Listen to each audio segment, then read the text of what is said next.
The Antares Empire, which was located in the capital of Rifenheim, was engulfed in flames. The hideous demon opened his mouth and let out a heart-rending cry.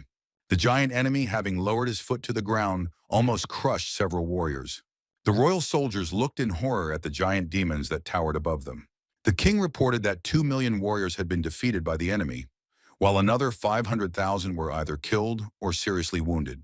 His Majesty declared that although the Demon King had destroyed the world, he would eventually fall at the hands of great heroes. Soon, the great heroes of Antares rushed into the Hall of the Abyss in the heart of the great palace of demons of Gyrak. Alex von Hallein, what was the leader of the squad, ordered the Demon King to surrender. The brave knight, surrounded by his loyal allies, announced that it was time for their enemy to return to the darkness. Emperor Antares Rifenheart. Walled Antares listened to the warrior's speech without much interest. Cirrus, nicknamed the Holy Sword, assured the Demon King that with his death the evil empire would immediately fall. Rifenheart mockingly replied that he felt sorry for the effort he had put into creating his empire. Teslan, the king of martial arts, supported his colleague, claiming that he and his comrades would stop the cultivation of the devil's spawn. The Demon King, meanwhile, was thinking that he had simply taught the monsters human tactics, which immediately became vicious in the eyes of humans. Moving closer to his opponents, Rifenheart asked whether the great warriors had slain the 4 heavenly kings by now or not. Cirrus answered the king's question by claiming that the filthy orcs were no match for his sword. Upon hearing this, Emperor Antares became worried whether the brave great orc Tahed had been defeated. In fact, the orcs, although menacing in appearance, were hunter-gatherers who would fight the strong to protect the weak. The martial arts king claimed that the kings were in fact vile trolls who got what they deserved. Rifenheart was even more offended when he learned that even Garrett Atilka, who despite his menacing appearance was very close to nature, did not survive. Saint Flynn announced that the evil king who worshipped the god of darkness was also called to account for his deeds. The news of Mashalina's death horrified the king, who could not understand since when the god of the dwarves, Owl Pot, became the god of darkness. Light Mage Jade Arcalite revealed that they also overthrew a corrupted dark elf. According to the warrior, the hellish spawn was no match for light magic, which was the last straw for Rifenheart. Emperor Antares exploded in anger, claiming that the great warriors had practically begged for their deaths. Teslan stated that the dark elf, having gone over to the side of evil, had shown her true face. The Demon King couldn't understand why humans, having cut down all the trees, forced the people of the pure-blooded High Elf to flee into the barren lands. As if not hearing the questions addressed to him, Alex von Hallein shouted that he would avenge the fallen with the help of his sword. Rifenheart asked what then were the other fallen who also needed to be avenged. The warrior blamed the Demon King for the fact that because of him, the monsters went over to the side of evil, although they could, as before, live their usual normal lives. The emperor was annoyed that he was never heard, because for the royal subjects everything was the same. Any non-human species that did not want to live the life of a slave became a servant of darkness for them. Since this was a valid reason for the great warriors to be exterminated, the Demon King had no other choice. Gathering his strength into a fist, Rifenheart Walled Antares declared that he would become the Demon King that those around him wanted to see. Thanks to his magic, the emperor managed to destroy the floor under the warriors' feet, lifting them into the air. The man looked at his opponents, unable to hold back tears of bitterness and resentment. Although he was almost an ordinary magician, he was ready to prove to his enemies that he was worthy of being called great. For people, elves were servants who, by chance, were lucky enough to live longer than their masters. The dwarves were a labor force, useful in the mines, as the orcs were little more than heavy draft animals. At the time when Rifenheart discovered this culture and its roots, the creatures were mindless slaves with no self of their own. Having come into contact with the inhabitants of other cultures, the magicians studied their habits and way of life. And when the emperor got to know them better, the magic of the spirits of the elves and trolls was revealed to him. Combining the knowledge of these beings, Rifenheart became the first in history to reach the 10th circle of magic. The man couldn't stand to see how they treated his new acquaintances, whom he began to help, but it was becoming more and more difficult to deceive people. Then the people began to attack, whose attacks destroyed the structure, and the warriors plundered the lands, forcing the monsters to flee further and further. After this, Rifenheart began to fight back against the humans, which led to the expansion of their own lands. As a result, with the arrival of more and more monsters, the Earth turned into the Antares Empire. The Emperor did not hate humans, had no intention of oppressing them in return, and simply supported other species. But everything turned out differently, and the citizens of the Empire who wanted to live in peace on their land were attacked.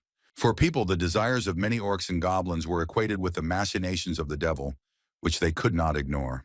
The Demon King was against attacks on his empire, determined to abolish the laws against senseless killings and create new ones. The first to fall at the hands of Rifenheart was Alex, whose achievements in swordsmanship were not enough. Emperor Antares claimed that his opponents lacked mastery in any of the martial disciplines. The Dark Magician believed that the royal warriors, although they were capable of many things, were generally quite weak. The only one who posed any kind of threat was Teslan, who was known for his excellent physical strength. It was not easy for Rifenheart to fight against such an opponent, whose strength and power were visible to the naked eye. The king of martial arts unceremoniously rushed at the enemy in order to avenge his comrades. Unlike other great warriors, Teslan was one of those who only hit one point during a duel. No matter how agile the emperor was, it was difficult for him to defeat the strongest of warriors who destroyed everything he touched. And in confirmation of this, Teslan managed to break through the castle wall with just one blow. Thanks to the hole that was created, the Demon King got out of the closed room. The magician's agility was not enough, and even his opponent's attacks still somehow reached him. And now again, not allowing anyone to relax for a second, the strongest of the warriors was preparing to unleash his blow on the enemy. Rifenheart spread his arms and began to cast a protective barrier to shield himself from the king's soldier. Teslan stretched his hand out in front of him, palm facing the edge, and shouted that victory would be theirs. And to the Dark Magician's surprise, his protective barrier did not work, and he received a powerful blow to the head. Emperor Antares stated that he had blocked the warrior's attack with his magic, and he was not surprised by it. Having taken heavy damage from his opponent, the Demon King admitted to himself that he was unable to win this fight. Teslan, emitting a powerful cloud of energy, convinced him to deal with the enemy as he saw fit. Clutching his wounded head, the Emperor agreed with the warrior's victory and congratulated him on it. The warrior was confident that all monsters were now free from the Emperor's evil spell. This statement from the martial arts king left Rifenheart so confused that he could no longer give up. The statement that other races were under his spell made the man pull himself together. The Dark Mogu could not believe that his opponent believed that living a life of slavery was the natural order of things. Antares revealed a powerful artifact, the Eye of Space and Time, whose secret he still has not been able to fully unravel. Upon seeing the mysterious artifact, Teslan became concerned, trying to find out from the enemy what he intended to do with the eye. Without worrying about the consequences, the magician revealed that he was going to cast a regression spell that would turn back time. The Emperor didn't know whether the spell would work or not, but he had no other way to defeat the king of martial arts. Teslan suddenly jumped up from his place, thereby destroying it, and rushed at his opponent with his bare fists. Having activated the Eye of Space and Time, the Dark Mage kept telling himself that he could not allow himself to die. Meanwhile, one of the royal warriors continued to attack the Demon King with force. The artifact's power was so great that Rifenheart had difficulty controlling it. And despite all this, Teslan managed to reach the eye in an attempt to stop Antares' atrocities. Upon contact with the ancient artifact, the warrior produced a powerful shock wave that affected everything around. But even she couldn't push back the martial arts king, who was so tightly stuck to the Eye of Space. And when there was no longer any strength to contain such energy, both opponents found themselves in a huge sphere, while the castle fell apart into fragments. Smoke was coming out of the chimney of the two-story hut, which indicated that its owner was there. Warm sunlight fell through the curtained window, which together with the chirping of birds woke the boy up. Opening his eyes, the guy tried to understand whether he was really alive, that he didn't think that the spell would work. Rising from the bed, Rifenheart did not notice any changes in his body, which had become muscular. Looking around, the Emperor did not understand where he was, because he did not remember this place from his past. Scratching behind his ear, the boy wondered how old he could be now, and only when he stood firmly on the floor did he notice the changes in his body. Straightening his shoulders, the Demon King noted a strong and trained body that most guys would envy. It was this moment that made Rifenheart wonder who the man whose body he had entered was. Looking at his hands, the magician noticed the many calluses and the number of scars all over his body. The guy wondered why the magician needed all these muscles, because in his youth, when girls saw his body, their legs would give way. Instead of a pretty face, Antares found a rough face that looked more like a statue carved from stone. The guy began to think that he could have mispronounced the spell and ended up in the body of a random man, and not even in the past. Looking closely at the details of his new appearance, the Demon King tried to understand why this face was familiar to him. The guy decided to imagine the same body, but a little wider and with hair on the face. To his surprise, Rifenheart found that in front of him was a younger version of the unstoppable martial arts king. Before the magician could pronounce the warrior's name out loud, an unfamiliar voice called out to him. The man who came into Teslan's room announced that the sun was already high in the sky.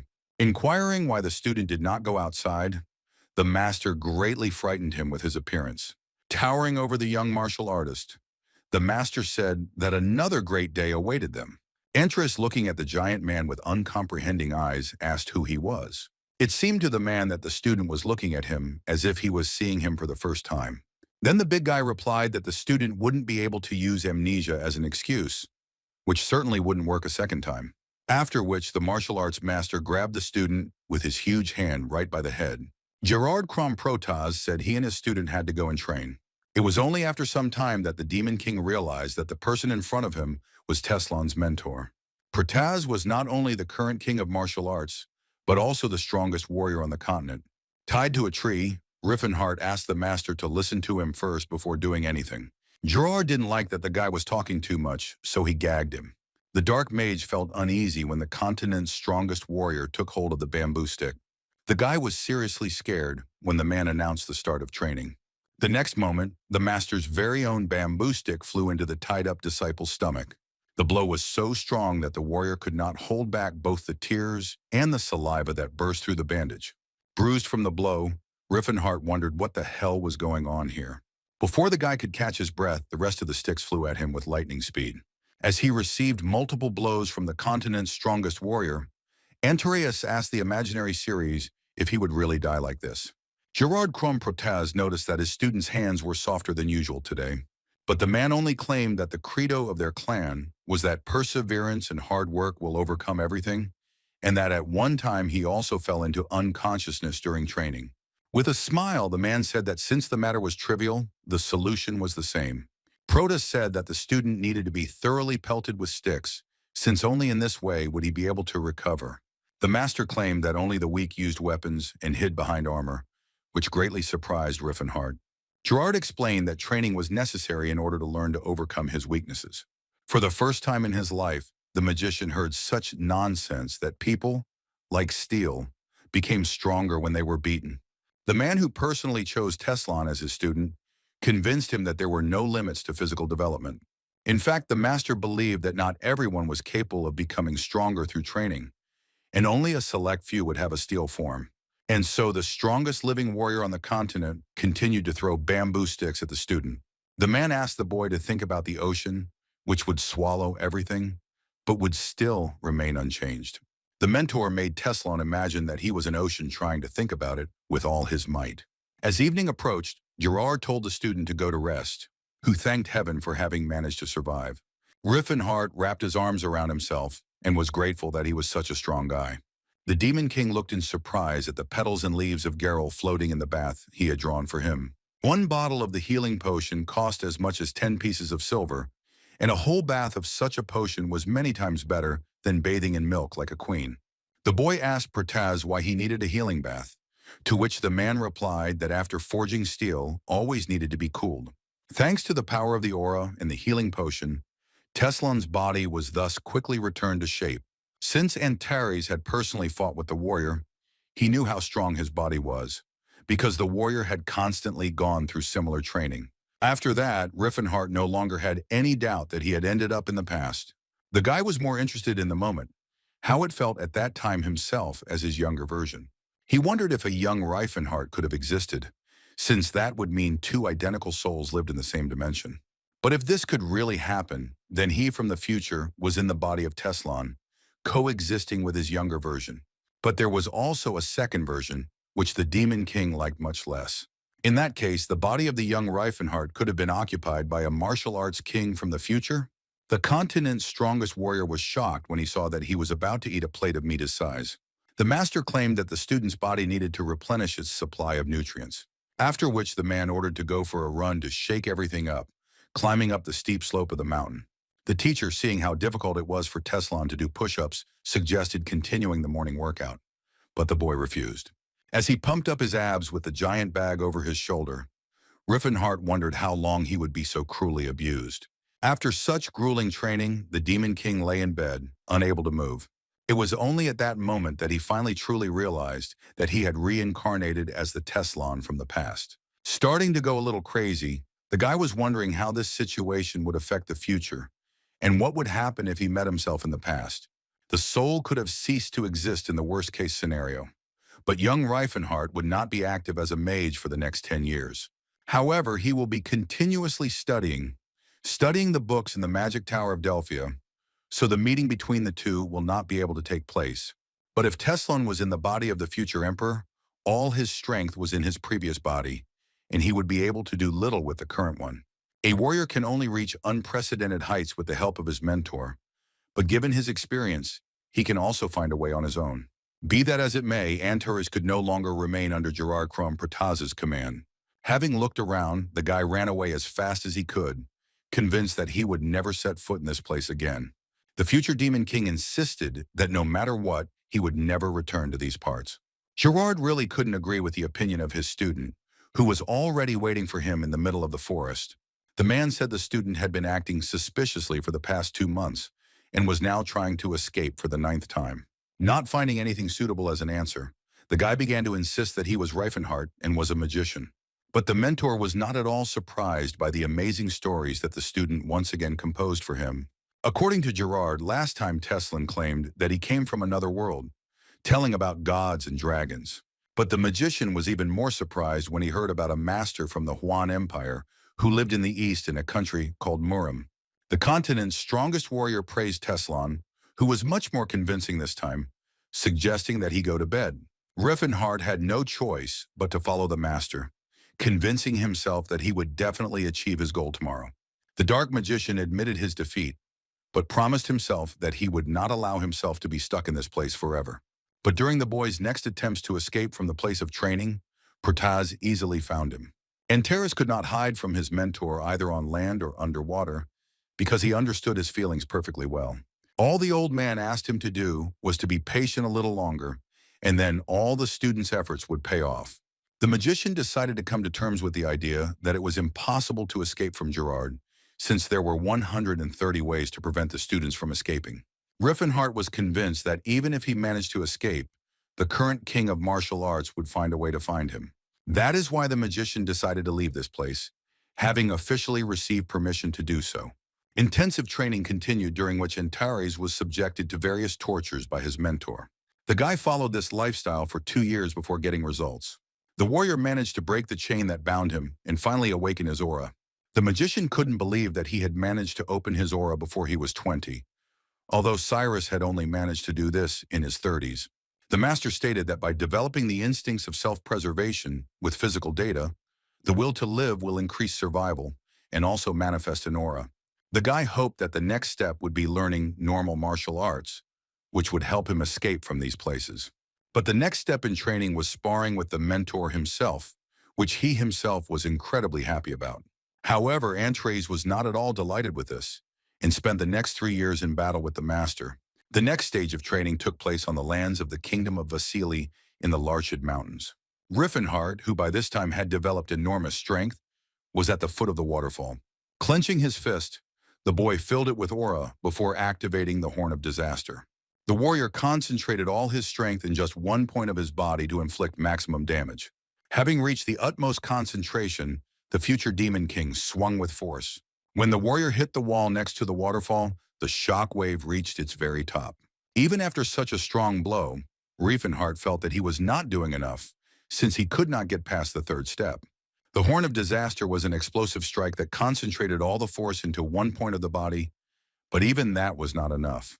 The final stage of this skill was the 9th part, which caused the same number of waves that could kill even God himself. Teslan had the 7th step, and Gerard himself had only reached the 8th, but in order to leave these lands, the guy needed to reach at least the 4th. While the master had descended to the nearest village, The mage had the opportunity to escape, but he had not yet completed his endurance training. By reciting the spell Delphir Lestelen, the warrior commanded the sphere to become a bullet from thin air and strike the enemy. Having prepared an air bullet, Rifenheart sent it straight into the nearest tree, but the result of the impact was very disastrous, as the sphere left a barely noticeable burn on the tree trunk. The guy felt sorry that his body resisted magic, and that he barely remembered his magical skills due to the movement. Suddenly, the dark magician felt some energy that was hovering around. Looking around, the warrior noticed that the energy he felt did not come from a person at all. An armed orc appeared from behind the tree, looking with apprehension at the representative of the human race. As Rifenheart had expected, the orc in front of him was an orc who, judging by his size, was between 3 and 4 years old. The monster asked the stranger to pretend that he didn't see him, and in exchange he wouldn't touch him. Seeing that the orc was not hostile, the guy decided to find out who was chasing him by asking him this very question. The monster did not expect that the man was familiar with their great language, who decided that their meeting was fateful. Lowering his head, the monster regretfully confirmed that he was indeed being chased. Emperor Anteri stated that he wanted to help the orc, asking if he trusted him. Since the warrior knew the great language, he gained the favor of the monster, who in turn worried about the stranger, whom he could put at risk. Noting the orc's expressive speech, Rifenheart assured him that he had enough strength to help the fugitive. After these words were spoken, the guy immediately began waving his arms in the air. Having conjured a portal, the warrior pointed to it and declared that his magic would hide the monster from the hunters. The monster, looking at his savior, was surprised that he had magical skills. It turned out that the orc was not confused by the fact of having such power, but by the fact that its owner had such a pumped-up body.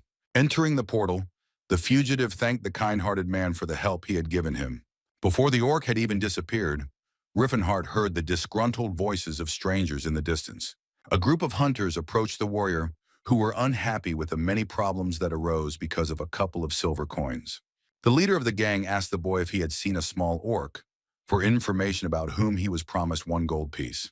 The men began to argue about the reward for the stranger, but agreed that as soon as they found out everything, they would not give anything. The dark mage disappointed the party when he told them that he had not seen any monster nearby. However, one of the warriors discovered orc tracks, which caused the squad leader to order his men to move forward.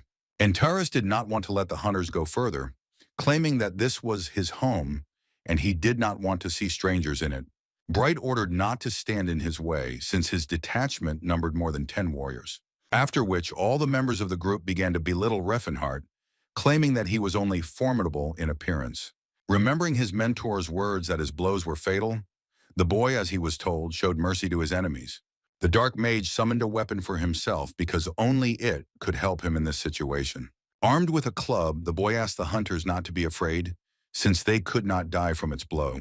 The opponents immediately pounced on the stranger, not knowing that his training technique included handling weapons. Those who were among the first flew up like rag dolls from the blows of the metal club. The warrior could no longer remember when he had attacked anyone other than Gerard with such force and fury. The bounty hunters who remained on the sidelines joined forces to defeat the enemy with a massive attack. Although the weapon was only used for the purpose of training students, Rifenheart could not use it for its intended purpose in front of the mercenaries. The boy was surprised when he felt Bright's assistant's sword hit his back. The man was shocked to discover that not only did his weapon do no damage, but it actually bent during the attack.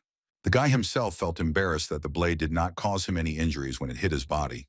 The good thing about this technique was that it was not aimed at killing the enemy, so the warrior had nothing to worry about.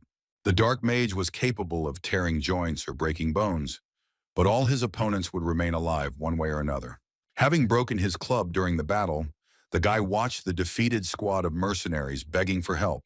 Bright, sweating profusely, ordered the boy to identify himself, but he did so in a rather rude manner, which the warrior did not like. The martial artist was unhappy that while the leader remained safe and sound, his friends had already gotten it. Rifenheart ordered the mercenaries to get lost, who obediently followed his instructions, shaking with fear. Having warmed up well, the guy began to think about getting some students himself so that he would have someone to beat up. Only when the hunting party disappeared did the orc leave the shelter in which he had been hiding all this time. Having bowed, the representative of the other race declared that he would not forget the stranger's feat until the end of his days. The magician asked whether it was proper for a warrior to bow his head so easily that he pledged to dedicate his sword and his life to his savior. The orc, having called the man his mentor, which in their culture was equivalent to a knight's oath, wanted to know his name. The proud guy almost answered that his name was Teslan, but he fell silent mid-sentence. For a moment, Rifenheart thought seriously about how he would introduce himself to the monster. As a result, the dark magician decided to introduce himself by his former name, namely Rifenheart Wald Entrez. The monster, saved from the bounty hunters, claimed that he would definitely remember this name. The guy was interested in where the orc would go next. He wanted to find a safe place, but if that happened, he was ready to die as a free wanderer. The warrior said that a 2-week walk away there was a nameless wasteland called the Land of Trials, where the orcs were hiding. Overjoyed, the rescued monster rushed as quickly as possible to the Blue Bear tribe. Almost forgetting, Rifenheart asked the name of the debtor to whom he had sworn allegiance. Turning around, the orc replied that he was the son of the mole, the heir to the axe of Lat, who bore the name Tahed. Hearing the familiar name, Protaz's student was speechless for a while. The guy looked after the running young orc, who was his old friend. Tahed was one of the 4 heavenly kings, the head of the Blue Bear tribe, which later led the orcs of the entire continent. Doubting that the real Teslan would hardly have extended a helping hand to the orc, the mage was sure that fate was involved. Reflecting on the fateful meeting, memories of his past life arose in the warrior's mind. The dark Mogu was eager to meet his friends again, the descendants of great warriors who were like family to him. 6 months had passed since that meeting with Tahed, and by that time the earth had become covered with white snow. But unlike the metamorphoses of nature, Gerard Crom Protaz's training remained unchanged. The man attacked his student with an air bullet move that could be compared to a crazy tornado. Antares wasn't thrilled that he had to block such a powerful blow. The student blocked Gerard's air bullet that made him move with a vortex guard. The old man, ignoring the fragments from the defense, claimed that his student's vortex guard was beyond all praise. Just recently, the guy kept insisting that he was some kind of Rifenheart, but Teslan asked his mentor not to recall the events of 6 years ago. Protaz remembered that about 10 years had passed since his training, during which his student had become much stronger than he had been at the beginning. The only thing that bothered the master was why his student was still so small. The mentor insisted that every warrior who was trained in this method had to exceed the 2-meter mark. The old man asked whether Teslan had correctly followed the breathing technique he had taught him. Rifenheart didn't want to get any bigger to be able to squeeze through the doorway, but Gerard still decided that the guy was already strong. Shifting his focus from height to strength, the teacher asked to show him everything his successor was capable of. Concentrating, the young warrior established a connection with his inner aura, after which Andres suddenly jumped up several tens of meters. To demonstrate his strength, the boy chose the Horn of Disaster, thereby absorbing all the energy into his fist. And when the student began to fall, the force of his swing only increased, increasing the power of the future blow. The student came into contact with the hard surface of the ice, affecting it with the 4th stage of the Horn of Disaster. The very next second, the ice-covered lakes cracked with a roar, splitting into pieces.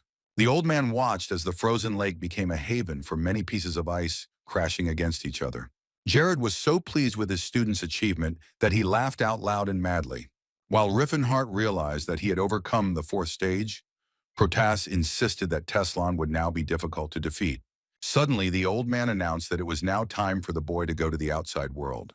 As hard as it was for the mentor to admit it, the young warrior had worked hard. The man insisted that now his student could live as he wanted, and he didn't care who he became, a hero or a villain.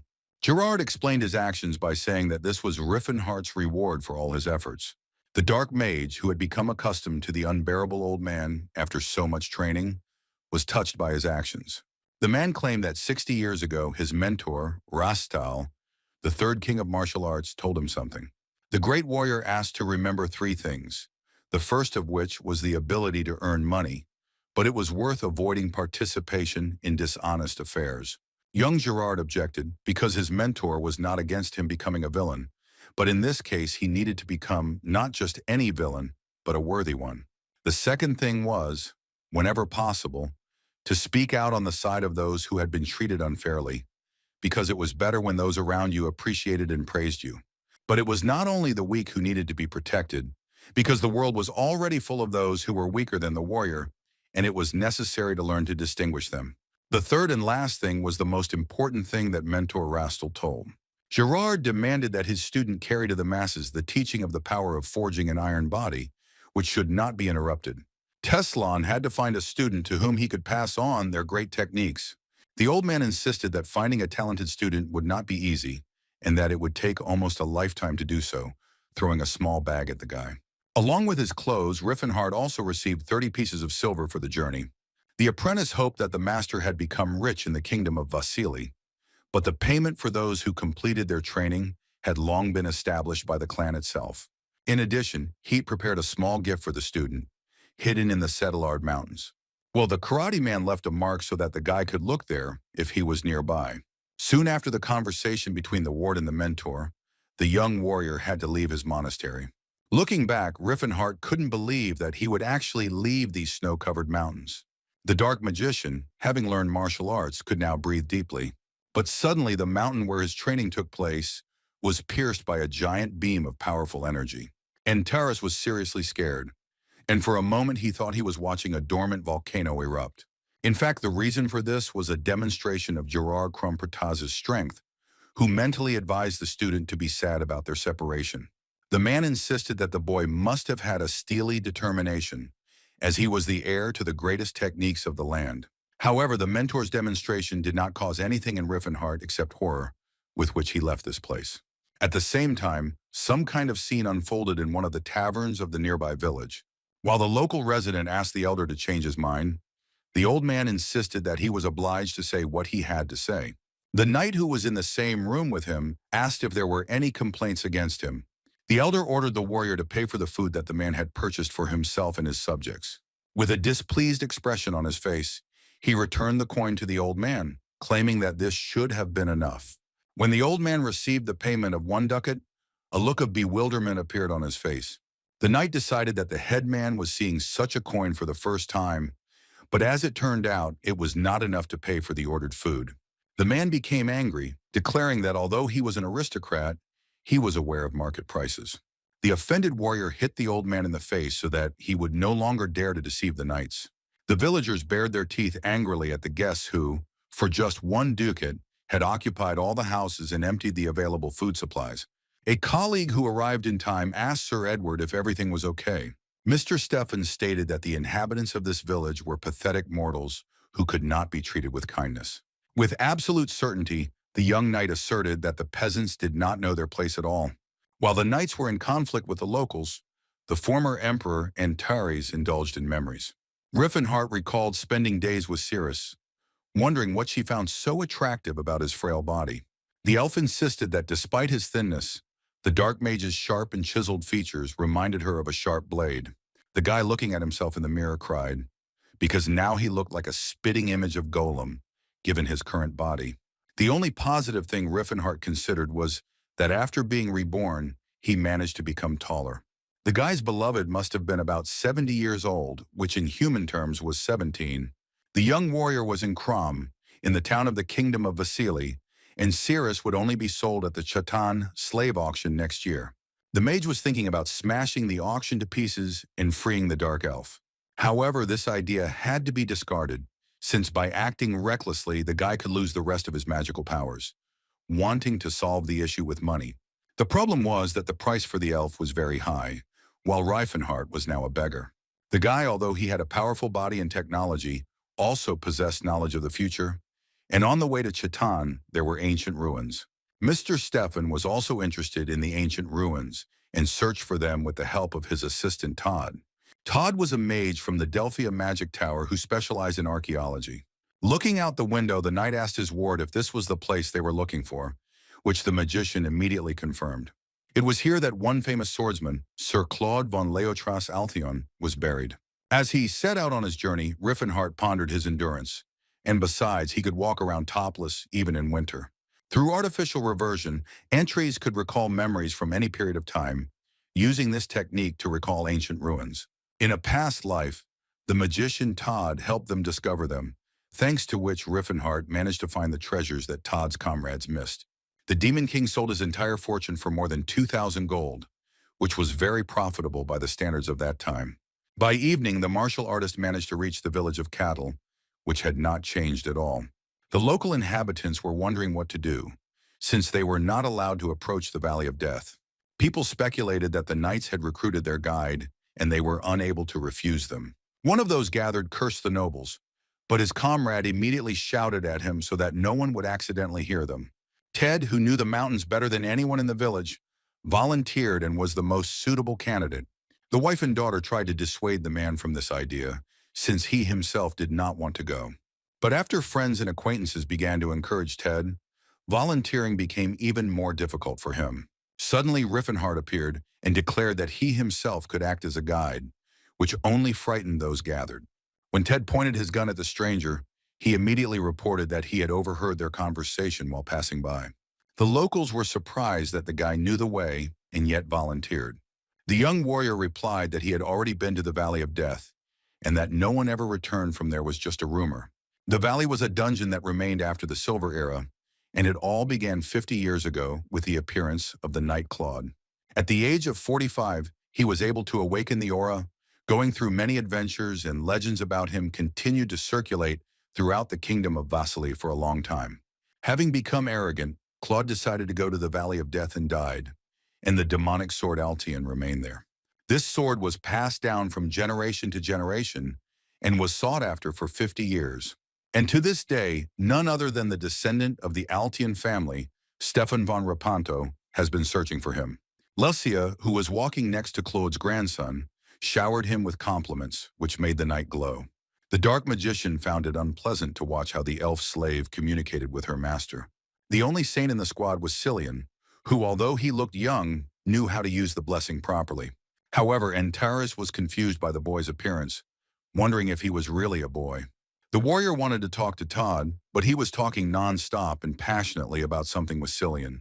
Watching the two mages converse with each other, Rifenheart was uneasy at the atmosphere that had formed around them. Seeing the blush on his old acquaintance's face, the Demon King assumed the most terrifying scenario.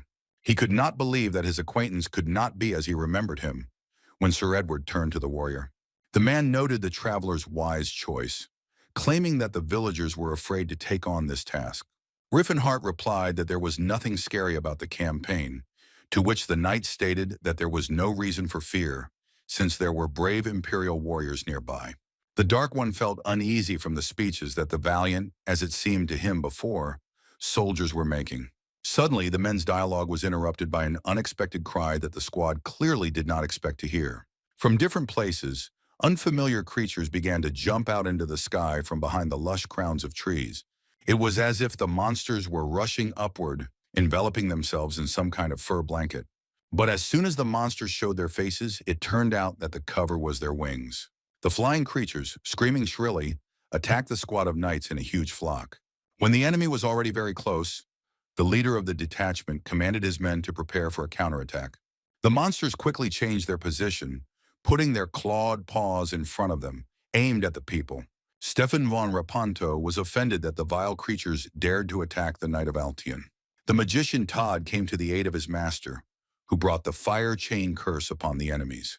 Almost every flying monster began to be showered with fire, not giving them the opportunity to attack. Cillian asked Lord Philinense for help, so that he would grant the knight strength and courage. Watching the battle, Rifenheart did not expect Stefan to be better than he thought. From a mage's point of view, the knights showed themselves to be quite good. But if you look at them from the side of a martial artist, they were quite pathetic. Remembering the words of teacher Gerard about the weak, the boy understood that it was impossible to leave the weak in trouble. One glance was enough for the Dark Mogu to be imbued with the members of the squad, so that they were of a different race. The winged monsters were already getting close, rapidly approaching their victims. The orcs and trolls who acted as porters closed their eyes, sensing the approach of their own death. But instead, the enemy got what he deserved, as Rifenheart's fist flew into his angry face. The blow was so powerful that the feathered creature flew away in the opposite direction, losing its limbs. Having dealt with one of the opponents, the guy thought that no one was paying attention to him. The young warrior had traveled a long way from Crom to the village of Cattle, so he could not simply give up. If the operation is based on Todd's adventure story, then this guy died at the hands of monsters on this very hike. The captain of this expedition, Stefan, did everything possible to defeat the enemies that suddenly appeared. But his subordinates, meanwhile, suffered from the winged monsters, begging the commander for salvation. However, the narcissistic grandson of Claude Altion seemed not to hear the calls for help, ignoring the requests of his subordinates. Rifenheart realized with horror that before him was a rather bad man, for whom nothing was more important than himself. Cillian asked the young warrior, whom he considered the most human of the entire team of knights, to hide behind the trees. One of the winged monsters launched a dozen sharp feathers at Antares, which rushed towards their target with their sharp ends. The feathers that hit the warrior's rock-hard body only tickled him slightly. However, one feather suddenly hit the eye, causing no small amount of pain to the Demon King. Having gotten rid of the monster, the guy was surprised that there were still tears left in him, despite several years of hellish training. The first thing Knight Stefan did was find out whether the magicians and the saint were alive, and he completely forgot about the other members of the expedition. Upon learning that everyone was still alive, the descendant of the Altian family stated that the Imperial Knights were strong. The young warrior began to praise himself and his subordinate knights, ordering them to rest after the glorious battle. Taking the opportunity, Rifenheart decided to talk to Tahed, thanking him for saving him.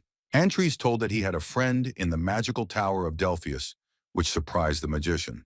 The dark mage stated his past name, asking if Tahed knew about it. The man was surprised that Rifenheart, who was still a child, had such great friends. After thinking about it, the man from the magic tower claimed that Teslan's acquaintance was very nice. The martial artist claimed that he was simply curious about how his friend was doing. As it turned out, he spent his days studying. The bully was also interested in whether anything strange had happened to the guy in recent years. Tahed didn't remember anything like that, but instead began to enthusiastically describe the appearance of the young magician. Rifenheart noted to himself that his old acquaintances were just as concerned as Gerard, though in a slightly different sense. The warrior tried to find out if there was anything strange in the young man's behavior, but Tahed did not notice anything like that, since he was not interested in his affairs or thoughts. Cillian asked if Teslan needed help, who asked to take a closer look at the orcs. The monster slaves asked the priest not to worry, as they assured him that they were not in any pain from the injuries they had received. The knights who arrived in time claimed that their workers were able to heal their own wounds, and that it was foolish to waste energy on them. The dark mage could not help but notice that the young man showed kindness towards the orcs during the treatment, which was more like love for animals. Mr. Stefan demanded that the guide show him the way as quickly as possible, which only angered Antares. In a slightly thin voice, the guide began to show the way and all the possible obstacles along the way. A few hours later, the Knights operators complained that there were many monsters nesting on such a small mountain, which they had to fight. Rifenheart deliberately led the squad along a difficult path, which at that time caused their commander to order the tired warriors to rise. However, the magician could not be blamed for anything, since he really led the expedition along the shortest route. Overcoming the next thicket, Sir Claude's ancestor also complained about the many monsters that guarded these places, but his lamentations immediately disappeared as soon as he reached his destination. Before the young knight lay a huge valley, at the bottom of which were the very ruins they had been looking for so long. Sir Edward assured Mr. Stephen that this was undoubtedly the very place. The detachment reached the ancient ruins of Palton, which was an elongated rounded tower. The expedition, along with Rifenheart, set off into the crevice, heading towards the ancient abandoned place. Soon all the participants of the expedition gathered near the doors, which creaked open with difficulty. Tahed Stefan Rapanto Altian that this entrance was the way to get inside. With his usual carelessness, the young knight commanded his men to get ready. Rifenheart claimed that he would go no further since his work was finished, but without the knights he would not be able to get back to the village. Claude's grandson promised to protect the guide on the way back, but he himself did not intend to participate. The leader of the knights, throwing the blade over his head, ordered that every effort be made to find the demonic sword Altion. And while the valiant warriors all rushed into the ruins, Rifenheart remained standing outside. In just a few seconds, the entire crowd of knights under the command of Lord Stefan evaporated. After waiting until he was alone, the dark magician decided to go about his business. Originally, the Palton ruins that were now filled with monsters and spirits were used as a normal military facility. In the past, when the boy visited these parts, he studied the symbols inside the structure together with Cirrus. The elf claimed that sylphs whispered from certain places, meaning that there was a secret passage in those places. And so it was. And by pressing a certain combination, the girl was able to open a door hidden from outsiders. Reminiscing about the old days, Rifenheart found himself thinking that he might have been distracted by his beloved in the middle of the danger zone. Looking at the hieroglyphs on the walls, the key to entry was the balance of the water and earth seals in reverse order. The boy felt sorry that Teslan's mental activity was not so well developed, since he lacked the mana to perform the spell. But even current skills were enough to weld a secret passage. The young warrior decided to take off his outerwear for a while, but to return for it since it cost as much as 10 pieces of silver. After which, while warming up, the Demon King decided to test the physical capabilities of his new body. Before the guy had time to enter the secret room, he heard a scream coming from afar. The warrior did not understand why the screams were coming from the opposite direction from where the knights were heading. A secret passage connected the first floor with a basement, but if it were opened, the situation could become much more complicated. Marina began to remember whether this was so, and soon it dawned on him that it was a military structure. Any device of mana was transferred to the launch of traps that were intended to scare away the named guests. Since Antares and Cirrus were alone before, they weren't worried about other places, but now Altion's squad could fall into a trap. This state of affairs ran counter to the plans of the Dark Magician, who did not want to get involved with the local monsters. While the boy was gathering strength, the brave Sir Thomas safely lost his head. Shouting out the name of the fallen soldier, Stefan was worried that he was losing his men so quickly. As a chill blew around the corner, the young knight wondered what kind of enemy they had met.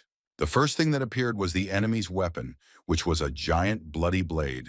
A demonic head appeared behind him, its eyes flashing as it searched for a new victim. The knight, looking at such a strong opponent, was sure that none of them had the strength to defeat such a monster.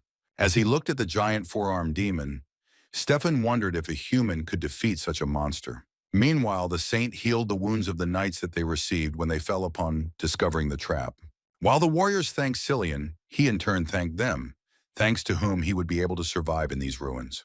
The priest thanked the wizard, thanks to whose magic they were able to survive the fall, but Tahed was not so happy with his fate.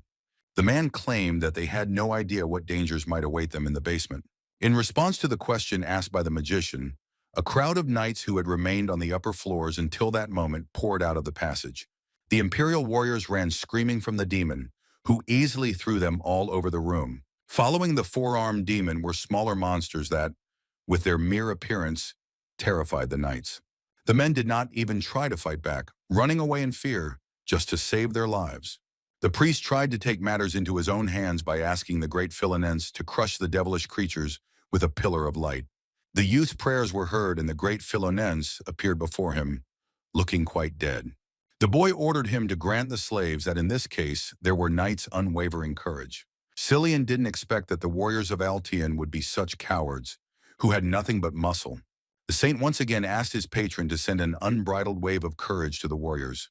And as if by magic, every single soldier went into berserker mode, furiously screaming a war cry.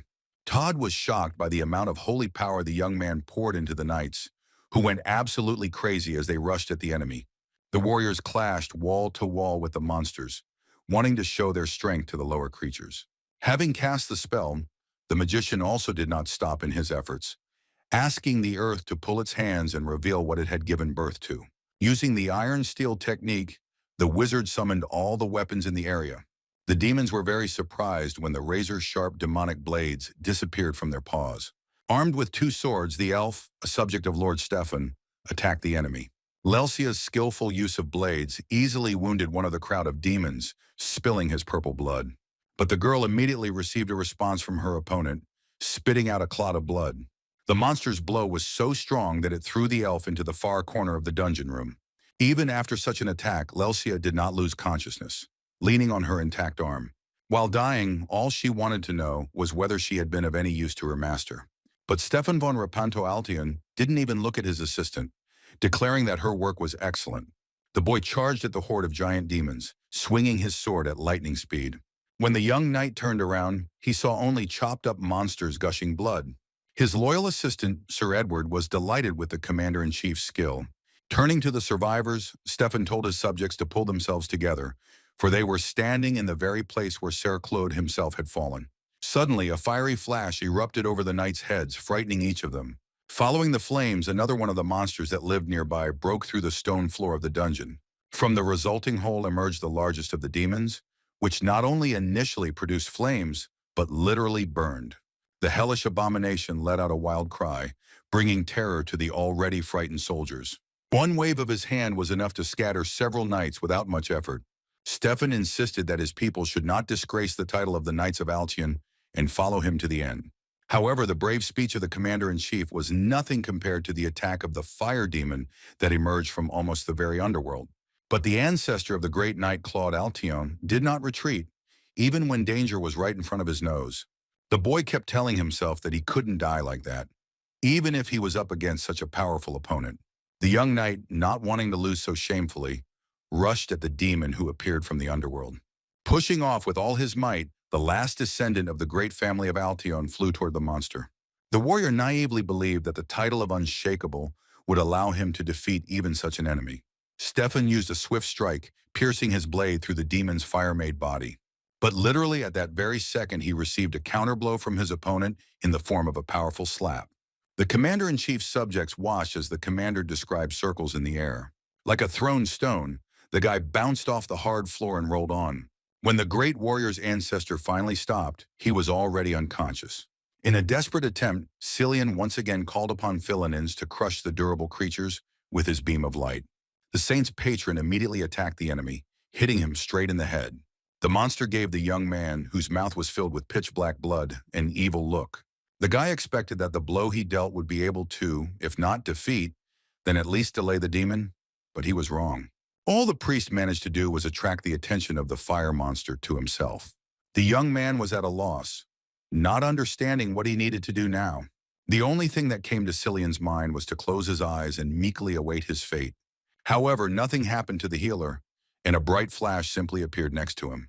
It was the aftermath of a blow that was capable of stopping the seemingly invincible fire demon.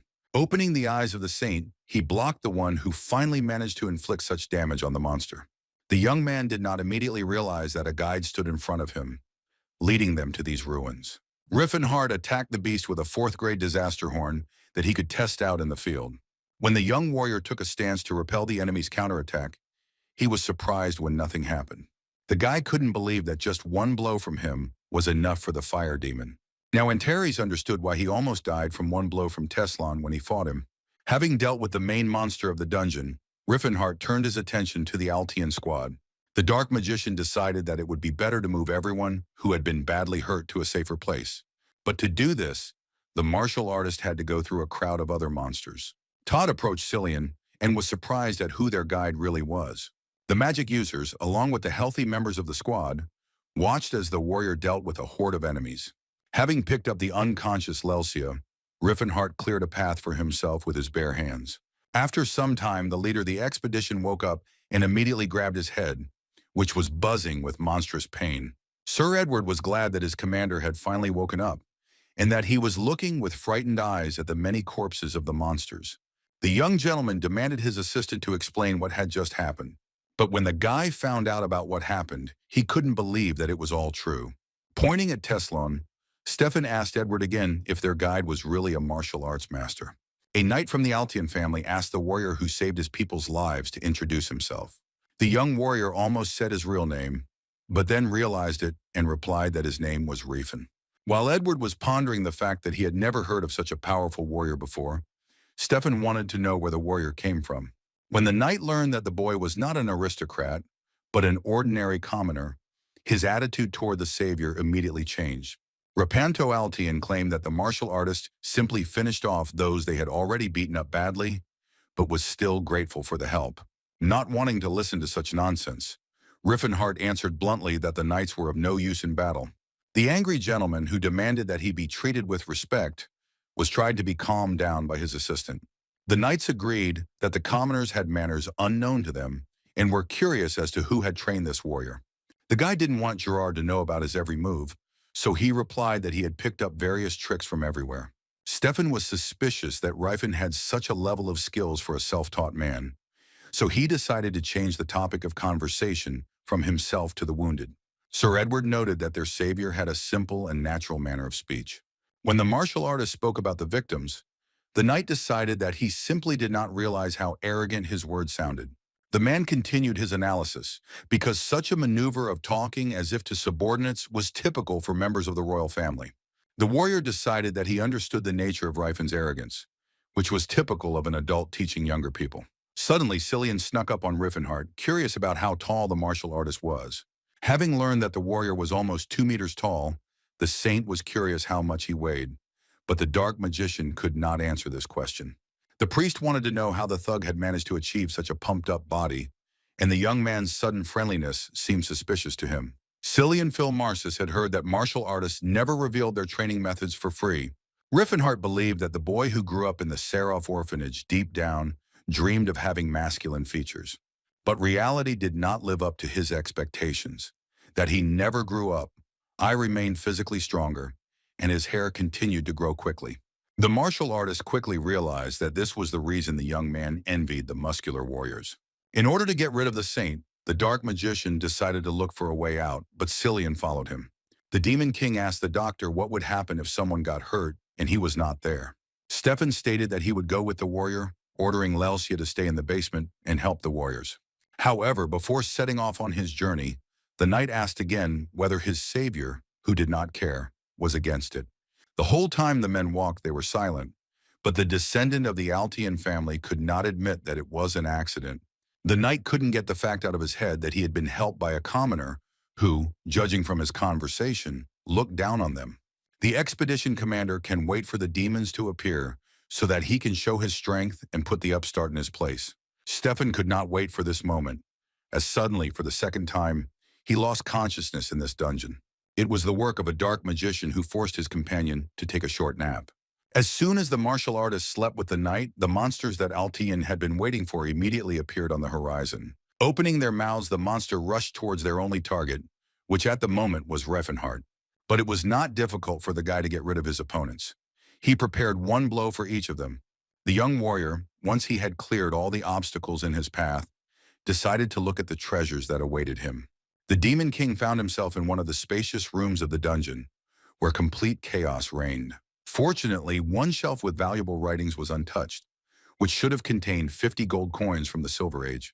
The guy discovered a bottomless bag, a magical artifact that allows you to carry 10 times more items and reduces their weight by the same amount. Using the magic item, the Dark Mage also took the Heavenly Brazier, the Blade of Return, and the Magic Sapphire. Soon came to his senses and again needed to explain what had happened while he was unconscious. The martial artist explained that the knight was hit directly in the back of the head, causing him to immediately lose consciousness. The descendant of the Altion family could not figure out why everything was going wrong for him that day. Even though they didn't want to, the warrior had to thank Rifen for another rescue, which he got no small amount of pleasure from. While Rifenheart was pocketing the artifacts, he had to hit the knight 3 more times. While Stefan decided to have some food upon his return, the martial artist filled his bag to the brim, wishing to come back for more another time. After quickly examining the rooms, the couple decided to return to the squad as soon as possible. When Antares rejoined the expedition, the saint began pestering him with questions again. Because of his abilities, the young man considered Rifen a prince, and he could not understand why ordinary people were so rarely outstanding. Cillian found it strange that the warrior allowed himself to speak condescendingly to all the knights, considering Sir Edward, who was already getting on in years. The Dark Mage realized that he was still young, so he decided to refer to the fact that he had forgotten his manners since he rarely met people on his way. Soon the detachment reached the treasured gates that Mr. Stefan was so eager to get to. The commander-in-chief carefully opened the door and looked inside the room. The team members who followed him were all, without exception, shocked by what they saw. In front of them was the skinny face of Grelbust, who looked angrily at the uninvited guests. The demon, who had the appearance of a horned beast, burst into a cry that filled the entire space of the room. Rifenheart asked himself what such a monster was doing in this dungeon. The only answer the Dark Mage could find was that no one had yet managed to take care of Grelbust. The martial arts master suggested that the squad return, since even with their combined efforts they would not be able to cope with this monster. One of the knights drew the Lord of Stefan's attention to the sword that was in the hands of the hellish spawn. The knights couldn't believe that the thief had in his hands the very same demonic sword Alshin that they had come for. Sir Edward tried to dissuade the boy from fighting the monster, but the descendant of the great warrior was adamant. The warriors began to argue about what was better to do in this situation, prepare for battle later, or attack while there was such an opportunity. The descendant of the Altium family had no right to retreat, hoping to take the sword from the guard at any cost. Inspired by his thirst for justice, the knight called on his men to rush into the attack following his example. Watching with apprehension what was happening, Rifenheart believed that the squad leader was acting recklessly. In the ruins of the Silver Age was a flaw correction system that would absorb supernatural monsters when it failed. The military building used monsters that lived their lives to act as guards to protect the dungeon. Rifenheart noted that in front of them was the same demon that defeated Claude, who possessed the aura. Mr. Stefan, under the command of his men, claimed that it was not right to be afraid of a monster bound in chains. Looking at Sir Edward, the dark moss convinced him that the knights had no chance against the hellish spawn. The man insisted that the barbarian did not know the honor of a knight, for whom it was worth risking one's life for certain things. Listening to the battle cry of the assistant commander, Entries was surprised that the warriors could not defeat even the Targals, not to mention the current monster. Cillian Philmarsus, once again asking the Holy Philanenses for help, bestowed the blessing of the goddess upon the knights. The inspired soldiers rushed after the enemy, attacking him with their sharp swords. But the warriors of Altian were joyful against Grelbist's wax, who defeated them with one right hand. Watching Lord Stefan's army suffer defeat only confirmed to Antris that the plan wasn't working. The martial arts master was tired, watched as another knight in armor flew past him. Listening to the high-flown speeches about the bravery of the soldiers of Altan, the dark mage wondered if people really liked being beaten. Rifenheart described Stefan as a stubborn aristocrat, thinking that Sir Edward would be more sane and supportive. However, the knights, two living senses of honor and long, desperately tried to overcome the monster that was beyond their power. Despite all his efforts, Claude Altian's ancestor only managed to scratch Grelbist. All your addressing the patrons asked to turn their sacred staff on the evil entity with which they fought. The monsters took this statement with hostility and, clutching the demonic sword tighter, growled angrily. The summoned soul of Philanense once again appeared in the dungeon room. Cillian demanded that the spirit release the sacred staff to deal with the monster. Several giant rods instantly headed towards the guard of this room. The young master's faithful servant, the elf Lelsia, also joined the battle. The girl was operating with blades as skillfully as the knights did. They cut up the giant monster. And while Stefan's wards attacked the enemy from above, he dealt damage to the monster while on the ground. The Demon King took notice of the talented elf, who was even better in battle than Edward. The warrior thought about how he had underestimated the team whose mage was casting the wind spell. After reading a few lines, the man managed to create a real tornado from a gentle storm. However, the runes on the walls of the dungeon acquired a red tint, indicating that the defense system was switching to standby mode.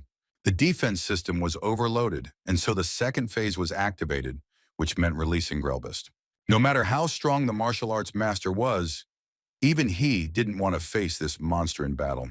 The hellish monster, finally freed from captivity, immediately attacked the uninvited guests. Having landed, the monsters crushed a couple of soldiers from the expedition with their hooves. The demonic sword in Grelbist's hands cut through Lord Stefan's soldiers without mercy or regret. Towering over the monster, the descendant of Altian raised his blade above his head in order to avenge the death of the knight Claude. But before the warrior could attack, he himself received a counter blow from his opponent, which took all the spirit out of the guy. The demon attacked the young master in the torso, causing the boy to spit out a clot of blood. The knight crashed heavily into the stone wall, which greatly disturbed Sir Edward. It was unfortunate that the monsters did not penetrate the armor, and Altian was not as seriously wounded as it might have seemed at first glance. While the pair of knights were chatting among themselves, the young master's loyal subject entered the arena. Describing circles in the air, Lelsi managed to avoid the attacks of the mobile monster. Without touching the ground, the girl, thanks to her dexterity, inflicted numerous stab wounds on Grelbist. However, this was not enough to stop the hellish creature that counterattacked another enemy. The elf suffered the same fate as her master, who, having also received a strong blow, had difficulty holding back the blood that was bursting out. The dungeon festival decided to go from defense to offense, spewing tongues of flame from its mouth. Getting on all fours, the monster bent over the squad of knights, shooting them with a column of fire. The brave warriors instantly rushed in different directions to avoid being caught in the enemy's deadly attack. The dungeon guard's fiery rain somehow affected some of the squad members. The knights of Lord Stefan hid behind a series of explosions that began to reach Cillian. The young man again found himself in a hopeless situation where his patron could not help him in any way. But Rifenheart, who appeared out of nowhere, held back the monster's attack, saving the saint's life for the second time. With just one wave of his hands, the martial artist managed to disperse the explosion and its shockwave. Believe me, I asked the priest for forgiveness for being late, since I was unable to react to the attack in time. As much as Rifenheart didn't want it, he had to face the dungeon feast in a one-on-one battle. The Dark Mage wondered if he could defeat Grelbist, who was many times stronger than the previous demons. The warrior, frankly speaking, was curious about the limits of his current strength and whether it would be effective in the fight against the monster. Back when Antares was a mage and the chances of winning were slim, he never took risks, but now everything was different. Now, at the sight of a strong opponent, goosebumps ran down the guy's back, something he had never experienced in his past life. The martial artist decided to follow his mentor's advice and be the first to attack the monster with a key bullet.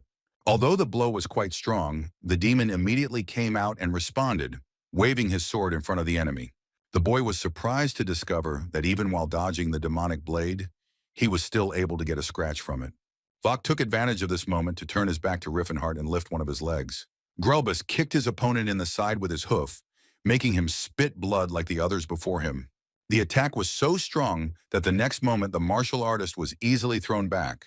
Before the saint's eyes, the young warrior flew into the wall at great speed, causing the young man to worry about Lord Rifen. The worries were in vain, as the guy, his aura blazing, declared that everything was fine with him. Cillian Philmarsis couldn't even imagine what the power of aura was capable of, looking at its capabilities. Rifenheart noted that due to his mentor's endless beatings, evasion had become a habit for him. The monster shouted something in its own language, but without understanding what exactly it wanted from him, Rifenheart still went into battle. And the very next second, the man and the demon began to exchange a series of blows, which each of them successfully blocked. Stefan von Rapanto-Altien's face showed bewilderment at everything that was happening. The boy couldn't comprehend how a commoner could master the aura, when he, an aristocrat, had still not been able to awaken it to this day. The martial artist stopped and continued fighting the demon for a second. The grandson of the great knight Claude thought all this was wrong, regarding the power of the conductor as his failure. The demon was quite tired after a long, close combat with an enemy who did not want to give up. Stefan was so desperate that he involuntarily opened his mouth, unable to understand where Rifen and this guardian of the ruins came from. The warrior calculated that there was not one monster in front of him, but two. Only one was in human form. The hellish spawn lacked the strength to withstand the tenacity of the martial arts master. The monster attempted to stop the man, but missed, and the demonic sword landed straight on the stone floor of the dungeon. Rifenheart noted that he had built up such incredible strength that he was able to read normal attacks with ease. The Dark Mage delivered another blow, aiming it to hit the monster's hand, in which he held the demonic sword.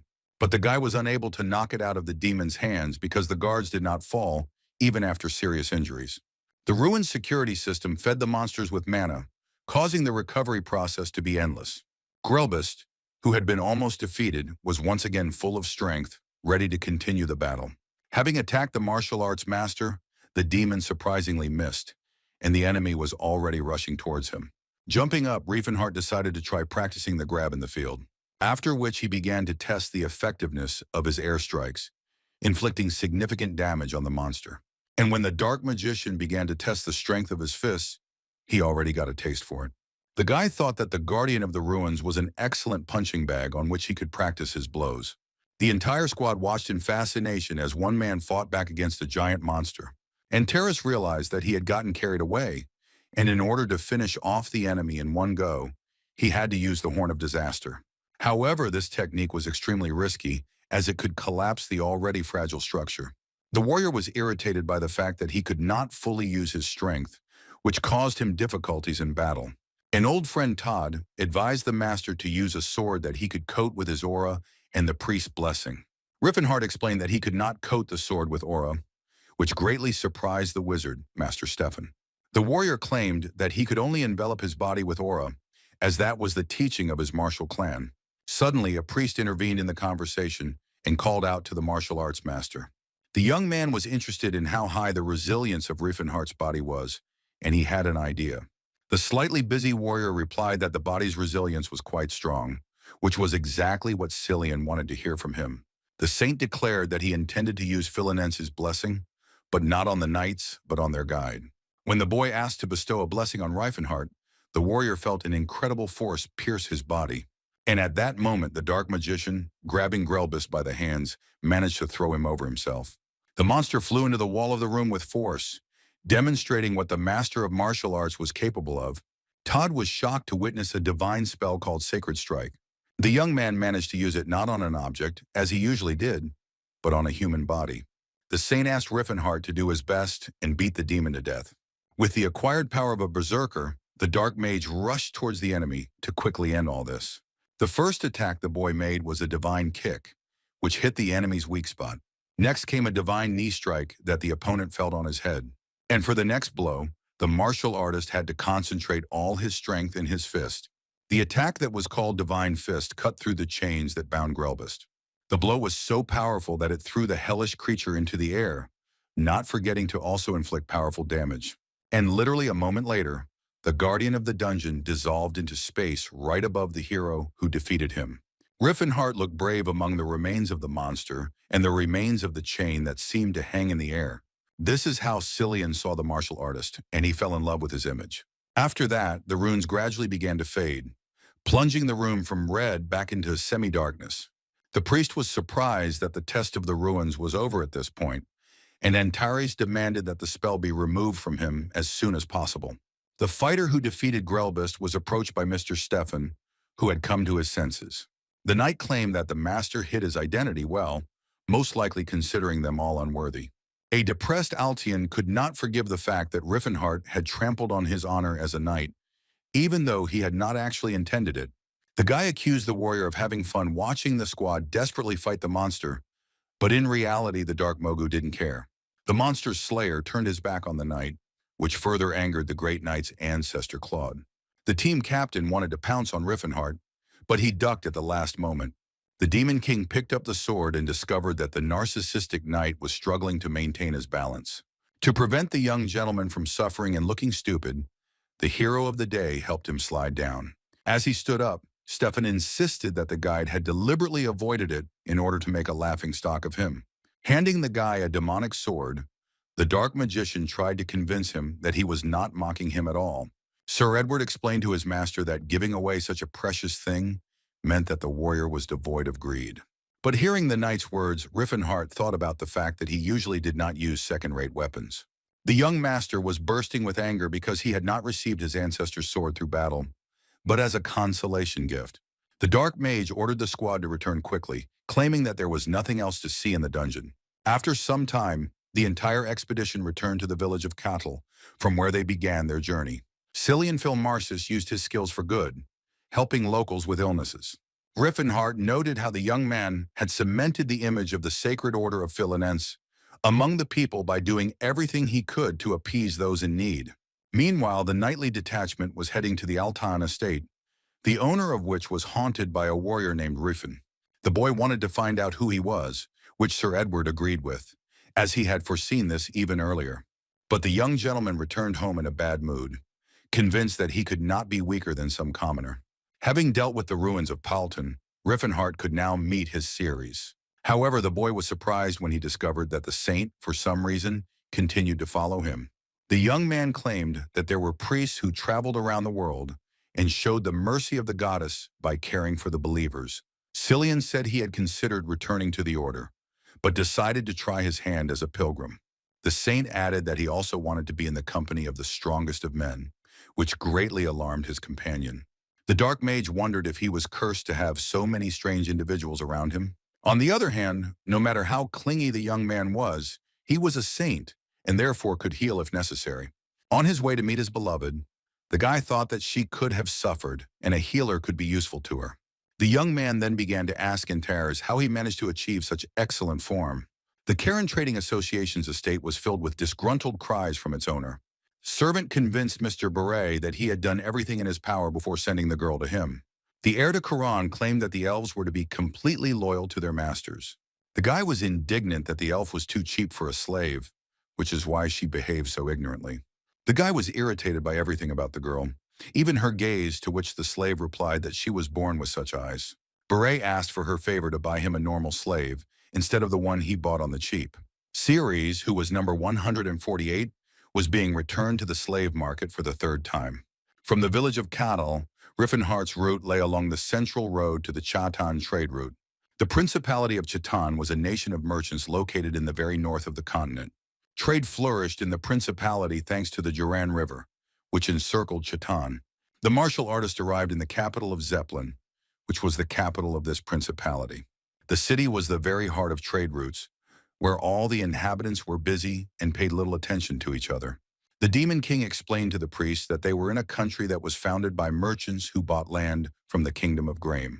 Cillian asked his comrade to slow down a little, who was walking so quickly only because he wanted to find Cirrus as soon as possible.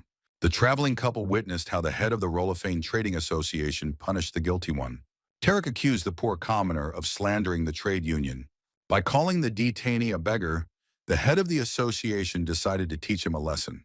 The man claimed that if he hit the beggar 30 times, he would be ready to give him the same amount of gold, throwing the coins right in his face. As soon as the people from the trading association left, the priest immediately ran to the wounded man. The young man insisted that he should have gone to the police and reported this terrible man. However, the victim had no intention of doing this, stating that this money would help him open his own business. Cillian couldn't believe that the man was willing to behave like this just for money, but Rifenheart had already spoken about people's attitudes toward money. The saint was surprised because he thought that he knew the world well. After all, he had traveled a lot. But for the first time, he was in a place where money decided everything. Having received an unpleasant aftertaste after this incident, the young man was curious about what the warrior was doing in such a city. The martial artist was evasive and replied that he wanted to buy something, but his companion continued to question him. The Demon King cautiously replied that he wanted to acquire the elf, guessing how the saint would take it. The boy's expression immediately changed, but Rifenheart assured him that the priest's thoughts were wrong. The warrior could not tell about his past life, so he answered that the young man should think of him as he wanted. Cillian spoke negatively about men, but the master immediately reminded him that he was also one of them. Meanwhile, the head of the Rolofin Trading Association was relaxing in one of the tea houses. The aristocrat complained to the servants that the merchants, by accusing people like him, simply wanted to get as much money as possible. Suddenly, Tarek discovered another visitor to the tea establishment in the room. The leader greeted his old friend Beret, who looked somewhat absent-minded. The man asked if everything was okay with the slave that the guy had recently bought, but he had already managed to return her back to the market by that time. Tarek laughed at the fact that Beret couldn't even tame a slave, which is why Karen couldn't enter the top trading associations. In his defense, the guy claimed that she was cheap and many people returned her, but Tarek wanted to tame that disobedient girl himself. Meanwhile, the traveling couple stopped at one of the capital's hotels. Rifenheart, feeling awkward, asked his companion what he was doing. Having taken a prone position, the young man insisted that he had been training and that push-ups were very difficult for him. The warrior told the priest not to push so hard that he would not lose it due to muscle pain.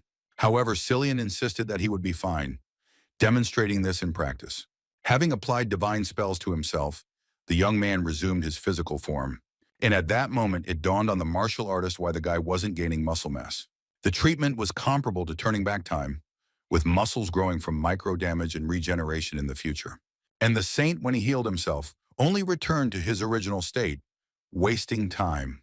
The Demon King felt sorry for the foolish priest, who wanted to show him a more effective method over time. The warrior could not understand whether the saint's long hair was bothering him, but no matter how much the young man cut it, it quickly grew back. Rifenheart stated that he had enough money to go to the slave market, which his companion again followed. The auction featured a wide variety of slaves, but elves were the most popular. Because of their beauty, elves were valued much higher than other races, whose prices ranged from 30 to 800 gold. For orcs, they gave from 10 gold pieces to the point that they gave away a slave for next to nothing because of their tendency to harm themselves. The saint shared his knowledge that Elvenheim was a slave market for the sale of elves with a 300-year history. The Demon King didn't like the name of the market, which literally translated as Elvenland. Cillian believed that the elves were treated better than the orcs, but in both cases it was a slave contract that was clearly not to the liking of either race. The young man did not understand this, claiming that life under the care of civilized people was better than living in the wilderness. Looking at the priest, the martial arts master understood that the average person thought something like this. Rifenheart believed that he needed to found a new kind of empire, different from the one he had built in the past. When the guy was thinking about creating a full-fledged nation of intelligent races, at that moment the merchant launched slaves into the room. The man introduced the world-famous slaves of Elfenheim to a potential buyer.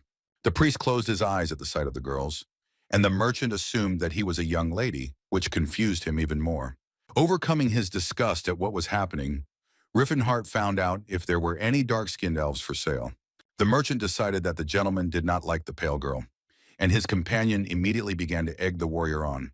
The martial artist was lucky because the market worker had such a person in mind. Having warned that the girl was unusual, the man decided to show everything to the buyers personally. While giving a tour of Elfenheim, the merchant reported that the elves received a proper education and used special teaching methods. The girls ate only fresh fruits and vegetables because proper nutrition helped them smell good. Tired of listening to stories about how poor girls were kept in slavery, the guy looked menacingly at the merchant. Antares demanded to simply take him to the dark-skinned elf, and the seller immediately fell silent. When the trio arrived at the guarded gate, the market employee informed the guard that he needed number 148. The merchant explained that there were immature candidates for the role of killers in this place. With extraordinary joy, the man repeated that the girls trained here, honing their skills. And when Rifenheart discovered the very product that interested him, tears rolled down his cheeks. The girl's long hair hid her face during training, but this detail was enough for her lover to recognize her. At one point, Cirrus threw back strands of golden hair, showing off his dark face. The road that the dark magician took led him to the capital of Zeppelin, and from there he intended to get to the Principality of Chatan itself. Even in his past life, the wizard's training continued in the magical Tower of Delphia. Rifenhart's assistant insisted that the ingredients should not have been mixed to avoid an explosion. But the magician did not listen and mixed the fire flowers with stone seeds and led to the destruction of one of the walls of the tower. The magician asked for forgiveness, claiming that he was simply distracted, but the elf reproached him because yesterday he said the same thing. The magician was quite mature, but for some unknown reason he still remained sweet to his assistant. The dark Mogu didn't like the way the girl addressed him, using the prefix Sir after his name. The man asked her to call him by his usual name, but Cirrus couldn't bring herself to say anything else. After some time, the entire empire of Antares was covered in fire, the smoke from which sometimes obscured the sun in the sky. The emperor himself was on the balcony of the palace, watching as everything he had so stubbornly tried to build collapsed. Behind him were 4 heavenly kings, each representing his own race. Tahed said with sadness in his voice that he had come to greet his lord for the last time. The man wondered why his friends Atilka, Mashaline, and Cirrus were so sad, as if they saw someone on the edge of the grave. The magician said that from all over the continent, nearly 2 million soldiers had gathered to crush him alone. The Demon King was curious about how people would deal with the consequences of sending so many lives to their deaths for the sake of one battle. When the orc asked if the Lord wanted to leave with them, the man replied that he had decided to stay so that the kings would have such an opportunity. Rifenheart asked Mashaline for forgiveness, because even with the divine prophecy, he managed to lose everything. The prophecy said that the elf had to be kept close while the orc made his way, and that the one who passed through the Daemon Abyss would soon appear. The dark magician was surprised that as soon as he destroyed the sanctuary, the gnomes immediately proclaimed him their savior. The Demon King said goodbye to the dwarf, hoping to see him again in the future, asking the other leaders to try to survive. The girl, although reluctantly, followed the others, claiming that she would also look forward to meeting the master. The emperor had no idea what fate had in store for him, who wanted the elf to find a worthy partner. But the girl suddenly shouted that she would wait for her master, not accepting any refusal. The next moment, the lovers merged into a sensual kiss before parting for a very long time. The merchant claimed that he was ashamed to show Cirrus to customers because she was absolutely untrainable and had already been returned 3 times. The slave's character was so terrible that it was extremely difficult to sell her, and the man began to use her to train other elves. The merchant asked the client again if he had changed his mind about buying such a slave, but surprisingly, he remained firm in his intentions. The man decided that the warrior had specific tastes, and rubbing his hands decided to demand 100 more for the girl. The saint was surprised when they asked only 300 for the elf, to which the merchant replied that she was defective and he doubted that she would be sold at all. Despite all of the above, the elf finally found her permanent owner. Looking at the scars on Cirrus' body, Rifenheart wondered how much she had to suffer. The merchant offered to call a priest to heal the girl's wounds, but this job was assigned to Cillian. Throwing his coat over the girl, the martial arts master asked if she had a name. The guy named his assistant Cirrus, but the girl did not react to the new name, replying that she would remember it. Rifenheart revealed that the girl's full name was Cirrus Balencia, which she found odd since slaves were not given last names. The warrior insisted that the elf not forget her, after which he introduced himself and the saint from the cult of Philinense. Confused by such a kind attitude towards herself, the only thing the girl said was that she understood everything. The merchant was surprised when he learned that another customer had also come for item number 148. Tarek didn't expect that anyone would decide to buy the elf, and he was literally half an hour late. The head of the trading association, Rolofane, decided that Beret had somehow guessed his plans and bought the elf back. The seller stated that the buyer was very young, whom he had not seen before, but did not ask his name because he was paying in cash. Tarek found it odd that someone would carry so much cash to buy a slave, but the merchant assured him that it was of inferior quality. The seller described the guy, indicating that he was of strong build, and as soon as the boss saw him, he would immediately understand that it was him. Rifenheart assessed the fit of the shorts he had bought for his beloved Cirrus. The elf was not used to seeing such expensive clothes on herself. They fit her simply amazingly. The warrior said that the girl would wear this equipment for a while, and later he would buy her something better. When asked if Cirrus was hungry, she replied that she would follow the will of the master, but Rifenheart did not like the way the elf addressed him. The dark mage had no intention of returning the girl back to the market, which made her unable to understand why her new master treated her like a human girl. The boy asked her to call him by his name and treat him as a comrade with whom she was traveling. Ceres took the martial artist's request as another fetish for someone who liked to imagine himself as an adventurer. Since the slave was in such comfortable conditions for the first time, she decided to play along and call the guy Rifenheart. Soon the trio dined at Mercy Redanti, the most popular restaurant in Zeppelin.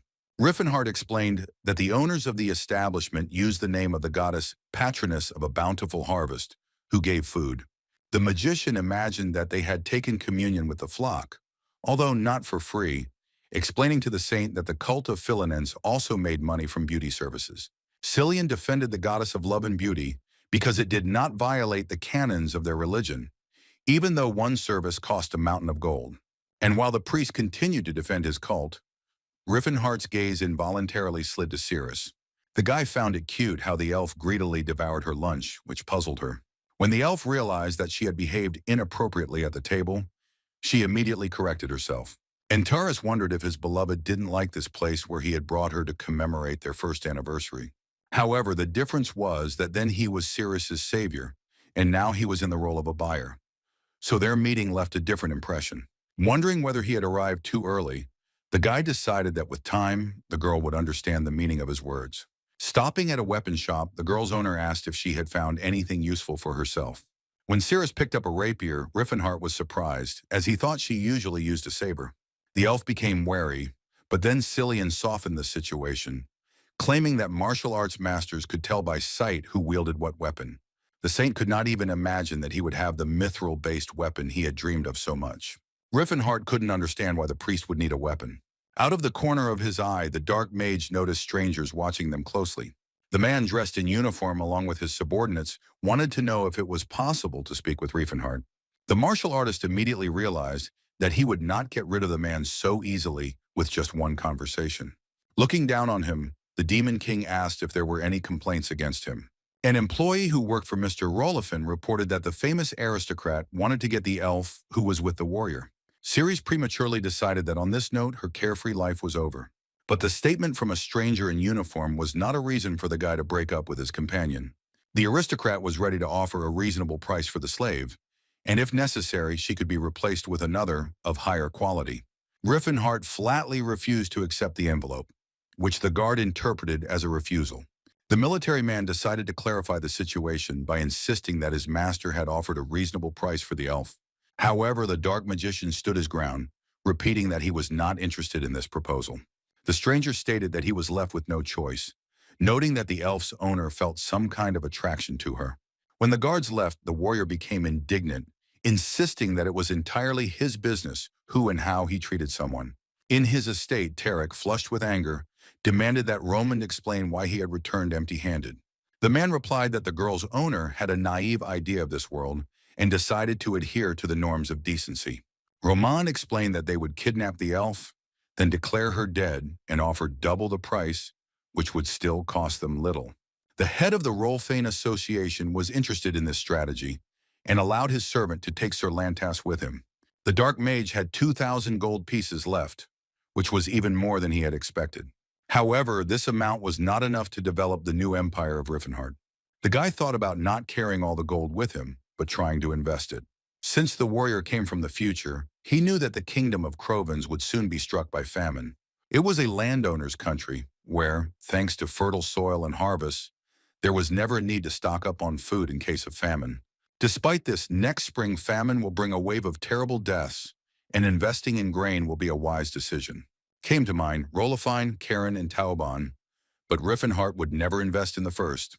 Of the remaining ones, the guy preferred Taubang, whose specialty was selling grain, and the company was Rolifine's main competitor. Sivolt Tauban was the head of the association who cursed Tarek for deciding to sell millet at half price. Suddenly, a servant burst into the office claiming that a certain man wanted to make an investment in the company. The man wanted to drive the investor away, but stopped doing so when he heard how much money he wanted to invest. Rifenheart stated that I intended to invest 1,500 gold pieces in the grain of the Taubang company. The boy asked Sivolt to fill his warehouses in the kingdom of Crovens for the barley harvest next spring. The man tried to reason with the investor, arguing that selling grain to this country was like selling soap to an orc. Antares stated that no matter what, it would be his problem. But the owner of the company did not want to offer the client a case that was obviously doomed to failure. Realizing that there would be no business, the warrior decided to invest in another trading union, taking bags of gold. Sivolt insisted on leaving the money with them, saying he simply wanted to offer the investor a more profitable investment. The martial arts master said that he was able to decide for himself where to invest his money, asking that it be better to draw up a contract as quickly as possible. Rifenhart's only condition was that his contribution not be used for personal gain. The guy asked if there was a branch of the Tauban Trading Association in the Kingdom of Grime to which the trade route was being built. Since there was no Tauban branch near the Delphia Tower, Rifenheart asked Sivolt to get some information for him. Since Delphia was the route to the Ronta branch, the man could contact the branch to find out everything about the current Rifenheart. While the Dark Mage was making a business deal, Cirrus was teaching the priest the art of combat. With a sharp and precise movement, the girl swung the blade that Cillian had previously acquired, after which she began to demonstrate a variety of different blows, which the saint watched with delight. And as the elf jumped into the air to deliver a spinning kick, memories came flooding back. Ciri's mother told her that the High Elves were originally meant to be guardians of the forest. The elves lived under the protection of the world tree Elfenheim, where every living creature was their friend. The mother asked the girl to never forget her pride, but people continued to oppress them. Before the elf's eyes, their city, which was supposed to become a paradise for their race, was burned. The girl was taught from an early age to be loyal and polite, because she was quite pretty and had to go to a better place. However, the little elf ended up with a cruel owner who beat her every now and then. The girl lived in the basement, and food was left for her on the floor, as if for some mongrel. Even her own kind made fun of her, and her pure-blood heritage only gave her more reason to ridicule. The only salvation for the elf was the sword, because all the adults she remembered owned this weapon, which is why she loved it so much. Swinging her sword, the elf brought back memories of her parents, who had fought furiously for their lives. Time passed, and with it the memories faded, but Cirrus kept one phrase forever in her heart. The mother told the girl to never forget about pride, no matter what happens and no matter how hard it is. The priest pulled the girl out of her memories with his questions about how she managed to learn to move so quickly. Cirrus replied that they just had to try their best, but the boy claimed that he had heard exactly the same thing from Riffen. Assuming that all the warriors were on the same page, Cillian began to show off his skills. Suddenly, the pair's training was interrupted by a familiar voice, claiming that he had finally found her. In the passage that was the only exit from the hotel garden, the strangers demanded that the elf go with them. Roman, with a sinister grin, claimed that they would take the girl to the real master. Looking at the employees of the Rolifane Trading Association, Cirrus was ready to fight back. But a dozen armed men appeared in front of the elf, which somewhat complicated the situation. Suddenly, the priest spoke up, demanding that the strangers introduce themselves first. The man insisted that they had taken the necessary measures to ensure that no one would come to their aid, but the saint repeated that the elf was not for sale. Tired of listening to the young man's chatter, Roman's henchman pulled his sword from its sheath and swung it at the priest. The blade of the sword met the dagger that was in the hand of Cirrus, who stood up to protect her friend. The next second, the elf's blade passed across the guard's throat, silencing him forever. 3 more of Roman's henchmen rushed at the rebellious slave, wanting to avenge their comrade. The girl found herself between 2 warriors, but she did not lose her head, as she knew what she had to do. A moment later, the guards joined their colleague, who had suffered the same fate. Mr. Rolofin's subordinate was shocked that the slave dared to raise her hand against anyone. But at the same time, the man could not help but notice how strong the elf was in battle. Decided to add his contribution to the battle wound, which he asked Philinens crush the ignorant with an iron rod. A second before the attack, the girl pulled the priest closer to her, thereby saving him. The blade that was meant for the young man forcefully entered the tree that grew in the middle of the courtyard. Roman, who had just thrown the dagger, claimed that no one would blink an eye if the pilgrim died. Cillian was seething with anger, but Rifenheart's beloved insisted that she would sort everything out herself. Brandishing a dagger, the girl headed towards the commander-in-chief of the detachment, ignoring the calls of her comrade. Having taken a fighting stance, the elf insisted that it was no problem for her to deal with such rabble. The man was enraged by the slave's impudent behavior, while his people were in shock. Roman decided that now was the best time to turn to Tolkat, who had work waiting for him. A monster of enormous size who was in the service of the Rolifin Trading Association entered the courtyard. If the priest was surprised by any previously unseen creatures, then the elf was also embarrassed at the sight of the enemy. Warrior the Orc, who was a killing machine, kept saying that he needed to catch the elf. Looking at its target, the creature asked for her forgiveness, but there was nothing he could do. The Orc, looking at Cirrus, wondered whether he would be able to cope with her, since the girl was much stronger than the people he served. The monster's boss told him not to damage the goods, to which the monster replied that he would simply grab her. The girl held the blade out in front of her in advance in order to block the enemy's attack. But she didn't expect at all that the enemy weapon would change its trajectory once it was behind her. In just a split second, the elf managed to dodge the attack, which, although it hit her directly, still hit her. The monster managed to cut Cirrus' clothes, but he didn't expect more, since he shouldn't have damaged the goods. To her regret, Rifenheart's beloved admitted that she was up against a strong opponent. While counterattacking, the girl thought that she shouldn't have left the saber in the room. Considering your body parameters and skills, Takada successfully fought off the girl's attacks. Roman was unhappy that Rolofin's secret weapon could not cope with the elven maiden. Starting to sweat, the orc began to think that there was a high probability that he would not be allowed to eat again today. I broke the paving stones beneath me. The monster leaned with all its weight on Cirrus, who continued to hold the defense. She suddenly realized that she couldn't win if she just fought back all the time. And at that moment, when Takada swung again, the girl realized that it was now that she had to change her strategy. Suddenly, the elf began to run towards the enemy, but there was no sign that she was preparing to counterattack. Her opponent froze for a moment, not expecting such a maneuver. But having pulled himself together, the orc continued, and so he lowered his sword straight at moving target.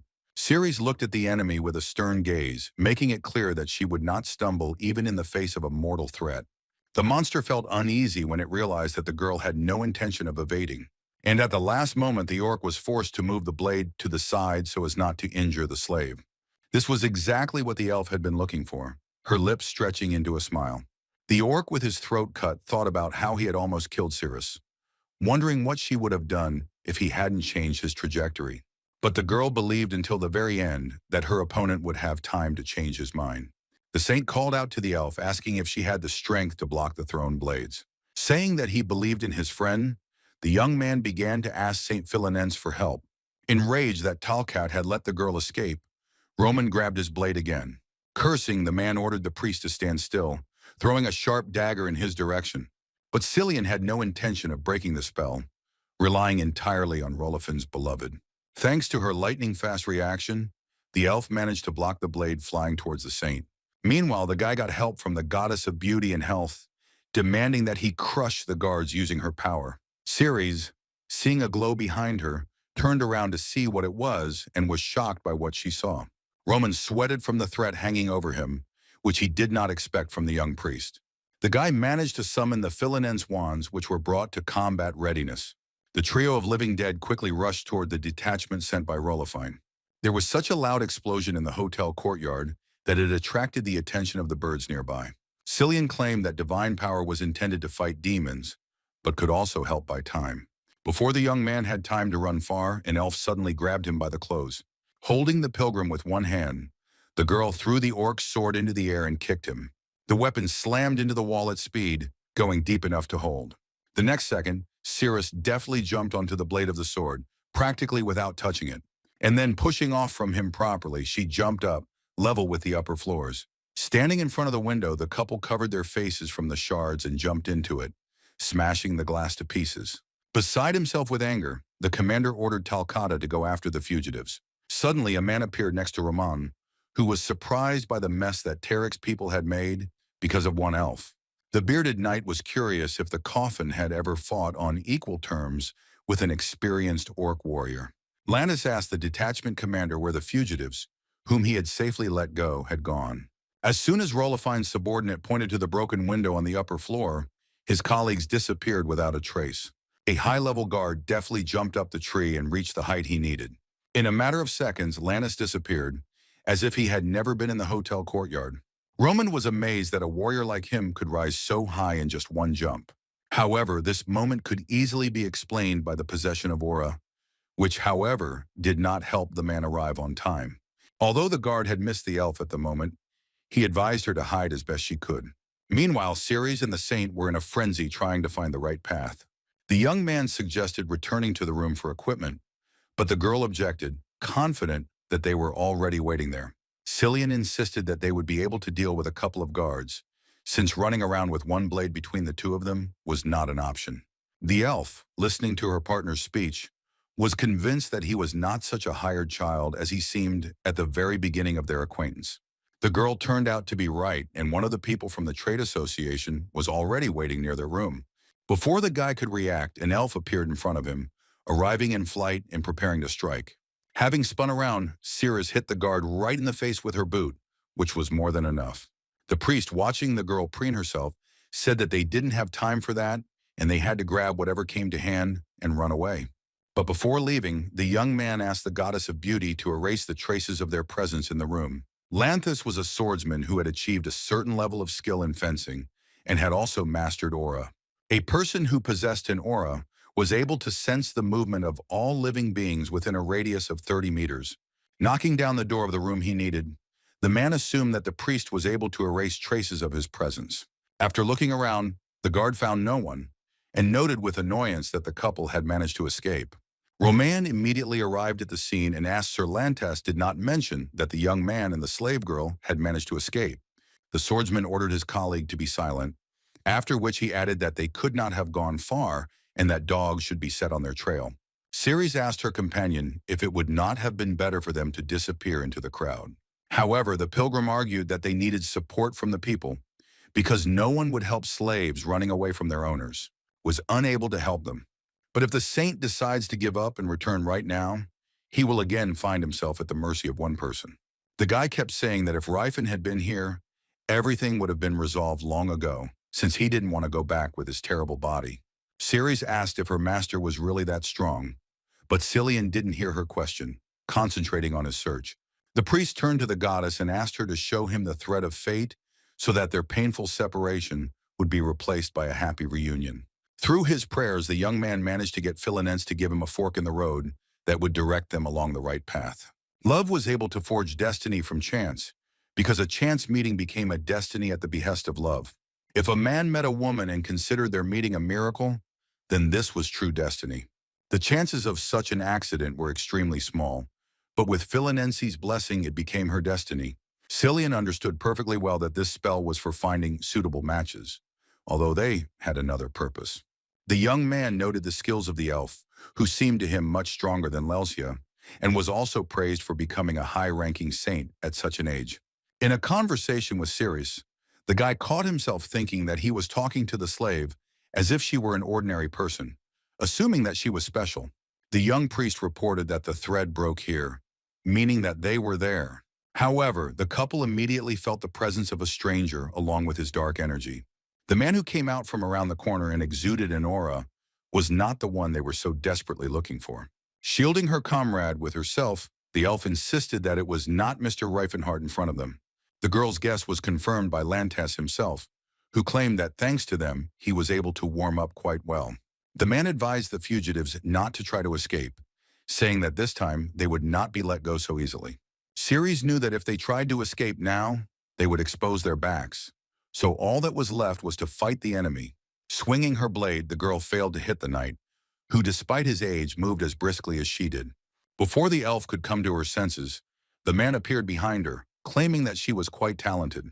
While avoiding another attack, Lantas assumed that the girl had put in a lot of effort to achieve such results. Because Cirrus couldn't land any of her attacks on the enemy, she was starting to get very worried. The pilgrim, asking Philinense for courage, did not understand why such a swordsman in the world of knights would get involved in the dirty affairs of one of the trading unions. When the priest asked to give the girl unprecedented power, she immediately felt how some energy penetrated her body. The man was surprised at how many sacred spells the pilgrim used, convinced that he could easily reach the level of the bishop himself. Cillian replied that he was well known enough in the south of Vasili, asking his partner to teach the warrior a proper lesson. Now the elf's movements had changed beyond recognition, which her opponent immediately told her about. But one fine day the luck came to an end, and the blade endowed with divine power cracked. Ceres' face showed fear, as she couldn't even imagine that she could suddenly lose her weapon during the fight. Finding himself behind the elf, Lantas left a scar on her body, claiming that he had allowed the fugitives to get too carried away, having played with them too much. The saint himself did not expect such a turn of events, and his fighting spirit instantly disappeared. The swordsman was pleasantly surprised, not expecting that the slave would force him to use aura during the battle. Running up to Rifenhart's beloved, the young man asked himself what a swordsman who possessed aura was doing here. It is unclear how the knight who had wandered here was approached by his colleagues. The young priest was very surprised when he learned that it was Lantas himself who had heard his name before. Lanthus von Kalbenard was a famous knight in the Taken Kingdom, particularly for his notoriety. The heir of a noble family awakened the power after 30 years, and then the whole kingdom rejoiced at the appearance of a new owner of the aura. But besides this, the man kept a terrible secret that he could not share with anyone. The knight behaved terribly with the elven slaves, and even spread to royalty, after which he was exposed in high society. The young man said that he had heard about the knight's bad reputation, and that, having become the greatest disgrace of his kingdom, he decided to hide in the Principality of Chiton. Cillian couldn't believe that the owner of the aura could do such dirty deeds, to which the man replied that he was simply working off his salary. The swordsman does not, I was ashamed of my actions, that I calmly talked about how I killed hundreds of elven girls and then decided to run away here. Roman believed that the Aura Lord brought no small benefit to the trade union, that he could handle absolutely any dirty work. Lannis, who helped Rolifine rise in the principality, pointed to the priest, wanting to suppress his divine power for a while.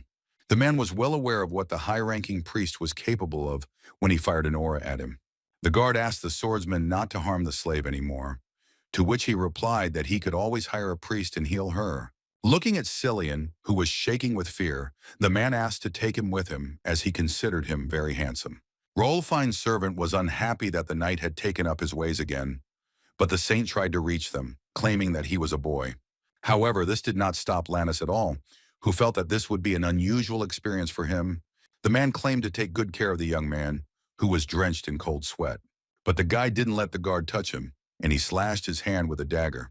The swordsman was surprised that after the procedure he had performed, the boy was able to fight back. Lannis explained that the priest must have torn tendons, which is why he could not figure out how he got up without treatment. This prank prompted the enemies to cut off Cillian's little legs so that he would not accidentally run away from them. It never came to that, as one of the walls shattered into pieces, which came as a surprise to those present. The pilgrim could not believe that this was the third time that Mr. Riffin had saved him, believing that it was fate. The guy who had escaped spectacularly declared that after a long search he had finally found the scoundrels. The martial artist asked the guards how they dared to covet Ceres. However, the workers of the Rolfane Trading Association stood silently, unable to shake off their stupor. Rifenheart pulled off his jacket as he walked, the sight of which made him feel suddenly hot. The swordsman, confused by what was happening, looked thoughtfully at the stranger who had appeared out of nowhere. Lannis was sure that the guy wasn't just lucky with his physique, feeling how a strong aura emanated from him. Roman explained that the person in front of them was the owner of the slave, but the swordsman believed that he was an ordinary commoner. The man seemed to go crazy from the presence of Rifenheart, whom he could in no way call ordinary. The knight was not clear how the boy at such a young age was able to master an aura whose level could not be read. Unsheathing his sword, Lanthus declared that he had not met such strong people as the martial arts master for a long time.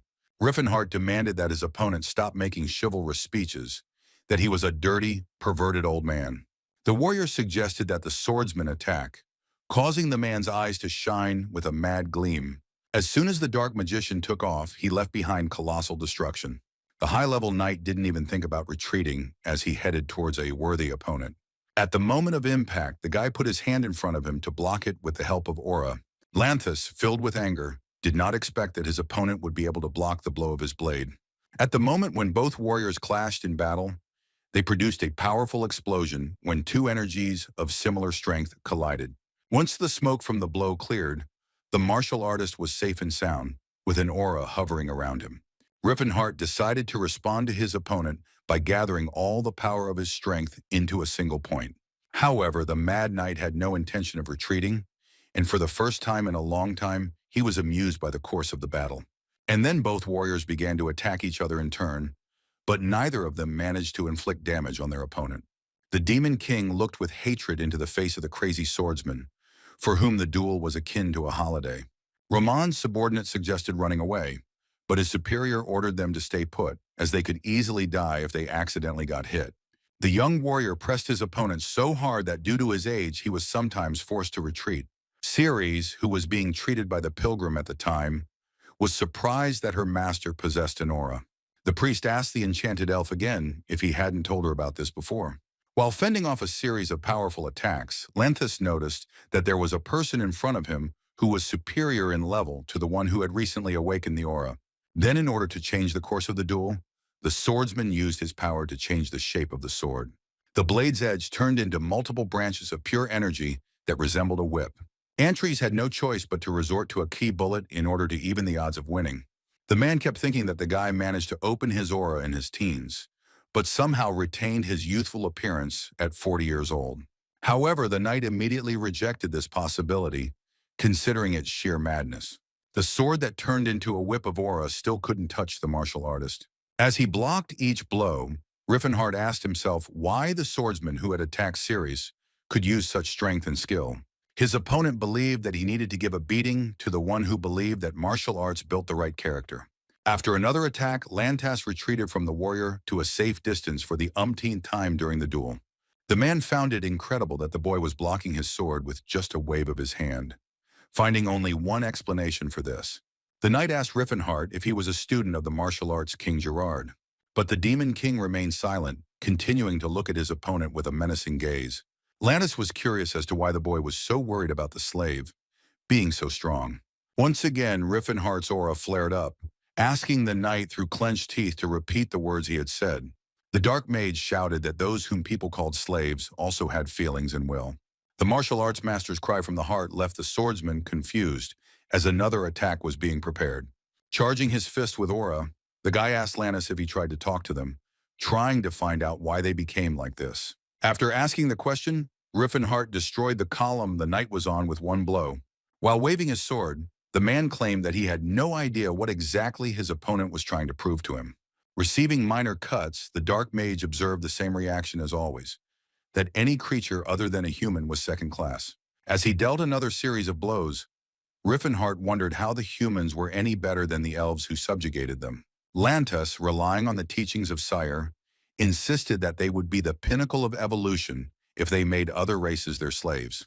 The boy asked why the descendants of great spirits had to bear such a heavy cross. The warrior asked whether it had never occurred to his enemy that if people were not in charge of everything, they themselves could end up becoming slaves. With these words, Rifenheart tried to deal Lanthus a crushing blow, but the man dodged the attack in time. Humanity, having enslaved the orcs, and after them the dwarves, amused and laughed. and having subjugated the elves, considered this their triumph. All wounded from the blows of the blade, the warrior declared that if Lantas allowed slavery to exist, then he himself could one day become a slave. The man considered his opponent crazy if he seriously claimed that elves were equal to humans. In protest, Rifenheart swung his fist, but to his regret, he missed, shattering the cobblestones lying under his feet. As he walked towards his enemy, the Demon King claimed that his beloved was not a slave. With a curtain of rage clouding his eyes, the guy continued to swing his fists, destroying everything around him. Serfdom, which the knight supported, flourished on the continent thanks to people who were weaker, even though they were part of it. By defending himself, the Dark Magician also defended other races from the unjust ideology of man. And at some point, his opponent finally gave in, missing one of the blows. The martial artist managed to kick the swordsman, stopping his endless leaps across the area. The man flew into the nearest wall with such force that he pressed himself against it as hard as he could. Catching his breath, the bearer of the aura broke out in a cold sweat, because he had met an opponent who was superior to him. After a long battle, Rifenheart still exuded a strong aura, as if he had found a second wind. The guy tried to change people's false perceptions so that they would not start living in fear in the future. The warrior wanted to put an end to this at any cost, and he was lucky enough to start with a vile swordsman. Rifenheart delivered a solid punch to Lantas, who cringed from the blow. The man did not immediately feel the effects of the attack. Only a second later, he spat out a fair amount of blood. The more Rifenheart's rage and anger grew, the more pain his opponent felt.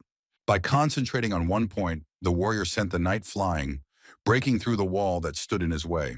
At great speed, the swordsman flew into the neighboring building, almost destroying this wall as well. The guy publicly declared that no matter what, he would change his attitude towards other races. Standing on a still intact section of the wall, Rifenheart declared that no one should call Cirrus a slave anymore. The elf's master insisted that no one should even think about enslaving her, which is why the girl thought he was crazy. She used to think that her master was crazy, but now she thought that he was obsessed with role-playing games, saying such nonsense. However, some of the phrases spoken by the warrior had meaning, which could not leave Cirrus indifferent. Lying in the rubble of the local architecture, Lannis begged the martial arts master for mercy. The guy wondered why he should forgive him, but the man tearfully repented of what he had done, claiming that he would only do good. Rifenheart stated that the knight's face said otherwise, but the defeated swordsman denied it until the very end. The boy did not understand why Lantas was allowed to go to church to repent instead of going to prison for his actions. The bloodied knight claimed that he was willing to surrender to the authorities so that his opponent would not have to get his hands dirty. But the man had no idea that Antari's hands were already elbow-deep in blood from his previous life. Despite this, the warrior still agreed to spare the mercenary and take him at his word. The guy asked if he was right in saying that a repentant person deserved to die in order to quickly pay for his actions. Ceres and Cillian then watched as Rifenheart meted out justice. The martial artist struck the stone slab beneath which lay the swordsman hired by Rolofine. The guy said that he shouldn't have used the word repentance so thoughtlessly, especially if it was unfamiliar to the person. Returning to his comrades, the Dark Magician inquired about their well-being, who were safe thanks to the pilgrim's healing skills. Somewhat embarrassed, the elf asked her master if he had been hurt during the battle. The warrior immediately blushed because his beloved spoke to him, despite the coldness that was evident in her voice. The priest pointed to the guards who wanted to run away, but the boy called out to them in time. He became curious about where the trade union workers were planning to slip away to, with an unforgettable evening awaiting them. Rifenheart asked Roman who the man was who gave the order to take the elf away from him. The warrior expected that the guards would not break down so easily, so he decided to resort to educational procedures. With bewilderment on their faces, the guards asked why the warrior needed the club. But very soon the boys learned the answer to the question they had asked, but Rifenheart still did not hear the answer to his. In one voice, the guards answered that Tarek Rolofane was behind everything, advising the guy to also leave the city through the south gate. Hearing this name, Antries remembered that this was the same man who had bullied Cirrus for 10 years in his past life. Back then, the Demon King had no chance to take revenge on him, but now, ignoring Roman's warnings, he was going to go after him. The man insisted that if the warrior did anything to the master, he would turn all of Chatan against him. But the boy was ready for this. The martial artist claimed that he knew very well what kind of person this aristocrat was. As the guy promised, he was not going to kill the guards, advising them to stick close to each other so as not to die of cold. Meanwhile, Beret wondered why it took so long to bring the elf to them. Tarek was of the same opinion, and found it strange that Roman had been messing around with the slave for so long. Pointing to the two elves, Beret asked why the head of the trading association needed them. There was a rumble coming from behind the door, which attracted Karen's attention. But Tarek told him not to worry, insisting that another public rally was being held. The man was deeply mistaken, because his guards were meanwhile fighting the uninvited guests. Or they pretended, since they were not very successful at it, that they were not able to withstand the enemy. While Rifenheart was thinking about how difficult it was not to kill, the priest was healing the guard's wounds, and at the same time erasing all the painful memories. The warrior became curious about what the young man was healing with the spell that was usually used to heal broken hearts. Cillian claimed that if it weren't for his memory-blurring skills, the master would have simply torn off the heads of those unfortunate people. But Talcata stood in the way of the trio, growling loudly and declaring that he would not let strangers through to his master. The Dark One wanted to understand why the orc raised his sword to protect a man who was not worth it at all. The monster explained that he had obligations, and if he was broken or damaged in any way, he would not be able to call himself a warrior. Unexpectedly, the martial arts master told the orc that he had lived in slavery all this time, causing the monster to think. Even though Aristocrat was not Talcata's mentor, he still had to see things through to the end, even under duress. As Rifenheart had expected, the orc was too naive and straightforward, surprising the saint with his knowledge of their language. The elf said that she would take on the monster, which caused concern in her master. Drawing her sword, the girl claimed that now, unlike the previous meeting, she had the necessary weapon for this. Looking at his rival, the orc complimented her, claiming that she had become stronger. The warrior asked the pilgrim to cover Cirrus, who knew without reminders what he had to do. The monster didn't like how the human ignored him, but the demon king claimed that his opponent was an elf.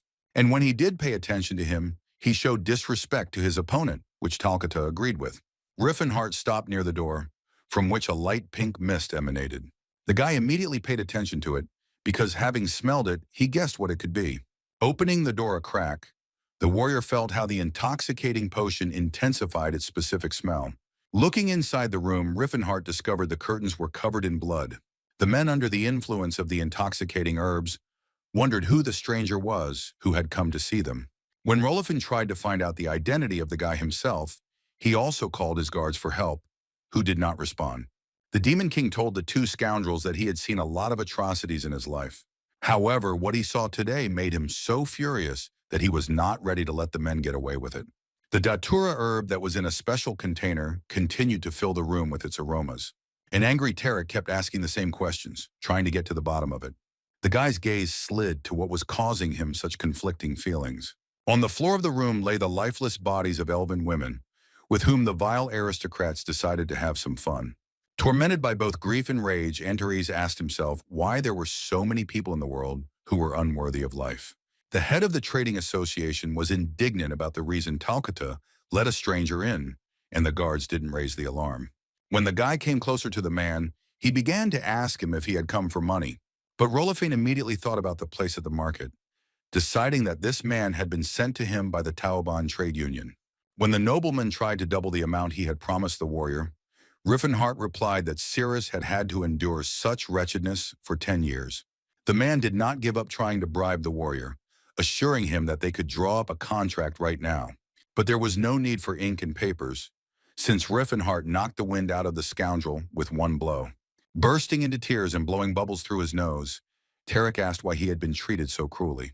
The dark magician was curious how such a person dared to mock his Ceres, who in turn tearfully swore that she did not know any Cirrus. The guy began to list everything that Tarek could have done to his beloved, adding arguments in the form of fists to his words. The martial artist claimed that now the aristocrat would understand what it was like for those who died by the grace of Rolifin. Brett immediately screamed that the stranger was a murderer, which the Demon King was ready to argue with. The head of the association, Karen, insisted that he led a righteous life and did not understand what they wanted from him. Looking out from the corridor, the elf and the priest silently watched as the master dealt with the villains. Ceres, when she saw Tarek's dead body on the floor, said that it was very cruel. Rifenheart defended himself by saying that these people deserved worse, which Cillian agreed with. The pilgrim said that he had already become accustomed to such a sight, since he had been traveling for a long time. After which the couple, praising each other, told about how they managed to defeat Takata. Using the aura, the boy felt that the orc was still alive, although his breathing was weakened. Barrett, when he saw Cirrus, screamed in fear that in front of him was the same slave that he had returned. The girl, looking at the groups of her relatives, declared that in front of her was a child killer. Drawing her sword, the elf declared that the pitiful life of an aristocrat was not enough to calm the soul of a dead child. However, it was the least she could do. But Beret decided that the girl was crazy if she wanted to kill him because of a slave. A few seconds later, the guy's wounded body collapsed on the floor, stretching out his hands to the girl, asking her for help. Having plunged her blade into the boy's body, Cirrus ordered him not to touch the child with his dirty paws. Rifenheart looked sadly at the picture unfolding before him, and he felt genuinely sorry for the elf. After this, the trio had no choice but to head into the winter evening forest. But they took with them the remaining slaves, 7 elven women and 9 orcs who were in Rolophane's power.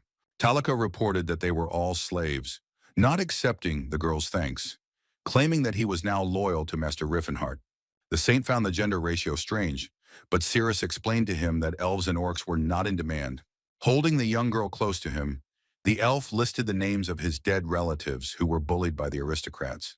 Remembering the events of the past, Cirrus felt ashamed that her idea of the new master could have been wrong. Just then, Rifenheart appeared on the horizon and asked forgiveness from those present for keeping everyone waiting. The warrior said that he had obtained a slave contract, as well as the seal of the head of the Rolofa Union. When the priest asked where the guy managed to get all this, he replied that he found it in the safe when he broke through the wall of the office. The pilgrim declared that this was sheer barbarity, which angered Antares, who had not heard that phrase for 50 years. His comrades immediately asked what time the martial arts master was talking about, but he immediately decided to change the subject. The guy said that the contracts he had been looking for so long were not really what he needed.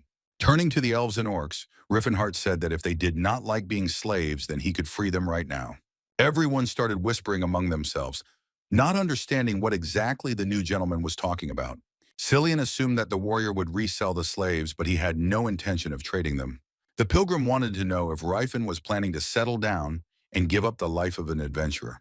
The seal on the contract meant that the representatives of the other times would no longer be slaves of Tarek, which could protect them from persecution. The Demon King knew it was his personal whim to free these boys, but by his actions, he was putting them in danger of a different kind. The warrior decided to take up their training, and so he went to the Tauban Trade Union. The head of the company was confused, as he had Master Tarek's slaves in his office. When asked if he had bought them all, Rifenheart replied that Sivolt himself would find out later, as he was supposed to take care of these creatures in secret. The warrior created a fog, saying that tomorrow's news would greatly surprise him, and if the secrets were revealed, he would be under suspicion. Seeing the excitement on the man's face, the client insisted that this was a normal thing for him.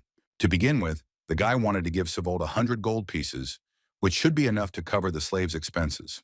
Quickly hiding the gold in a bag, the head of the company replied that there was one place on the outskirts of Zeppelin where no one went. The dark magician also asked that no one touch these creatures and treat them like slaves.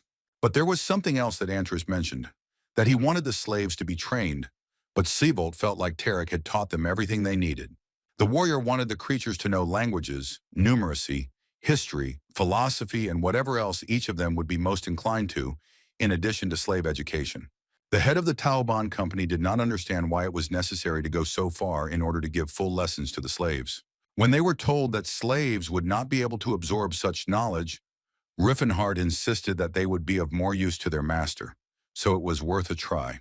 The man did not want to argue any further, since he was not paying for the lessons out of his own pocket, but there could be problems with the teachers. Fortunately, the martial arts master knew how arrogant the mentors could be and was ready to help with that. They had to have students, among whom were commoners who needed money and who were worth paying attention to. The Demon King didn't expect anything special from the students and was quite satisfied with the basic knowledge for slaves. Toban still didn't understand how slaves could learn anything, which was the same as teaching a dog or a cat to write. Despite Sivolt's doubts, the boy knew from experience that there was nothing wild about training slaves. High society flatly rejected this idea, citing the fact that all races except humans were insignificant. The reluctance to educate slaves was actually to prevent them from one day rebelling against their masters. Once Sivolt sees how much other races could understand, he will begin to train his own slaves. If everything goes as Rifenheart planned, then the education of slaves will become a trend that will spread across the continent. The warrior wanted to change the way people think, to achieve what he could not do in his past life. After some time at the hotel, and Therese asked if the priest had money. The guy said that he suddenly gave all his savings to Cyvold because he did not take into account transportation costs. Ceres suggested returning her clothes to the store if the money situation was really bad. However, Rifenheart was terribly worried, assuring the girl that this was not necessary. The guy didn't even notice that since becoming a slave, the elf laughed for the first time in her life. The next morning, the whole town was in an uproar over what had happened at the aristocrat's estate. The heads of the Rolofane and Karen trading associations, which included Tarek and Beret, were found dead. Nobody knew who the killer was, because none of the workers could really remember anything. And 2 weeks after the incident, the trio took part in clearing one of the dungeons. The pilgrim, as before, resorted to the prayers of his patroness Philanense so that she would sprinkle the lost souls with purifying light.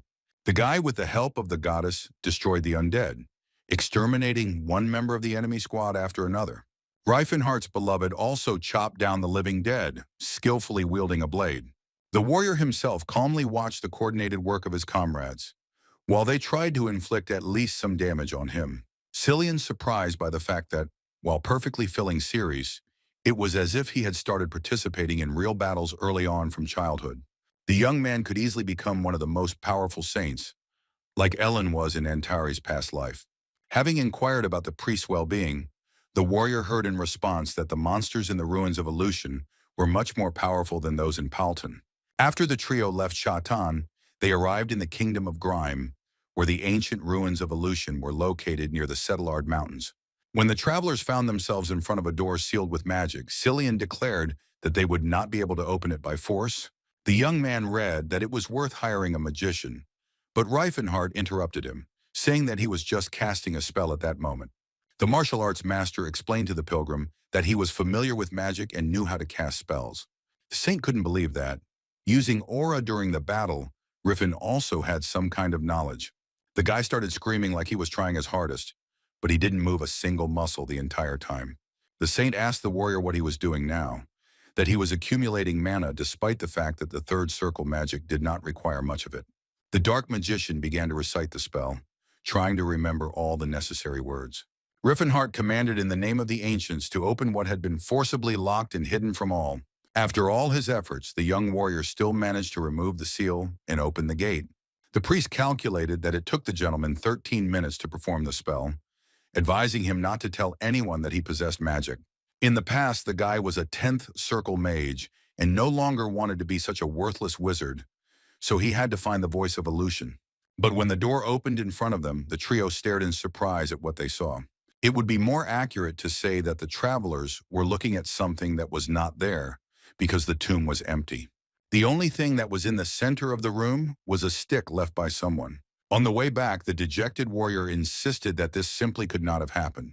But Cillian tried to calm him down, arguing that they didn't always have to be first in everything. The guy said that the future was changing because the last time he discovered these ruins, it was only 17 years later. The pilgrim claimed that they did not return empty-handed, having obtained a good artifact.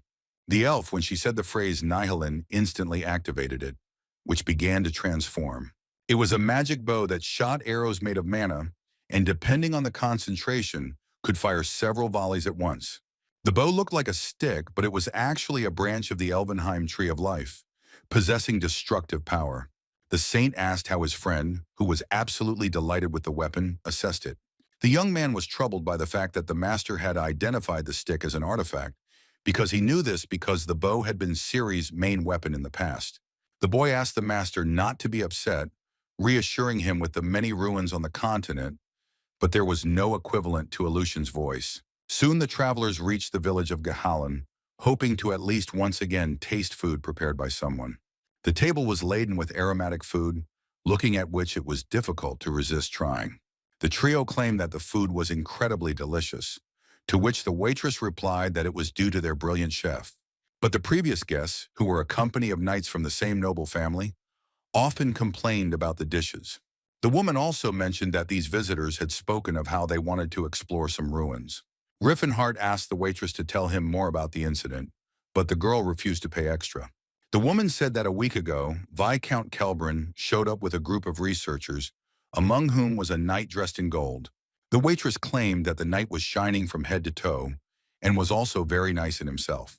Based on this description, the only person that came to mind for the Dark Mage was the Golden Knight of the Kingdom of Grime, the Count of the Tennis family. Sir Jesus was praised for being able to destroy all the monsters in the ruins. It was an honor for the man who sat at the same table with the Golden Knight of Grime to bear witness to his exploits. Tennis replied that Viscount Kelbrin should not worry, since a third of the treasure was his, as agreed. The aristocrat claimed that it was an honor for him to fight alongside the boy, not minding if he took everything for himself. Jesus Tennis was interested in what the master did with the adamant and orichalcum that were used to make weapons. The knight assumed that a famous family, famous for its mining business, must have had many talented gnomes. Kelbrin introduced his guest to his daughters who had entered the room, and he also met the famous Knight of Grime. The gentleman knew that the knight was married and simply wanted to introduce each other, to which Jesus replied that he did not intend to become close to anyone except his wife. The man decided to change the subject, seeing how irritated Tennis was when he mentioned his younger brother. But as soon as the Viscount mentioned it, he heard the sound of broken glass. Clutching a glass in his bloody hand, the knight replied that he had no younger brothers. The owner of the house, together with his frightened daughters, immediately asked for forgiveness for the terrible mistake he had made. Suddenly, a servant ran up to them screaming, saying that one of the artifacts had summoned a demon. The magic item summoned Sephiatan, a giant, ugly creature that had 4 legs like a hoofed animal. Kelbrin's army tried unsuccessfully to stop the hellish creature, but all was in vain. The Golden Knight, who was watching what was happening, was intrigued that among the treasures there was also a summoning artifact. But the guy's mood immediately changed when he saw something more terrible than a demon from the underworld. Jesus gritted his teeth in anger and cursed foully when he saw the man whose presence he could not bear. Sir Lot ordered his subordinates to remove the civilians and form a line. The deputy commander ordered the shields to be raised and the mages to stand in the rear, while another soldier came to their aid. While the wounded knights were hiding in the basement, Yesus' younger brother was walking towards the monster. The wizards, calling on Arius for help, cast a frosty wind in order to hamper the enemy's movements. The magicians tried with all their might to stop the monster by covering it with a thick layer of ice. With their combined efforts, the sorcerers managed to freeze Sephiatan's legs, while the rest was left to the knights. Tenna's youngest son surprised the warriors, who were just waiting for further instructions from the commander. Sir Lot, seeing the guy, told Russ to leave immediately so as not to expose himself to danger. However, the younger brother of Yesus rushed to the attack, claiming that no enemy could withstand the onslaught of Tennis's sword. Leaping high, the young knight raised his blade above his head, getting closer and closer to the monster. Once at his target, the boy lowered his sword, using all his strength during the attack. The knight managed to wound Sephiatan, but the wound he inflicted was not fatal. After a successful attack, watching the demon's blood splash in all directions, Russ was already anticipating victory. As he threw his head back, the boy discovered a monster's claw descending on him. Sephiatan opened his mouth and attacked the knight with a mad look, but was unable to get rid of him. The warrior who fell to the ground escaped with only a slight fright, losing his weapon, which shattered into pieces. Pushing aside the younger of the Tens brothers, Sir Lot cursed his reckless behavior. Ras immediately sat up and closed his eyes from the headache that was the result of the injury he had received. Suddenly, behind the guy, a characteristic sound was heard, which he had already heard more than once. The next moment, the demon was attacked by a powerful volley of aura that also destroyed the ice that was holding him back. Brother Ras appeared and told Sir Lot not to get into trouble and to continue to support the bonds. While the knights were glad to see the commander, he looked at his relative with disdain. The embittered Golden Knight of Grima asked the wounded warrior whom he dared to call brother. Jesus claimed that the great knights of Tennis were not born from the belly of a stray dog. Sephiatan was one of those demons that knights without an aura would never be able to deal with. When the warrior threw his giant sword off his shoulder, it fell to the ground and crushed the paving stones. The Golden Knight lifted the heavy weapon with just one hand and described a circle with it. After which, grabbing the sword with both hands, Jesus began to imbue the weapon with his aura. Leaning against the blade, the boy addressed the sword, asking Eldrad to open his eyes. The commander's words sounded like a spell on the weapon, causing it to fall apart. The metal plates that adorned the blade began to circle in the air around the warrior. At some point, the metal plates began to merge into a single structure, clinging to Jesus' leg. The same thing happened to the rest of his body, forming that same golden armor. And when the eldest son of the Teslan clan donned golden armor, he was ready to fight the demon of the lower world. At the local inn, Cillian proved to the young gentleman that the Golden Knight was Jesus. The priest was sure that the warrior was famous and everyone knew him, but Rifenheart denied this by saying that he had come down from the mountains. The pilgrim continued his story, claiming that Tennis was one of the strongest mage knights on the continent. The boy became curious whether the Golden Knight was so famous, asking Ceres if she had heard of Jesus. Rifenheart didn't understand how a mage knight could be compared to an aura wielder, but it was all about Eldrad's magical armor. Golden Eldril was a magical metal that was rarer than silver mithril, and the armor and magic sword were made of real gold. With our armor, it was possible to activate magical power, which would make it possible to fight on equal terms, even with the owner of the aura. However, in order to defeat a powerful demon, one had to be able to correctly activate Eldrad's power with certain words. Jesus Tennis was just such a warrior that, using this power, he could dexterously attack any enemy. Having left deep cuts on the monster, the knight was ready to deliver a crushing blow. The warrior commanded Eldrad to awaken, so that with his power he could finish off the demonic spawn. The wounded demon had no choice but to simply await his fate. Thanks to the 8th circle spell of matter destruction, the knight dealt a colossal blow to the enemy. Antres insisted that the Tennis clan had spent a lot of time learning how to use the Force, because even such a tool did not provide an absolute advantage. The Tennis clan's armor usage techniques were much deeper than most fencing techniques. However, the warriors of this clan lost most of their fencing skills and began to rely only on the artifact. Because even after studying close combat all his life, it was impossible to say with certainty that this person would be able to master the aura. And the chance of a golden knight appearing in each generation was significantly higher. Jesus clearly demonstrated that having a warrior in the family with strength, not inferior to the owners of the aura, was a huge advantage. Based on the above, the knight the mage that Eldrad used was a difficult opponent. Applying the icy snow fog that covered the whole land, the Golden Knight was preparing to finish off the enemy. Thanks to the spell, he only needed to deal the final blow to finish off Sephiutan. The giant monster had a hole of the same size, and the resulting wound was incompatible with life. A wounded Russ watched as his older brother once again won the battle. Grimes' Golden Knight stood atop the castle wall as the remains of the demon fell from the sky. Rifenheart and his comrades were in the lands of Viscount Kelburn, which were just near the lands of Tennis. Thinking about Jesus, the dark magician wondered if he would be able to defeat him in battle. Looking at Antares' thoughtful expression, the priest assumed that he wanted to fight the count. The guy kept saying that he needed to take his artifact from the knight, but Cillian regarded this as theft. The young man explained that he helped the Principality of Chatan because he believed that they were acting fairly, but the Count himself explored the ruins, and the artifacts were rightfully his. The pilgrim claimed that it would be wrong to interfere, since taking the magical item from him would be committing theft. The dark magician decided to tell the saint about his past life, since otherwise he would not be able to convince him to help return the artifacts. Rifenheart recalled that he was a student who inherited the will of Gerard's martial art, who had to pass a series of tests in order to complete his training. The warrior, while Cirrus was peacefully sleeping, tried to convince the young man that the mentor himself had placed the artifact in the ruins and had given the student the task of finding it. Rifenheart claimed that illusion was inherited by Gerard himself, and the other artifacts were rewards for his other students. Cillian believed that the warrior would not have learned about Nihilin otherwise, and would never have known about the secret paths of the ruins. The priest agreed that they had no choice, although Rifenheart did not have the courage to tell the whole truth, telling only part of it. Now the guy understood why the young gentleman desired someone else's property, who was already embarrassed by his own lies. Because the martial artist needed to find the artifact at any cost, he was worried about meeting the Golden Knight. Jesus Tennis, as luck would have it, messed up all the dark magician's plans, and the only way out was to steal the artifact. After hearing Sir Lot's praises, Tennis' eldest son declared that the rest of the work was up to the knights. Turning to Russ, the Golden Knight stated that a swordsman who could only cut from top to bottom was no longer part of Tennis. Leaning on his blade, the younger brother assured that no matter what happened, he would always remain the swordsman of the family. The next day, as soon as the sun rose, the young knight's sword was already cutting through the air.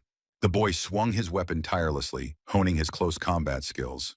Russ lowered and raised his sword again, trying to achieve precision and sharpness in his movements. However, his training was interrupted by passing guards who were curious about what the guy had done this time yesterday.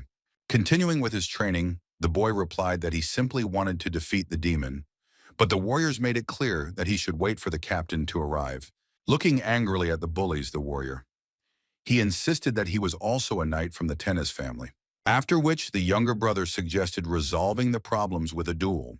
As he passed by, one of the knights declared that he was looking at a dirty cur, not wanting to mess with him. Although Russ was strong, he had only mastered the technique of fencing and the downward strike, which required breathing technique. The sword was able to describe an arc in the air so quickly that the blow was barely noticeable, and true masters spared no effort for the sake of the perfect blow. Like all hereditary knights, aristocrats, Tennis had an arsenal of ball-handling techniques, but even his father could not teach him more. Since Russ was born illegitimately, his father could only pass on one technique to him that could lead him straight to Aura. If the guy succeeds in mastering this technique, he will certainly awaken this forgotten power. The boy's father had high hopes for him, and he didn't want to let his parent down, so he trained hard. The boy received only a downward blow from the forgotten art, which was capable of releasing the power hidden within him. Looking at his brother's training, Isis noted that their family would never have reached their current heights with just one fighting technique. The rest of the swordsmanship had long been lost, causing Russ's actions to irritate the Golden Knight. However, no matter how much the warrior disliked his younger brother, he could not help but notice his stubbornness. The bastard spent countless hours practicing his breathing technique to achieve the final result. Jesus hated Russ with all his heart, but he couldn't help but accept the fact that the guy was a genius who was trying to awaken an aura within himself. That same day, in the vicinity of the castle, a newly minted thief was jumping from tree to tree. It felt strange to Rifenheart that he had to do this after being reborn. The boy wondered why the Lord's castle was so huge, but he remembered the mining craft that Viscount Kelbrin was famous for. The Dark Mage just saw 3 patrolling guards returning to the castle. After asking the knights for forgiveness, the martial arts master knocked out 3 warriors with one blow. The guards walking around the castle discussed why they needed to guard the castle when they had a golden knight that no one would bother with. Suddenly, one of the knights heard some rustling in the distance, which alerted his colleague. The guards looking around came to the conclusion that they had simply imagined it, but the thief was right under their noses. With quick dashes, Rifenheart was almost there, deciding that he had a talent for stealing, which was not such a difficult task. Looking at the 2 warriors at the gate, the Dark Mage assumed that they were the Knights of Tennis. Appearing out of nowhere, the Demon King attacked one of the guards. The second of them only had time to ask who the stranger was, but after strangling the knight, fell asleep. Having dealt with the guards, Rifenheart finally reached the warehouse with valuable weapons. Thanks to Aura, the guy caught the barrier that tracked movement, which was not so easy to disarm. However, such barriers had to have a core, which was certainly located somewhere nearby. Lifting the stone, the young warrior discovered runes engraved on it, finding the very core. Clenching his hand into a fist, Entries removed the protective barrier from the treasure warehouse. Looking inside, the guy discovered a lot of different weapons, as well as boxes that stored expensive artifacts. As he examined the contents of the boxes with his X-ray vision, the boy caught himself thinking that he was sorely missing most of these items. Looking at the blades arranged by category, the warrior also sensed a magical component in them that was different from all the others. But the only thing that really interested him was Aleutian's voice, which was not hidden from prying eyes. As soon as the thief approached him, he heard a muffled sound coming from right at his feet. The martial artist kicked the thin rope that was stretched to its limit. Rifenhart's gaze immediately followed the place where the rope he had accidentally touched was stretched. When the guy found it with his eyes, the bell tied to its end was already ringing loudly. King couldn't believe that he had let himself be exposed by falling for a simple tripwire. The Viscount and his wife were awakened by the ringing of a bell reaching their chambers. Dark Mogu was offended that, having bypassed the most difficult obstacles, he was caught on a simple tripwire. While fighting off the guards, Rifenheart had a hard time controlling the force of his blow so as not to accidentally kill anyone.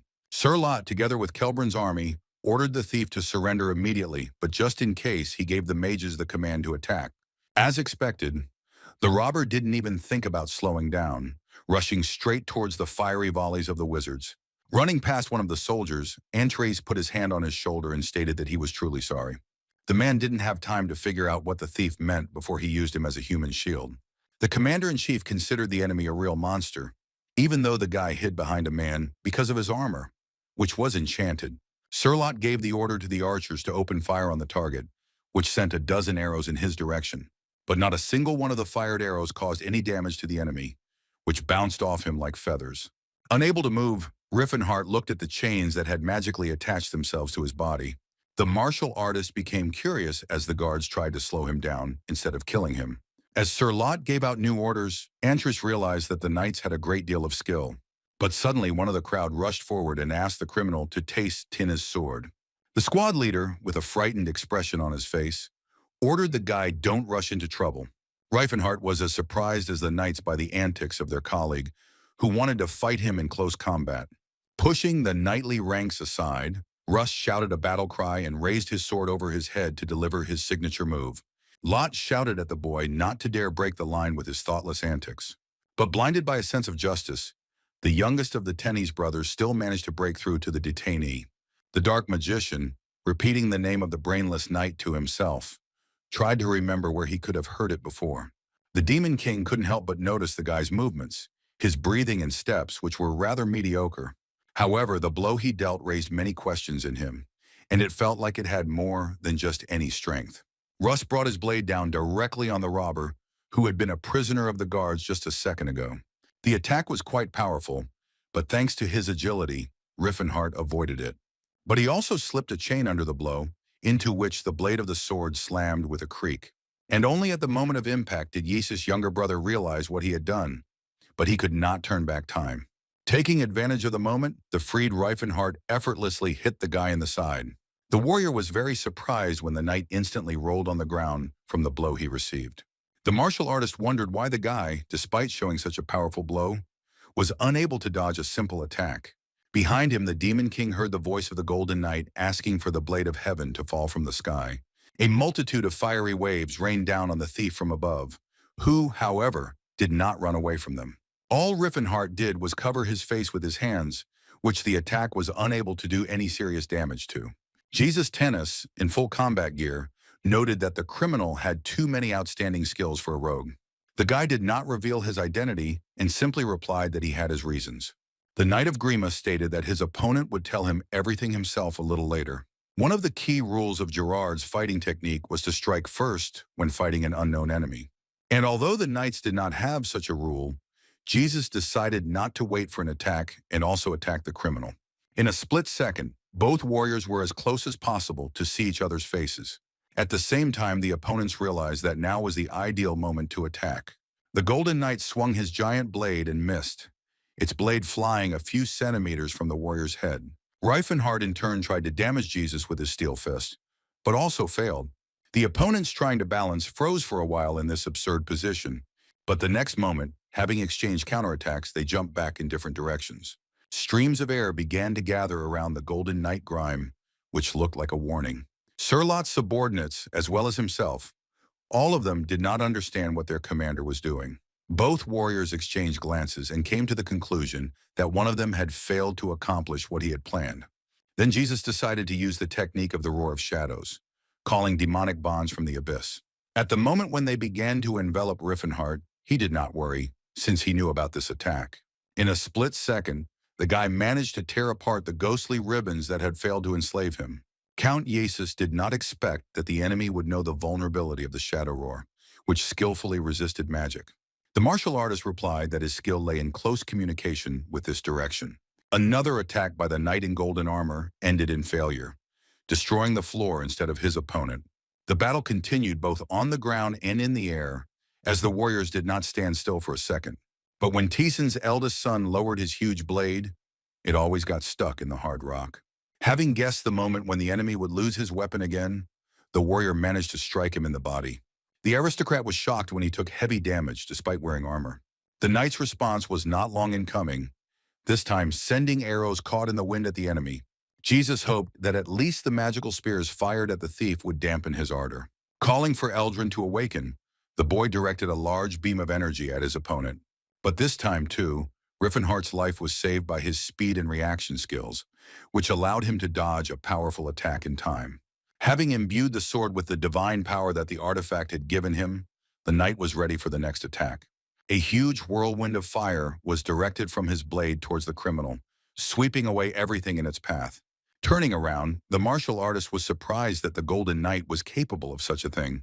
As the deadly sphere approached, the Demon King came to the conclusion that he might as well die at this rate. The powerful explosion conjured by Jesus could be seen and felt throughout the entire area.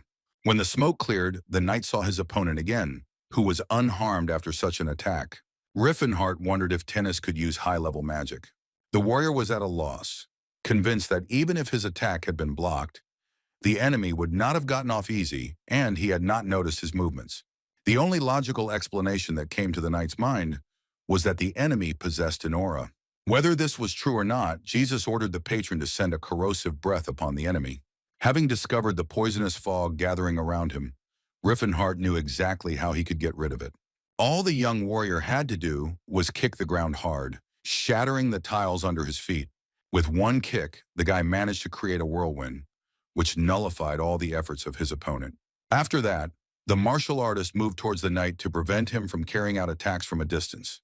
The Demon King launched one of his strongest attacks, but Grimes' pride blocked the attack with his sword. Parrying blow after blow, Jesus noted that the robber moved quickly, that even he had difficulty keeping up with him. At this moment, the aristocrat finally became convinced that his opponent possessed an aura. The knight had difficulty in the fight because he had misjudged its level, but now he decided to act differently. The warrior knew that Tenna's sword could not yield to anyone, even the owner of the aura.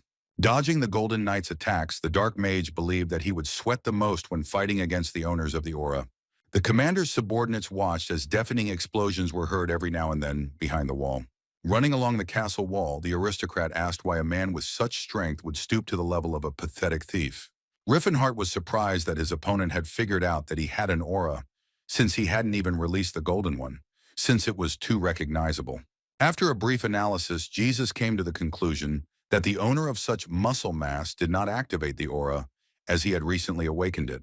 In that case, the Golden Knight did not see the martial arts master as an equal opponent. Once again, the eldest son of the Teslan clan called for Eldrin, as a bright light began to penetrate the holes in his sword. Looking at the transformation of the knight's weapon, Antares decided that this attack would be truly dangerous. The guy asked to grant him the power to destroy everything that was possible in this world. Armed with the light of Eldrin, Jesus charged forward, confident of his victory. But upon closer inspection, the Demon King noticed that the light emanating from the blade was golden. Then the guy covered himself with his hands in relief, thanking the Almighty that his enemy was a Golden Knight. At the moment of impact, Jesus was confused as to why the criminal did not try to escape or dodge. But the aristocrat received an answer when the blade of his sword touched the barrier that appeared. The Dark Mage used a vortex guard, which was able to withstand the Golden Knight's strongest blow. The commander's subordinate was almost blinded at that moment by the concentration of pure light. Russ Teslan watched frozen as his brother and the mysterious thief confronted each other. The clash of the warriors resulted in another huge explosion, which raised a giant cloud of dust. But when the dust from the blow settled, Jesus discovered that his opponent had fled the battlefield. Shocked and angry at the same time, the knight did not understand how someone had managed to block Eldril's light. Hiding from a strong opponent, Rifenheart only now realized that he should have used the vortex guard a little earlier. The dark magician, using his last strength, jumped over the castle wall and flew down like a dead stone. At great speed, the wounded boy flew into the frozen river, breaking through a thick layer of ice. Sir Lot asked the captain if he had been wounded, but Tennis ordered that the relics be checked and what had been stolen. The Golden Knight also asked to organize a search party to prevent the robber from getting away so easily. When asked by a subordinate whether the criminal could have survived, the aristocrat replied that he definitely would not die from such wounds. Cirrus, who had been sleeping soundly in her bed until that moment, suddenly opened her eyes. When the girl got up, Cillian woke up after her, asking what had alarmed his friend. The elf replied that she had a bad feeling. She felt that something was wrong. The pilgrim assumed that Cirrus was worried about Riffen, to whom something might have happened. The hunt for criminals continued the next morning, but now the knights were catching completely different thieves. The saint, whom the girl carried under her arm, claimed that this was humiliating for him, since he was a man. When one of the city dwellers sent knights on the trail of the fugitives, he received a reward for this. Thanks to the peasant's tip, the squad managed to cut through the path and end up right in front of the thieves. One of the guards ordered the criminals to lay down their arms and surrender, as they had nowhere else to go. But the elf had no intention of giving up and armed herself with a stick. She summoned Nehelin. While some guards were surprised by the magical weapon, others were taking damage from it. The Golden Knight, who had arrived in time to seize her lot, demanded an explanation of what had happened to them with the thieves. Having heard from a subordinate that these were no ordinary robbers, Jesus decided to take matters into his own hands. Having dealt with the squad, Cirrus called over the pilgrim, who dreamed of the day when Rifenheart would teach him how to grow muscles. Suddenly, the girl heard a spell from a stranger who was calling for blades of wind. Having grabbed the priest, the elf immediately ran, miraculously dodging the enemy's attack. The Golden Knight of Grima, who appeared after the explosion, ordered the criminals not to move. Ceres didn't expect the legendary warrior to chase after them, but she was ready to fight him too. The aristocrat, examining the slave's weapon, noted that she had a complex blade in her hands. The boy wondered if the criminal was really giving out such a rare weapon to ordinary elves. And on top of everything else, his team had a high-ranking priest who endowed the girl with heavenly power. While reading the prayer, Cillian came to the conclusion that Riffin had been caught, which is why Cirrus had a bad feeling. In a split second, the enemy was already right in front of the elf's nose, which greatly surprised her. Rifenheart's beloved miraculously managed to block the attack, which, being so strong, instantly threw it back. Through a narrow gap in the helmet, one could see the mad look of the attacker, who had no intention of retreating. Ceres realized that even with Philinense's help, it would be extremely difficult for her to defeat such an opponent. Looking at his wounds, Rifenheart realized how badly he had been hit. The warrior felt awkward fighting the owner of the strongest armor in the world while being bound hand and foot. But despite the difficulties caused, the dark magician rejoiced at the rich catch, glancing at Aleutian's voice. As soon as the guy wondered where he was, a dwarf approached him, glad that the man had woken up. The halfling introduced himself as Hethos and inquired about the victim's well-being. Having asked Rifenheart if he could eat, the dwarf asked his assistant Tilla to bring some porridge. Tilla de Steelhammer was a dwarf warrior, but looked more like a child. The warrior was surprised that the dwarves were friendly towards him, although they had always treated people with distrust. As soon as the priest of Aula Pota, Gelfide Delphistion, arrived, all questions disappeared by themselves. The dwarf turned to the martial artist as a savior, which shocked him. The chief said that 6 years ago there was a prophecy that the great saint would receive a message from Alpat himself. The prophecy said that the current would bring a strong man to the gnomes, and that if they helped him, he would help in return. The great holy mystery spread the message among the dwarves of the continent, and Gelfade waited for the savior every winter. The dark magician believed all this time that Alpat had long since returned to his forefathers. The god of the dwarves periodically revealed revelations to his charges, which coincided with when he regressed into the body of Teslan. The guy noted how magnanimous God was, that he foresaw everything as soon as he moved through time. The warrior asked if the dwarves had really tried so hard for him just because of the prophecy, to which the halfling replied that their god had never been wrong. Tilla, looking at the martial arts master, stated that he was recovering quickly. The guy replied that it was all thanks to her, but the girl could not understand how exactly she had helped, since all she did was cook porridge. The gnome suggested calling a priest, but Rifenheart assured her that she was able to find him on her own. The mountain dwarves that surrounded Antres lived a life of slavery in the domain of Viscount Kelbrin. Unlike the elves or orcs, they did not renounce tradition, as they were used somewhat differently than the mentioned species. The gnomes were left to their own devices because humans were unable to master their techniques, which they constantly talked about uniting with nature. The dwarves worked better in groups of their own kind, so they retained their culture and faith, and once even helped Rifenheart build a new empire. The Demon King learned from Tilla that there were about 60 gnomes and they all belonged to the Viscount. The girl explained the absence of men by the fact that they spent most of their time in the mines of the Settlard Mountains. The warrior apologized because to avoid rebellion, people often took members of dwarven families hostage. When they arrived at Gelfade's, he stated that the savior looked much better and asked to be called simply Rifenheart. With a good-natured smile, the old man said that they themselves did not yet know why the man was their savior. From the eyes of the dark mage of the creatures, it was determined that he did not perceive them as slaves, that he treated them as equals. The priest said that no one knew why Alpat chose a man as a savior, but everyone would help him with all their might because the oracle was not wrong. Galphide found the boy strange, as he was not surprised when he was told about the prophecy. The old man said that the great saint wanted to talk to the boy, but the warrior did not fully understand what they wanted from him. Then the dwarf explained that the great saint of Aulapota, named Mashalin, wanted to talk to him. The dark magician smiled when he heard the name of an old acquaintance, who 30 years ago was already a great saint. When the boy replied that he was worth meeting, the priest said that he found the whole situation amusing. The old man was sure that his words would seem absurd and did not know how to present the information, which is why he was surprised by the Savior's understanding. People did not always hear the voice of truth, which was mainly discerned only by mountain dwellers. In his past life, Antares had fallen, so a conversation with the wise Mashalin might reveal the best solution. The priest told that the saint was arriving at the temple of Aulapot in the Great Forge. The road there was known only to a few dwarves. The only guide who could lead the man was the only representative of the ancient bloodlines of the warrior Till. Galphide claimed to have sensed the sounds of Rifenheart's thoughts, as if he knew about the saint and the location of the Great Forge. The old man insisted that people who knew that the gnomes could hear the eye of truth did not like to talk to them. The guy replied that he already knew about it, and the priest shouted that he was not mistaken in calling him a savior. The dwarf asked to share information about how the warrior knew about them, but the demon king could not do this, since the time had not yet come.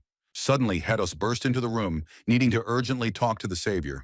The man asked him if Rifenheart had ever had companions, an elf and a young man. When the dark mage learned that they were locked in Viscount Kelbrin's castle, his heart sank. Sir Jesus Tennis allowed his subjects to forget about honor and use any kind of torture on prisoners, but to find out where the dirty thief was hiding. The Golden Knight of Grima wanted his subordinates to tell them everything about the robber's accomplices. In the dungeon there was an elf who wielded a magic sword, and the priest Philinens, who was comparable in strength to an archbishop. The guards argued about who would be better to start the torture with, thinking about beatings. Lento suggested something painful but not fatal, so that the prisoners would not accidentally die. His partner Barras argued that he had to try harder, since the order was not subject to appeal. The knights, looking at the thief's assistants, decided who would be interrogated first. Lento decided to start with the weakest of the pair, and his choice fell on the priest. However, the guards were wrong, because even after 30 minutes, the young man continued to talk about the Rifen martial arts clan, which was aggressive. The guy told how the king of martial arts, Gerard, trained his students, which could not be compared with anything on the planet. The pilgrim claimed that these were just training sessions that were beyond the capabilities of ordinary people, let alone the final exam. Cillian laid out everything about the artifact and how it had been taken by someone from the Tennis clan, unable to think about what the punishment would be for failing the exam. Lento was surprised that the prisoners talked so much that he gave the priest some water to wet his throat.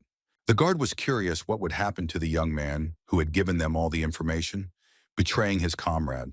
And then an argument arose about how the theft would harm the successor of the martial arts king, but on the other hand, if he cared about it, he would hardly have committed the theft. When asked where the relic might now be, the priest replied that he did not know, since they had been told to wait at the hotel. The knight didn't believe this, claiming that Riffen had probably discussed a method of communication in case of emergency. However, Cillian did not understand why the owner of the aura needed this, since he could hardly fail a simple burglary. The guards began to wonder if the intense interrogation was not going according to plan.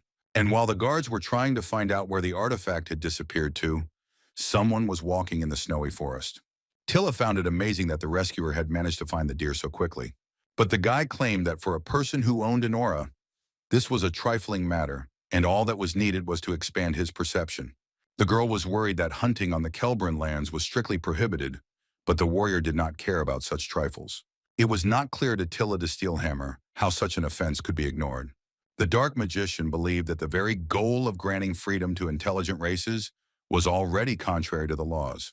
Having pounced on the hot meat, the martial artist needed to recover as quickly as possible. The dwarven guide watched with embarrassment as the warrior greedily pounced on the deer.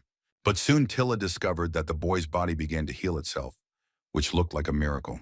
Rifenheart finished his meal and waved his fist to the side, scattering the dust that had accumulated around him. A second later, a giant energy circle appeared in the direction where the warrior struck. The warrior girl was so impressed that for a moment she lost the power of speech. As soon as he strained his body, the bandages on Rifenheart immediately came undone, so he now felt great. Looking out the window, Jesus Tennis reflected on the fact that the theft of the artifact was not an accident. The guy was sure that the thief could not have taken this particular relic at random. The thoughts took the guy back a month ago when he was busy training. Then a stranger in a cloak came to him, asking if he was the Golden Knight of Grime. When asked who the man was, the mysterious guest took out an emblem and showed it to Jesus. The stranger claimed that if he really was the heir of Count Tanis, the boy should have recognized the Silver Sage. On the day when the elder brother was officially chosen as the heir, his father revealed to him the secret of the Silver Sages. This group of people possessed power that existed in the shadows and only appeared when humanity was in danger. The knight knelt before the Silver Sage, for no ruler had ever achieved such a status. The heir of the Tennis family became slightly worried when he saw the scroll handed to him. The sage stated that he wanted to transfer the right to explore the ruins to the Tennis family, but from the treasures found, he only needed the voice evolution. However, the man insisted that in case of failure, the very fate of the family would be at risk. The Golden Knight could not ignore the warning from the Silver Sage himself. Jesus was interrupted from his thoughts by a sudden knock on the door, and the boy immediately asked those who had come in. These were the guards who were interrogating the prisoners and who came to report its completion. Baraz claimed that the accomplice's story, although it sounded logical, contained something that confused them a little. The guards stationed at the entrance returned to their positions after the night's robbery. Drain suddenly began to shake, and his colleague decided that he had a cold, but the trembling was caused by yesterday's memories. The knights wondered how ordinary soldiers were supposed to fight someone who could withstand golden armor with his bare hands. The warriors assumed that since Sir Jesus had captured his accomplices, the thief himself might have come to save them. Drain stated that if the criminal returned, he wanted him to knock them out just like last time. When a stranger suddenly appeared on the horizon, radiating an aura, one of the guards had an ominous feeling. The guard was right, because the stranger, who was literally glowing with an aura, was ready to use the Horn of Disaster. The heir of the Tennis family was very surprised when he learned that the thief was Gerard Crom-Prataza's student. But that didn't explain why the Silver Sages needed to get involved with them. The boy suggested that the prisoners might be lying, but Cillian was a believer and hardly knew how to weave intrigues. The Golden Knight suggested that the prisoners were pawns for the thief, whom he could abandon to their fate. The aristocrat wondered how they would catch the thief in that case, and even if they did, they would hardly be able to return Aleutian's voice. The warrior froze for a moment when he noticed with his peripheral vision that something was shining brightly outside the window. The next moment, a gigantic explosion was heard at the castle gates, which was the result of the Horn of Disaster. Jesus initially thought that they were being attacked by some army, but soon he saw that very energy. Its owner, having penetrated the walls of the palace, shared knowledge that his friends were here. Columns of thick smoke from the fires that had broken out began to rise into the sky from the castle grounds. Lento ordered the Knights of Tennis to show the enemy all the power they were capable of. The soldiers said that now everything would be different than last night. But Rifenheart had also changed, and not for the better for the soldiers. Sir Lot ordered the guards Lento and Brau to go into battle, who without hesitation rushed at the Dark Magician. But the brave warriors were unable to reach the enemy, who eliminated the daredevils with one blow. The martial artists claimed that shields were powerless against the owner of the aura. The deputy commander demanded that the priest bless them for their defense, who immediately turned to the great Arius. Under the protection of one of the gods, the knights attacked the thief who stole Elysian's voice. The Demon King had no trouble dealing with a bunch of soldiers who weren't even close to his strength. Suddenly, Rifenheart stomped his foot on the ground, sending out a shockwave from his leg. But after that, he hit the same place with his fist, causing the entire army to fly into the air. The wizards called upon blades of permafrost to attack, also conjuring an icy blast. Some, on the contrary, called for flames, shooting fiery arrows at the enemy. And some even resorted to the power of storms and thunderstorms, conjuring a lightning storm. Having heard about the number of spells that were being prepared against him, the warrior decided that he needed to deal with the magicians first. Gathering all his power into one point, Rifenheart released a rapid burst of chi bullets at the sorcerers. The emission contained so many bullets that each of the wizards got hit. The boy knew that even a simple scratch could easily throw mages off balance, especially at such a low level. The warrior's next step was to deal with the priests who claimed that Rifenheart had used dirty tricks. The guy did not agree, since the opponents themselves came out in a crowd against him alone, not to mention the help that was given to them from above. Having grabbed Father Larkin, The dark mage knew that some of the priests could become stronger from the pain, so he decided to put them all to sleep at once. With just a wave of his hands, the martial artist managed to throw away all the arrows that were fired at him. The soldiers realized with horror that their enemy had become much stronger than he had been yesterday. Sir Lot, watching Ross frozen in place, told him to pull himself together and go into battle. The angry man claimed that he would demote the warrior as soon as the battle was over. The guy who was always the first to rush into battle now stood like a pillar, because he saw what it was like to possess an aura. It allowed one to control the flow of power and, if necessary, make it even more powerful, which the enemy clearly demonstrated. The guy saw both the blinding light of the aura and everything else that was connected with it. Ross saw the direction of the movements and how the power flowed within the warrior, understanding everything he did. It was something he had never been taught, an opportunity he had never been given. Movement and breathing were only possible for those who had reached the heights of the martial arts world. A single flow. The youngest of Tenna's sons understood how he had to conduct himself on the battlefield. The knight could not help but admire his opponent, which involuntarily awakened inner energy in him. In the course of the battle was interrupted by the magical arcs that had already attacked Rifenheart once. Having noticed them, the dark magician immediately guessed what was supposed to follow them. With agile movements, the Demon King dodged the Golden Knight's attack, returning to his fighting stance. Recovering his strength, Rifenheart greeted his main opponent, whom he had been waiting for. Sir Jesus appeared with his giant sword on his shoulders and claimed that he would not forgive the thief for his crimes. The aristocrat said that he had seen absolutely everything that the scoundrel had done to his knights. The martial artist found it strange that the knight had been in the rear all this time. Rifenheart reported that I had already noticed Jesus, who was hiding behind the wall and peeping. The dark mage guessed that the enemy wanted to evaluate him before interfering, but considered it cruel to give him the opportunity to beat up the soldiers. Rifenheart's words that the rumors about the knight, where he was fair and honest, were deceptive, made the soldiers doubt the commander. Then the dark magician began to egg his opponent on, claiming that he could have gotten here much faster, calling him not a golden knight, but a sleeping knight. Enraged, Jesus ordered his rival to shut his mouth, ready to make him pay for his slander against the Tennis family. The sword began to disintegrate again into metal plates that were supposed to form a single armor. A fiery whirlwind appeared in front of the martial arts master, and inside it the warrior was being transformed. The guy was only glad to fight the aristocrat again, but this time for real. The next moment, the Golden Knight jumped out of the whirlwind, hovering in the air like a bird.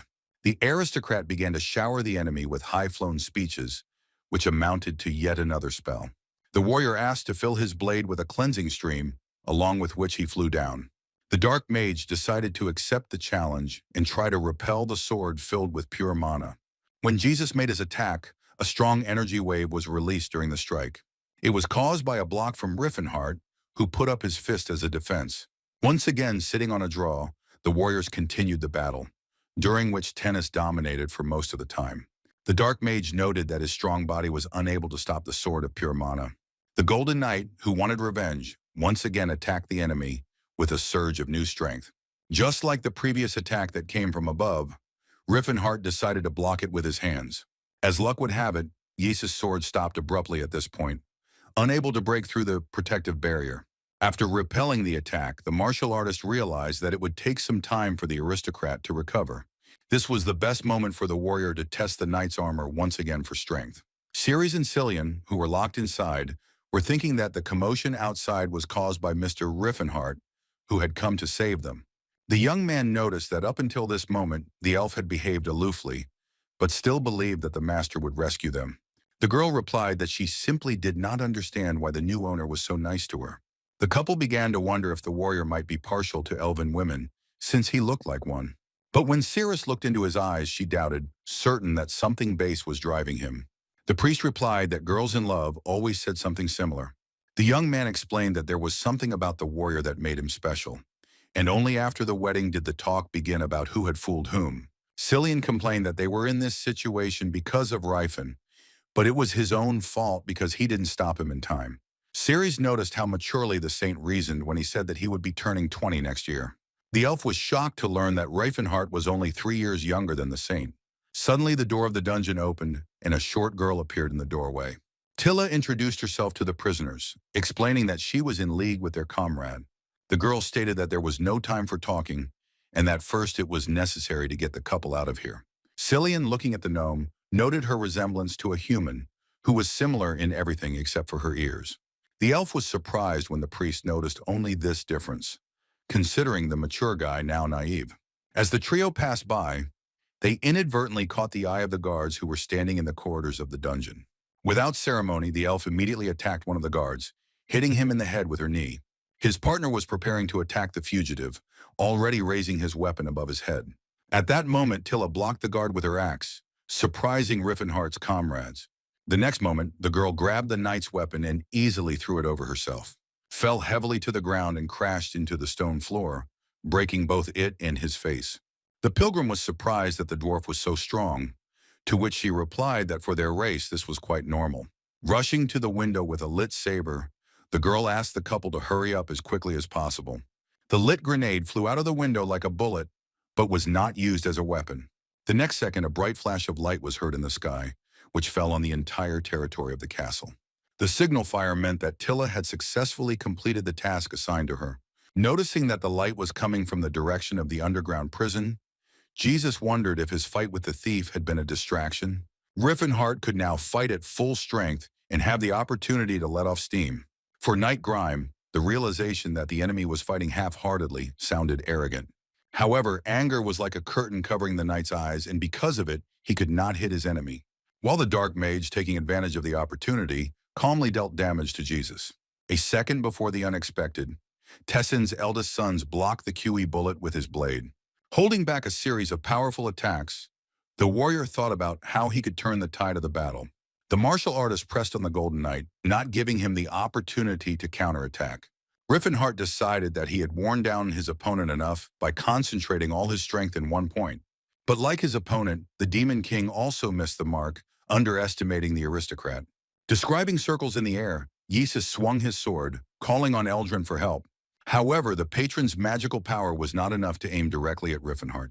The martial artist waited for the best moment in flight and caught the knight, aiming his fist at him.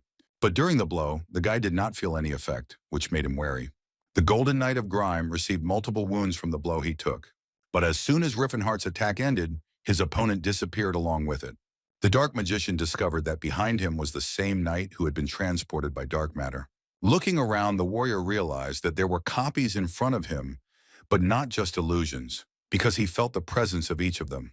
Rifenheart was pleasantly surprised that in the fight with him, the knight showed much more than he expected from him. Raising their swords to the sky, the clones unanimously asked Eldrin to illuminate everything with the light of destruction, calling for the destruction of matter. But a second later, the martial arts master walked towards one of the knights, which greatly surprised him. When the real Jesus revealed himself, Rifenheart punched him right in the stomach. The aristocrat's breath caught from the blow, and he couldn't understand how the enemy knew which of them was the real one. In reality, it was all quite simple, and since the Demon King was a mage first and foremost, he could track the flow of mana. The Knight of Grima claimed that despite the enemy's cunning, Tenny's sword was invincible. The warrior turned to the magical fires for help, so that when they came together, they would strike the thief. However, no fire was scary to the Dark Magician, who opposed him with a vortex guard. Without giving up on his attempts to defeat his opponent, the heir of the Tinas family tried snow fog as an attack. But even the frost that was in the air, which literally turned into ice, immediately shattered against the same protective barrier of Antares. The aristocrat, being at the limit of despair, this time turned to the wind to become his arrows. The young warrior's vortex guard continued to protect him from this attack of the Golden Knight. Whatever Jesus came up with, poisonous breath, the summoning of the Lord of Winter, but Rifenheart's protective barrier could not be broken. Jesus wondered what kind of skill it was that could dispel all types of magical attacks regardless of their attribute. Not all aura owners were able to use the Vortex Guardian, even though the skill was absurdly simple. Most aura lords covered their entire bodies with it to strengthen themselves while defending themselves. However, in this situation, it did not circulate, and when trying to resume circulation, the body began to tear apart. Only Gerard's students, with their steel bodies, were able to withstand such a situation. Not believing his eyes at what was happening, the Golden Warrior asked his enemy who was standing behind him. Whether he didn't understand the essence of the question or whether he did it on purpose, the Dark Magician pointed out that Jesus's ward was behind him. Even more angry, the aristocrat demanded to know who was behind Rifenheart's work. The warrior called upon Eldrad to awaken and grant him the power to destroy everything that stood in his way. Upon seeing Eldril's light, the martial artist knew that it would not be easy to resist him. In order to, if not repel, then at least block the attack, the dark mage decided to use his best skill. Concentrating all the energy of the aura into one fist, Antares was preparing to attack with the Horn of Disaster. And at the moment of collision, the two fighters froze in place, trying to suppress each other with their power. The entire territory of Kelbrin's domain was engulfed in flames, simply because of Yace's battle with the thief. Since the martial artist had used the fourth stage of the horn, he was still able to resist the knight's blade. With the growing power around Rifenheart's fist, Grimes' golden armor of pride began to shatter into pieces. Shocked by this state of affairs, the knight wondered what kind of skill his enemy had. The clash between the two strong fighters caused their attacks to create a powerful shockwave.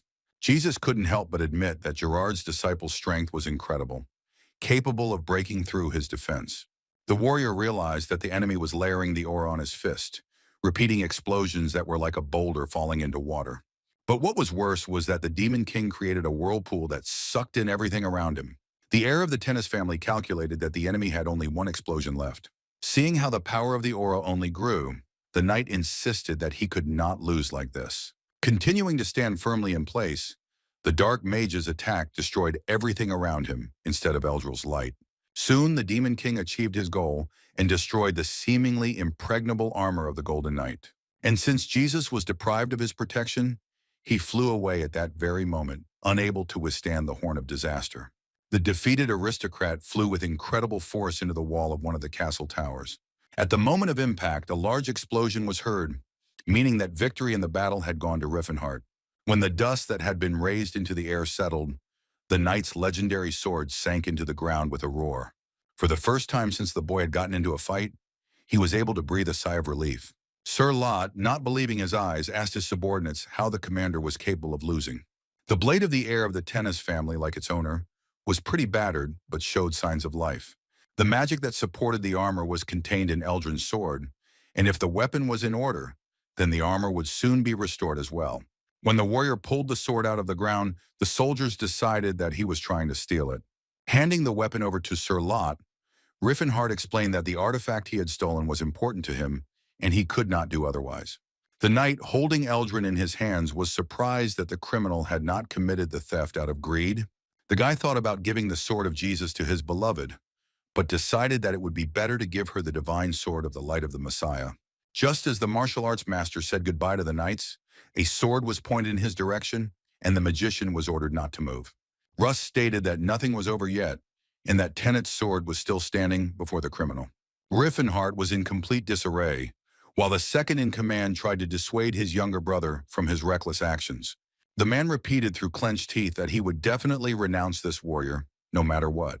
However, the knight could no longer be stopped, and raising her sword above her head, she rushed towards the enemy.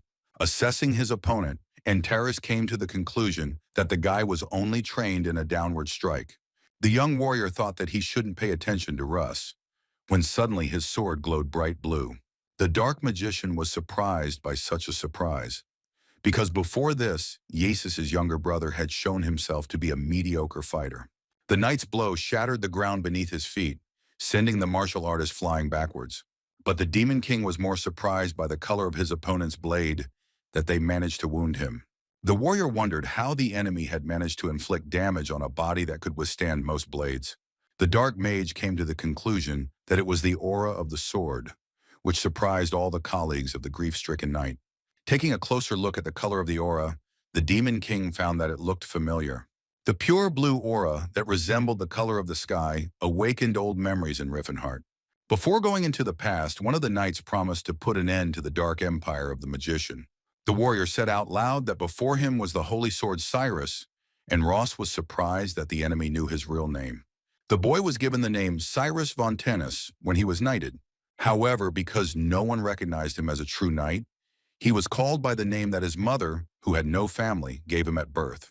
Rifenheart felt ashamed that he had not immediately recognized the swordsman, who was from the Tennis family.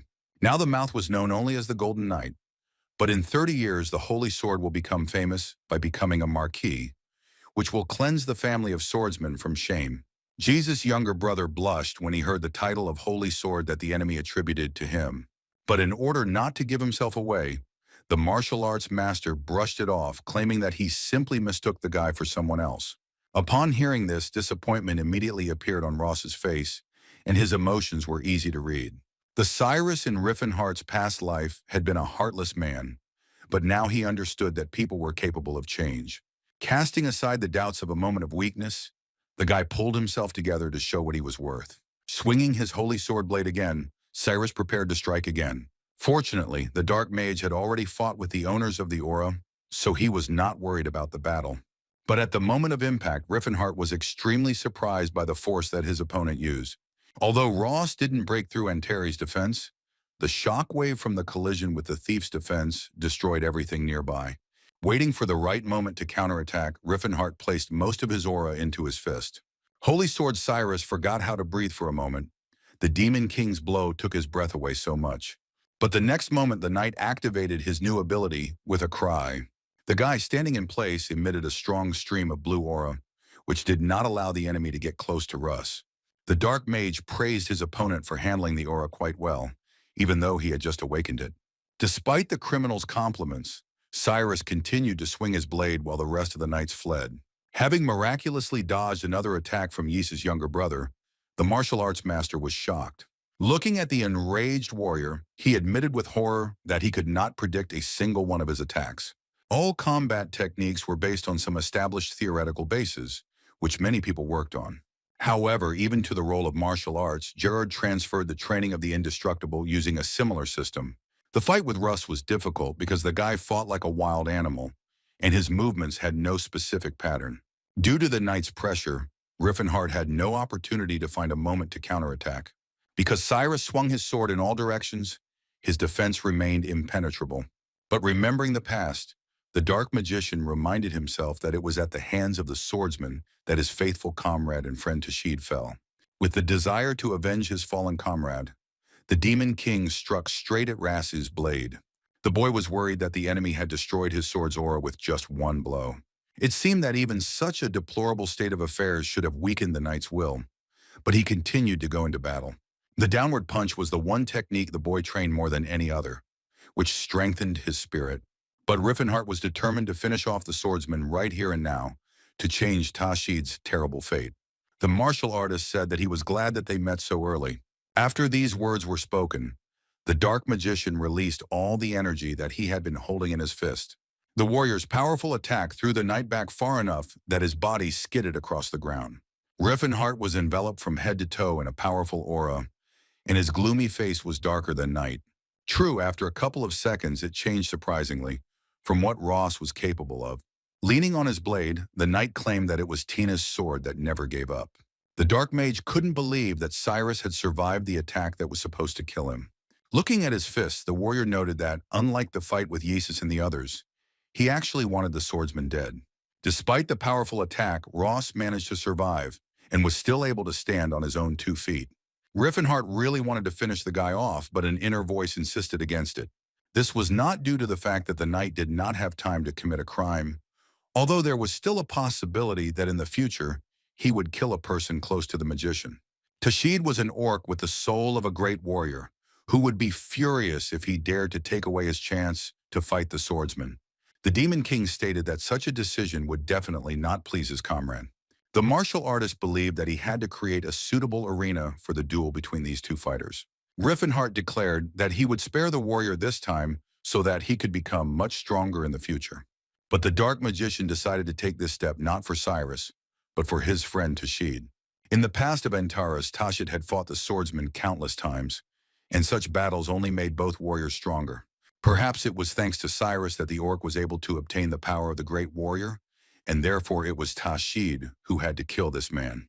The martial artist left the battlefield, leaving his opponent in confusion. Rass did not know how to react to the words spoken by the criminal, which caused him mixed feelings. The guy gritted his teeth in anger, since he could not influence the current situation. After which he suddenly shouted, which frightened Sir Lot, who was standing nearby. Using the power of his aura, the knight began to hit the ground with his sword in order to somehow vent his anger. Exhausted, Ross fell to his knees and began to sob bitterly from the hopelessness of his situation. Tilla de Steelhammer was delighted when the savior finally returned from Kelbrin Castle. The warrior was glad that his friends were okay, but Cillian was not thrilled with the experience he had while in prison. The priest reminded the gentleman that Cirrus was an elf, and something irreparable could have happened to her. Frightened, Antares asked the girl if everything was okay with her, who did not expect that they would be treated in a friendly manner. The dark mage promised himself that he would be much more careful in the future, telling his friends that he had found what he was hunting for. Examining Aleutian's voice, the saint asked if the thing was related to martial arts, but the warrior lied that he did not know its purpose. After the battle between the Tennis brothers and the kidnapper, all the knights who had the opportunity cleared up the resulting mess. The soldiers were busy cleaning the area and were discussing the feat of the unremarkable Ross. Rumors that an aura owner had appeared in the Order of the Knights of Tennis quickly reached the Golden Knight. The warrior couldn't get his head around the fact that everyone around him was talking only about his younger brother. The guy wondered how such a good-for-nothing knight managed to become the owner of the aura. Jesus wondered how the bastard had managed to gain such power that was beyond his control. Father always loved Ross and openly stated this. And the elders, although they praised Jesus, said behind his back that he was not inclined towards aura. Everyone was eager for the appearance of a knight who could possess an aura, because this could radically increase the status of the family. But considering all this, the eldest son always wanted the same attention to himself. Looking at his armor, the boy noted that he had done much more for the Tennis family than his younger brother. Despite the state of the armor, the magic blade was gradually restored. Grabbing his weapon, Jesus assured himself that it was Tennis-only sword. Ross stood on the edge of the cliff, breathing in the frosty freshness of this momentous day for him. The guy couldn't help but laugh, glad that he had finally awakened his aura. The warrior was not strong enough, but it was only a matter of time, which he was ready to do very soon. Ross hoped that he would soon become Tennis' real sword, not noticing how Jesus came to him. The elder brother claimed that the warrior was too cheerful for a loser. The Golden Knight knew that his brother had awakened his aura by asking him to demonstrate a new skill. Concentrating, Ross ignited his blade with blue aura flames. When the energy dissipated, Jesus, mesmerized, looking at its remains, said how beautiful it looked. The younger brother was finally happy that Tennis's sword itself finally recognized him. However, the very next moment, Jesus' sword suddenly pierced the knight's stomach. The heir of the Tennis family looked with disdain at the bastard who had somehow surpassed him. Ross's gaze silently asked why he deserved to be treated like that. Jesus seemed to read the question in his brother's gaze and replied that his sword should have shuddered from the blood of his enemies. Cyrus couldn't believe that the Golden Knight actually wanted to finish him off after he gained power. At that very moment, a gigantic explosion was heard on the ledge, lifting the huge, delicate wall into the air. Grimes' pride insisted that there was only room in this world for one sword, Tennesu, and he could not accept any bastard's sword as one. Despite being seriously wounded, Ross successfully fought off his older brother's attack. In the distance, the voices of soldiers could be heard, who, upon hearing the explosion, decided that another attack had taken place. And while Jesus was distracted, Ross took advantage of the opportunity to escape. The knight cursed foully as the owner of the aura managed to escape by jumping off the cliff. The aristocrat, watching Ross enter the water, reflected on how unpredictable life was. The guy caught himself thinking that there were legends in which a traitor survived after escaping and returned to take revenge. Jesus told the soldiers who arrived in time that Ross had ambushed him, trying to get the place of patriarch. The knights expressed their displeasure that it was a mudblood who was gifted with such talent. To avoid any questions, the heir of the Tennis family stated that he had managed to counterattack, but the attacker was wounded and had managed to fall into the river. The guy believed that now he would not have any extra problems, and if Ross did survive, he would hardly be able to surpass Eldrad's strength. Sir Lot ordered his men to set out immediately to search for the traitor, who could not have gone far. Jesus grinned sinisterly, for at times like these the man knew that connections were of great importance. Despite the fact that it was getting dark, the four wanderers continued their journey to the shelter. Ceres was curious about how Rifenheart met Tilla, and replied that the dwarves had prevented him from drowning in the river. The girl was surprised to hear that the halflings had saved a man, but the warrior explained that according to the priest's assurances, he was destined to save their race.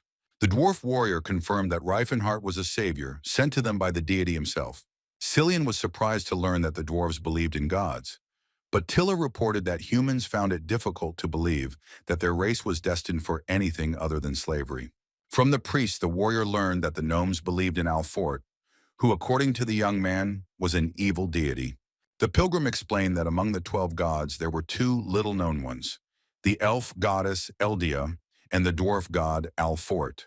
Rifenheart was ready to argue with the thoughtful youth that even he did not know why Alfort was known as the evil god. Suddenly, Cirrus interrupted the boy's conversation, drawing her master's attention to something strange.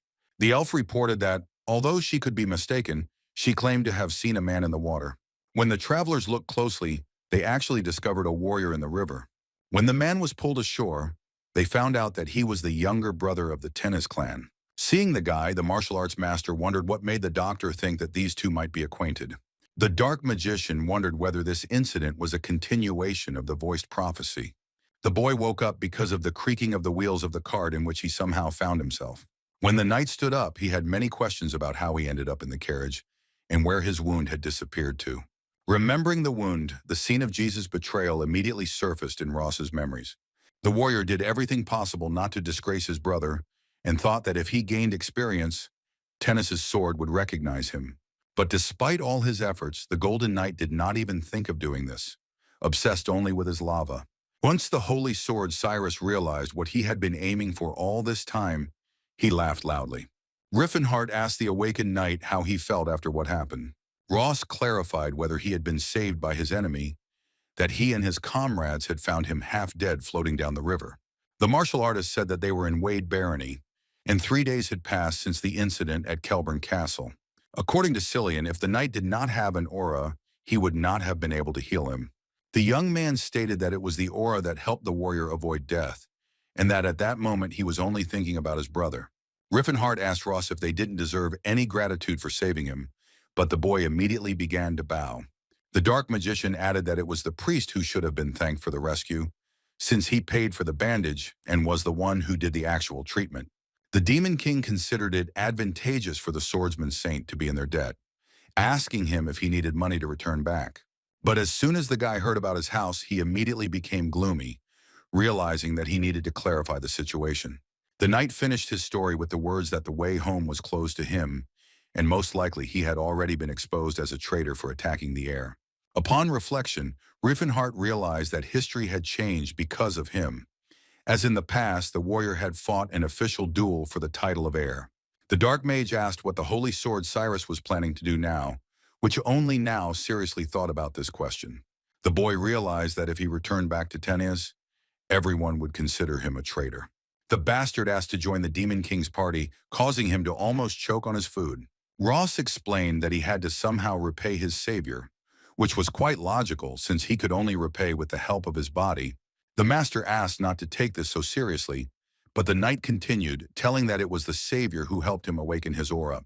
The bastard claimed that he wanted to become even stronger by learning from the great warrior, who was satisfied with the fact that he was the heir of the Battle King Gerard. Rifenheart knew that Cirrus wouldn't be able to wander the world looking for other aura owners, like he had in his past life. The boy swore allegiance to his savior until he considered himself a strong enough fighter. The dark mage was torn between accepting this swordsman into his team or giving him the opportunity to adapt on his own. But the prospect of making an enemy of one's allies sounded good, however. Among all the warriors, the only one who had already been born was the light mage Jade. But Rifenheart didn't want to take it, because of the guy's cunning, who in addition to everything else killed Cirrus in the past, which did not leave the magician's head.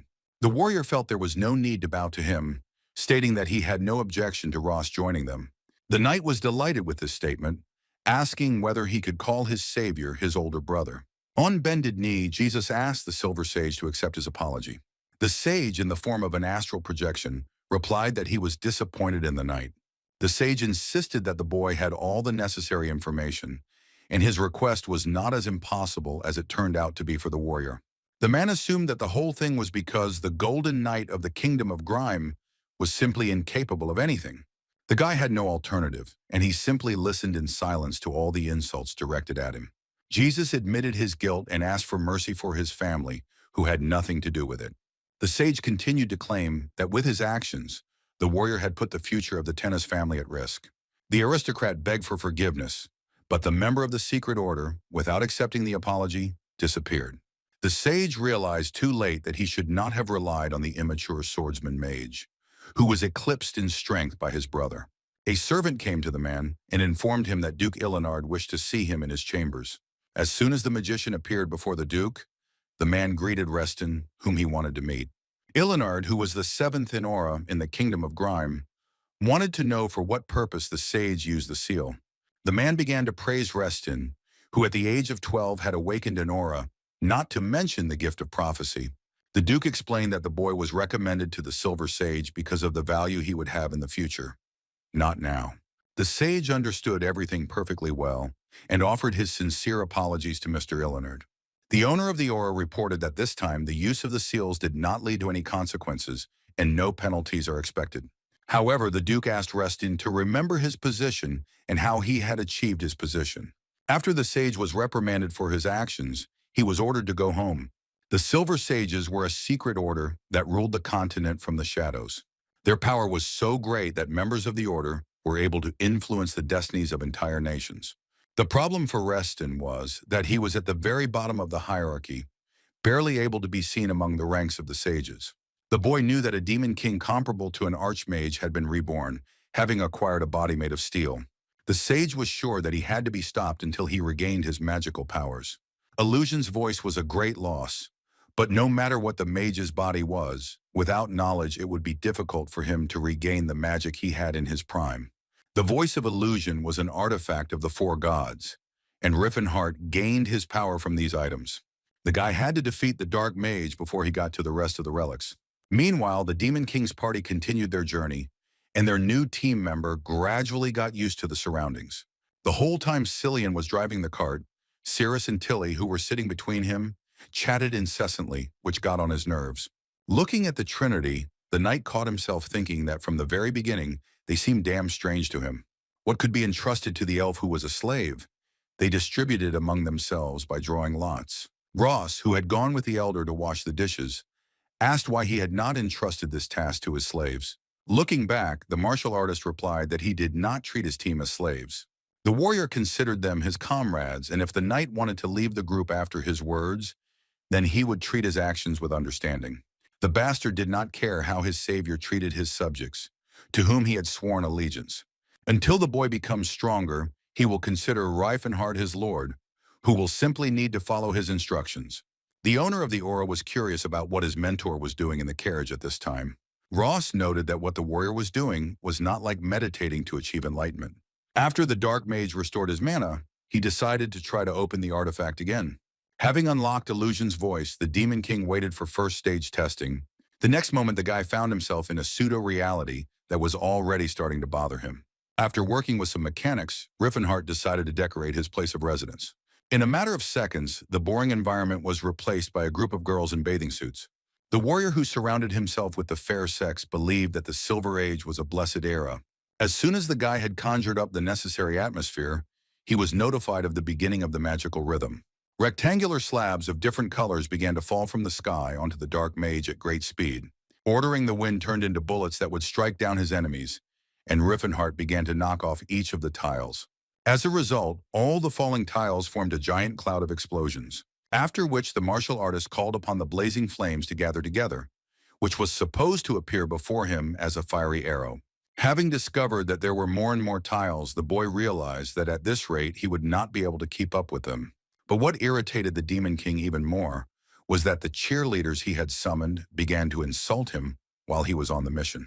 Because of the cheerleading squad, Rifenheart missed 3 whole blocks, deciding it was better to leave the girls as teenagers. But in the end, the dark magician completed the task, which was not at all easy for him. The voice of illusion was useful because it was an educational magic game used in the Silver Age. The artifact allowed you to choose different landscapes during the game, and the rhythmic music coupled with the scoring system gave you a sense of achievement. Rifenheart wondered if the people of that time were so unwilling to learn that they created something like this. Enterus noted that, even with the intelligence of Teslan, he, with the help of the artifact, could restore a significant part of his abilities. Suddenly, Cillian called the master over to him so that he could personally take a look at where they had reached. Before the team of travelers, there unfolded a huge fortress called Storizamen. It was a strategic and commercial center where the northern trade routes of the continent converge. Upon arriving in the city, the martial artist was given information from the Toban trade union. By signing for it, Rifenheart could finally find out what happened to his body. It turned out that having reached adulthood, the magician went mad from an unknown mental illness.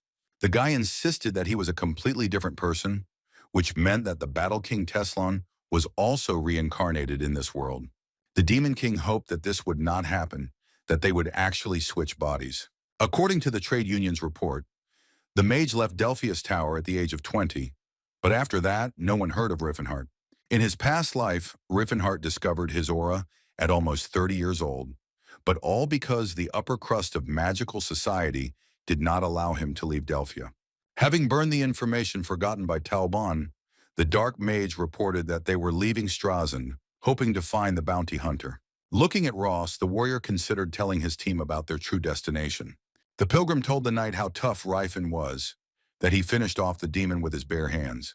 Cillian stated, "I don't know why, but the martial artist must have had a reason to hide his powers." Looking at the priest, Rifenheart wondered if he could take him and the knight to the Great Forge. Since they were all friends now, the Demon King decided to have a serious talk with everyone. The guy said that they weren't actually heading for a Silver Age relic. The youngest of the Tino's clan decided that their path did not lie in the Settlard Mountains, but his mentor declared otherwise. Before revealing the information, the Dark Mage wanted to share his goal and dream with his comrades. Rifenheart repeated once again that he did not consider elves, dwarves, and orcs slaves. The martial arts master also wanted everyone present to share the same opinion. His dream and lifelong goal was to create a world where all races would be free from slavery. Everyone except Tilla de Steelhammer was skeptical about the big guy's statement. The knight decided to clarify the situation, asking whether the master wanted to release the elves and dwarves to freedom. Rifenheart replied that they were no different from humans, who also had reason and feelings. The owner of the aura had no answer to such an argument, but the idea itself continued to bother him greatly. Cillian discovered that the young master wanted to change the world, not just by freeing all the slaves. The Demon King wanted to achieve his goal even if the entire world turned against him, so he wanted to know if the party would go on this journey with him. Without a moment's hesitation, the young man replied that he was ready to join Rifenheart's team. He did not fully agree with the warrior's goal because, in his opinion, this goal was barely achievable. But at the same time, he also didn't understand why everyone treated other races like slaves, because he considered them talented guys. The Sane also wanted to go down in history as the first person to convert another race to his faith, and at the same time instill in them the love of Philinense. To Antari's surprise, the young man was ready to close his eyes if he had to attack noble persons. Ross was confused, but he swore allegiance to him and was ready to follow the path that his mentor would choose. The most important thing was to keep the plan secret, since the subject of further discussion would be confidential. The squad was to head to the Great Forge, where the Alfort Temple was located. Ask the earth to share its power, Tilla, armed with an axe, attack the enemy that had appeared. The small gnome managed to slay a huge ogre that the team encountered in the mountains. The vile monster was also confronted by the swordsman, blessed by Sayer himself. Noting the strength of his teammates, Rifenheart knew that the opponents they met along the way were no match for them. The winged harpies, along with the ogres, suffered from the remaining fists of the martial artist. And even the dragons, who had several heads, did not have time to watch as they lost them in battle. But in addition to this, the squad was attacked by direwolves, which did not pose any threat to Rifenheart. Cillian noted that there were far more monsters in the mountains than in the ancient ruins, which is why no one was able to reach the Dwarven Temple. Ross, although he trusted the elder, doubted that the halflings were capable of surviving in such conditions. Having dealt with another monster, the dark magician ordered to follow him and see everything for himself.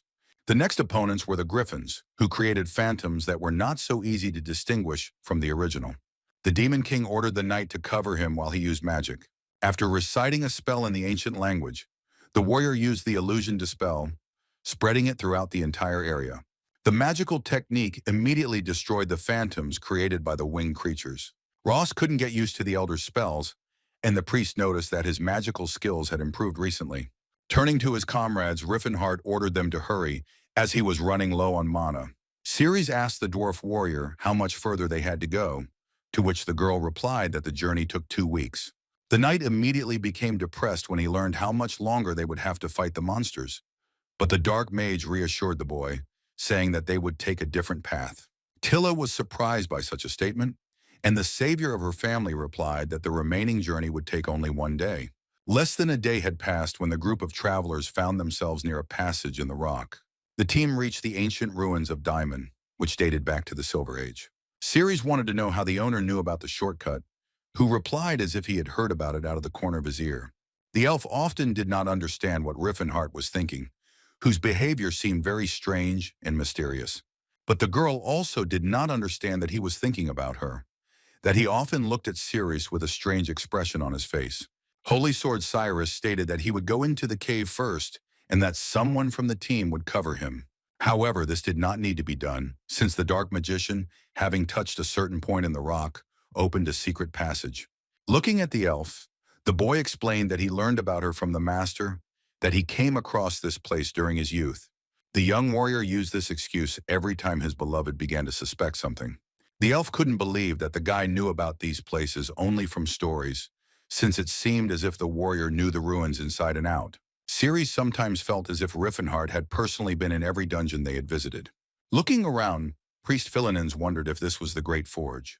The guide said that this place was different from the stories she had been told about the forge. Touching the slab with hieroglyphs in the ancient language of Hakrilla, Rifenheart said that he missed them. But the next second, the dark magician struck the stone slab with force, causing the knight to be surprised. After the master's destructive blow, a bright light poured out from the hole that was formed.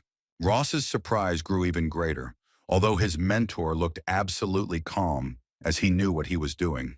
A moment later, a bright light spread throughout the room, sucking in the team members. When the bright flash of light disappeared, Tilla de Steelhammer was shocked by what she saw. With the help of Rifenheart's brute force, the party entered the temple, which was in the form of halfling deities. The walls were adorned with statues of great dwarves, each leaning on his own weapon. The travelers could not believe that they really found themselves in the great kitchen, which amazed with its architecture. Upon discovering the ruins inside the Owl Fort, Cillian asked if there would be any problems for them breaking the structure.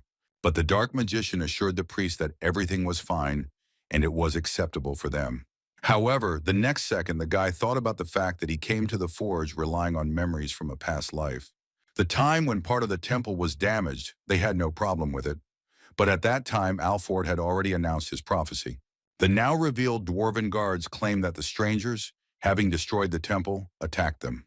Because the prophecy changed so dramatically, the dwarves took everything the wrong way. The Demon King felt uneasy when he heard from the temple guards that they were going to be killed. Having loaded his crossbows, the commander ordered his subordinates to aim at the intruders. Squad. I wondered why the gnomes were always so quick to jump to conclusions as soon as they saw them. The warrior explained that in addition to invading the dwarf's temple, they also inadvertently tore down the wall. The guards looked very furious as the strangers dared to destroy part of their temple. Ross Tennis appeared on the battlefield and asked the halflings how they dared to attack people. Despite the knight's objection, his master ordered him to stop immediately. Raising his hands up, the Demon King declared that they had come to this temple in peace. But immediately after the words were spoken, many arrows flew from crossbows at the warrior. The halflings insisted that before them was a monster, which not only could not be hit by arrows, but which also mocked them. The boy called the dwarves sons of the earth, who were able to hear the voice of truth, claiming that they were not their enemies. The dwarves knew how to recognize lies, and so they should have realized that Rifenheart was telling them the truth. The temple guards were shocked when the man began to insist that he was not their enemy. The commander-in-chief asked the stranger who he was and what he was doing in these parts. The martial artist claimed to be the savior, the man spoken of in Alfort's prophecy. Cillian felt ashamed that the gentleman confidently said such things, and he also felt awkward about it. The warrior continued, claiming that he had come here on instructions from the Steel Hammer tribe to meet with High Priest Maschillen. The gnomes, hearing about this, immediately became friendly, treating strangers as if they were their own family. The pilgrim who had not believed in Rifen's plan was now surprised at how drastically the dwarves' attitude towards them had changed. The Great Forge was a city located 30 meters below Mount Settelard. The city was located throughout the entire territory of a huge cave, which had its own hot spring, and light and heat came from the geothermal stones. When the chief dwarf introduced the travelers to the landmark of the Great Forge, they were all delighted with the talented work of the small people. The knight did not understand why the dwarves had not yet saved the slaves, since they had an entire army to build such structures. The priest stated that if the knight had such thoughts, then he was questioning the very idea of slavery. Ross thought seriously about Cillian's words, and without even noticing it, he was imbued with his mentor's idea. The dwarf guide explained that the Great Forge was originally a Silver Age ruin, and they had merely worked on the interior. Rifenheart claimed that even during the Silver Age, the city was in the possession of the dwarves, which could not go unnoticed by Cirrus. When the warrior asked how the master knew about this, he evaded answering the question, stating that there were very low doors everywhere. In other words, at that time, the dwarves had enough strength to build such a city, but for those who were born to become slaves, this was impossible.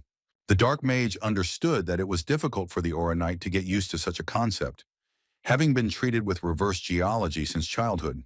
Stopping in his temporary quarters, the saint was indignant that he also wanted to bend down when entering such doors. On the table in front of the temple guests, there were many dishes laid out, one of which was an unusual meat. Stuffing his mouth with it, Cillian asked what it was, which turned out to be the liver of a basilisk. Ceres insisted that the elves were vegetarians, but the priest immediately reported that the girl had eaten dried meat without difficulty until yesterday. The gnome explained that the taste might seem a little strange, but it was a valuable product that was beneficial for men's health. Upon hearing this, the boys immediately attacked the liver, causing disgust in the elf and the dwarf. The servant who entered announced to Pulvart that they wanted to see the savior in the central tower. At the sight of the colossal staircase, Rifenheart assumed that only select individuals were allowed to enter, but the dwarf simply did not want to climb. At the very top, several more large statues of the great ancestors of the dwarven race awaited the Dark Mage. Climbing the stairs, the Demon King's footsteps echoed loudly throughout the spacious hall, and surprise appeared on his face when he found the priest waiting for him. The Supreme Saint of Alfort was located next to the image of the deity of this temple. Macheline Fort Hammerline greeted the savior who was chosen by the god of the dwarves himself. Rifenheart was immediately flooded with memories in which the dwarf had not changed at all. The main hall of Antera's castle was in ruins, as was the throne of the emperor himself. The Demon King stated that Battle King Teslan could rightfully be considered the strongest warrior. The man insisted that he would defeat the Archmage and free all races from the curse that he had placed on all these creatures. The King of Martial Arts walked towards his opponent, who at that moment was trying to cheat fate itself. Rifenheart claimed that, contrary to heavenly laws, he would become the one who would be able to bend space and time. At this point, Teslan was already very close, ready to deliver his signature blow to the enemy, called the Horn of Disaster. And then the guy woke up, never having seen how it all ended, although he had dreamed about this meeting more than once. The sage was surprised that he had again fallen into a dream that only wanted to rest a little. For 6 years, Teslan, who now bore the name Reston, was very busy, and his efforts were still not enough. Even with such a frail body, he managed to awaken his aura at an early age, in order to use this power to intimidate the magic tower and formally obtain the right of a magician. The sage contacted the one who was destined to become a great warrior and also joined the order, but he was never able to defeat the Demon King. Despite the fact that Rifenheart possessed the 5th circle of magic, he was much stronger, and all thanks to Teslan's strong body. The guy didn't know how much of the original magic he had managed to restore, which most likely meant he was looking for his subordinates. Teslan insisted that it would also not hurt him to acquire strong warriors who would help defeat the Dark Magician. Meanwhile, the martial arts master, having met his faithful friend, said that he and the high priest had not seen each other for a long time. The gnome understood that although the man was not lying, he did not remember them meeting before, since he had not left this place for half a century. It was difficult for the warrior to explain this to the priest, but they were destined to meet in 10 years. Macheline decided that their savior was not all there, but the boy asked to hear him out to the end. Gathering his courage, Rifenheart revealed that he had come here from another time. And then the warrior told him everything about how he wandered the continent, not being a great magician, when he reached the 10th circle and made friends with other races. And also about how he was nicknamed the Demon King of the Antris Empire, and about the beginning of a war with an entire continent not long before his death. The Dark Magician understood that everything said above was difficult to accept, but whether to believe the dwarf or not, he had to decide for himself. If Hammerline had not been an oracle, he would have considered the warrior to have gone mad, because such a story was hard to believe. But to make sure that the magician came to this world from another time, The dwarf wanted to test him. If Rifenheart had truly become close to the priest, becoming best friends with him, he had one question he wanted to ask. Magdalena was interested in whether the warrior knew what color his beard really was. Rifenheart smiled at this test, since he could easily answer any questions. The martial artist answered without hesitation that the oracle did not have a beard. The guy kept saying that in a few decades the dwarf would be wearing this fake beard, which he was always ashamed of. The dwarf was also curious if the magician knew the secret of this beard, which was that it was blessed by the Alfort himself. In the world of gnomes, a huge beard was a symbol of masculinity, but despite having divine strength and leadership qualities, Mechalin was never able to grow one. The dwarves could not distinguish the Supreme's beard from the real one, so the stranger earned Hammerline's trust. The gnome wanted to meet to give some advice to the savior, but there was no need for that anymore, since he already knew everything. Kneeling before the warrior, Mechalin Fort Hammerline swore allegiance to Rifenheart and Taurus. The Demon King believed that perhaps in this life he could repay his comrades for their loyalty. The boy insisted that the dwarf was wrong, because Rifenheart needed his advice more than ever before. One day, a dark magician let his comrades down by trying to solve everything with force, which is why he became an enemy of humanity. Along with him, other races also became enemies for people, so the magician did not want to make the same mistake twice. Rifenheart said that he had taken the slaves under the guardianship of the kingdom of Chatan and ordered them to be trained, and soon the rest should follow, were to begin training their slaves. The dwarf praised the warrior for the idea, but it would take at least 100 years for noticeable changes to occur. And unlike other races, the mage would become a decrepit old man by that time. The martial artist agreed that this was the main problem with his plan. Rifenheart tried to get his magic back, but he also gained some physical strength, which made it easy to become a terrifying king.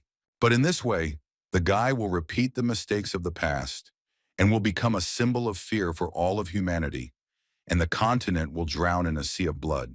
When Mechalin heard the dark magician's concerns, everything became much clearer to him. The high priest, with a gloomy expression on his face, declared that the savior had underestimated this world. And Taurus was greatly surprised when he learned that the reason for his defeat was not in his strength, but in the fact that he used nothing but it. And if brute force didn't work, it meant it was time to try something else. The dwarf asked the boy if he hated people, but he answered no, but he didn't really like them. The Supreme Saint knew everything. In his past life, the Dark Mage had no friends among ordinary people. Hammerline also suggested that the guy treated them badly precisely because of his respect for other races. The dwarf asked Rifenheart why, among his numerous armies, there was not room for even one person. The guy began to justify himself by saying that he couldn't trust them, that they were unreliable, and that elves and dwarves had never been known to be corrupt. Well, it seemed like a good idea to have gnomes around who could sense lies and were therefore better suited for the job. The priest continued, claiming that the Demon King had left them no place even in politics, that although they were recognized as citizens of the empire, they had no rights. And Taurus believed that the less they decided, the better things went, but that was why he was called the Demon King. Mechalin explained that people called him the Demon King, not because of the pile of corpses he left behind, but because of his appeal to the human race. It was not surprising that, listening only to the voices of those close to him, the emperor did not care at all about his surroundings. It was then, by directing the world in the direction that only he needed, that he received the nickname of the Demon King. The gnome concluded that despite his good intentions, Mr. Rifenheart deserved the nickname that his people had given him. Mechalin became curious. Hadn't he said something similar in his past life? But when the dwarf began to serve the Mogu, the people were exterminating the dwarves with all their might. And the creation of the Antares Empire was half the merit of the priest, who, as soon as he learned about it, declared that he had no right to judge anyone. In desperation, the martial arts master asked his comrade what he should do in such a situation. According to the oracle, Rifenheart's biggest mistake was the idea that the war was between other races and humans. People were perfectly capable of exterminating each other without magical creatures, and the intervention of other races was not required for this. Hammerline's only advice was that greed never led to anything good. And while the dark magician was pondering the saint's words, a dragon roared furiously in the snowy mountains. The winged creature was not happy that a group of halflings was trying to tie it up. Ross Thiessen, who rushed to attack the monster, used the 7 blades technique. However, the blades fired at the dragon, instead of causing damage, only made him even more angry. The guy decided that this skill was far from perfect, in which he tried to copy the master's air bullet. Ceres also tried to make her contribution, and with the help of Nihilin, she fired a series of arrows at the dragon. But because the monster was too huge, their attacks with the knight did not cause any damage to it. Suddenly, behind her, the girl heard the battle cry of the hunters who were also fighting the monster. The dwarf with a thick black beard ordered his comrade Cardamite to immediately go on the attack. Without any objections, the dwarf, armed with an axe, rushed towards the huge enemy. Holy Sword Cirrus looked in admiration as the halfling managed to jump high. In flight, the warrior's weapon began to pulse with a powerful charge of energy that was intended for the monster. In a split second, the blade of the axe passed through the dragon's neck, causing the monster's piercing scream to be cut off. Throwing the axe onto his shoulder, the dwarf informed his colleagues that a glorious feast awaited them today. Rifenheart's comrades were shocked to learn that there were mana users among the dwarves. Halflings who possessed such power were given special treatment. The knight had heard that the dwarves were superior in strength to the small nation, but he never expected to see something like this. Since their arrival at the Great Forge, and at first the travelers felt a difference in culture. But what was amazing was that the gnomes had as many as 3 aura owners from whom Ross could learn something. But the snowstorm that covered the Great Forge only grew stronger all this time. Cillian told his friends that during all this time he had grown a whole centimeter, for whom this was a great achievement. Ross and Cirrus began to congratulate the young man, saying that they were sincerely happy for him. Watching the humans, the dwarves wondered what was good about being tall, believing that it was a way for them to prove their strength. However, the travelers were more interested in where the master was at that time. Cillian assumed that he was, as usual, in the center of the Great Forge, but what he was doing there was unclear. The huge steel tower was the source of energy that fed the geothermal rocks. It was the sun, the core of the Great Forge, which was called Magrum, having a spherical shape. Looking at Magrum, Antares understood why other races, turned into slaves, did not preserve their traditions. Much of the dwarves' magical knowledge was lost during the slavery period, and the doctrines of Alfort, along with its relic, were forgotten. The warrior reasoned that due to the decline of the dwarves' authority, the only thing their deity could do was awaken Magrum. Teslan's body had been devoid of magic for a long time, and no matter how hard the Demon King tried to increase his mana reserves, he remained the same. In his past life, Rifenheart managed to subjugate Magrum, and even invented a nuclear explosion with a 10th circle spell. Magrum was a concentration of purest mana, and in order to change one's body, one had to get rid of the obstacles between its bearer and the relic. Having undressed, the boy jumped into the core of the Great Forge, hoping that no one would see him like this. However, the martial arts master had no idea that the dwarves had their own video surveillance system. The women who were behind the observation post began to examine the dark magician, admiring his body. The dwarves looked like sweet girls on the outside, but in reality they were wives with many years of experience. More than a month has passed since the Savior and his team appeared at the Great Forge. During this time, Rifenheart managed to become much stronger, so much so that he called upon the son of the cold snows to obey his will. By summoning frost and snow to himself, the martial artist has mastered the frost elemental technique. After the boy managed to create a 5th circle summoning spell, all that was left was to increase his mana. Antares was thinking about going after the relic of the 4 symbols, but if he followed Mashalian's advice, he would first have to go to the kingdom of Crovens. Meanwhile, the priest of the Order of St. Philinins, shaking all over, was pulling himself up on the horizontal bar. Having witnessed Cillian's training, the dark mage noticed how the young man's muscles began to grow on his body. Pleased that he was finally getting stronger, the boy showed off his biceps, which made Antares feel awkward. The pilgrim was interested in why the master had arrived so early, but the fact was that he had already finished his business. The Demon King asked if Cillian had gotten used to this place, and was more worried about whether he could convert the dwarves to his faith. Ross felt something in these places and decided to retire, immersing himself in training that if he reaches the heights, he will not return soon.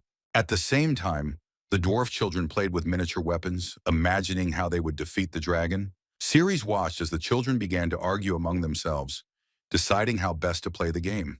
The elf, without taking her eyes off the playing children, did not notice how she remembered her childhood. Then she and the other elves looked for everything they could get their hands on, from a lizard to the roots of a self-ad. The girl believed that she had forgotten everything and would never remember those carefree times again. The dark magician, having met his beloved, asked what she was doing. that she was simply watching the guys. The elf claimed that the children here were free, unlike most places on the continent. However, Cirrus was sure that a hard fate awaited them as well, since some would not live to adulthood. The girl asked not to pay attention, as she simply remembered her native places. The martial artist thought about the homeland of the girl who was in the Svelat desert. It was far from the kingdom of Grime, a barren land where no human foot should have set foot. Cirrus Danheim's family lived in that place, and Rifenheart had the idea for his beloved to visit her hometown. The girl assured that to get to her city it would take at least 2 months, but the warrior knew shorter routes. With a good-natured smile, the guy suggested that the elf go there, just the two of them. The barren land was a desert where there was nothing but stone and sand. In one of the rocks, created with the help of a magic spell, Cirrus was surprised when they actually found themselves on the land of tears, shortening the path to it. Thanks to the diamond portal, the desert could be reached in a couple of seconds, which was only possible for high-level mages. Antares claimed that if you knew how to handle the portal, even a six-circle mage could handle it. When asked if the warrior had been taught this technique by his teacher, he replied that one of his mentor's friends was a magician. However, the Svelat desert was not so deserted, inhabited by local reptiles. They posed no threat to Rifenheart, who by this point had increased both his magical and physical strength. With one precise blow, the guy dealt with the sand lizard, which lost part of its scales during the attack. The dark magician claimed that these creatures could be found at every step, and that they had quite tasty meat. To begin with, Antares had to create a shadow by summoning a barrier of darkness. After that, light a fire to fry the meat thanks to the fire field on the ground.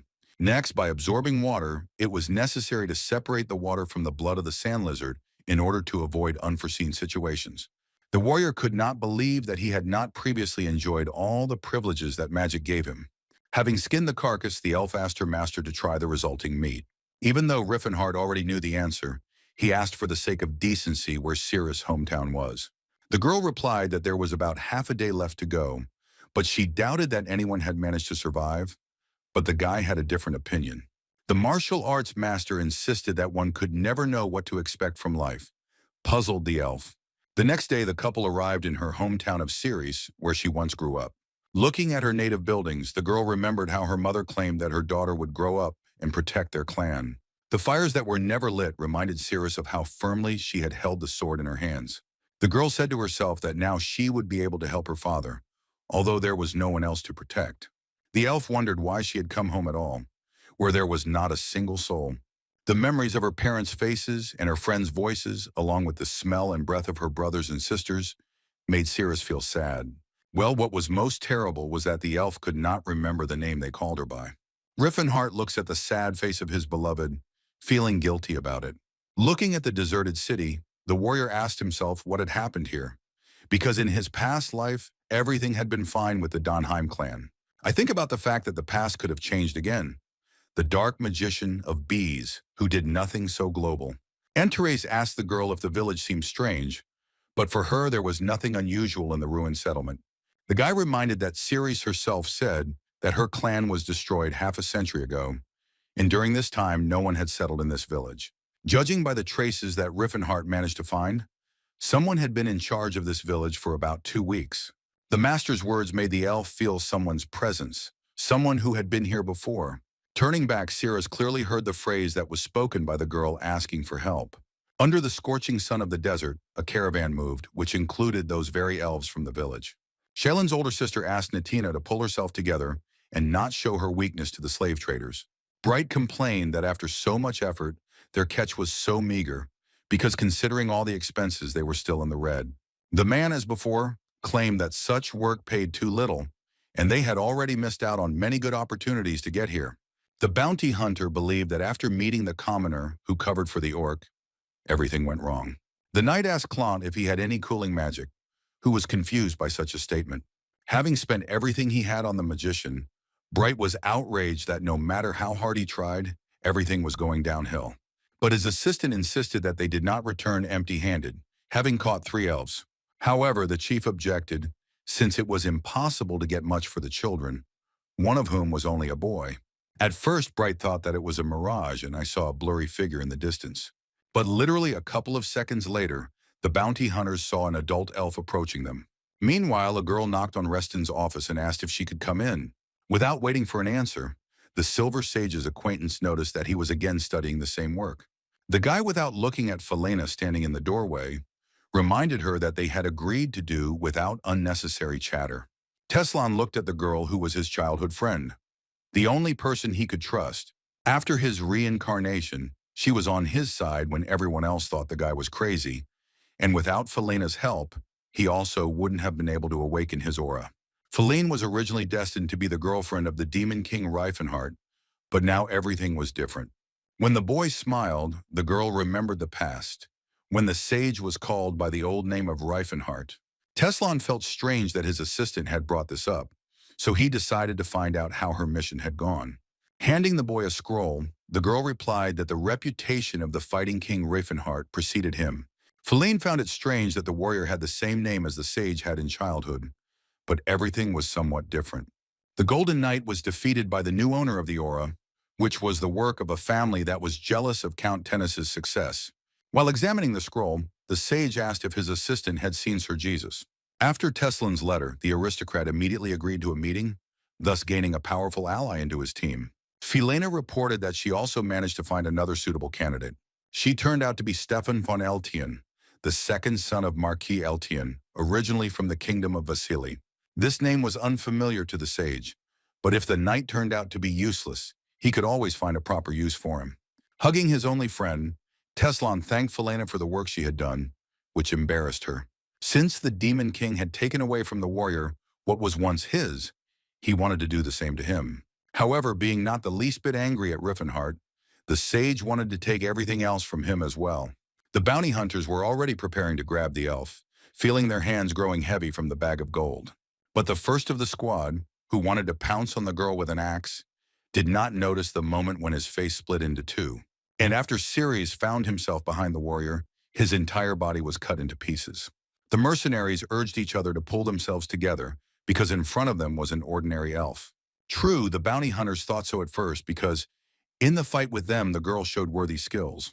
With sparkling eyes, Rifenheart's beloved decided on her future victims. The three mercenaries, like their colleague, froze in bewilderment, missing the moment when the blade of the enemy's sword flew over their heads. The next moment, the three heads of the hunters shot up, separating from their bodies. With a menacing look, keeping an eye on no one, Cirrus landed on the ground. Captain Bright was shocked by the appearance of the mysterious elf, asking himself where she came from in these parts. Clonto called upon his patron to fill his palms with heat so that he could use the flame to slay his enemy. The mage, who was part of the mercenary squad, managed to fire a volley of fire projectiles at the elf. Rifenheart, who arrived in time to his beloved, asked her not to run away alone anymore. The martial artist addressed the mercenaries, ordering them to kill them if anyone moved. Once the dust from the impact settled, Antares recognized the captain as the bounty hunter he had met before. Bright began to sweat profusely as soon as he saw the warrior, the meeting with whom he could not forget. Even years later, the man remembered that day, but he never thought that the warrior would remember it as well. The dark mage stated that it was unpleasant for him to keep memories of such a worthless person in his head. However, the Demon King's brain worked in such a way that he couldn't forget about it, so he decided to ask the merchant a couple of questions. Rifenheart asked the mercenary if the three elves were all the prisoners he had. The warrior's questions, but he clarified the situation because his life would depend on what answers Bright gave. The mercenary was silent for a moment. He was starting to get scared, but then he pulled himself together and replied that there was no one else. Then the dark mage asked how many the headhunters had killed, but the merchant seemed not to understand the question asked of him. Rifenheart repeated his question, asking if the number of elves killed had reached 40. But without hearing anything from the squad captain, the martial arts master took this as some sort of answer. The guy said that in that case, the bounty hunters would have to pay for the blood they spilled. Clono stood up to Bright's defense, casting a magic seal and attacking the enemy. However, Antares used a magical radiation shield that blocked the wizard's attack. The man was surprised that the young warrior's mana power was similar to his own, which spoke of his strength. In turn, Rifenheart began to call upon the heavens to collide with the earth and merge into one. The dark mage summoned chain lightning, which descended from the heavens and struck all the mercenaries present. The magician asked the guy if he really started all this because of the elves, whom he was ready to give away completely free of charge. And Taurus found it strange that the man didn't turn to dust from his blow, citing a lack of mana. But the wizard repeated that the slaves now belonged to the warrior, but he was no longer going to stop. Just as the master was about to hit Klonto, he asked him not to do it, and before his death he wanted to know why they wanted to take his life.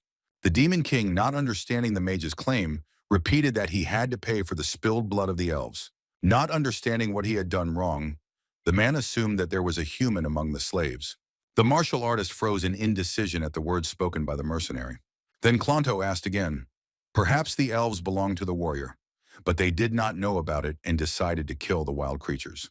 The boy claimed that his opponent was wrong, which angered the mercenary, who saw nothing unnatural in killing elves. With difficulty containing his anger, the dark magician claimed that elves were no different from people, the murder of whom was equated to the murder of animals.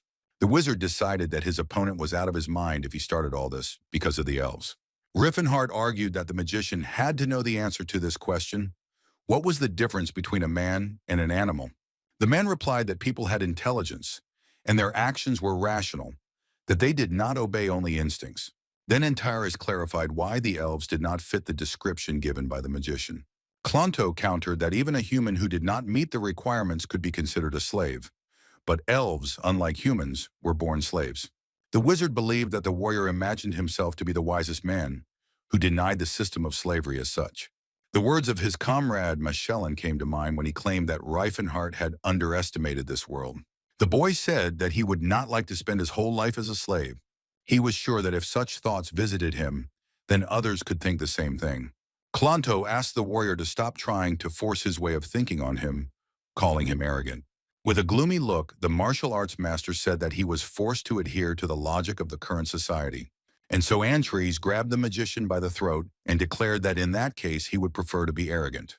The wizard tried to fight for his life for a while, but soon went to fetch his fallen comrades. The slaves that the dark magician saved were shocked by what they saw, not knowing what they were supposed to do now. Cirrus ran up to the elves and used a dagger to cut the rope on their hands. In the girl she freed, Rifenheart's lover recognized her friend Shaylin. The girl asked again if it was her, that she looked detached, trying to remember something.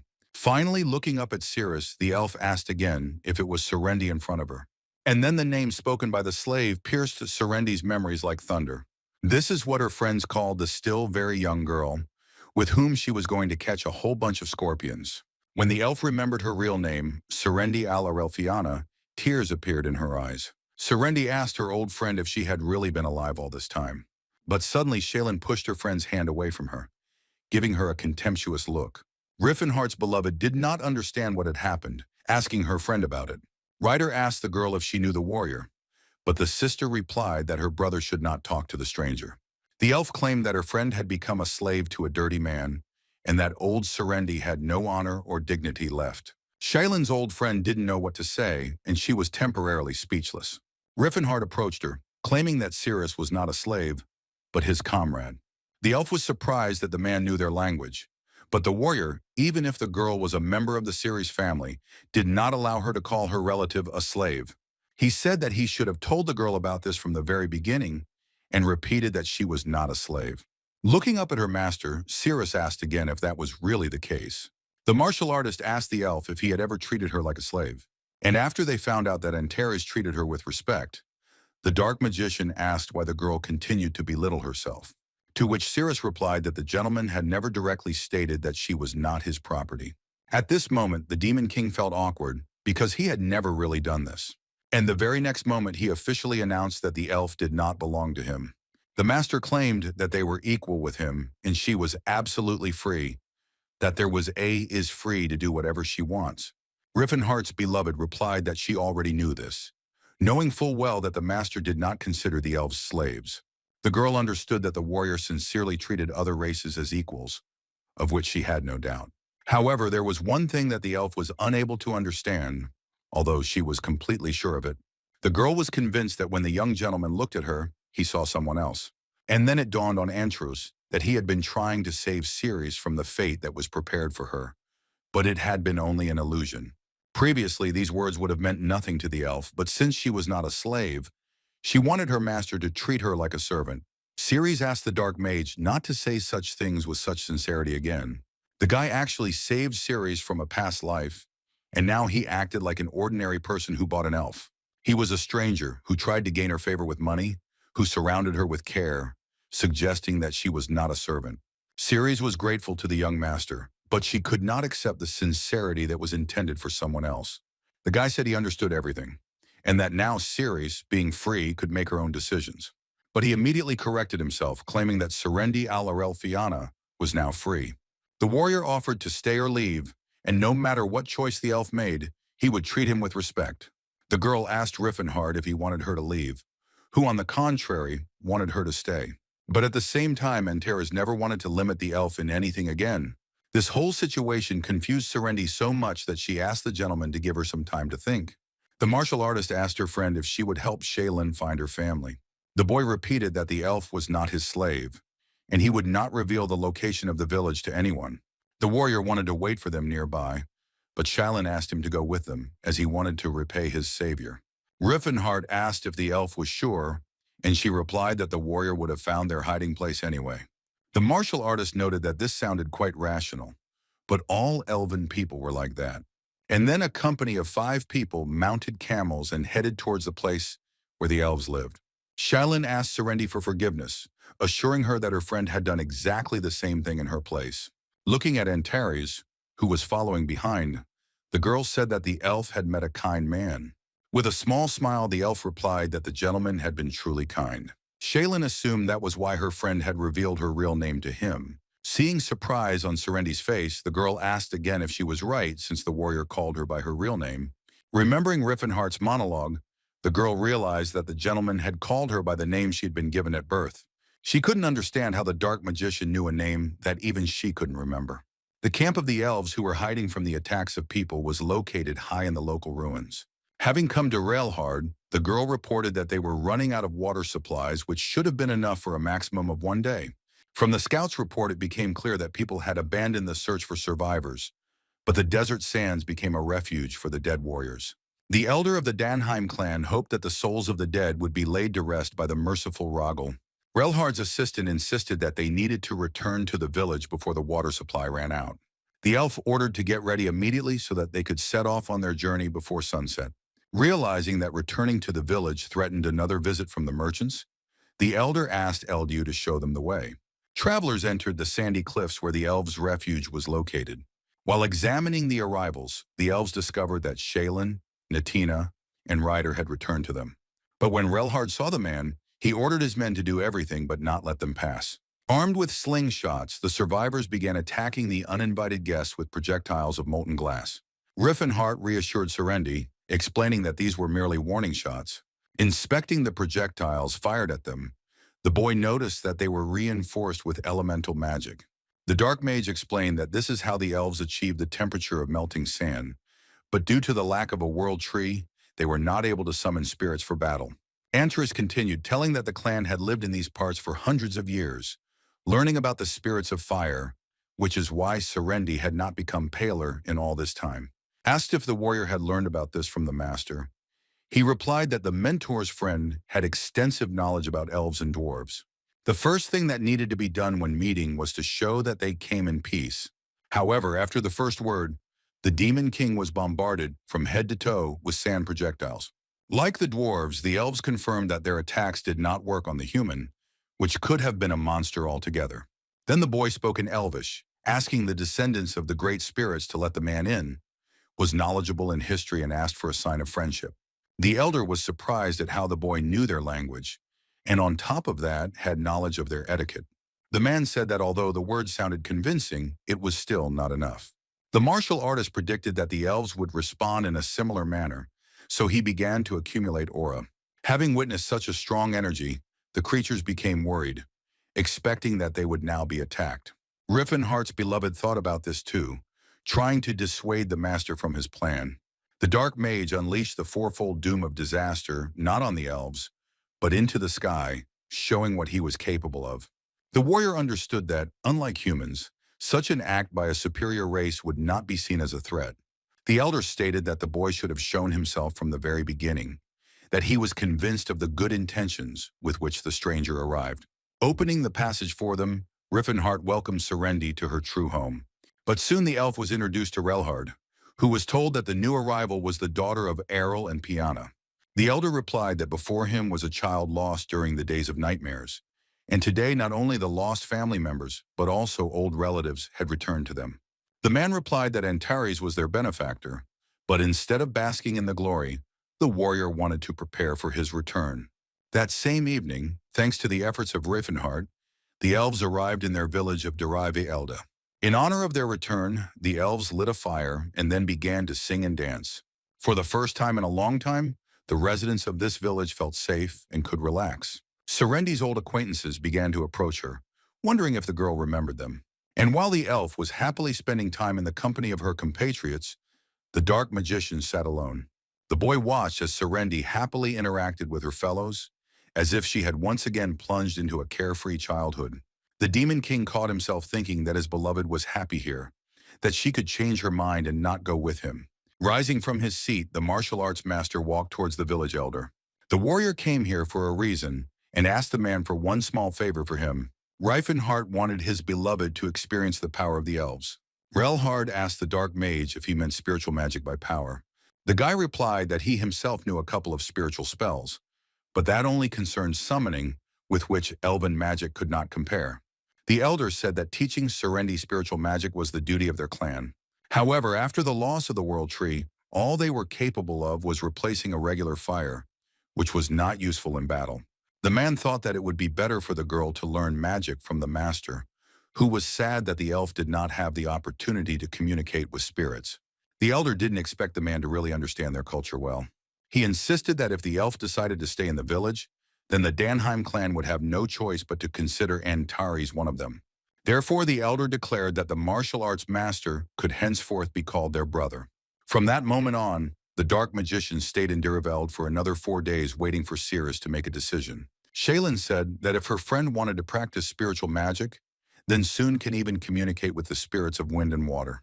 It took the villager 3 years to do this, so she was not surprised that after a couple of days her friend still felt nothing. Suddenly, Serendi felt the presence of many shining dots around her, which were the spirits. Shaylin was very surprised that someone could have such a connection with the spirits, because few of them were able to master magic in such a short time. The whole point was that Cirrus had undergone various trainings since childhood, and this experience gave her a learning speed comparable to that of a human. Rifenheart came to the girls and asked if his friend had enjoyed learning the basics of spiritual magic. Since the elf began feeling the energy of the ancestors, the warrior decided to find out if she had made a residual decision. After a short pause, Serendi stated that she wanted to stay in the village and help the people there. The news that his beloved wanted to change the lives of her people greatly upset the dark magician. However, Cirrus supplemented her answer by suggesting that it was by following the young master that she would be able to fundamentally change the life of her people. The elf swore that although she would not stay in the village, she would certainly help everyone in need. That is why, for the well-being of her clan, the girl decided to continue her journey with Rifenheart. Overjoyed, the guy couldn't contain his emotions and started laughing loudly, after which he released a volley of aura into the sky, which similarly expressed his feelings. The martial arts master said that he would show Cirrus the future of her clan right now. He, his beloved, and the elder found themselves back where they had come from a couple of days ago. Relhard asked the warrior why he had brought them to the temporary shelter. The dark mage assured the elf that this place would now be the new village of the Dunheim clan. The man insisted that there was no water here, after which Rifenheart asked his companion to borrow Nihilin. The guy asked the girl again if she was interested in how she had awakened a connection with the spirits in such a short period of time. All this was because Cirrus was the rightful owner of Nihilin, who, having chosen the elf as his mistress, granted the power to call upon his name. The girl could also use his power, which Antares was going to demonstrate by sticking a stick into a stone. The dark mage began to cast a spell, asking for the protector of this world to awaken in order to inseminate these lands. After the spell was cast, green and juicy stems began to sprout from Nihilin. Cirrus and Relhard couldn't believe their eyes that something like this was possible. A pleased Rifenheart watched as a huge tree grew from a small stick, and after the transformation was complete, the elder completely lost the power of speech. Before them was the very same world tree that the elves considered lost. Well, that wasn't all, because water began to flow from the place where the tree sprouted. The man could not even imagine that the ancestral tree was capable of filling these places with water. Looking at the elder, the Demon King stated that he already understood everything without his explanation. Without taking his eyes off the tree, the elf's body was enveloped in warmth, and he was filled with integrity, as if his soul itself was awakening from sleep. Reinhardt burst into tears, as for the first time he felt feelings that were described only in legends, and which not every elf was able to recognize. It is unknown how exactly the benefactor managed to do this, but he revived the Tree of Elfenheim. Nihilin was a lost branch of the Tree of Life, and Rifenheart awakened it from its slumber, which sent its roots into the earth and strengthened the flows of mana. The elf was at a loss as to who their savior was, who was most likely sent by Eldia herself, but the warrior replied that he was simply their friend. The master apologized to the elf for using her bow, but promised to find a much more powerful weapon. With difficulty, Cirrus asked how Rifenheart managed to revive the tree, but the boy said that it was time to return to the Great Forge. As soon as the couple stepped through the portal, Cillian, who was all excited, immediately ran up to them. The warrior complimented the priest, claiming that he had managed to bulk up during this time, which was of course not true. The dwarves joyfully welcomed the return of the master, who were saddened that he had not warned them of his arrival. The boy asked if the dwarves had managed to make any progress during his absence. Without a single mistake, the halflings reproduced Rifenheart's air bullet, which the other mages wanted to demonstrate. The dark magician selected 20 talented gnomes from whom he made magicians, teaching them the basics of the skill. Glad to meet his mentor, who before his departure was on the verge of some kind of discovery. Looking at the warrior, the knight stated that he had not noticed one detail before, but now he saw it clearly, which made Antares begin to worry. Holy Sword Cyrus claimed that his mentor had a huge soul, and it was hard to believe that he was only 23 years old. Without fully understanding how, the boy felt like the martial arts master had lived 3 times longer. The priest suggested that they should now go to some ancient ruins to replenish their monetary reserves. The path that the travelers would take lay in the kingdom of Crones, where Rifenheart had a man who could help him. While the Demon King was finishing his business in the Great Forge, something happened in the Frozen Lands. They were located northeast of the Kingdom of Grime, where the treasure hunting expedition was located. When asked if the fire could have been made bigger, Aaron replied that it was necessary to save mana, since the fire had to last throughout the night. Although most of the squad died, he managed to get a good catch in the ruins of Shalkarn. And besides this, the Seeker managed to find a book that contained records about the Silver Age, so that the members of the squad were unknown. The old man hoped that the tome would create a sensation in the academic society, although he had not yet been able to fully decipher it. Suddenly, a scream was heard from one of the team members, and Aaron immediately thought of monsters. What he saw was much worse, because it posed a greater threat. Teslan appeared before the treasure hunters in the company of warriors who intended to take away their loot. The Silver Sage ordered his men to deal with the treasure hunters. Filena then watched as the Golden Knight, together with Stefan von Eltien, set off to carry out the task assigned to them. Both warriors were possessors of powerful skills that were awakened for far from good purposes. The swordsmen dealt with the Seeker's squad with cruelty, spilling their blood onto the white snow. Aaron claimed that he would give up all the relics that the strangers came for, if only they would spare him. Pointing his sword at the mage, Teslan declared that they had come not for treasure, but specifically for him. After these words, the Silver Sage took the old man's life, sprinkling the snow with his blood. Filena asked the owner whether all these sacrifices were really necessary, to which the guy replied that it was an order from the order. No one was supposed to know the part of history that remained behind closed doors, all for the sake of protecting humanity. The girl claimed that these people had done nothing wrong, but Teslan insisted that it was a small sacrifice to save the whole world. Teslan asked Stefan how he liked the berserker armor he got for him. The guy was grateful for such a gift because it was the best thing he had ever tasted. The Golden Knight of Grima opened the tent and asked the sage what they were to do with the relics. Teslan replied that they would take everything that could be useful and sell the rest, while the things from the list would be given to the sages for safekeeping. Although the sages stood guard over the order, there were many dangerous objects among the relics that should not have fallen into the wrong hands. Jesus took a fancy to one pendant, but it, like much of what was obtained, had to be given to the order. To his surprise, Teslan discovered the voice of illusion, which he had not expected to hear here. The Demon King himself highly valued this artifact, but the magician could not even imagine that there were 2 copies. The sage's assistant asked what the secret was that they were so jealously guarding. The guy replied that Felena should not interfere in this, since only those higher up knew about it. Mashalin, who was always in the chambers, asked the elf what she wanted to know. Serendi turned to the oracle to ask him to tell her everything that concerned Mr. Rifenheart. The girl had the feeling that he knew who she was from the very beginning, and his look and manner of speech were not characteristic of a man who saw a stranger for the first time. But the warrior also knew the elf's real name, which she had managed to forget. But the dwarf replied that the young master was afraid that she would not understand. The girl was surprised by this answer and asked the supreme saint what could be confusing her. The halfling wanted to ask Serendi one question, namely whether she trusted the martial artist. The girl would believe it even if she was told that the guy was a deity who had descended to earth. But not hearing a clear answer, Hammerline asked his question again, since that was not what he was talking about. The girl was silent for a while, because before answering she seriously thought about the question asked by the oracle. After the priest told her everything she wanted to know, the elf returned back. While Rifenhart's beloved was with Michelin, he waited all this time for her to return. And when that moment finally came, the warrior asked if the oracle had told her everything. With a sad expression on her face, Serendi replied that her master had a truly incredible story. The dwarf told how the archmage of the 10th Circle failed because of his attempts to change the world for the benefit of other races, but managed to turn back time to fix everything. Cirrus Valencia was the protector of all the elves on the continent, who many called the Reincarnation of Eldia, who was known among humans as the goddess of madness. Serendi now understood why the master behaved this way with her, because he saw his former love in the elf's face. The guy carefully asked if the girl could forgive him for hiding the truth from her. After a short silence, Serendi nodded affirmatively with a sad expression on her face. All she could say was that she would continue to follow Rifenheart. The elf stated that she was not the Ceres that the dark magician once knew.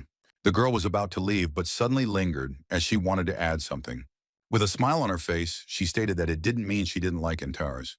And when the Demon King's beloved left the room, she left him completely bewildered. Embarrassed, the guy began to scratch his head, still not fully understanding whether the girl had forgiven him or not. The traveler's next destination was the kingdom of Crovens, which owned fertile lands. King Gotrin I had an heir, Talion, who was to ascend to the throne by birthright. But sometime after Gotrin's death, his son died of an unknown disease, shaking up the entire kingdom with this incident. The empty throne provoked a split among the nobility, who began to fight for power. This eventually led to the emergence of two pretenders, and then a period of turmoil began in the kingdom. The warriors, on the one hand, were ready to defeat their opponents in the name of Lord Karas in order to seat the true king on the throne. Meanwhile, the warring side wanted to destroy the traitors so that the rightful heir could ascend the throne. Juel Crovens was the second prince to reach the age of 18. As the child of a royal concubine, he was entitled to ascend to the throne. The second contender was Prince Carsus, who was the heir of Duke Fernando. Although the boy was not the king's direct heir, his lineage was closely intertwined with the royal one. Carsus was known for his impeccable fighting skills from a young age and was respected and trusted by his subordinates. On the other hand, Juel was known for his uncontrollable libido, in addition to his blood relationship with the previous king. 3 years of bloodshed between supporters of both princes have passed since the Civil War. Croans wondered why the famine had broken out now, and why Redanti no longer showed them mercy. The guy was also interested in the moment. Why exactly he had to become king, since he did not want it at all. Finya asked Juel if he really wanted to rule the kingdom, but the guy simply had no other choice. The young man asked the girl not to pretend that it didn't concern her, because after his head would fly off her shoulders too. The dwarf, in love with the prince, declared that wars were not fought on an empty stomach, suggesting that they wait until their opponents had replenished their provisions. The lovers had time to catch their breath, and at that moment Finya wanted to just run away and get married secretly. The guy kept saying that he couldn't bear the hardships of this life any longer. But thanks to the girl that I didn't care about him, this time wasn't so hard. But regardless of whether Juel becomes king or not, Finya will continue to be a slave. The prince repeated that they had nowhere to run, and there would be no place in the world where they could love each other in peace. Having confessed their love to each other, the couple, under the evening moon, merged into a sensual kiss. However, the idyll of the two lovers was interrupted by a stranger who found out whether the young couple had been having fun. Wondering who could be there, The girl grabbed the axe of one of the statues in the room. Holding the weapon out in front of her, the dwarf ordered the stranger to show himself immediately. The man in the cloak introduced himself as Rifenheart, who was a magician and had come here to extend his hand to the future ruler of Croans. The guy asked if the stranger really wanted to help him, and Finja immediately confirmed the magician's words. Looking at the big wizard, the boy understood that he was not lying, since the gnomes were able to distinguish lies from the truth. Juel asked the stranger if he was a battle mage, to which the warrior lied, since he had deliberately hidden his physique behind a wide cloak. The trio had a slight misunderstanding, because Croans was not entirely sure whether the magician wanted to help them after such a strange greeting. Unexpectedly for the mysterious stranger, the guy's lover stated that he had lied to them. The prince was not surprised that they were treated with such suspicion, and he was not offended by the wizard. Rifenheart tried to rectify the situation by claiming that he too was in love with the elf. Juel was surprised by this statement, but was even more surprised when Finja confirmed the stranger's words. To the prince, it was hard to believe that in the world there was such an eccentric as he, who fell in love with a representative of another species. Crovens, not to beat around the bush, wanted to find out from the magician what kind of help exactly he was offering him. Rifenheart did not hide his intentions, and answered directly that he wanted to offer provisions worth 100,000 gold. The woman in love was shocked by the amount of money the wizard offered as help. The sum was equal to the annual budget of the royal family, and the grain bought with this money was enough to feed the kingdom for 3 months.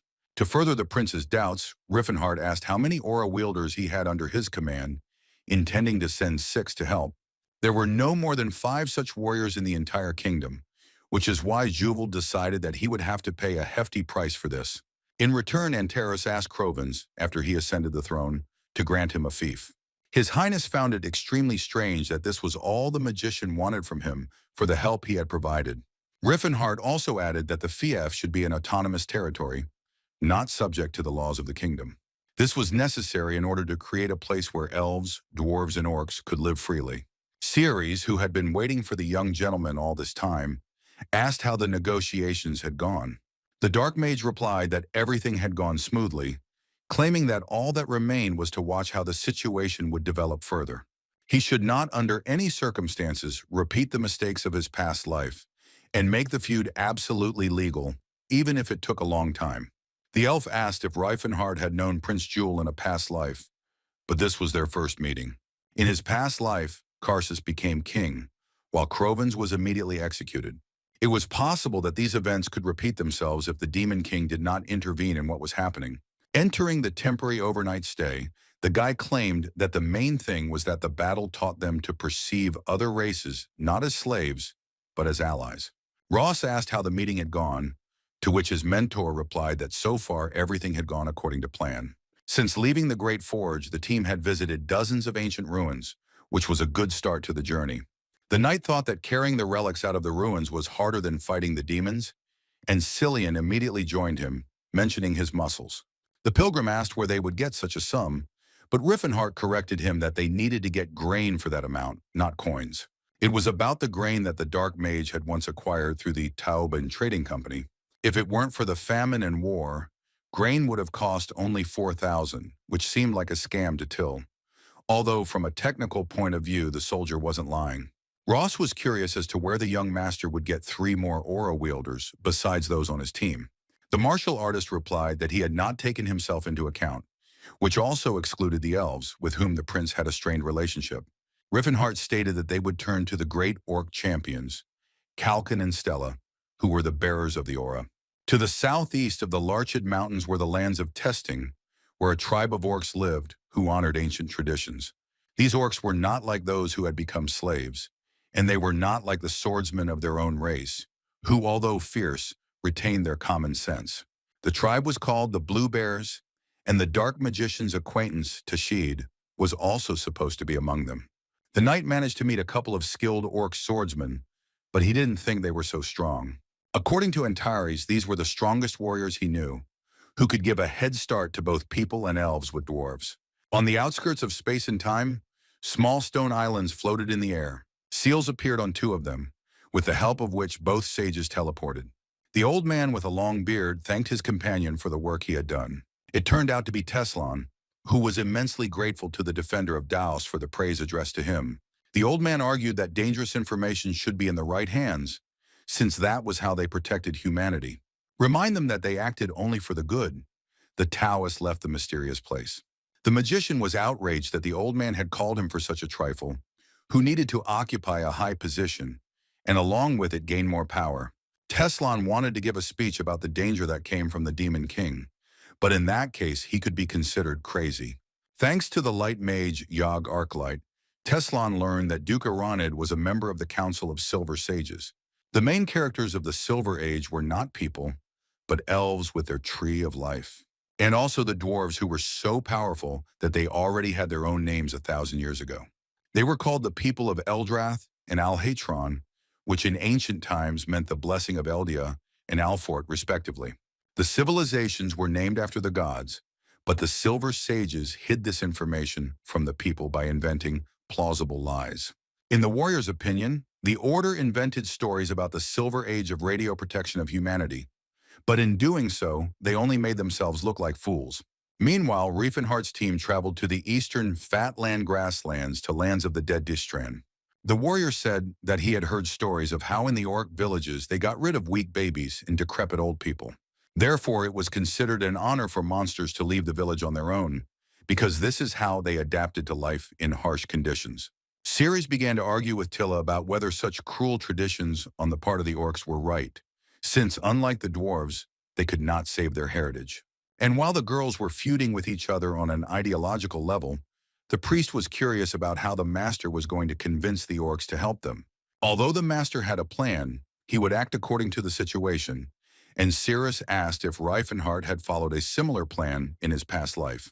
The Demon King whispered that Tahed was with him then, and a knight from their squad noticed something. Watching the rising column of dust, the guy assumed that someone was approaching them.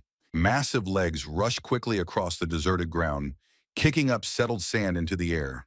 The whole team, including its leader, was surprised by what they saw. Several angry orcs rushed in their direction, saying something in their own language.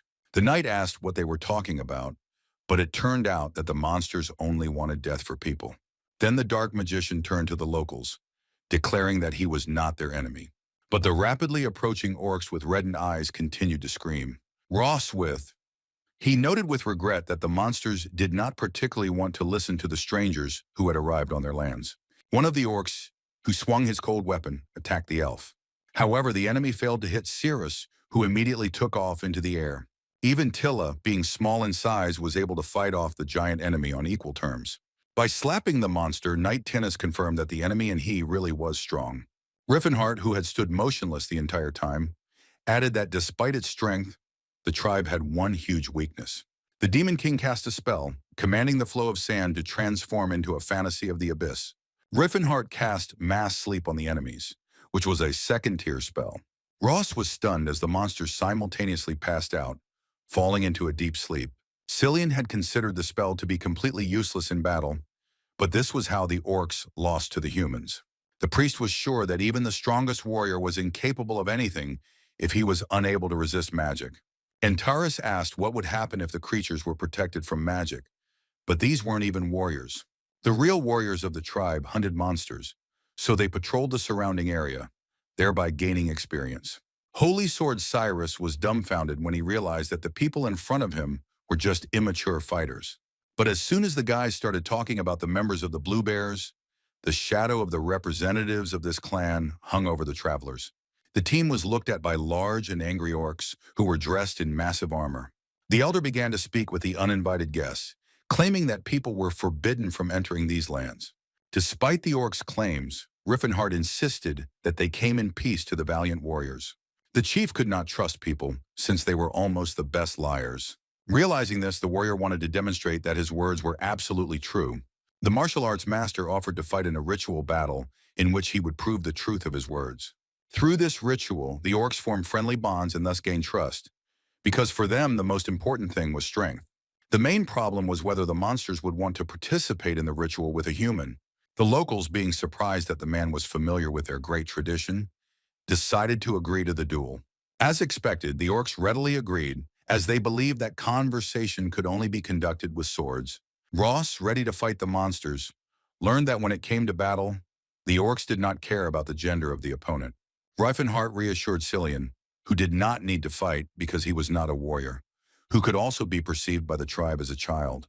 When the elder announced the beginning of the ritual fight, he asked the one who wanted to prove his strength to step forward. The elf stepped forward, drawing her sword, introducing herself as Cirrus Valencia of the Danheim clan.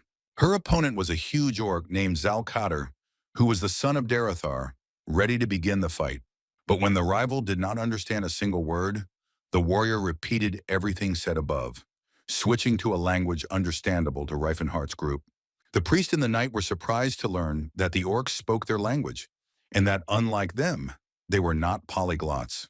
Deciding not to delay the process, the girl instantly pounced on the monster with a battle cry. Her attack was so sharp and unexpected that it managed to make her opponent scream in pain. Quickly pulling himself together, Zalkater began to block the elf's subsequent attacks. The warrior was surprised how such a small rival could possess such incredible strength. Ceres thought about her opponent as well, but this fight was nothing compared to her usual training. The girl continued to press on the large opponent, having only one sword with her, while the orc had two. But at some point the thug seized the initiative and began a series of powerful blows.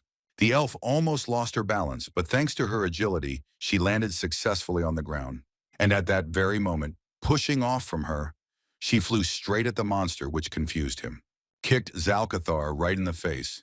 The blow was so strong that it left a noticeable mark on the orc's face, from which steam even rose. This blunder enraged the monster, who turned his crazy gaze on his rival. When the orc attacked the elf with renewed vigor, the warrior's fellow tribesmen began to praise the girl. Remembering what Rifenheart had said about the strongest warriors he had ever known, Cirrus was convinced of this from personal experience. When the elf managed to dodge another attack from the enemy, she realized something about him. While holding back Zalkathar's attack, the girl realized that he was extremely skilled in wielding his sword. But at the same time, the huge and heavy sword could not keep up with the skills of a capable warrior. Having dodged the sharp blades, Rifenhart's beloved prepared to deliver the decisive blow. The girl, having chosen the most advantageous moment, swung at her opponent with all her might. Then the orc shouted two names, Skaven and Sadarar, which turned out to belong to his blades. The next second, the brute swords clashed just before Cirrus could strike, blocking her attack. Falling to the ground, the elf was shocked that the monster's blades had an aura. Zalkathar happily replied that his weapon was his own soul, and the soul of a warrior could not be broken. Antrace remembered that the Blue Bear tribe had a spiritual weapon in its arsenal. The young master asked his beloved not to panic, as the spiritual weapon was a secret technique of the orcs. The girl asked for a more detailed explanation of what it was, and the guy immediately replied that their swords were stronger and sharper.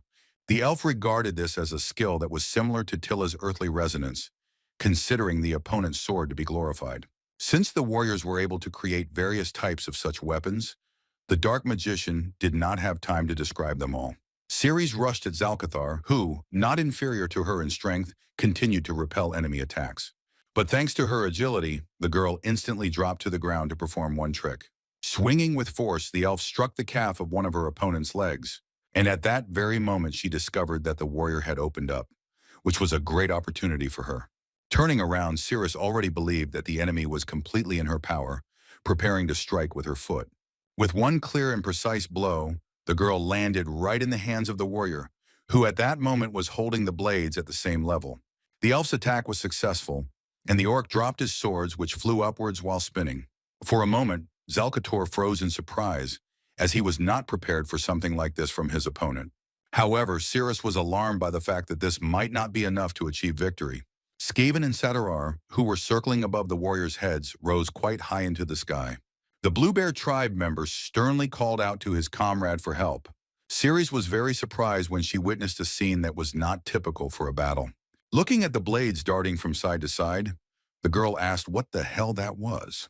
Rifenheart explained that at times the orcs could control their weapons, which angered the elf, who had not learned about this before. After chaotic movements in the air, the swords fell to the ground, creating a huge explosion. The wall of dust that arose from the blow was pierced by the orc's rapidly rushing swords. The blades of Zalkathar, which were under his control, entered his opponent from behind. But fortunately for Cirrus, the enemy's weapon only hit her cloak, heading towards its owner. The warrior praised the elf for her skills, as he did not expect that he would have to resort to the help of his comrade. The girl understood that the secret was not only in strengthening the weapons, since the race passed this technique down from generation to generation. Fleeing from yet another attack by her enemy's comrades, Cirrus considered whether she should admit defeat. However, the elf did not like to lose, especially because of her race. And at one fine moment, Rifenheart's beloved realized something about her opponent. Salkater used a technique that only an orc could do, wondering if the elves had their own techniques. Valencia was suddenly visited by her friend Serana, whom she began to call out to during the fight. The Dark Mage was surprised that even though the girl was feeding on Nihilan's energy, her growth rate was astonishing. But the elf used the wind spirit in a not entirely correct way, standing on her head. After which Cirrus, pushing off from Serana, managed to jump up a great distance. The orc didn't expect his rival to rise so high, watching her actions with interest. Following the warrior into the sky, the faithful blades of Zalcathar, which were subject to his will, followed. This time Cirrus deftly parried the swords rushing towards her, having by this time begun to descend downwards. Literally a second later, the girl found herself behind the monster, successfully landing on the ground. Zalcathar turned to face his opponent, apprehensive about how the battle would proceed. And at the moment when the orc wanted to turn his head, his chin hit the blade of Cirrus's sword. The elder announced that the outsiders had won the sacred ritual, and the crowd of spectators exploded with enthusiastic cries. Cillian asked his friend if she was injured, but fortunately everything was okay. And when Rifenheart himself praised the girl, she happily accepted the praise, slightly embarrassed. The priest began to discuss with the warrior whether the spirit was offended by the act committed by Cirrus, but as it turned out, the spirits were not vindictive. Antares underestimated the elf who did not stand on ceremony with her close ancestors. When the second fight was announced, Tillida Steelhammer entered the fray. However, the dwarf was unable to win the battle, which made her a little upset. The elder stated that the warrior had shown disrespect to her opponent by not fighting at full strength, and she needed to hone her skills. Tilla lacked the skills to assess the level of his opponent, and the dwarf needed to train to be able to defeat the orc warrior. The girl asked the master to translate what the elder had said, who had condensed the monster's speech into a few words, answering that the girl should have restrained herself on the battlefield. Rifenheart insisted that the main thing was that the girl was recognized, sending Ross next to the duel. The guy taking a stance introduced himself as Ross Tennis, the heir to the sword, who entered the arena to prove his martial strength. Having uttered the word Karuga, which was unfamiliar to the group, the elder's eyes lit up. Following this, an orc jumped out of the crowd and suddenly began to fly straight onto the battlefield. The monster landed heavily on the ground, and with its powerful and strong legs it managed to break it. The warrior introduced himself as Stala Langer Beta, who was the matriarch holding the title of champion. The locals also considered Ross a champion, calling him a Karuga who was blessed with a warrior spirit. Karuga meant the blessing of fighting spirit. It was the owners of the aura who bore such a title, having surpassed the level of mastery of spiritual weapons. When the knight learned that the orcs called him champion, he wanted to see what they would say when Rifenheart entered the arena. The matriarch of the Blue Bear clan, having become Ross's enemy, promised to tear the guy to pieces. Holy Sword Cyrus observed the enemy's aura and noted that it was quite strong. Both warriors clashed in a duel, but at the beginning of the fight they only used their aura. The knight, swinging his blade, wanted to gain an advantage in battle by thereby influencing the enemy's energy. But Stala repelled each of the attacks with such ease that she didn't even have to strain herself. Having finished with the defense, the warrior went on the counterattack, showering the warrior with a series of blows. Even though there was a woman in front of him, the guy couldn't help but notice that she was different from other orcs in battle. Continuing to strike blow after blow, the matriarch said that her opponent, despite his mastery of the sword, lacked experience. But then Stala realized that she was talking to a knight who did not know her native language. Then switching to Ross's language, the woman said that the guy was strong, but she was older and more experienced. The swordsman decided that by talking to him, the woman wanted to weaken his vigilance. Finding herself nearby, the orc demanded that they stop dancing and begin a real fight. The woman, while in mid-jump, released her blades, calling them by name, Setea and Randat. Stala commanded her weapons, which she called sisters, to attack the enemy. As best as he could, Tennis' sword deflected the sharp blades of the tribe's matriarch that appeared here and there. The swordsman became curious about how the spiritual weapon technique that the elder had spoken about earlier worked, And while the knight was busy fighting off Setea and Rendatu, their mistress suddenly found herself next to him. The woman, strengthening her attack with aura, struck a member of Rifenheart's team with her massive fist. Luckily, the guy had already encountered similar attacks while training with the master, so it wasn't difficult for him to repel this one either. But while Ross held back Stala's blows, the swords under her control returned to him like a boomerang. Antares knew that Ross was a good fighter in single combat, but due to the marriage of experience with the owners of the aura, he could not focus on only one orc. The Demon King was curious until the very end about what Ross would do in this situation. Stala Langar Beta declared that victory in this battle was hers, but the knight disagreed. The guy didn't really have time to test the new equipment in the field, but he had no other choice. The Dark Magician, watching his student, was pleasantly surprised by the skill he demonstrated. The female warrior watched in bewilderment as Tennis's sword continued to move. Surrounding himself with multiple copies of his own blade, the knight used Phantom Division. The next moment, the guy, along with a dozen swords, rushed at his enemy. Using her aura, Stala, who was familiar with the Phantom sword technique, was ready to repel the attack.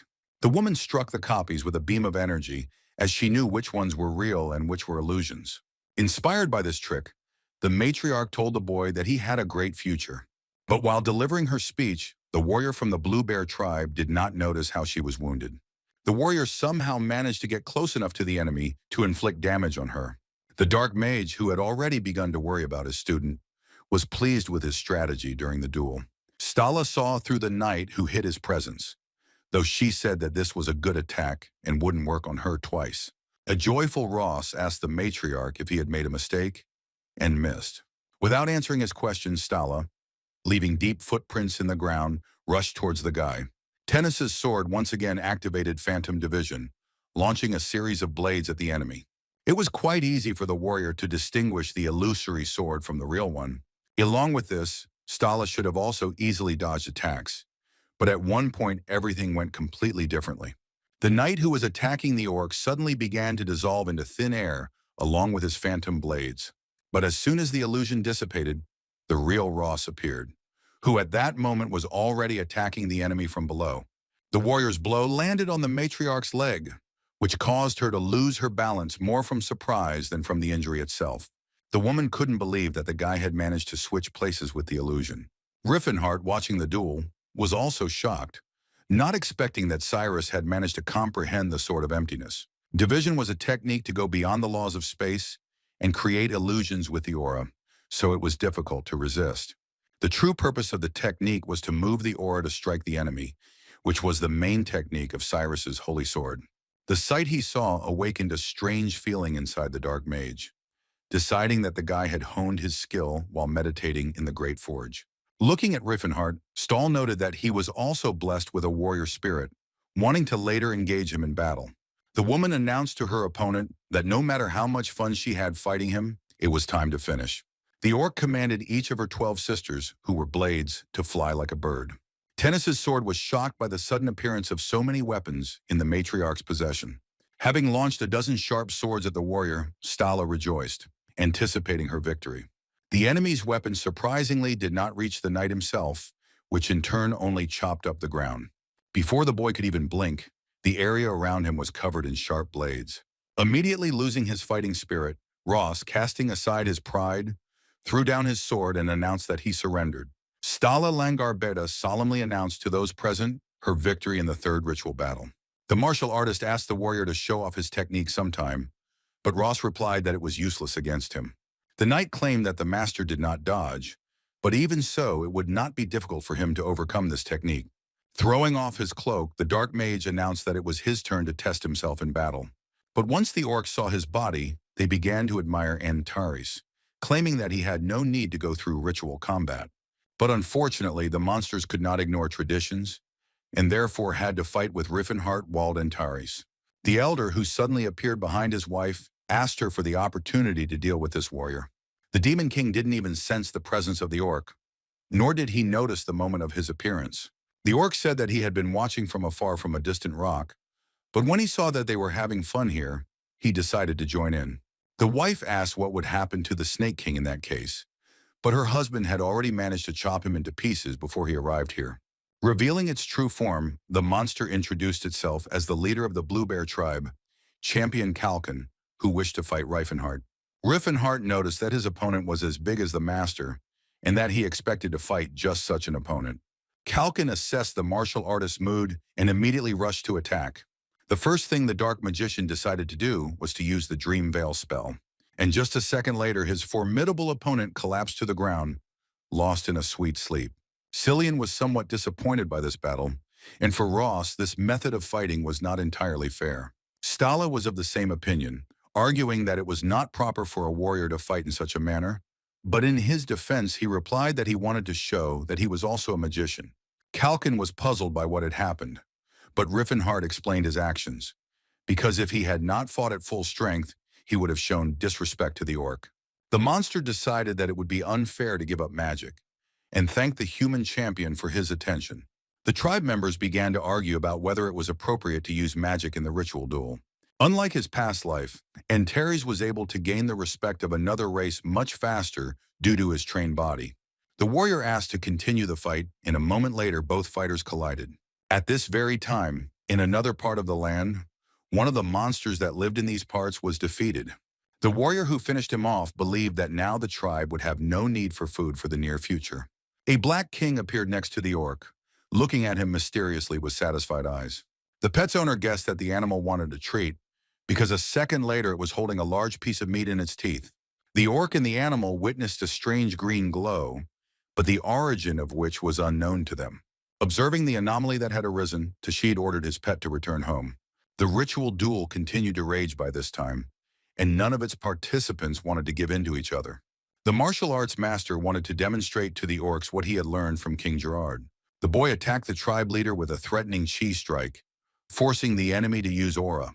However, despite the force of the blow, Kalkin still repelled the martial arts master's attack. Rifenheart noticed that the orc easily dealt with the massive weapon, which incidentally he expected from such an opponent. Therefore, in order to show off his full power, the dark mage used a chain-smashing chi strike. Despite the multiple attacks, the tribe leader stood firm, blocking each of the blows he received. Antares believed that he had now definitely proven that he was worth something, calling the enemy closer. But as soon as the monster approached, the guy summoned the spirits and conjured up an improved sleep. As if by snapping his fingers, Kalkin instantly fell asleep, as if he had never fought with anyone before. The warrior who headed towards the orc understood that even though he had an aura, the head of the tribe had low resistance to magic. But before he could get close to him, he stopped halfway, not expecting such a situation. While under the spell, Kalkin, who was completely glowing with an aura, continued to swing his weapon. The enemy blade hit Rifenheart in the side, but did not wound his body, hitting the aura barrier. Looking at the orc, who looked like a sleepwalker in this state, the Demon King wondered if the magic hadn't worked. Ross and Cillian were impressed by the battle, which they could learn from watching. The knight was surprised to learn that it was possible to use the aura to develop a conditioned reflex, and decided to practice it himself sometime in his free time. It was the first time Rifenheart had seen such a technique, because last time he had simply transferred the mental magic talisman, and that was the end of it. The martial artist commanded the enemy to turn to stone, causing paralysis that paralyzed the orc's entire body. The warrior understood that Kalkin had low resistance to magic, which he took advantage of. However, at this moment he was in automatic combat mode and was ready to parry all attacks to compensate for his weakness. Returning to his usual state, the head of the tribe declared how much fun he had had, with which his rival agreed. The dark mage could have used another spell, but he chose to use his martial skills to solve the problem. Antares said that the jokes were over, which is what the elder of the tribe wanted to hear from him. Continuing their incessant struggle, the warriors of the ritual duel destroyed everything around them. The spectators of this spectacle were almost blown away by the shockwave and could barely stay on their feet. Stala's husband claimed that their fight with the man had dragged on and it needed to be ended. The martial artist replied with a smile on his face that he was happy to finish the fight. For the decisive blow, Rifenheart, as he usually did, gathered all his aura into one point. The guy, to be sure, used a quadruple horn of calamity against his opponent. The leader of the Blue Bear tribe also did not waste time on trifles, resorting to a thunderous blow. The attacks of both warriors in the ritual duel caused such a powerful discharge that it undermined the earth. But Rifenheart and Kalkin stood frozen in place, neither of them willing to give in to the other. The energy that had been trapped for a long time finally exploded, forming a huge beam of light that shot into the sky. When the priest was treating the young gentleman, the warrior asked him to treat him more gently.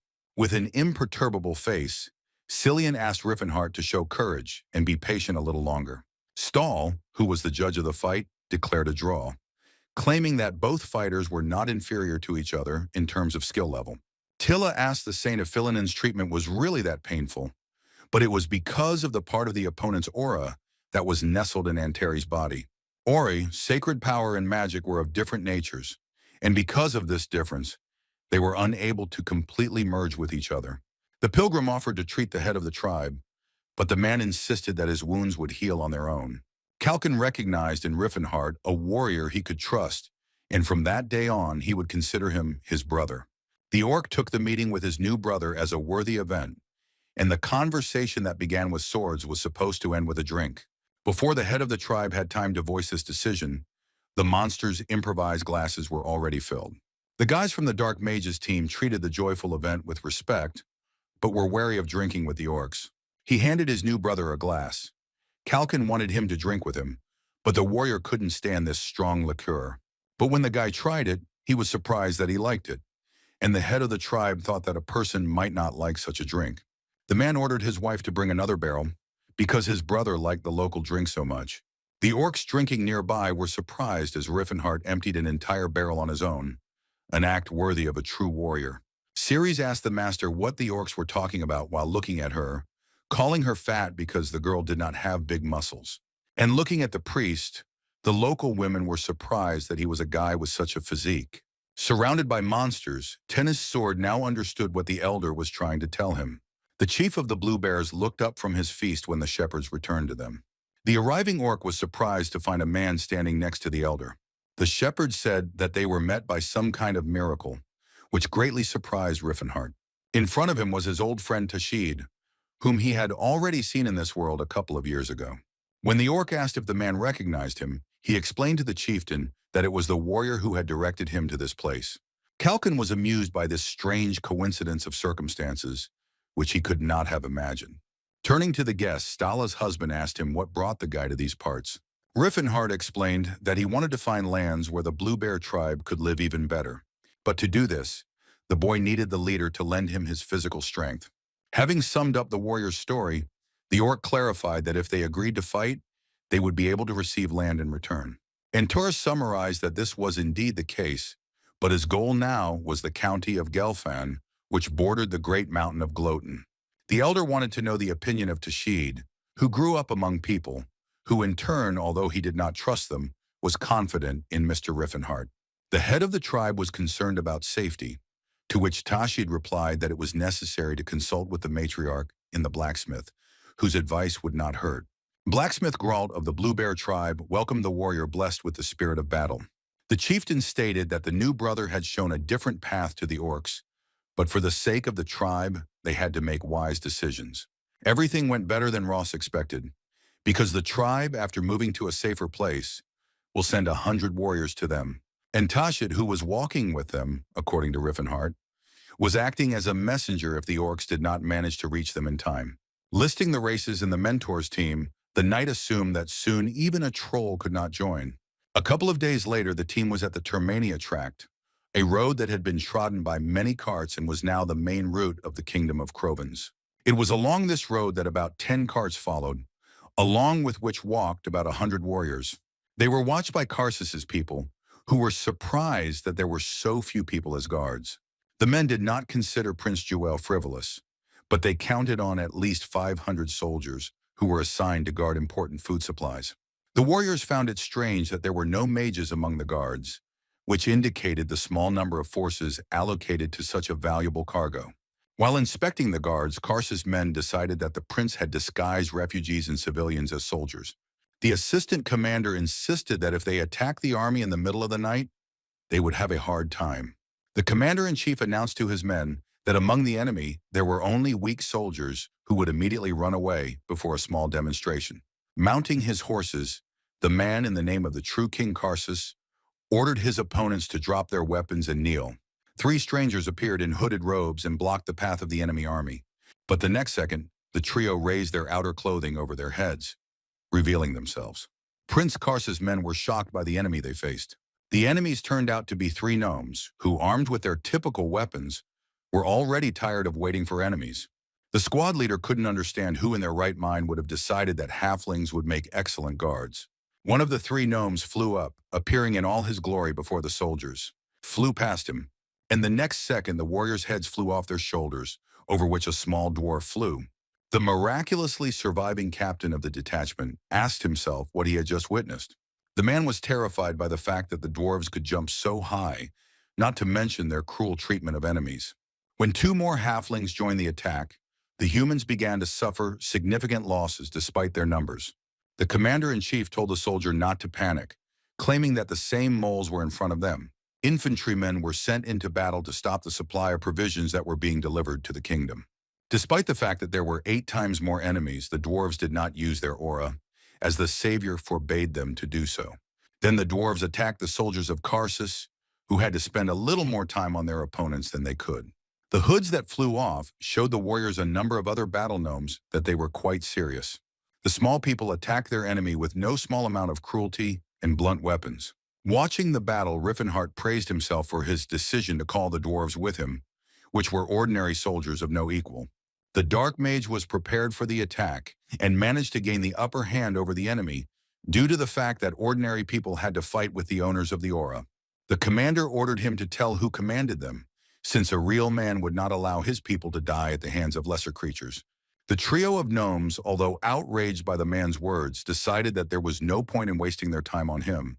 Takata, who was on horseback, announced that he would deal with the commander-in-chief of the enemy detachment. The warrior, meanwhile, walked towards the orc, insisting that he should not be underestimated. The two warriors passed each other, but only one of them had his opponent's blood on his sword. Tolkata, who emerged victorious from the duel, calling Rifenheart my lord, reported that he had beheaded the enemy commander. The martial artist was confused that even after training, the orc's views did not change at all. A little later, a dinner party was held in the barony of Dolphin, at which many distinguished gentlemen were present. Count Phaonian, being Prince Juvel's grandfather, although he was grateful for Rifenheart's help, his request baffled the man. The Count had to officially recognize the slave race as a military force and sign a contract with them. But this condition was one of the conditions for the supply of supplies. Fionan's colleagues claimed that the magician's idea was far from reality, and that such an unreasonable request came into his head. The man wanted to know what just 100 fighters could achieve, but Antares assured them that members of the Blue Bear tribe would soon join them. There was some disagreement at the table, with high-ranking officials arguing about the advisability of using all the terraces during the battles with Karsus. The Dark Mage asked the Count if he really didn't trust other races, for whom the answer was obvious. With a smile on his face, Rifenheart, with the help of his team, wanted to prove to those present the opposite. They intended to capture the fortress of Sinai on their own, without any help from Croans. The prince's grandfather asked again whether the magician had really spoken about the Sinai fortress, which confirmed what he had said. The man burst into a scream, belittling Rifenheart for thinking himself a great commander after winning just one battle. Despite the presence of Sir Teswalt's fortress, the warrior claimed that if his men were treated properly, they would ensure victory for Prince Juel. One of those sitting at the table was indignant that the magicians did not understand anything about war, but the prince ordered that the disagreements be stopped. Croans did not understand what exactly the commanders did not like, that they were unhappy with the fact that His Highness was sending such valuable slaves to their deaths. He also reminded that for his ally, supplies were much more important than enemies, and that he would only take a week's supply of provisions with him on the road. The heir to the throne claimed that most of the supplies would remain with them, and that 100 soldiers would not be physically able to consume such a quantity of food. The prince, in the name of the royal family of Crovens, ordered Rifenheart to prove his loyalty and capture the fortress of Sinai. Bowing, the warrior replied that he would certainly carry out the order given by His Highness. After a meaningful conversation, Antares returned to the camp to his comrades. Ceres reported that Tahed, together with the Black King, had already moved forward, as agreed. Ross was still a little worried, because more than 200 warriors were needed to capture the fortress, especially against 3,000. The master replied that the knights of the kingdom were no match for the warriors of the Great Forge or the Blue Bear tribe. Cillian noted that the orcs and dwarves would soon improve their position on the continent. A man intervened in the conversation and asked those gathered not to forget about the elves. It was Elder Reinhardt who wanted to help the patron who contributed the resurrection of their Elvenheim. He claimed that people would not be able to speak to them from a position of strength by spraying fire in their hand. From the flames emerged a huge demonic monster that was made entirely of flame. Reinhardt assured that in time, the others would also feel the rebirth of the great tree. Looking at the fire demon he had summoned, the elder was afraid that his actions would cause a fire. Another person joined the discussion, and it was because of him that everyone present gathered. Prince Juel came with his beloved Finya, who wanted to meet other dwarves. The young man was curious whether the magician thought they had a chance of winning, and Antares, confident of victory, advised them to be prepared for the consequences. Be that as it may, the guy felt better as soon as a smile appeared on Finya's face. Croans trusted the dark mage more than his vassals, as long as their goals coincided. Juel allowed Rifenheart to do as he saw fit, and the master insisted that he would not let him down. With the arrival of spring warmth, the fire of war reached the Sinai fortress, but not in the way most people were accustomed to seeing it. The city's watchman trumpeted loudly about the enemy approaching their fortress. Only came because he was informed of an enemy attack. The subordinate reported that the enemy had indeed approached their walls, but their numbers did not impress the owner of the aura. The man, having examined the composition of the troops, asked his assistant whether they really were enemies. There was not a single human among the warriors, only elves or dwarves, but the coat of arms belonged to the forces of Prince Juel. However, after thinking it over, Fernando declared that the lives of slaves were worth more than human lives, not understanding why it was necessary to throw so much money down the drain. The owner of the aura ordered the magicians to check the surroundings and send 50 knights, assigning 50 soldiers to each if they fell into a trap. The man ordered the dwarves and elves to be killed outright, and the elven women to be taken alive, because any girl from their race who could hold a sword would be an excellent reward. The commander of the detachment ordered, in the name of His Majesty Carsus, to destroy the enemy and take the elven women prisoner. But the warrior could never have expected that such an army would be able to attack them so suddenly. The rider and his horse rose high into the air, becoming victims of an enemy attack. Floating in the air, the knight regretted that he had underestimated his enemy, heading towards him so carelessly. One of the dwarves, clutching an aura-wrapped axe, asked if it was finally possible to use his power. Forcing the aura onto his weapon, the dwarf replied that the savior had given his permission for this. The halfling's eyes lit up in the literal sense of the word, as he was already eager to have some fun. Meanwhile, while the knights were trying to realize that the dwarves had control of the aura, they were smashing their battle formation to pieces. The warriors were surprised to see Night Salt fall, asking themselves how this was possible. The soldiers claimed that they were fighting monsters who had the opportunity to avenge their kin. One of the dwarves claimed that he had not fought anyone for a long time, except for the monsters that lived in the mountains. After hitting another enemy with his hammer, the halfling called on his brothers to show the true strength of their people. Tesvald also couldn't believe that there were aura possessors among the dwarves. Wondering what they should do now, the magician who came to the knight's aid assumed that the fortress gates were in danger and were ordered to be immediately placed under magical protection. The wizard, throwing his hands up, began to cast a spell, and a seal in an ancient language appeared above his head. Soon after the barrier was activated, the fortress was reliably protected and was now under a magical dome. Despite the appearance of a high-level protective circle, Rifenheart informed the priest that everything was going exactly according to plan. The elves came out next and also demonstrated their magical abilities to the enemy. The warriors of this race summoned fire demons, one of which had already been shown by the elder. Teswalt von Fernando, seeing such monsters, ordered his men to attack them immediately. The fire giants watched as enemy arrows pierced their fiery bodies. The knight claimed that it was similar to spirit magic, but his commander insisted that elves were not capable of using spirit magic. After which, one of the fire giants approached the fortress's protective barrier and struck it with force. The dwarf praised Reinhardt for the help he had given him, and was now ready to begin the attack. The axe in the halfling's hands filled with a red aura, giving the weapon incredible power. Despite all the efforts of the magicians and their magic circle, the enemy still managed to break through the gate, shouted at the top of their lungs that the enemy managed to penetrate the territory of the Sinai fortress. Along with the huge fire monsters, Their masters, the elves and dwarves who walked ahead, also made their way inside. Having saddled his horse, the owner of the aura ordered the knightly order of Fernando to go into battle. Tesvald ordered his men to deal with the monsters while he took care of the dwarves. One of the dwarves decided to fight the knight, who was warned that the enemy could also possess an aura. An angry Fernando wanted to put the upstarts in their place, arguing that halflings could not possess such power. Swinging his axe that glowed with a red aura, the dwarf attacked the kingdom's renowned swordsman. The warriors crossed their weapons, each of which emitted a powerful stream of energy. Having locked blades, the man did not expect that his opponent would be much stronger than him. In turn, the dwarf also noted that the enemy was strong despite his age, making sure that people learned much faster than other races. The commander's soldiers were surprised that, being the owner of an aura, the dwarf also fought on par with Sir Tesvald.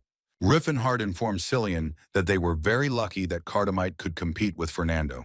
But at the same time, their magicians, who were entirely made up of elves, were beginning to get tired. When Ross asked why they did not interfere with the course of events, the mentor replied that the world needed to see the strength of all races. Holy Sword Cyrus insisted that if they lost, there would be no point, which the Dark Mage couldn't help but agree with. Turning around, the Demon King saw a column of dust rising in the air from the arriving orc army. Tahed apologized for the delay, citing that it had taken them longer than they expected to avoid people's eyes. Antries said that they had little time and needed to get to the battlefield as soon as possible. Burning with rage, the warrior, together with his fellow tribesmen, was ready to move forward immediately without any respite. Tahed called on the Blue Bear warriors to cut down their opponents, for their hot blood led the tribe to victory. With a battle cry, a squad of orcs rushed toward the fortress of Sinai, waving their sharp weapons. The closer Rifenheart's assistants got to the gate, the more clearly they saw the dwarves fighting the soldiers.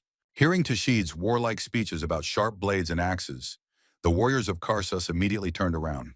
The orc battle squad had not yet crossed the threshold of the fortress before they had dismembered the enemies who stood in their way.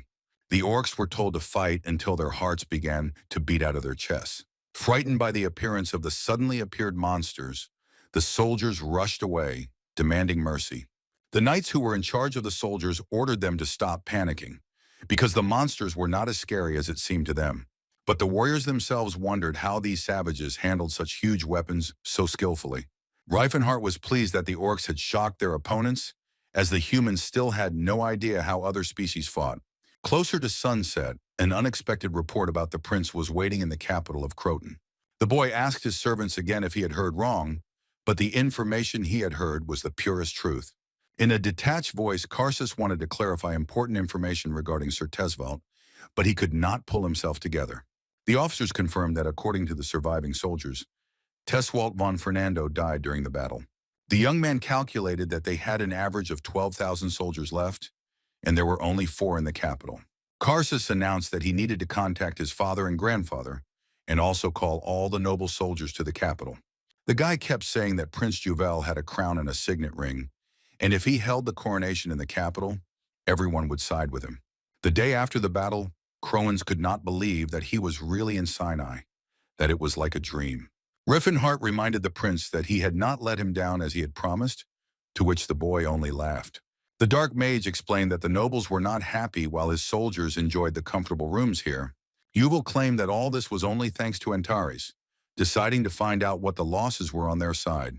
Unfortunately, they lost 17 dwarves and 9 orcs, while the elves escaped with minor wounds. Compared to the enemy's losses, the Demon King's losses were very small, but due to the small army, these losses were still noticeable. Antares was surprised that the prince was wiser than he thought, since at first he even doubted the choice he made.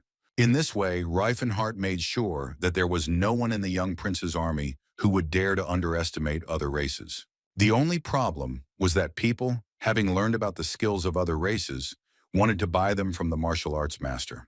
The boy replied that they were allies, not slaves, but the buyers took this as a reluctance to sell such a valuable commodity. The Dark Mage's fists itched at the sight of such individuals, but he should never do this. Soon the news that the fortress of Sinai had fallen under the onslaught of other races spread throughout the kingdom. Not only the soldiers, who were close to this, discussed this, but also the aristocrats, expressing their concerns about this incident. In one of the kingdom's taverns, one of the owner's slaves brought chopped firewood directly into the establishment, and received a scolding from the man. The tavern patrons, looking at the orc, convinced themselves that the rumors could not be true. However, it was said that the gnomes were controlled by St. Philinins, and that there were even witnesses to this. The men found this strange, since the temple did not use slaves, and they did not notice that someone was eavesdropping on their conversation. To one of the tavern's patrons and asked him to tell her about the incident in a little more detail. Frightened by the stranger's size, the man asked again why she was so interested in this.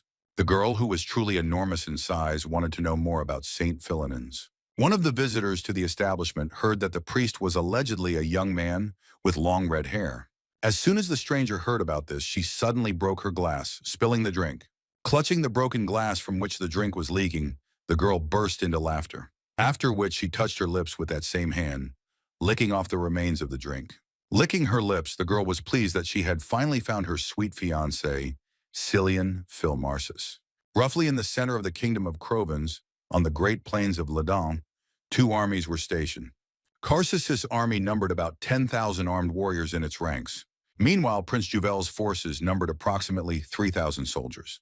Rifenheart had thought that after the fall of the Sinai fortress, the enemy would call up his entire army. The voice of Raven von Spirius was heard, demanding a duel, wanting to know if there was a brave hero among the warriors who would step forward.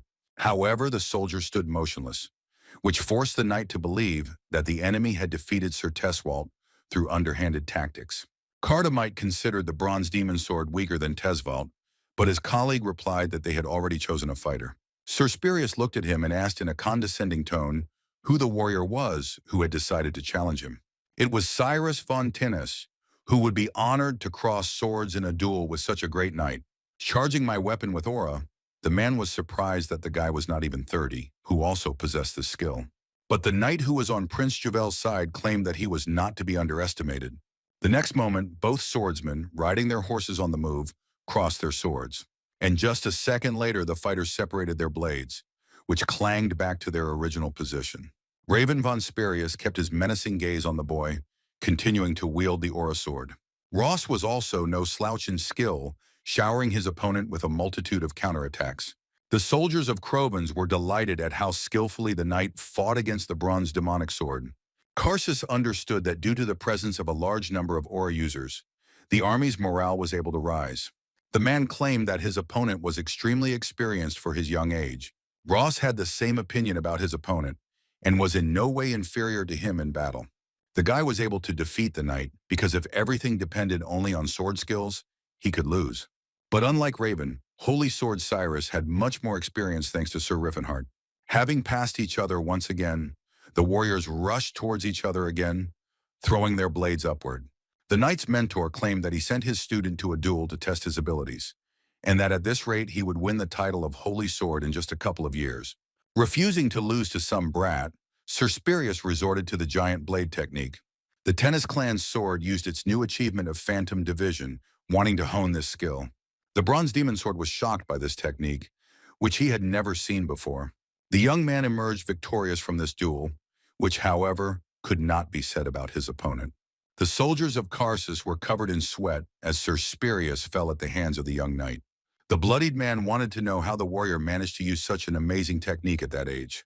The guy simply replied that he liked everything about the Phantom Division technique except for the difficulty of its execution. Raven's master, who had expected him to give his all, was greatly disappointed with the outcome of the duel. Raising his sword, the young Lord Karsus ordered his warriors to attack. And at that very moment, the enemy army similarly rushed forward, holding out its weapons in front of itself.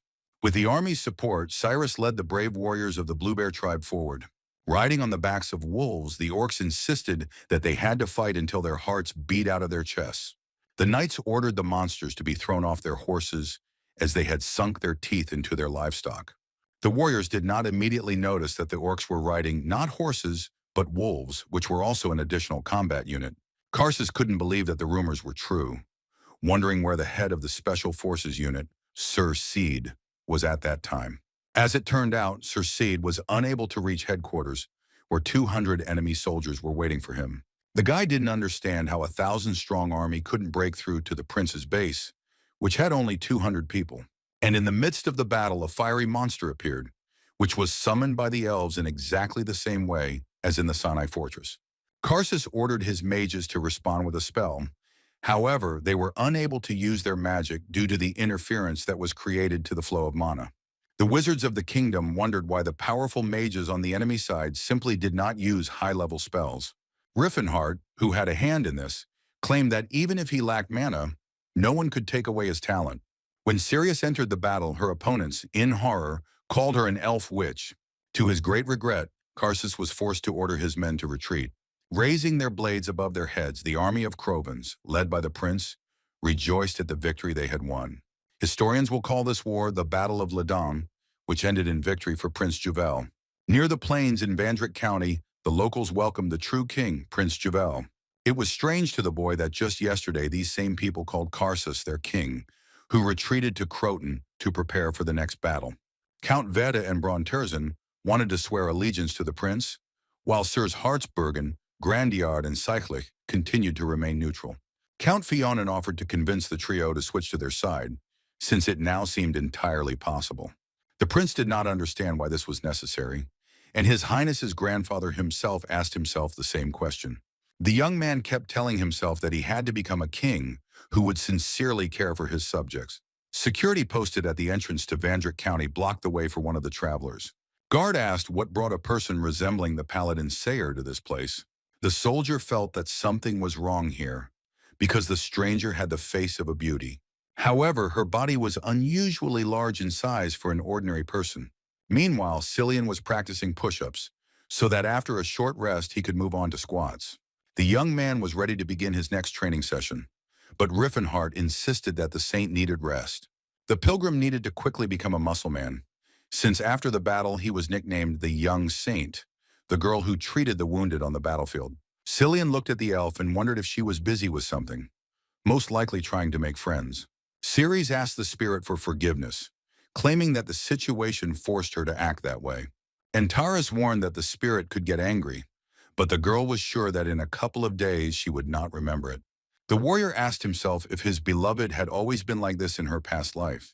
Suddenly, a guard approached the martial artist and said that a girl wanted to see him, but the guards immediately added that the girl had actually come to see the young saint, but it was somehow connected with Rifenheart.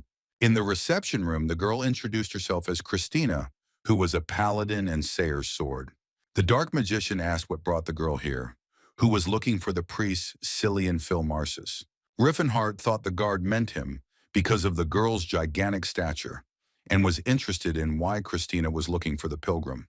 Just at that moment, Cillian himself appeared, claiming that someone wanted to see him. And as soon as the girl saw her beloved behind the mighty warrior, she immediately blossomed. But the priest Philinens was very frightened when he saw Christina, as he did not expect their meeting. The girl asked how long the guy would run from his destiny, but the young man did not think that he was her love. Stuck between the pair, Rifenheart, shocked by what he heard, wanted to know from the paladin how exactly she was connected to Cillian. The martial artist's words made the priest's beloved think for a moment, after which the girl joyfully declared that their marriage was concluded in the name of the great god. Returning to his quarters, the priest planned to leave this place as soon as possible. The dark magician asked the saint to calm down, as the girl suggested waiting in the reception room. Rifenheart wanted to hear an explanation as to whether the couple was engaged, but Cillian flatly replied that they were not. Christina Silistana was from a family of the Helline kingdom, and even in her youth everyone said that she was destined to grow up to be a real beauty. And so it happened, only the girl grew too much, which none of the relatives expected. At that time the prophecy of Sayer appeared, which said that she was destined to become God's sword and give birth to a great warrior. The Holy Order made her a paladin, and she began to gain experience, and just at that time was sent to the kingdom of Vasili. It was then that she met her destiny, Cillian Philmarsus, with whom she fell in love at first sight. The young man who looked after the wounded on the battlefield was the perfect man for Christina, and upon returning to the Holy Order of Sayer, she declared that the prophecy had finally come true, and she had found the father of the future great warrior. The members of the Holy Order were confused, unsure if Christina had found her betrothed, as the difference between them was too great. At that moment, Sayer gave a new prophecy, and it turned out that the girl's words were confirmed. But in order to accept the prophecy, the Holy Order of Philinens put forward the condition that they would approve the marriage if Christina managed to win the heart of the priest. For Cillian Philmarsus, It was the beginning of the end that has haunted him to this day. Rifenheart decided that this was a political marriage between the Order of Sire and Philanensi, which the young man confirmed. From that moment on, Christina simply went crazy about the doctor and followed him wherever he went. The saint admitted that he had lied when he joined Rifenheart, thinking that this would cause Astana to back out of the marriage. Also, one of the reasons was that Phil Marcis always wanted to be stronger, and if he started looking like other guys, Christina would lose interest in him. The Dark Magician stated that there were other qualities to love about the girl besides her height, but the young man could not stand her terrible character. In addition to the fact that the paladin did not listen to others, she had already thought of what she would name the future child, who, if born a boy, would bear the name Stein. And if a girl appears, the girl will name her Elin, which will become Saint Sayera, which is why Antares felt as if he was struck by electricity. The warrior asked the boy to say his name again, but Elin had no meaning to him at all now. The Demon King began to repeat this name over and over again, trying to remember where he could have heard it before. And the thought of who it might have belonged to made Rifenheart break out in a cold sweat. The martial artist suggested that the pilgrim was the father of the priestess Helen. The girl was one of the 5 strongest warriors on the continent that fought the Demon King at one time. Elin was so powerful that she surpassed the high priest McKellen, who eventually died at her hands, but she was not only a good warrior. Because of her blessing, an army of soldiers became true berserkers, and even a child having received her blessing could become a first-class killer. It was hard for Rifenheart to fathom that this woman-shaped monster could be Cillian's daughter. On the other hand, watching the warrior understood that Elin's divine power was extremely unnatural. It was created by a sorcery known as the Holy Grail Plan, which was forbidden by the Holy Fire Syra. The plan was that when a child was born, it would become a sacred vessel in a special barrier and absorb its parents. During this plan, the parents were sacrificed to create the Holy Grail, and Antares explained that if Cillian married Christina, he would die. If the boy was indeed Elin's father, it would explain why the Demon King had not heard of him before, advising him not to marry the girl. The priest was glad that at least someone began to understand him, but immediately declared that he had to run away as quickly as possible. The guards of Vendrick, observing how the saint was going somewhere, assumed that she had quarreled with the young master. Cillian was glad to stay, but he did not know what could happen in such a case, with which Antares partly agreed. Since the young man had become an important member of the team over all this time, the warrior asked him to think carefully before leaving.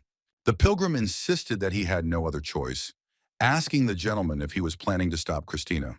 Rifenheart, without taking his eyes off Cillian, asked if he was really just abandoning him when they were halfway to fulfilling their dream. The young man replied that he did not want to leave, but he still could not influence the situation. And besides, it was now the height of the war, and the guy could not call the young master along with him. The warrior asked the saint to try to convince the girl that by pursuing her, she was only fueling his hatred for her. With a sad face, Cillian stated that if this plan had worked, he would not have had to leave the Holy Order of Philanensi. The guards who were watching the conversation between their comrades were completely immersed in their atmosphere. But at that very moment, the young man's beloved intervened in the conversation between the warrior and the priest. Having found a suitcase in the guy's hands, the girl assumed that he had packed his things in order to quickly go to church and get married. The young man, when he heard Christina's voice, accused Rifenheart of being the reason the girl found him.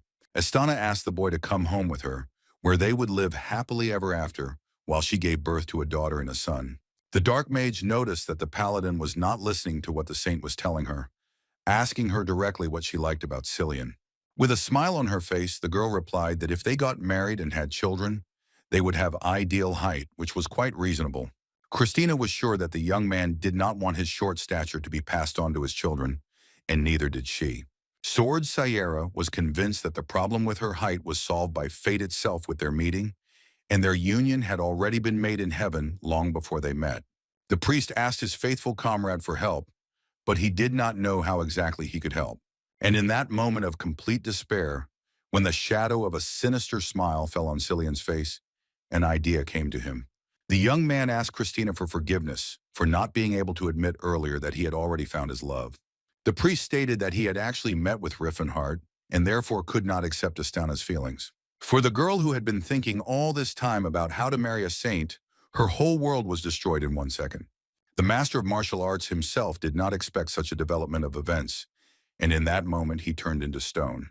The palace guards were shocked by this news, and until the very end, they were convinced that the saint was a girl. Cillian Philmarsis claimed that he and the warrior were connected by the red thread of Philinense, and technically this was true. The young man, remembering how he and Cirrus were looking for the young master, came to the conclusion that their paths were intertwined thanks to the goddess by a common destiny. The knights who were eavesdropping on the conversation between their comrades decided that everything had come together, since the couple had previously talked about some kind of separation. Rifenheart asked Cillian why he was chosen to be the one who would shock Christina. Hugging the warrior, the saint insisted that he did not want to reveal their relationship in this way, but he was simply left with no choice. Pomragnev, Astana was understanding of the fact that his lover's heart was already taken. The pilgrim was surprised that the crazy paladin would retreat so easily that he was ready to relax. But the girl, with a crazy expression on her face, replied that true love could not be imagined without trials. In the name of her love with the pilgrim, Christina Silastana challenged Rifenheart to a duel. The palace guards began to recount the events of the unfolding drama to their colleagues who had just arrived. This spectacle attracted the attention of the elf, who watched what was happening from the crowd with interest. The paladin of the Order of Sayre took hold of the hilt of her sword and began to draw it from its sheath. Warrior with a saint looking at the tip of the blade, they asked whether Christina was really going to challenge Rifenheart to a duel. The girl claimed that if the magician truly loved Cillian, then he should have accepted her challenge. The pilgrim asked his comrade to show the paladin the true strength of their love. The warrior wasn't thrilled that he had to fight this girl, but according to the saint, it was the only way to save him. Ceres also appeared at the same time and asked the young master if he had really met with Cillian. Being a paladin of Sayre, the girl allowed the priest lover to make the first blow. Rifenheart knew he had no choice but to actually fight this girl. The guy wanted to take advantage of the opportunity and put Christina to sleep from the very beginning. As he began to summon storms and lightning, the paladin realized that the enemy's forces had exceeded all her expectations. The dark magician, not wanting to prolong this strange duel, unleashed a thunderstorm on the girl. Antares was not supposed to kill her, and so he weakened the spell, which should have been enough to make his rival lose consciousness. But Paladin, calling on the patron of Sayre for help, asked him to illuminate his world with his light, thereby repelling Rifenheart's attack. The guards who were closely watching the battle wondered if Astana was the owner of the aura. But in reality, it was all about the divine sword that the paladins of Sayre used. Only 1 in 10 could use the divine sword, which was news to the Demon King. After creating a protective barrier around himself, the boy also summoned an air bullet for his opponent. Blocking the Dark Mage's attack, the girl claimed that it was not enough to defeat her. Cillian asked the warrior why he used only magic, since his life depended on the outcome of this battle. But Rifenheart used high-level magic, so this time he decided to change his battle tactics. The Demon King cast the Frozen Shadow spell, but the paladin managed to escape from it as well. At least that's what the girl herself thought, until her leg became trapped in the ice. It will take half a minute to get out of the ice, and this time will be more than enough for Antares. But Christina was ready for this, who was going to use the power that Sayre himself had given her. The paladin, having tuned herself, took a calm breath before beginning the technique. And the very next second, the girl, clenching her teeth, began to push hard, trying to free herself from the ice. Rifenheart, watching the girl's efforts, was skeptical about her skills. However, after a couple of seconds, Astana, using only physical strength, managed to escape from the trap. The saint asked the paladin if she also possessed an aura, but the girl only had a power that was comparable to the aura that Sayre had given her. The dark magician immediately demanded that his rival tell him where she learned this breathing technique. Christina said that even before her ministry, she met an old man who assured her that she would become healthier if she learned this technique. Only now did the girl understand that the man had been sent to her by Sayre himself, who was definitely the warrior Gerard's mentor. Because of the old man, the girl, having learned the breathing technique of the indestructible, accelerated her growth, and that is why it became so difficult for her to get married. Rifenheart guessed that Gerard had done this with the best of intentions, but he decided not to upset the girl by telling her the truth. Then the paladin decided to continue the battle for the heart of the person dear to her. The dark mage attacked the girl with a wind slash, while he himself was thinking about the breathing technique of the indestructible. The paladin was able to easily repel his attack, which only proved that Christina had been diligently practicing this technique, which had borne fruit. The warrior chose not to use this technique, but his opponent was able to practice it, which spoke of the opponent's amazing talent. Not everyone could master the breathing technique, and its owner asked the enemy to give up already. The warrior did not understand why he had to surrender since he did not start the duel, but the girl believed that he had seduced Cillian in a similar way. Christina wanted to show the warrior the power of her love, but if he did not know what it meant, she sincerely sympathized with him. But before the girl had time to demonstrate it, she encountered a blocking barrier. A second later, the paladin was no longer next to Rifenheart, who pushed her away from himself with another spell. Towering over Astana, the boy declared that apparently victory was still his, asking him to stop pursuing the priest. Rising to her feet, the girl said that, apparently, she simply had no other choice. Shaking from defeat, she asked her lover for forgiveness, because now she did not have the strength to snatch the young man from the clutches of the villain. The paladin was terrified to imagine how the mage had mocked Cillian, who in turn had demanded that he stop saying such strange things. The young man insisted that they were connected solely by their hearts, but Rifenheart muttered that he would prefer not to have anything to do with the pilgrim. But in order not to fall out of character, Antris played along with Cillian, forcing a smile out of himself against the backdrop of sorrowful tears. Christina also cried, and while running away in tears, she promised the priest that she would return and save him. Before the guys had time to come to their senses, the girl had disappeared without a trace, as if she had never appeared at all. The warrior asked the saint how he planned to deal with the consequences, to which the young man replied that this was already a problem for the future. However, the next day no one decided anything, and rumors quickly reached Count Fionin. And at the evening ball, only the lazy did not discuss Rifenheart's connection with the priest Philinins. But this incident also forced representatives of different races to discuss this case, speaking out from their own perspective. Hans, talking with an orc named Yalkato, found out that knights usually took boys who looked like girls. During this conversation, the warrior came to the conclusion that he and the monster could become friends in the future. Cirrus was pleased that true friendship was emerging between humans and other races, which was bringing us closer to the peace that Lord Rifenheart had dreamed of. The elf asked the magician if he wanted to leave his room, where he lay wrapped in a blanket. The warrior insisted that Cillian was to blame for everything, but the young man tried to soften his anger, arguing that tears would not help matters. Cirrus didn't think there was any need to worry, since the rumors had spread because of Cillian's handsome face, which was why he trained hard every day. The girl's words made the guys find a solution to the problem, and looking at each other, they thought about the same thing. Antaurus intended to make a real man out of the saint, who in turn had been waiting for this for so long. Looking at the guys, Tahed believed that at this rate there would be many more rumors, but this phenomenon was temporary. Soon, Prince Juel's army formed at the walls of Croton, demanding that the traitor Carsus pay for his sin. His Highness's army ordered the gates to be opened and to bow before the true king. The commander of the enemy army responded that the prince had consorted with demons, and this event would be an indelible stain on the pride of the kingdom of Croans. The commander-in-chief ordered the prince to disband his army and pay for dishonoring the honor of the royal family. But despite all this chatter, the battle was inevitable, and Juel Croans led his warriors into the attack. And although the soldiers were attacked by archers from the first seconds of the battle, they were ordered to hold the line. The knights, with their shields raised, insisted that none of them should be afraid to climb the wall and cover their allies. Looking back at the numerous army, the prince ordered everyone to attack without exception. The leader of the Blue Bear tribe, inspired by the upcoming battle, rushed off on his tame wolf. The gnomes who rode horses were not happy that they had to ride these creatures, but Cirrus assured them that they did a great job. Both the owners of the aura in the form of a knight and dwarves, as well as the elf Ceres, rushed towards the gates of the fortress. Carsus gave the archers 100 gold pieces for the head of each of these demons that went into a frontal attack. Raising his blade to the sky, Kalkin claimed that the feathers and sticks were nowhere near an eagle's claw. The Tennis clan sword also fought off the flying arrows, skillfully wielding its blade. Then the enemy soldiers changed tactics and began to attack the enemy in a different way, throwing spears at him.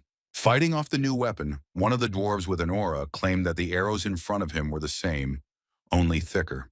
With a battle cry, Ross resorted to using the aura that began to wrap around his blade. And literally at the same moment, a huge beam of energy followed from the guy's sword into the sky.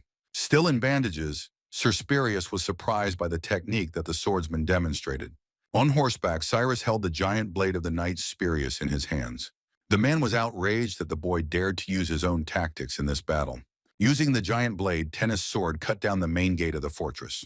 As the massive doors shattered into pieces, the soldiers began to flee the disaster, not wanting to die like some dogs. As he climbed up the wall, the tribal elder praised Ross's Karuga for his amazing strike. And as soon as he reached the wall itself, he decided to demonstrate his skill as well. The guards who were on the wall at that time were covered by a huge shadow of the orc's powerful aura. The monster chose a thunderous fall as its landing, shattering the surrounding environment. As soon as the smoke cleared, Kalkin appeared before the enemy army in all his glory, riding on a black wolf. The leader of the Blue Bear tribe looked menacingly at the opponents who were his next target. The soldiers watched in horror as the warriors acted and discovered the power that the aura possessed. Stala reported to Rifenheart that everyone was doing an excellent job of their assigned tasks. The Dark Mage asked Kalkin's wife to focus on the walls of the fortress to demonstrate all her ferocity to the enemy. The woman replied that she couldn't be the only one who would remain on the sidelines, whose blades had already been summoned by the aura, raised into the air, awaited their mistress's command to demonstrate their full power. The warrior ordered her sisters to attack the wall, who instantly flew towards the fortress. With a clanging sound, the swords entered halfway into the solid stone structure, continuing to exude aura. Stala called to her sisters, causing each of the blades to detonate, and the next moment, the entire wall opposite their army was covered by massive explosions of orc weapons. Sir Spirius, covering Mr. Karsus with frightened eyes, asked himself what had caused such destruction. The tribal elder wondered if his wife was capable of such a thing. Cardamite, Malloyd, and Sloit were encouraged when they saw the orcs work, and they would definitely be called upon to help during the next building demolition. Meanwhile, Ross Tennis was pleased to have added another skill to his list that he needed a little practice to master. Karsus avoided a siege precisely because of this situation, and Sir Spyrus stated that if there had been fewer enemies, he would have tried to defeat them. The man suggested to the owner that they retreat to the royal palace, since they had no other choice. But at that very moment, the soldier turned to his highness and reported that Yuve's army had begun to retreat. The boy wondered what his rival was planning, whose soldiers were treating him like a traitor, and whose lives were already in the prince's hands. The knights continued, explaining that Juel could enter the royal palace at any moment. But being a true king, the guy could not put the lives of the capital's residents in danger by offering Karsus to raise the white flag and face justice. His Highness could not accept the fact that they had decided to portray him as a scoundrel and a traitor. Rifenheart argued that Karsus was unlikely to continue the siege, which was agreed with by Prince Juel, who was already ready to announce victory in this war to everyone. However, his grandfather suggested returning to the estate of Viscount Zedran, since they had shown their strength and there was no point in shedding unnecessary blood. On the same day, all the commanders-in-chief who had taken part in the siege were gathered in the royal palace. Duke Fernando asked his son if there was a way they could win. One of the captains replied that it was unclear how, but the enemy side had the overwhelming majority of aura holders. The soldier suggested that Karsus abandon the siege of the capital and retreat, but the guy did not want to abandon it because it contained a crown with a seal. By gaining access to the sacred hall, Juel could gain the opportunity to hold the coronation. So if they lose the capital, they will lose the war itself. One of the commanders suggested turning to Chatan or Vasily for help, but without outside intervention from the state, Croans would face collapse. The man insisted that otherwise Karsus would simply not be able to avoid defeat. The warrior's words made everyone present think, as there was some truth in them, but the guy himself understood that collapse would await not only him, but also everyone else who was in the same boat with him. But what irritated Karsus more was that his father and grandfather agreed with the majority opinion. The aristocrats proposed to get rid of the dirty prince immediately, but their previous attempts were not crowned with success. Fernando asked Spurius' opinion, who despite all the prince's sins, stated that the blood of his majesty flowed in him and could not allow himself such betrayal. The words spoken by the knight caused the aristocrats to whisper among themselves, although they were far from honor and the knightly code. But at the same time, the man could not help but agree with the idea of murder, which surprised those present. However, the bronze demonic sword immediately corrected itself that it was not talking about Prince Juel. The conversation was about the mysterious magician Rifenheart, whose support Croans had enlisted. At this time, Prince Juvel's group set out for the county of Vendrick, setting up camp near the estate of Viscount Zedran. That evening, a celebration was held at the estate, which was dedicated to the bright future of the Kingdom of Crovens. Since the victory was achieved through common efforts, all those present could eat and drink as much as they wanted, all thanks to the true king.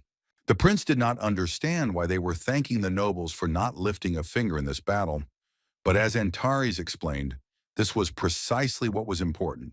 The dark mage said that fools praised those who shone in the heat of battle, while wise men tried to see the bigger picture. By declaring that they could not have achieved victory without the help of brave knights and nobles, Rifenheart won over the aristocrats. Watching how the warrior behaved in high society, the prince wanted to somehow learn political acumen from him. Count Fionn stated that the dark magician got along well with people despite his young age. When Cillian introduced Viscount Halton to Culkin, the man noted the orc's knowledge of his language. But the monster explained that Brother Rifenheart had given him a communication necklace that allowed him to communicate with other races. Halton did not expect that the orcs would be such extremely brave warriors, which slightly contributed to the cause of the tribe's leader. Stala confirmed that they revered strong warriors and despised cowards, as she was then praised by an aristocrat who also wanted to gain the respect of the owner of the aura. The husband translated that the man dared calling himself a warrior, made the monster's blood boil, but the woman asked her husband to relax and have a drink. Even before the banquet began, Rifenheart asked his people to play along with the nobles, because they were doing this for the sake of liberating the oppressed races. Looking at the orcs, Antares considered this a good start, because both sides understood and recognized each other, and sooner or later this would take root in the culture itself. Cillian also did a good job of introducing the dwarves to distinguished guests. The elves, whose race has always been inclined towards harmony and rational thinking, also held up well. The only one who stood out from the group was Ross, who answered questions dryly and in some ways even rudely. But even such communication created for him the image of a courageous warrior who preferred to hold a sword in his hands rather than a glass. The dark magician was glad that even though the guy behaved with restraint, no one thought badly of him. Leaving the feast for a while, the martial arts master believed that the real war would only begin after victory. Thinking about the trials that would begin after Juel ascended to the throne, the boy wondered where Cirrus was at that time. Suddenly, a stranger in a cloak appeared before Antares, hiding his identity under a hood, but his intentions could be understood by the blade in his hand. The dark mage was unable to detect the person in advance, which could mean that the person in front of him was either a ghost or the owner of an aura. The man asked the magician for forgiveness, claiming that the future of this kingdom was over. In the attacking swordsman, Rifenheart recognized Cirrus, whose appearance surprised him. The martial arts master blocked the knight's attack with his bare hand, which the blade hit. Watching the weapon stop, the man thought the guy had iron skin. Cirrus, though reluctantly, acknowledged the speed of reaction of the hated Rifenheart, after which the swordsman continued to attack the defenseless warrior, but was unable to break through his defense. As he struck again and again, the man insisted that the iron skin should not have been so strong. But the knight did not know that it was not the iron skin that was to blame, but Antares' bare fists. The boy used a spell of flame destruction, attacking the warrior with fire bullets, which he successfully repelled. The man did not hold back, because looking at the skills of the burly guy, he considered him an unusual magician. The Demon King should have guessed that they would want to get rid of him, but because of Teslan's brains, he didn't know what to do now. The bronze demonic sword was halfway towards the boy, who had less and less time to think. Given the current situation, Rifenheart had no choice but to confront the enemy with force. Having waited for the most opportune moment, the guy hit the knight straight in the chest, which took the man's breath away. It was only after Cirrus took a blow from his opponent that he realized that it was a battle mage in front of him. Antares kept it a secret that he had an aura, threatening that there were 6 such warriors in the estate who would immediately come here as soon as they realized what was happening. The man using his signature skill was convinced that his opponent would hardly survive by this point. The warrior wondered how much longer he could last without using his aura. Holding his aura-charged blade in front of him, the knight declared that he would finish off the battle mage with one blow. The weapon managed to hit the guy, causing damage to the right side of his body. However, Prince Karsus's subordinate only managed to slightly wound the dark mage, which surprised him greatly. Having stripped the boy of part of his robe, the knight discovered some serious muscle mass that was hidden underneath. Cirrus wondered if the pumped-up body was some kind of magical effect. Regardless, the knight continued to fight while his opponent prepared for the Spiral Guardian. After another lunge from the swordsman, Rifenheart dodged his attack and jumped high into the air. With a quick and deft movement, Antares leapt over his opponent while he was still in a stance. But even when the Dark Magician landed, he did not lose his vigilance and kept an eye on the enemy. Without turning around, the martial arts master gathered his energy in one point and swung his hand. The Demon King wanted to strike with his elbow, but the knight blocked it in time with his sword. The Dark Mage continued to press on Spirius, who held back the enemy's attack. But unfortunately for Antares, he could no longer hide his ability as he continued to put more and more effort into blocking the attack. When the warrior's aura overflowed, the swordsman was shocked, as he could not even imagine that the boy possessed it. Having revealed himself, the Dark Mage wondered why everything always went wrong. Remembering in the previous fight, the guy did not repeat his mistakes, fighting with the owners of the aura without the help of his own. Looking at the golden light, the man stated that Rifenheart was Gerard's successor, surprised that the martial king's apprentice was a mage. The warrior was christened Battle King Rifenheart, to which he replied that life was full of surprises. The knight, who felt guilty about the upcoming murder of the magician, now cast aside all doubts. Taking a stance, the martial arts master invited his opponent to attack, now fighting at full strength. Such impudent behavior greatly outraged the already stunned Cirrus. To demonstrate his worth, the bronze sword resorted to giant blade technique. Prince Karsus' warrior caused serious destruction inside the palace with his powerful attack. The beam that emanated from the sword in the hands of the owner of the aura punched a hole in the ceiling of the building. Rifenheart knew he would have to make every effort to stun his opponent first. However, even the power of the giant blade was unable to stop the killing machine that was the Dark Mage. Having escaped the enemy's attack and being forced to leave the palace walls, the man shouted that the boy had finally shown his true strength. Landing on the roof of the building, Antares claimed that the knight himself started it all. Maddened by his sense of duty, Spirius declared that he would leave no trace of the battle mage. Since the warrior was in the open, he could finally use the spiral guard. A huge wave of energy rushed toward the knight, but it was not effective against opponents who did not have an aura. However, immediately after his attack, Rifenheart appeared right in front of the bronze sword's nose. The Demon King jumped and attacked his opponent with a kick called Gastrazine. This blow turned out to be much stronger than the one the boy had dealt the knight with his fist when they were in the castle. Alarmed guards rushed out into the street, unable to understand what had caused such destruction. An angry Antares decided to finally put an end to his battle with the knight.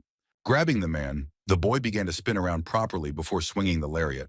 With monstrous speed, the knight flew into the wall, in which he easily made a hole. Sprawled among the rubble, Spirius was somehow still alive. With annoyance, the man confirmed that the plan to eliminate Rifenheart had failed miserably. The knight couldn't die like that, since he was the last one with the aura on Karsus' side. But the warrior's prayers were not heard, as a master of martial arts descended from the roof to him, and the guy landed right on his opponent, who caused another pogrom in the ruins created by his blow. Poor Spirius was trampled further into the rubble of the barrier, where he was subsequently buried. When the boy finished his battle, he appeared before the local guards, who had come running at the sound of the explosions. The first thing that caught the guards' eyes was the warrior's golden aura, which made them tremble. One of the soldiers said that it was Gerard's light, and that they had already heard about the man who stood in front of him. Many people on the continent knew the Dark Mage by the nickname Battle King Rifenheart. The gnomes, discussing the savior, did not immediately understand that he was hiding not his physique, but his identity and mastery of this skill. Prince Juel was shocked to learn that he had a warrior king as his ally. The guy claimed that there was no place for weaklings in the Hall of the Indestructible, so Rifenheart was not an ordinary owner of an aura. All the palace guards chanted the phrase "Fighting King," which the warrior had once tried to avoid. But now it was useless to hide. News of Spirius' death quickly reached the capital, where the death of a knight was not considered shameful. The warrior fell at the hands of the new Battle King, unlike Sir Teswalt, who died at the hands of a dwarf whose glory turned out to be false. Cillian claimed that many people were convinced of the power of other times, but some simply refused to acknowledge this fact. Since the last battle in the capital, the walls had not been rebuilt, so the prince's army had no trouble entering the city. Karsus' army, in turn, barricaded itself inside the castle in order to minimize losses. Admiring the castle, Juel did not think that he would be able to see it again, especially being on this side of the barricades. It seemed strange to Juel that Karsus decided not to surrender after 3 days of siege, but Rifenheart was sure that it was the work of his subordinates. Count Phaonon suggested that they needed to attack, but before that, the Fighting King wanted to see the guy first. The saint was wary because Antares did not want such confrontations. But once his identity was revealed, he no longer had to restrain himself. As the warrior began to approach the castle gates, Juel's army continued to admire him, continuing to call him the Fighting King, while the guards on the walls said the opposite, that in front of them was an ordinary man. The chief gave the order to the archers to shoot, and they released a couple dozen arrows at the enemy. However, Rifenheart did not appreciate the quality of the weapon, which did not even tickle him. Things were going a little better with the catapult, whose giant stones caused a slight tremor to run through the body. Fire arrows were not far removed from ordinary ones, which caused the warrior only one inconvenience, namely, putting out the fire on himself. Having tried many types of attacks, the wall guards could not understand what was wrong with this warrior, who was a real monster to them. Some soldiers left their positions prematurely, but Rifenheart remained at the gate. Having started to concentrate energy in his fist, the guy advised the guards to run away if they valued their lives. As the Dark Mage prepared to strike, Prince Krovin's army supported him in every way. The warrior wondered what the people were reacting so violently to, since he was doing everything exactly the same as in his past life. But 2 days earlier, when the warrior's identity was revealed, the nobles began to praise Antari's achievements, something they had not done before. People began to discuss how the guy, having personally selected the orcs, wanted to take up their training, which was a great honor for the creatures themselves. The Dark Magician could not understand such a change in people, because when he was the Demon King, everyone kept saying that they had joined evil. Cirrus explained that magicians were treated differently, and every person had the right to dream of becoming a warrior with the opportunity to hold a sword in their hands. Magic was only available to a limited number of people, so it was difficult for others to associate themselves with magicians, and so the Demon King terrified everyone. Being a fighting king and using his fists in battle made it easier for people to relate to the warrior as if he fought with magic. The elf explained that the master could fight as he wished, since he was the battle king Rifenheart. Mana was a power that was only available to the chosen few, while muscles and fists were available to everyone. That's why Rifenheart wanted people to look at him with admiration, not fear, because instead of magic, he chose aura. The enemy army claimed that they would die with honor for his majesty, as befits knights. But the next moment, even with the blessing of the true king, Karsus' army suffered defeat. The fighting king demanded that they stop the senseless resistance, and then they would spare the lives of the warriors. The prince who personally guarded the throne room was ready to meet his main enemy. Juel, who appeared with an army of knights and his beloved, claimed that everything was over. But the narcissistic Karsus did not want to hear anything about the defeat, saying that he had not seen his opponent for a long time. The martial king standing behind Prince Juel wondered if he had had the same expression on his face in the past. Crones wondered where the others were, who in turn had managed to evacuate before the army arrived. Count Fionin stated that Karsus' father and grandfather had already been labeled traitors who had no place in this kingdom.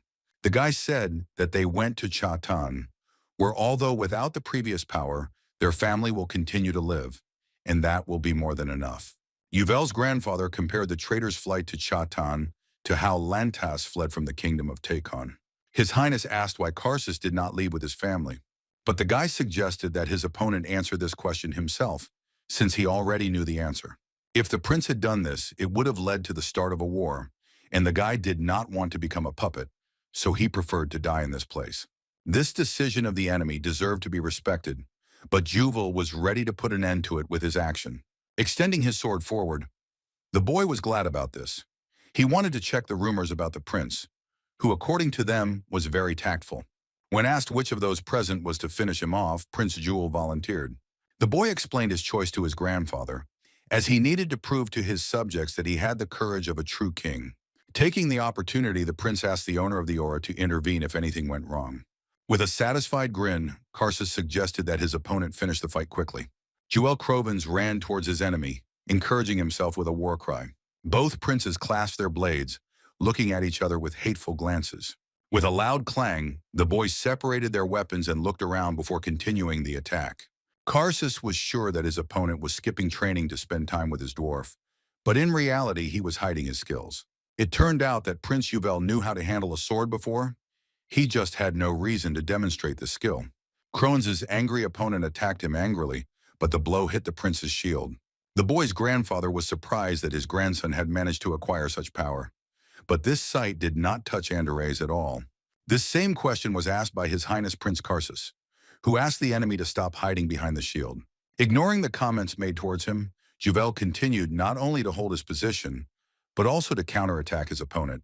The boy stated that he thought people like him were indulged because of his status as a prince, but it seemed to be because of his strength as well. Juel claimed that while playing with Finia, he never missed a single leg workout to be on par with her, which made the dwarf blush. It seemed logical to Rifenheart, since being in the company of a strong dwarf meant he couldn't afford to skip training. But Juve's opponent continued to claim that his skills were still not enough. The enemy found it funny that after training with the dwarf, the boy had the courage to go against a real knight. Since Crovens had learned martial arts from a dwarf, his fighting technique was hers, which was ill-suited for a human body with a high center of gravity. The young man looked at the fighting king with a pitiful look, demanding his help. Shouting that the prince was in danger, Rifenheart ran as fast as he could onto the battlefield. Outraged by such a prank, Karsus argued that it was impossible to interfere in a sacred duel, which violated the code of honor. The warrior, hitting his elbow on the guy's blade, declared that his martial art didn't care about honor. The guy cursed filthily when he realized that his words would not be able to convince the dark mage to back down.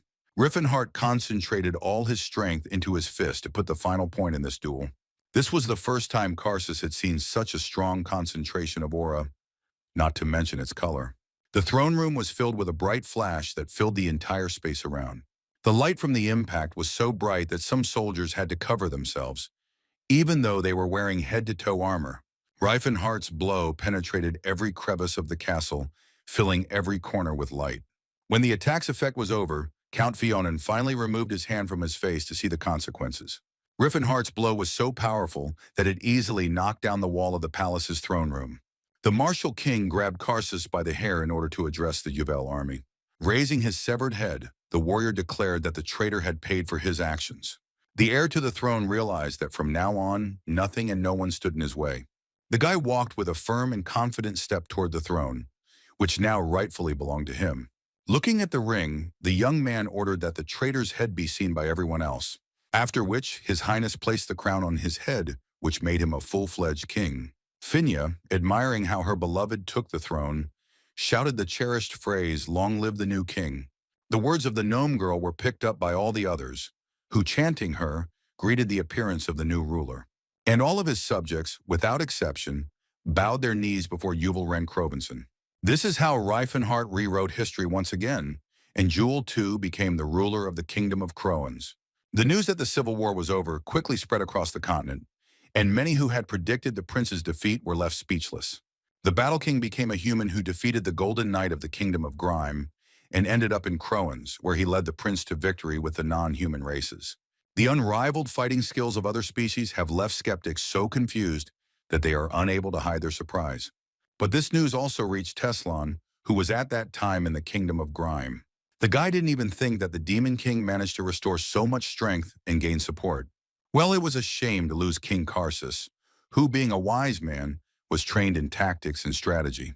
The boy understood that Rifenheart was trying to get rid of any opposition that had not yet had time to take root. Burst into Teslan's office, reporting that Ross was alive and had defeated Cirrus. The boys began to repeat in turn that if the traitorous mudblood had had even a drop of honor left, he would have turned around and begged for mercy. Teslan found it strange to hear something like that from Yesus, since the guy himself had stabbed his brother in the back, but remained useful while going against Antares. The Silver Sage asked Stefan if he was used to the berserker armor, to which the boy replied that he was ready to meet the enemy. Unable to put off the moment any longer, Teslan declared that the time had indeed come. The magician's loyal subjects were interested in how soon they would be setting out on their journey. Teslan replied that they were setting out immediately to kill Rifenheart once and for all. At this time in the capital, Croton considered everything that had happened to be a bad precedent. The aristocrats assumed that no one would dispute the warrior's contribution, but granting him independence was going too far. The men argued among themselves whether it was possible to limit themselves to the count's title and do without the autonomy that was unnecessary. The prince asked those present how they would feel about giving the fighting king some place instead of Gelfand. Juel, taking into account all the warrior's merits, asked whether he could count on everything. Lands of Fernando's house. As soon as the conversation turned to the noble's own rewards, they immediately fell silent, thereby not expressing a single objection. Rising from his throne, the king announced that Sir Rifenheart would receive the title of Earl, land, and complete autonomy.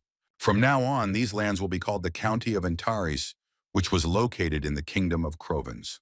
Thus, by assisting Prince Juel, the Dark Magician, as planned, received a land where all races could live in peace. In the White Palace of the county, bright sunlight fell into one of the many rooms. The sun's rays penetrating the room also illuminated the body of the peacefully sleeping boy. Their warm touch woke up the young man, who upon opening his eyes could not figure out where he was. When Carsus lifted his head from the pillow, he asked himself what had happened to him. Looking around the room, the boy clearly remembered how he fought with the Battle King Rifenheart. Just at that very moment, Tilla entered, and the young man immediately noticed the gnome.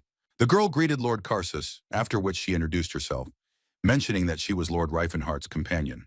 The dwarf was already starting to worry since the guy was not coming to his senses and was wondering why he was still alive. Putting down the tray with the drink, Tilla replied that the gentleman had hit the guy so hard that it took him half a day to recover. The young man insisted that Juel would not have allowed him to be saved, and formally his head was hung on the central square of the capital of Croton.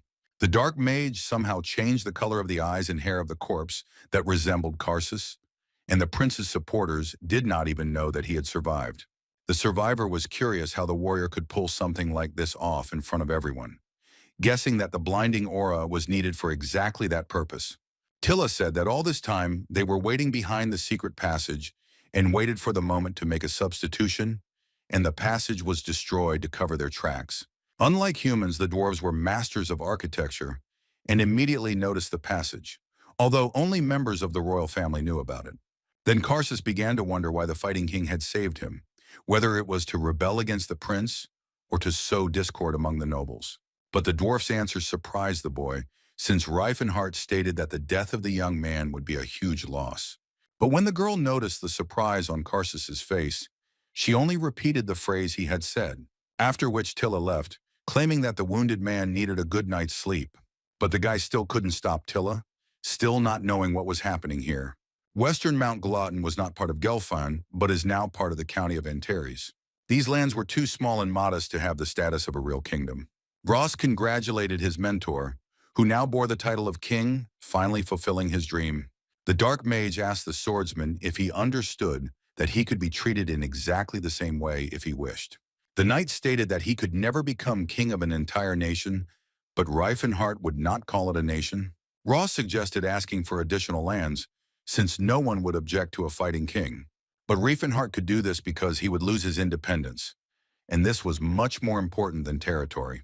But if suddenly the land was needed, the king could always conquer them over time, because that is what wars were invented for.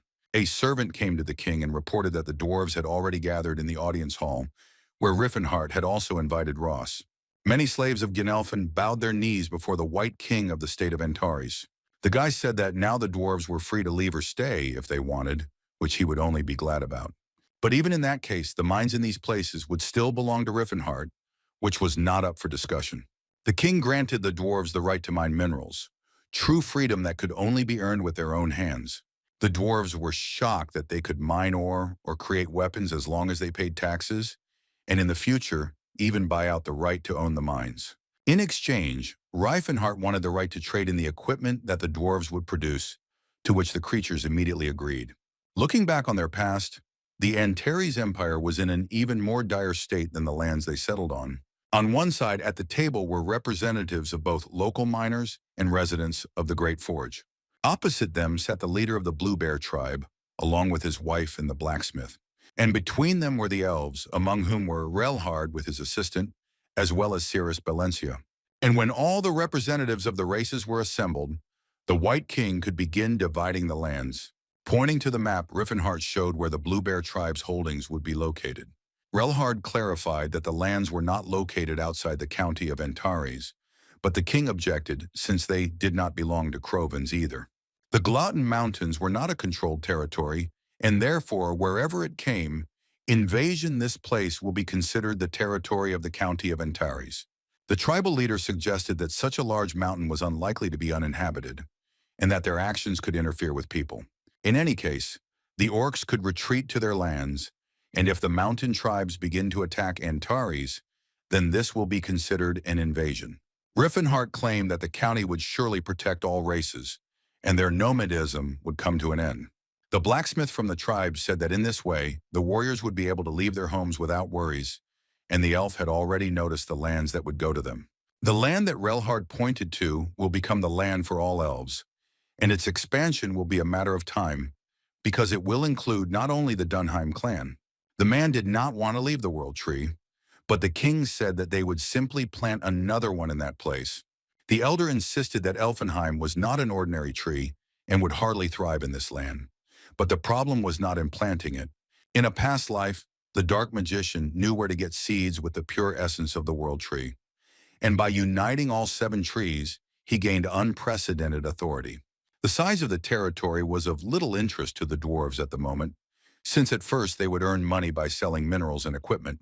The dwarves wanted territory closer to the Settlard Mountains, so that the journey to the Great Forge would not be so difficult. However, the king chose this land because the Dungeon of Chloe was located in Mount Gloten. The dungeon was connected to the ruins of Diamond by a portal, but in order to get into it, everything had to be thoroughly cleared. The dwarves of the Great Forge asked their savior to leave this matter to them, who would take care of everything. Relhard's assistant was interested in who would own the plot of land between the territories of the elves and the orcs.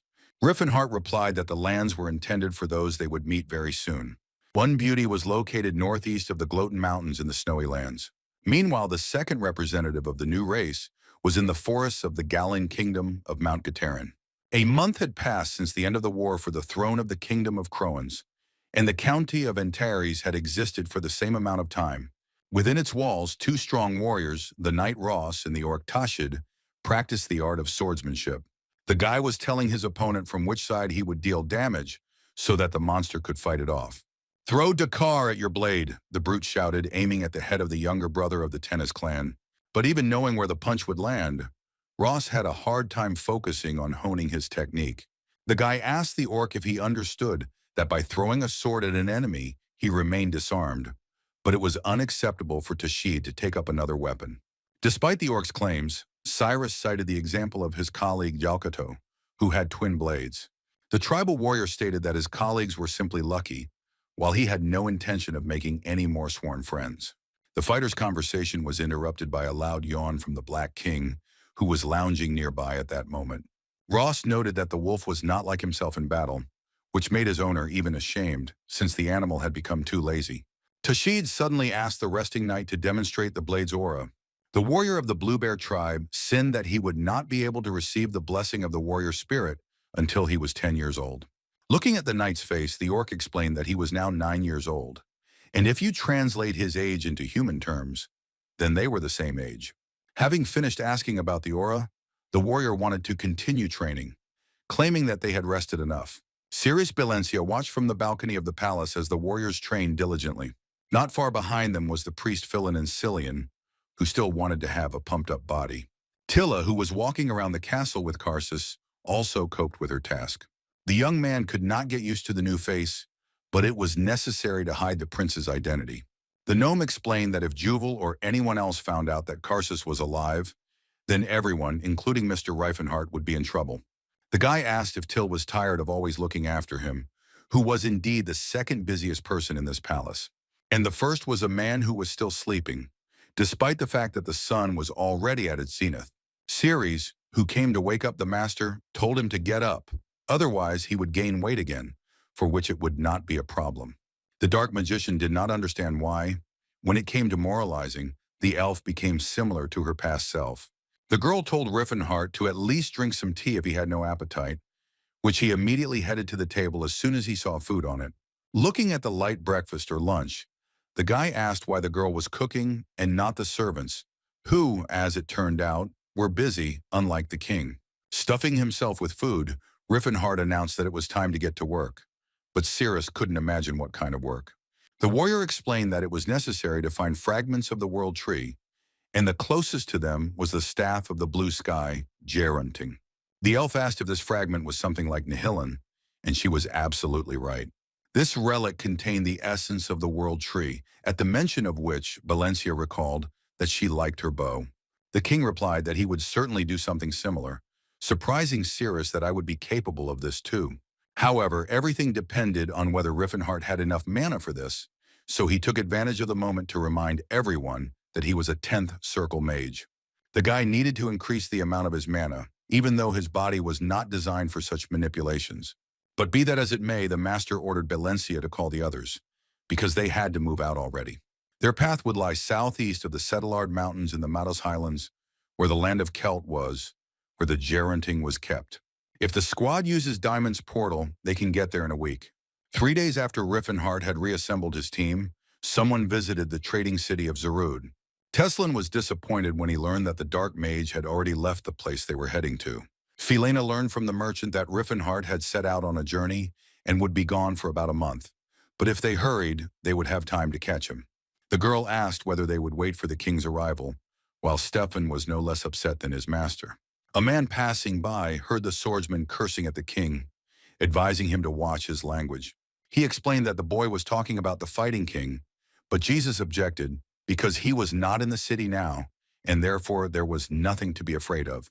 The man explained that Rifenheart was a hero who stopped the civil war, and his subordinates destroyed all ideas about slave races.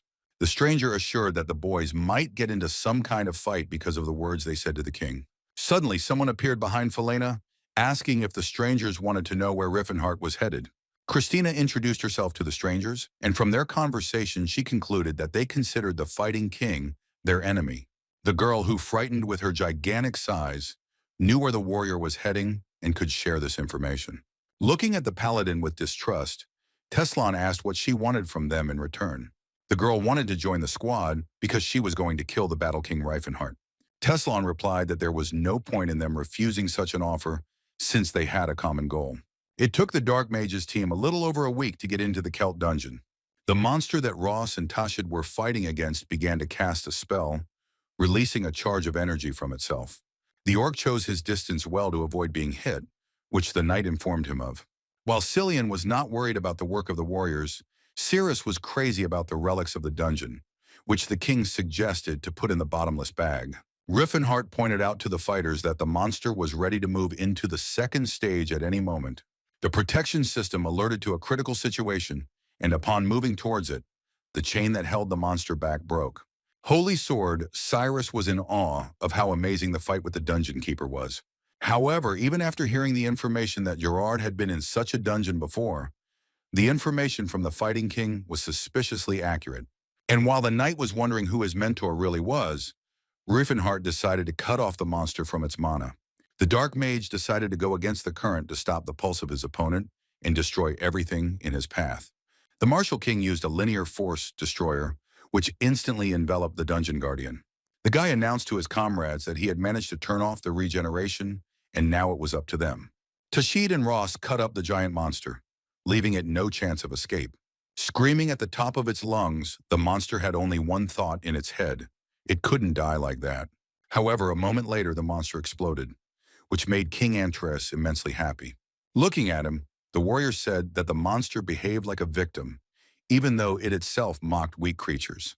The young gentleman was distracted by the elf who, pointing to the staff in her hand, asked if this was what they were looking for. Having found one of the tree fragments he needed, the Dark Mage nodded affirmatively. Leaning against the spiral of branches, the girl was glad to meet the staff of the blue sky, called Gerunting. Ceres asked if they could leave now that they had found one of the pieces of the world tree. Looking at the map that the master had thrown to him, Rifenheart stated that they still had somewhere to stop. Gerard's map showed the location of a small gift, but the warrior was not sure what his teacher had prepared for him. Southwest of the village of Santara, the local landscape was no longer so harsh. It was there, near the Matos Highlands, that Rifenheart's team went to some ruins. Ceres looked around the place and said that it looked like some kind of training ground for knights. Ross reported that the place had a strange aura about it, but the Dark Mage was sure that there was nothing like that here. Having looked around, the detachment arrived at a huge passage, but where it led was unknown. Tahed, together with the Holy Sword Cirrus, began to look around with fear. Unlike the warriors, Cillian treated this place with apprehension, sensing something was wrong.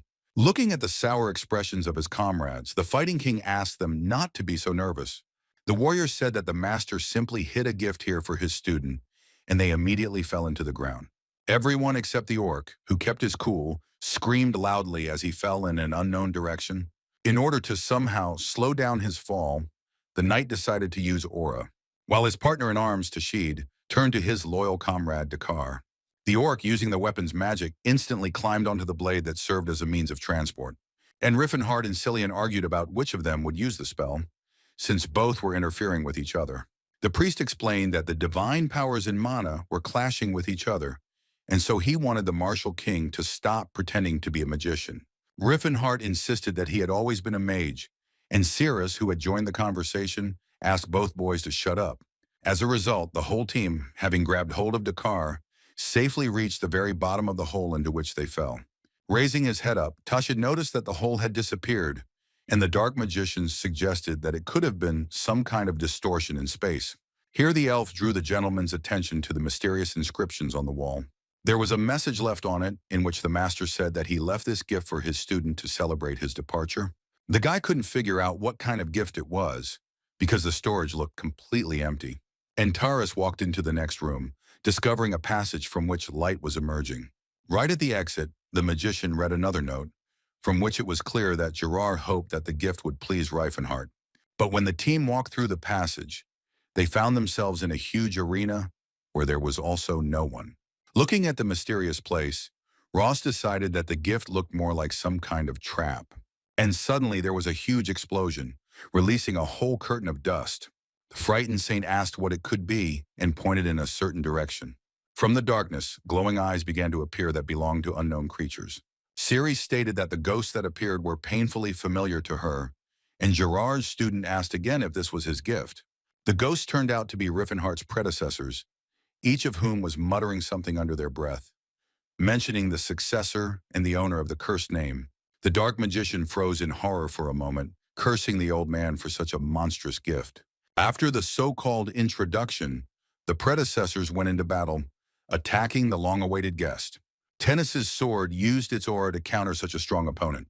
One of the martial king's predecessors was completely lit up with aura, resorting to a spiral defense. The knight didn't expect his attacks to be useless when faced with a defensive barrier of this level. In turn, the warrior used one of Master Gerard's techniques called the She Bullet. The first time he encountered such an attack, Ross fought it off with difficulty, almost losing his balance. Ceres Valencia, who had a blade in her hands, was also ready to demonstrate her skills. The girl fired a magical volley of sharp blades at her opponent, hoping that it would work. However, the enemy continued to move towards her, not paying attention to the damage he received. The knight asked the master how many students died during Gerard's training, the number of which reached 3 digits. Fighting off her predecessors, the elf clarified that there were at least 100 dead. When her guess was confirmed, the girl was shocked that they would have to defeat at least 100 evil spirits. Cillianus also joined his comrades, asking Philinans to grant them light and free them from the filth that had enveloped them. Several spirits stood there, mesmerized, watching the beautiful light of the goddess of love. However, the very next moment there was no trace left of their predecessors, who dissolved into thin air. Tahed praised the priest for his amazing work, which was not easy for him. The orc wondered why the healing spell did so much damage, but Cillian replied that it was an exception to the rule. Ross wondered if he should have considered destroying the Hall of the Indestructible. Rifenheart shared his comrade's opinion and also began to think about it. The Dark Mage released multiple blasts of key bullets to defeat as many warriors as possible with the power of his aura. However, all attempts of the Fighting King ended in failure, as they encountered the spiral defense of their predecessors. King Antares wondered why this skill was so strong, and the knight felt that the anger was caused by the death of the students at the hands of the master. Tahed reported that someone else was approaching them, but this time they were not evil spirits, but living beings. Rifenheart feared that the mentor might have created zombies, but what awaited them was much worse. Those who came discussed this place in which there were no relics, but according to one of them, this place was not a dungeon. When a group of strangers entered the arena, Rifenheart's team was greatly surprised by their appearance. But Ross Tennis was the most shocked of all when he saw his relative among the strangers. Yesus, the Golden Knight of Grime, confirmed his suspicions that he would find his younger brother in this place. Stefan von Eltern, who wore berserker armor, was also happy to meet the White King. However, besides the guys, there was also Christina in the squad, who was glad to meet her lover again. Cillian, breaking into a shout, asked the girl what she was doing here. especially with these people. But the Battle King was surprised when he discovered an old acquaintance among the enemy squad. Philaena, who was an assistant in the Magic Tower of Delphia, was also here for some reason. The guy noted that in a past life, she was his best friend and was always there for him. Rifenheart understood that his former assistant, being here, could not appear without her master. Coming out of the passage into the arena, the magician announced that he had finally found the Demon King. And when the stranger came into the light, the White King recognized him as his enemy Teslan. But when the opponents looked at each other from head to toe, they asked who each of them was. The Dark Magician, looking at the warrior, asked who he was, since in his past life he was not so small. Teslan insisted that, in addition to the fact that the magician took his body, he couldn't even take proper care of it. But Rifenheart was also indignant, because his body was very different, that in his past life he was slightly shorter than Cirrus. The Dark Mage wondered if his body really had such potential, but it was all about the warrior who had put in a lot of effort to bring him to such a state. Antares attacked Teslan, insulting his brain, which made it difficult for him to remember the simplest basic spell. Cillian, watching how the sworn enemies communicated, asked himself if they were really childhood friends.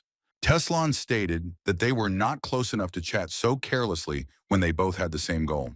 The warrior intended to finish off the Dark Mage so that the continent would not suffer at his hands again. The Silver Sage did not expect that Rifenheart would come looking for the teacher's gift, finding it quite touching.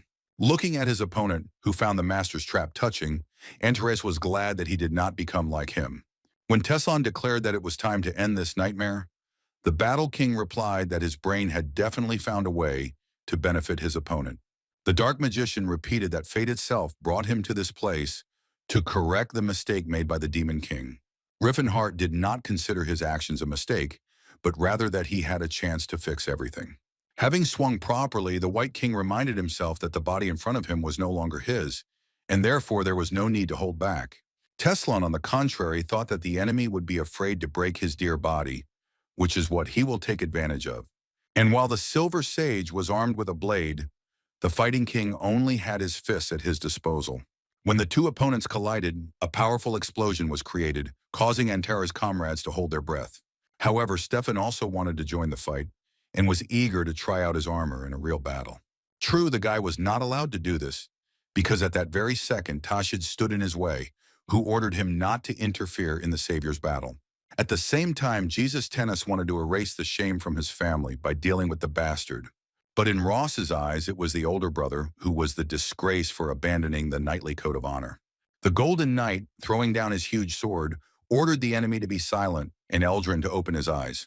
The warrior wanted to show his younger brother which of the two was the real tennis ball. Christina, who was in love with the priest, swore that she would save the boy from the clutches of the terrible villain. Cillian asked Cirrus to protect him, who in turn asked Sylph for help to protect her sword. Despite her master's requests, Philaena also wanted to intervene in the battle to help Stefan. The girl knew that the orcs were weak against magic, so she wanted to try one spell first. The sorceress called upon the spirit of hell to come to earth and become her spear in order to strike her enemy. The pilgrim did not stand aside, but thanks to his goddess, called upon the divine sword to thwart Philena's spell. An explosion was heard behind Tahed, breaking the spell and preventing the attack intended for him. Teslan's assistant was shocked to discover a high-ranking priest whose divine power was incredible. Cillian understood that they belonged to different classes, and his level was much higher, so defeating the girl should not be difficult. At the same time, Rifenheart fought his evil enemy using lightning fire with the help of key bullets. Who dodged the attack, claimed that it was a primitive attack, and his lightning fire looked completely different. The Martial King noticed that the mage was doing a great job of dodging, but he felt that for the Hall of the Unbreakable, dodging attacks was unacceptable. Antares acknowledged his opponent's agility, but he did not understand what he was trying to achieve by constantly avoiding. Eventually, the Silver Sage resorted to both a destructive song and an explosion of light. But Rifenheart was not surprised by the double spell, since at that age he could already cast 4 at once. Teslan asked the enemy what was wrong with his speed and why the Vortex Guard was so slow. The fighters once again began to complain that each of them used the opponent's body inappropriately. Rifenheart asked why it was necessary to use so much aura for a simple spell that he decided to stop it by counterattacking with his own. Teslan was surprised that the Demon King knew such an advanced spell that he was able to learn it even while in his body. The Silver Sage unleashed a series of magical blasts at the enemy in an attempt to hit the warrior. Fending off every blow, Antares could not help but notice the skill his opponent demonstrated. Even with such a meager brain, the enemy managed to train the mage's body and make it much stronger. On the other hand, Rifenheart could now enjoy his uncontrollable body. But if the Fighting King continues to use this brain, sooner or later he will find himself in a disadvantageous position, wanting to end the fight as quickly as possible. Teslan's whole appearance showed that he was not ready for a pinpoint attack by the enemy, but at the last second he joyfully shouted that the Demon King had been caught, holding his sword in front of him. Antares, not expecting the Dark Mage to be so inventive, missed his blow. The explosion from the attack was many times greater than the one when the two fighters first began the fight. The Martial King bowed down in bewilderment, having received a serious injury even though his body was resistant to most swords. The guy asked again, did the opponent really use aura, which called his attack using the sword a whirlwind blade? The Dark Mage reported that due to his weak body, he could not use the Vortex Guard, so he decided to take into account the nuances of the technique using improvised means. The warrior, who was all tense from this turn of events, said that his body should not have had the ability to manifest an aura. The sage agreed that the magician's body would not be able to master the technique of the indestructible, but he also could not use magic due to the specifics of the brain. Therefore, not being able to ideally create spells of all levels, a member of the Silver Order has developed these skills. He decided to remind the Demon King that his enemy was the martial arts king Teslan. The boy asked if Rifenheart really thought that the Dark Mage couldn't do something that was beyond his power. The White King had completely forgotten that his opponent had once shared the title of the strongest on the continent with the holy sword Cirrus. The sage was irritated that now one of the strongest warriors was friends with the Demon King. Teslan confirmed that he never thought it would come to the point where Cirrus would be defeated and exiled. Previously, the Dark Magician was his only friend, but now he had many more comrades. Rifenheart confirmed that Ross had always been shy, but decided that the idle chatter needed to stop. Teslan noticed that Felina began to look at him sideways, wondering if they had known each other since childhood, although this was partly true. But what was really true was that the warriors could not laugh together like old friends. The Dark Mage declared that he had strengthened his power through training in order to destroy the Demon King, and now it was time to reap the benefits. Rifenheart was impressed by how the enemy had worked on his body, but it was not enough to defeat him, as magic was useless against him. Throwing the sword aside, Teslan agreed that magic alone would not be enough for this. The Silver Sage wanted to prove that, in a fistfight, it wasn't just the one with more aura who won. From the clash of strong fighters in the arena, the ground beneath their feet literally began to crack. In parallel with the battle between the two old enemies, the brothers were also sorting out their relations with each other. Avoiding another attack from Yesus, Ross noted that he had already seen this technique several times today. The knights argued among themselves about what was inherent in a man of honor, and whether the holy sword Cirrus could be called the brother of Jesus. But after the Golden Knight flatly refused to acknowledge him, the bastard also did not want to acknowledge Yesus as his brother. Meanwhile, Cirrus called upon the spirit Serana in the name of friendship to help her in the battle. While fighting off the elf's multiple attacks, Christina wondered what that was. The girl, looking at the bloodthirsty slave, decided that she also liked her beloved Cillian. The paladin, leaving Cirrus in confusion, claimed that the priest was in great demand. The elf summoned her comrade Ignatius, a fire demon, who was to fight for her. Christina did not remain silent and also called upon her patron, wanting to receive his blessing, who was watching everything that was happening, believed that it was necessary to end this draw as soon as possible. Cillian, preparing to read the next prayer, assured that the little one, "No one will help the magician." Master was feeling she was seriously scared. Closing her eyes, the Dark Magician's assistant asked herself what these two were doing, that they were so close to each other. However, at that moment, the warriors were not hugging at all, but were busy with freestyle wrestling. Teslan claimed that the Demon King did not know about such techniques, since Gerard taught him to take a blow only while standing. The master was against the shameful rolling on the ground, which he also insisted was not worth wasting time, and it would have been better to hit again, harder. Rifenheart wondered how he could strike while in a position where his legs were being twisted. Remembering that it was always possible to push away the one who clung to you, the warrior used the Vortex Guard. Teslan, with a smirk on his face, stated that he had prepared in advance if the Demon King tried to attack him. But despite the Dark Mage's words, the Battle King still struck his opponent. True, Antares was surprised when nothing happened at the moment of the attack, and the opponent continued to hold him back. The warrior who was captured told the enemy that he had never heard of an aura clash. Dark Max said that this should not be written anywhere, and that all this was the result of persistent training. The magician explained that the slow Vortex Guardian could be easily neutralized by cutting off the flow of ki and blood. Straining with all his might, the Fighting King asked himself what he should do in this situation. And at that very moment, it suddenly dawned on Rifenheart what he had to do. Frozen for a moment, the warrior realized that he had chosen the wrong strategy from the very beginning of the fight. His mistake was that he pretended to be a martial artist when he should have been using magic. The White King cast a strange spell that made everything around him slimy and greasy. And the very next second, the leg that Teslan was holding tightly jumped out of his grip. The sage wondered how a spell that reduced friction between objects could work, which was not intended for living beings. Rifenheart was inspired to do this trick by the moment with Cillian, because this body was not recognized as a normal human one. However, a second later the warrior was lying on the floor again, and Teslan used Carson's technique on him, not thinking that it would ever be useful. The Fighting King wanted to try to repeat his success by shouting the word fat, thereby setting it into action. The Dark Mage called upon barrier-breaking magic, namely its destroyer, to neutralize the enemy's spell. Antares noted that once Teslan mastered magic, he became a real problem for him, which he could only get rid of in one way. The warrior claimed that it was not proper for a fighter of the Unbreakable Hall to lie on the ground, but the mage in this era was no longer a warrior and could easily do this for the sake of peace on the continent. The Martial King began to ridicule the posture his opponent was in, but the Silver Sage insisted that it was a very advanced move. Then Rifenheart asked him to look at Felina, whose expression spoke for itself. Even Christina and Cirrus stopped their duel for a while, as it was also hard for her to watch the fight between the warrior and the magician. Realizing that he really did look very stupid, Teslan lost his guard for a moment.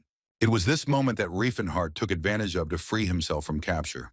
But the member of the Silver Order did not give up trying to close the distance, because the warrior had no chance of defeating him. The martial artist understood that he had no one to rely on, because all his comrades were now very busy. While the Tennis brothers were resolving a family conflict, Elshin, in armor, confronted Tahed. The swordsman pressed forward against the orc, but his opponent skillfully parried each of the attacks inflicted upon him. But it was also worth noting the strength of Stefan's blows, which forced the monster to move from its place. Rifenheart could not imagine that his old friend would lose in battle to a knight. Dragging a heavy sword behind him, the boy said that he did not expect more from an inferior race. Stefan ordered the enemy, who was no match for him, to lay down his arms and fall on his knees before him. Tahed angrily shouted at his opponent that the warriors of the Blue Bear tribe never surrendered. The swordsman considered the orc's words to be some kind of nonsense, and he even imagined himself to be a valiant knight. With the declaration that the orcs were no better than mindless beasts, Stefan pounced on the enemy. One of the tribe's warriors sent Dakar's loyal comrade into the attack, throwing his blade at the knight. As he approached the monster, the boy saw his counterattack as just another strange spell. Gripping the blade tighter in his hand, the boy summoned all the magical power that the armor was capable of, after which he brought it down on the orc, calling on the pathetic spawn to immediately perish. Tahed screamed piercingly from the damage he received, which was truly incredibly strong even for him. The knight, despite his race, praised the warrior, because not everyone was able to resist him for so long. Bear Representative, who had survived the strong attack, continued to look at him even more angrily. In Stefan's eyes, which burned with vile contempt for him, the warrior saw how people always looked at them. Day after day, the orc fought for his life as a gladiator for the amusement of the aristocrat. Tahed was covered in the blood of hundreds of monsters and had to fight with old rusty swords. And among the warrior's opponents, both his relatives and convicted criminals entered the arena. The spectators, rich and fat, were delighted with the show they were given, and they also admired the rapid growth and proud soul of the gladiator. The orc was of the opinion that a true warrior could lose his life, but should never lose his honor. Rifenheart's comrade put his soul into the weapon, which has seen him through hundreds of battles. During his first encounter with the Dark Mage, the orc decided that this meeting was predetermined by heaven, vowing to repay his savior for his kindness. And now, the heir of the great warrior Mole of the Axe, Lada, was ready to prove it. Stefan von Eltion was shocked that such a being could wield an aura sword, Tahed explained that it was a blessing from the spirits of battle, a feeling that was impossible to describe. The knight in berserker armor was sure that the monster had pulled some trick again, but there couldn't be an aura in front of him. The swordsman considered the awakening of such a force as an act of insolence on the part of the orc, who was already preparing for battle with the car. Both warriors crossed their swords once again, causing a powerful shockwave. Stefan fought back with all his might against the attacks of the orc's renewed sword, which could now match his weapon in strength. Tahed fought against the knight, gaining a second wind, not retreating a single step. Enraged by this state of affairs, Stefan cried out in despair that this simply could not happen. Until the very end, the guy did not believe that the monster's blade was endowed with an aura, which is why he gradually began to lose control of himself. Swinging Dakar, the orc said that even after seeing her with his own eyes, the knight continued to deny everything, which was shameful for a warrior. And after Tahed shamed Eltian, he dealt him a strong blow, which the guy had to withstand. However, the pressure on the young man was so powerful that he fell to one knee, and even the berserker's armor was not able to withstand such an attack. Stefan suddenly realized that he was about to lose to a representative of an inferior race. This gave the warrior strength, who began to swing his sword chaotically in front of him in order to keep the enemy from getting closer. Twirling the blade in his hands, Rifenheart's comrades said that it was time to end this fight. Gritting his teeth, the Blue Bear tribesman prepared to deliver the final blow. When the warrior rushed past the knight, his opponent had no chance to repel this attack. Tahed hit with restraint and concentration, and also that his blow would put an end to this battle. Stefan von Elchian also squeezed out a clot of blood with an inarticulate wheeze. The warrior, who even the berserker's armor could not protect, fell to his knees exhausted. The orc, who emerged victorious from this duel, silently looked at his defeated enemy. Ross said that no matter how much Tahed grumbled, he eventually awakened the power within himself. Jesus, like his fellow swordsman, could not believe that the orc was able to use aura. The younger brother explained that the warrior simply trained hard, which was something that was so difficult for the aristocrats to accept. Continuing to deny such a thing, Grimes' Golden Knight rushed towards his opponent. Due to the warrior being overcome with blind rage, the warrior managed to dodge his attack. The impact was so strong that it once again destroyed the ground of the Colosseum in which they were located. The two swordsmen clashed, but neither of them gave in, using all their strength to do so. Cirrus, due to Yeesus' armor, was unable to counterattack him, and even with the help of a giant ball, he was unable to cause the slightest scratch. But the next second, he finally understood what exactly he needed to do to defeat his brother. Jesus Tennis attacked Ross with his blade, holding the opinion that even with the aura, the knight was no match for him. But Cirrus' holy sword returned from this blow, which this time was very close to his head. Swinging his giant blade filled with aura, Ross prepared to make his final attack. The warrior fired multiple copies of his sword at his older brother, each shaped like an aura. The Golden Knight was unable to dodge any of the shots that hit their target. Pleased with the failed attack, Yeesus explained to the bastard that Eldril could not be crushed in this way. However, as it turned out, Ross did not want to achieve this, and only needed to pierce the armor. Looking down at his armor, Yeesus noticed that where the phantom blades had hit, light began to appear. After that, Ross extended his hand with his fingers ready to put the finishing touch. After the guy clicked, an explosion of aura was heard behind him, with the Golden Knight at the epicenter. Jesus screamed hysterically as his armor was torn apart, and he himself took massive damage. Cyrus turned to him and said that he still had a lot to learn from Miss Stala. Philena screamed in concern as she witnessed the Golden Knight's defeat. Jesus Tennis lay motionless in his shattered armor, his patron Eldril abandoned. The only one of the Dark Magician's minions who still remained in the ranks was Christina. But Paladin was also beginning to lose ground, so Teslan's assistant turned to the master himself. The Silver Sage was annoyed that both of his seemingly very strong swordsmen had failed. Before the magician had time to recover from the loss of his fighters, the holy sword Cirrus had already appeared near him. The guy swung his blade, and although he missed his opponent, he achieved his goal, freeing Mr. Rifenheart from his grip. Tahed, who had arrived in time to help them, inquired about the health of the Fighting King, who, with the help of Cillian, was able to quickly heal his wounds. Teslan blamed his failure on a lack of time and underestimating his opponent, not realizing that something might have changed since their last encounter in the past. The Battle King demanded that the Dark Mage surrender, that he was not going to allow him to destroy all of Antari's dreams again. Returning his sword to its sheath, the Silver Sage accepted his defeat, declaring that next time victory would be his. Looking menacingly at the enemy, Rifenheart asked if the mage really thought that he would be allowed to leave so easily. The arrogant Teslan said that the Demon King simply had no other choice.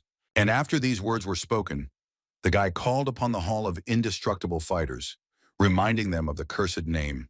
In a matter of seconds, the predecessors of the Fighting King appeared in the arena again, looking more like sleepy flies. However, the very next moment, the evil spirits headed towards the king, ready to vent their anger on him.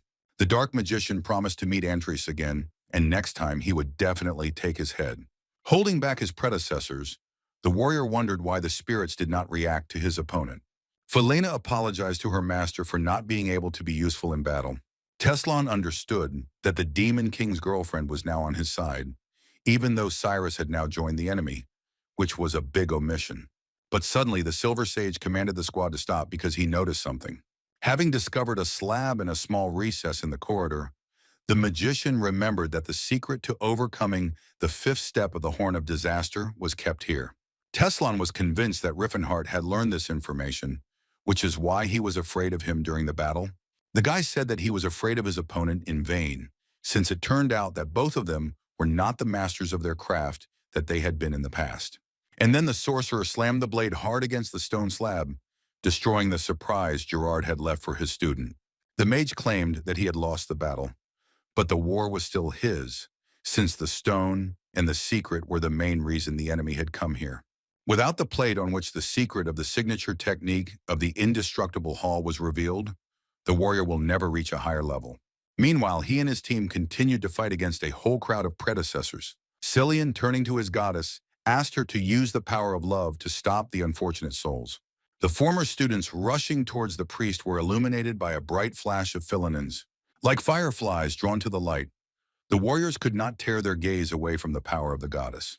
Having dealt with his opponents, the pilgrim was squeezed like a lemon, having never used his divine power in such a way before. He became curious as to why the spirits were so strong, to which Rifenheart replied that the stronger the offense, the greater the strength of the offended. The warrior said that he had only managed to derive the spell of distorted space in theory, not to mention recreating it in reality. The Battle King demanded that his comrades immediately go after Teslan, but Ross wanted to know who this magician was. The warrior evaded what he replied that the enemy was someone like an acquaintance from his hometown, but because of the views of other races, they began to feud. Having settled on the fact that the mage liked to exaggerate regarding the damage caused to other species, the team went in search of the enemy. Tahed led his comrades to two passages. The enemy first used one of them, and then returned and climbed the stairs. Having discovered the shattered slab, the travelers wondered what exactly the dark magician had broken. Looking at the large pieces of stone with the text engraved on them, Rifenheart decided that this was Teslan's way of venting his anger. Cirrus was upset that having come here and gone through the trials, they still received nothing in return. Antares had a different opinion, because they were returning back with another owner of the aura. The War King couldn't believe that the orc could already command the aura, because in his past life, the monster had awakened it when he fought Cameron. The party also managed to find Gerarding, which made Rifenheart feel like the journey had been worth it. At this time, in the forest near Mount Gaterin in the kingdom of Galine, a hunt for certain creatures was underway. Exhausted by the endless chase, the trolls informed Utrang that they were no longer able to escape. The leader among them ordered not to stop, otherwise the people would catch up with them, although he understood that the young trolls had a worse ability to recover. Utrang knew that they could die from blood loss or fatigue, but if they fell into human hands, they would become ingredients for potions. The captain of the search party asked his men if they had found the refugees, that although they had not caught the trolls, they knew where they were heading. The knight ordered to move because the blood of these creatures was excellent for healing potions, and the price for them was decent. While the search party was surveying the area, Utrang considered what he should do. The troll blamed himself for everything, because it was he who went to the waterfall, even though he was warned not to do so. The chief ordered the young men to remain in cover, while he himself took the blow. Like a bird, the troll showed itself to the enemy in order to distract his attention from the nest and save the offspring. Appearing before the people, Utrang began to pronounce a set of incoherent phrases that were spells.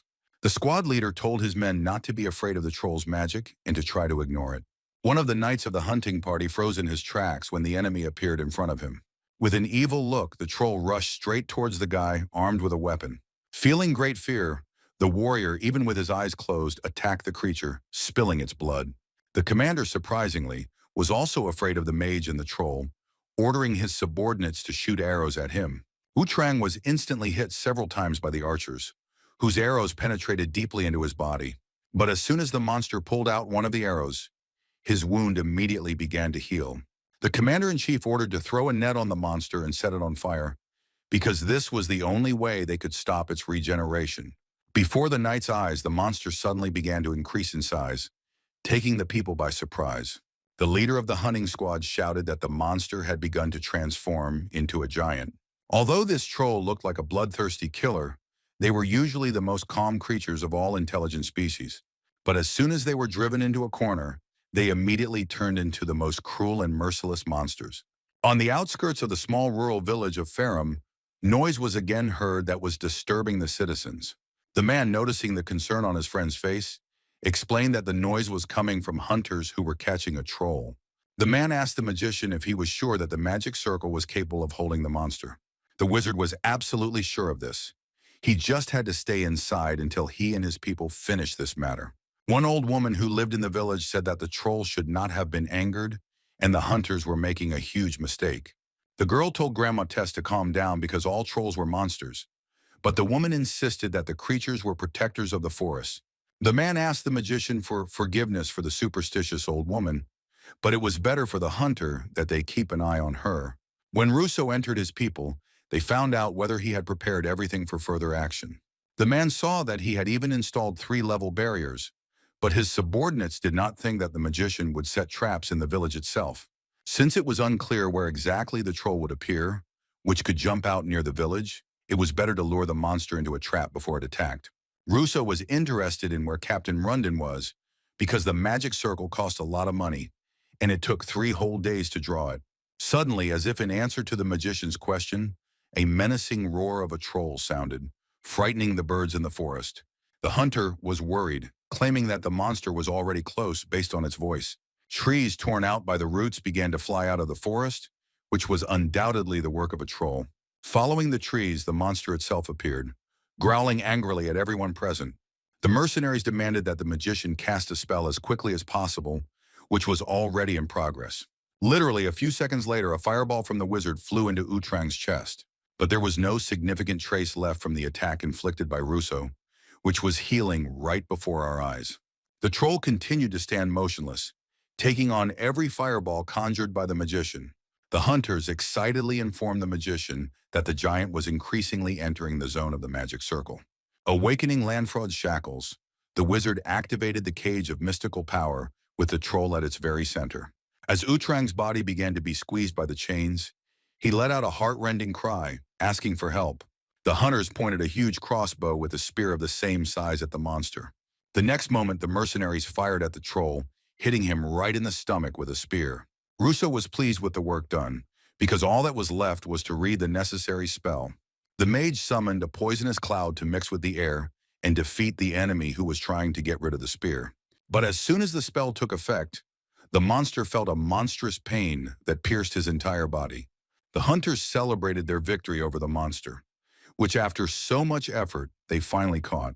A squad of mercenaries tied up the troll and placed him in a cart for further transportation. The villagers were glad that the monster was captured because now they could live in peace. However, the old woman continued to insist that the locals had made a terrible mistake because the trolls were protecting the forest. She claimed that one should not anger these creatures under any circumstances. Otherwise, the wrath of the forest would fall on people. The hunter commander looked at Tess and was skeptical about her warning. The mercenaries walking along the Jatoon Pass were discussing what they would do with the loot they had caught and how much they would get for it. Suddenly, a worried Dren was distracted by something, which attracted the attention of his colleague. Then both mercenaries began to look into the forest, from which strange sounds reached them. The quiet sound that attracted the attention of the couple began to grow louder, and then the entire squad had the opportunity to hear it.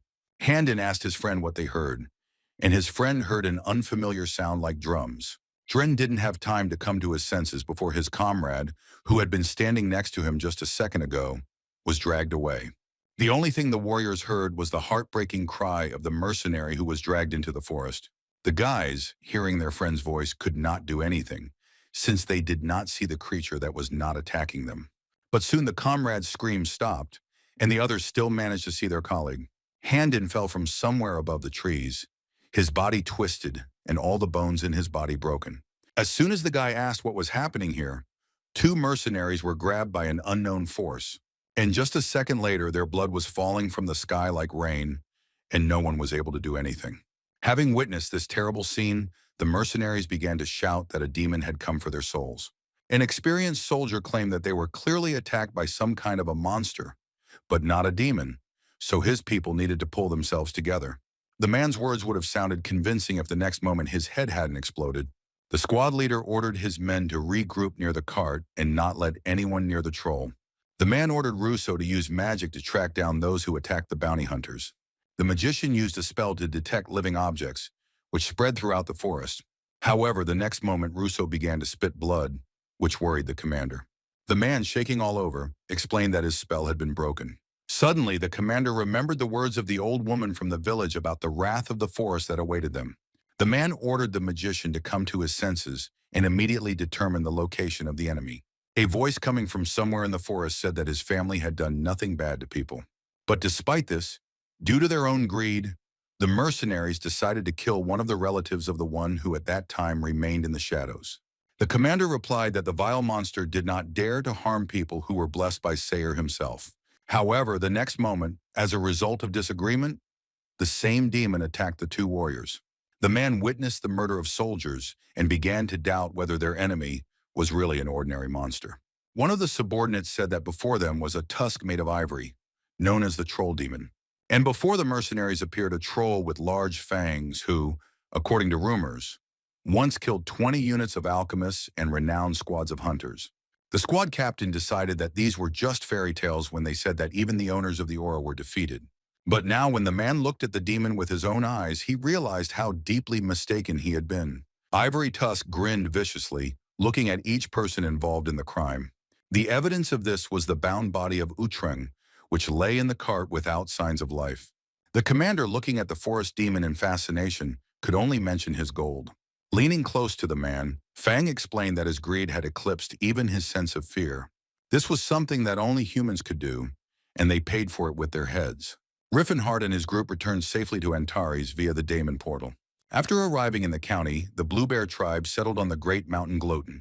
No one had canceled possible fights with people, but in this case the orcs also had county flags, which were supposed to protect them. After the planting of Gerenting in the Elven Forest, several members of the Downheim clan began to tend to the New World tree. The dwarves of the Great Forge, receiving food from the Taubon Company, were able to settle in Antras, where they began to build a village near their mines. 3 weeks have passed since the Battle King returned. Everything was going well except for one thing. Rifenheart still didn't know how he was supposed to behave around people, which was a big problem. After some time, the king called together many valiant warriors who greeted the ruler of the county. The first to decide to swear allegiance to the master was Gardvin, who had a well-deserved good name in the northern region of Vasily. The next candidate claimed that with a spear in his hands, he would become invincible and would not disappoint the White King. And the guy after him claimed that he was able to kill the wolf with his bare hands. Looking at the candidates, Rifenheart noted only a couple of experienced mercenaries, while the rest were lousy soldiers. In their previous lives, no one would have thought of swearing allegiance to the Demon King, but now everything was completely different. The Dark Magician was ready to show favor to everyone who showed up, but only after they had demonstrated their skills. The guy asked Tahed and Ross to give the candidates a good thrashing and select the most useful ones from among them. The swordsman Petra from Bloodstorm came out to duel with Cirrus, for whom it was an honor to fight with the Knight Tennis. The guy noted that, not counting representatives of other races, about 20 knights and 100 soldiers came to them. Even though the candidates were inferior to the dwarven warriors, the king still had to give credit to everyone except those who discriminated against other races. One of the knights looked at Tahed and was surprised that some orc was able to assess the level of his skills. The contenders considered their colleague eliminated, claiming that this one did not look like a normal orc at all. A member of the Blue Bear tribe decided to show the unbeliever his full strength by using the Blade Aura. The warriors couldn't believe their eyes that the monster could use aura to make sure the rumors were true. The knight was shaking from what he saw, unable to understand how this was possible, but Tahed told him to get out. Rifenheart asked the Knight Captain Antares if there were any worthy candidates that day. Azrael von Kauter said that in choosing a candidate, one could trust his assistance, whose level was very high. When the Battle King asked if this also concerned the orcs, the captain asked not to start this topic. Azrael replied that Sir Tahed had the dignity of true knights, and the Dark Magician wanted others to think so too. The boy was worried that most of the knights in the county were mercenaries, and that if things continued like this, they would no longer be considered knights. However, for the king, they were not much different from each other, except that the knights were much more disciplined. Having left the selection of a candidate for captain, the king returned to Flora, asking how much work they had accumulated. The guy was shocked when he discovered 2 large stacks of documents that all needed to be looked through.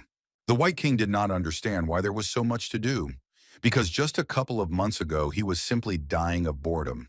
It turned out that about 1,000 people arrived in Antris County due to the terrible harvest in the Kingdom of Crovens.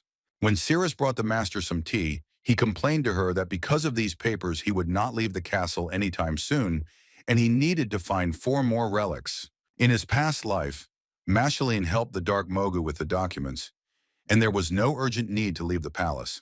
Calling a gnome would not help the situation, because if a representative of another race were to manage the ruler's affairs, then people would begin to express their discontent.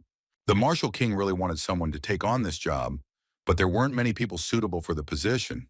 The girl suggested Sir Azrael as a candidate, but Rifenheart would not dare leave the whole county to the guy. However, Rifenheart said he still had one candidate in mind. The magician spoke about a man who had a sufficient level of skills to not die from his attack. When they saw Karsus and Tilla, the knights asked each other who this idler was, who kept wandering around the palace. Some thought the man looked like some kind of aristocrat, but even Captain Azrael did not know the origin of the stranger. The dwarf, watching the gentleman, assumed that he wanted to practice his sword skills, but the guy replied that he was simply distracted by his gaze. The girl insisted that no one would stop him from touching the blade, but the prisoner believed that giving him the weapon was not the best idea. Karsus died in that battle and now became a nameless man, but only now could he feel more free. Tilla asked the guy what he was thinking about so much that he was thinking about his former rival. The guy claimed that Juel turned out to be an excellent king, which greatly surprised the former prince's assistant. Karsus explained that it was thanks to him that he was able to see the true nature of the dwarves. It was about the beauty, wisdom, and resourcefulness that other races possessed. At least Tilla possessed these qualities. The girl claimed that all knights use this hackneyed technique, saying something similar. Without answering, the guy just silently extended his hand to his warden. Looking at the hand extended to her, Tilla said that the prince was also very wise and resourceful, after which the dwarf added that she was embarrassed by the point about beauty and that she hesitantly raised her hand. The girl offered to grow Karsus a beard, which the guy was ready to start immediately. And when the girl's fingers were in the prince's palm, he asked if Tilla could tell whether he was telling the truth or a lie. The prisoner wanted to know how his assistant would react if he said that he had fallen in love with her. Hearing such words, the dwarf immediately blushed, as she did not expect to hear a declaration of love. The guy understood that they both belonged to different races, but the girl immediately replied that she didn't care what race Karsus belonged to. After which, the former prince asked the girl if he would mind if he confessed his love to her. After joking that the dwarf would continue to keep an eye on him, the prisoner said that he had no right to judge Juel for his choice. Finally, the long-awaited meeting between Rifenheart and the candidate for the role of his deputy took place. When asked how he was living, Karsus replied that he was probably the happiest prisoner in the whole world. The Battle King was pleased to hear this, but he suggested that the boy stop being a prisoner, which meant that the free food was canceled. The guy said that, watching how things were going in the castle, he felt some guilt, and the Dark One was pleased that the knight himself understood everything. Karsus already knew about the king's dream and plans for the future, and at first thought that the ruler had gone mad. However, the Dark Magician had heard such things too often and was no longer offended by such statements, because even Cirrus initially took him for a madman. All this time, while the former prince was in the castle, he observed representatives of other species and realized that he had been thinking too narrowly all the time. Only now the boy realized that treating individuals like animals would not allow their civilization to exist for long. But now the knight was ready to become part of a movement that could change this world, if it was really within their power. The prisoner stated that he was ready for anything, starting from the position of assistant or officer, confident that he could cope with it. Looking at the guy, Rifenheart realized that even if he hadn't called him, after a while he would have come to him himself. The Fighting King handed Carsus a box that was the seal of the Count of the State of Antares. The warrior explained that the former prince himself said that he was ready to do anything, so he was offered to become the king's deputy. The guy was not ready to accept such an important position, considering that he was a former enemy and could have ulterior motives. Rifenheart explained that the seal would only allow the boy to command people who served in the White Palace. The White King wanted to know what the knight would do if he really had some kind of secret plan. After some thought, Carsus replied that he had nothing like that in mind, but he had some thoughts in his head. The only people there were knights and over 1,000 refugees. So the boy asked what if he trained the people and turned them against the king, to which the dark magician stated that such an act would make Tilla cry. When the prisoner spoke about this, he did not even think that his betrayal would really hurt the feelings of his beloved. Carsus swore that he would do everything in his power, to which the Battle King suggested that the deputy count choose a new name for him. The warrior wanted to shorten the boy's name to Sass, but not wanting to sound like some kind of disease, the knight chose the name Karl.